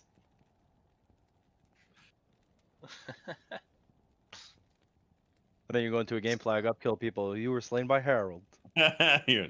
Harold.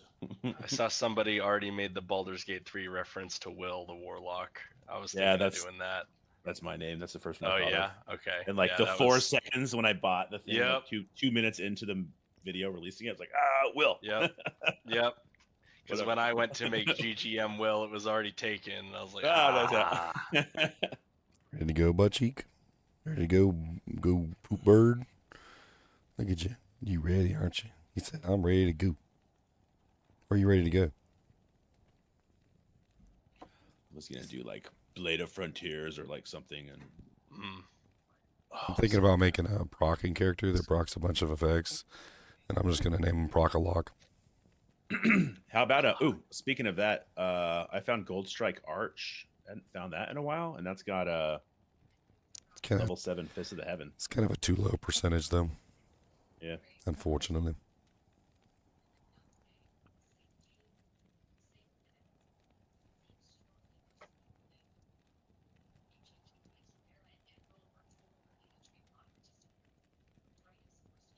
It's a Death Mask Elite. Oh, here's another fun fact. If you go into a zone, and even if you don't kill anything, if you go into the zone and then pop the Worldstone shard, Exceptional. it locks it as non-TZ.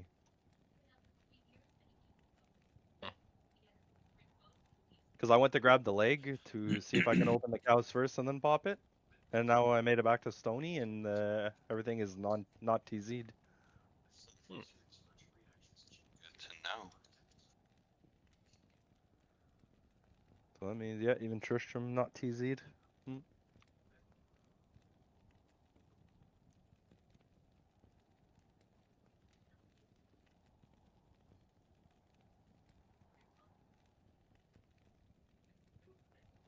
Alright, courses.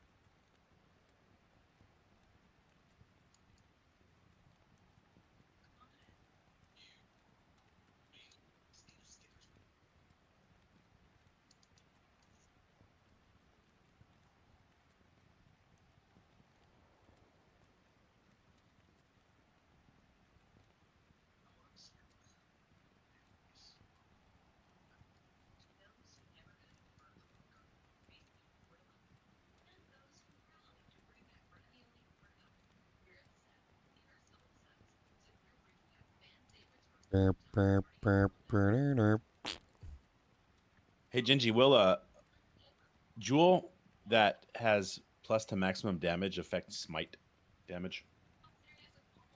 No.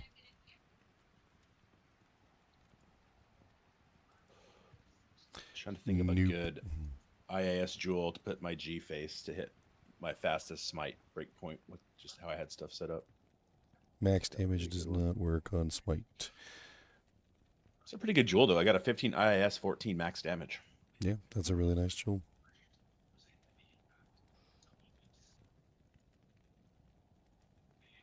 All right, I must put in a plain one.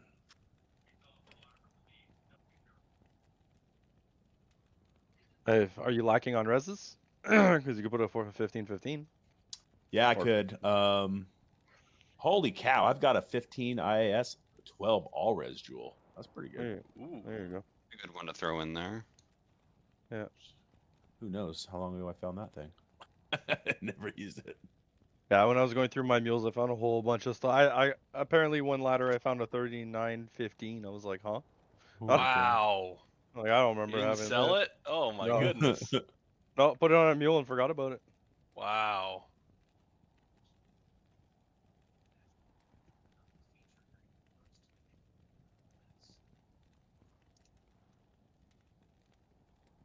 But I don't necessarily. My reses are capped, but you should probably over cap for because this is like my Uber Ubers? smiter. Yeah. Yeah, well, yeah, meth is gonna lower conviction you.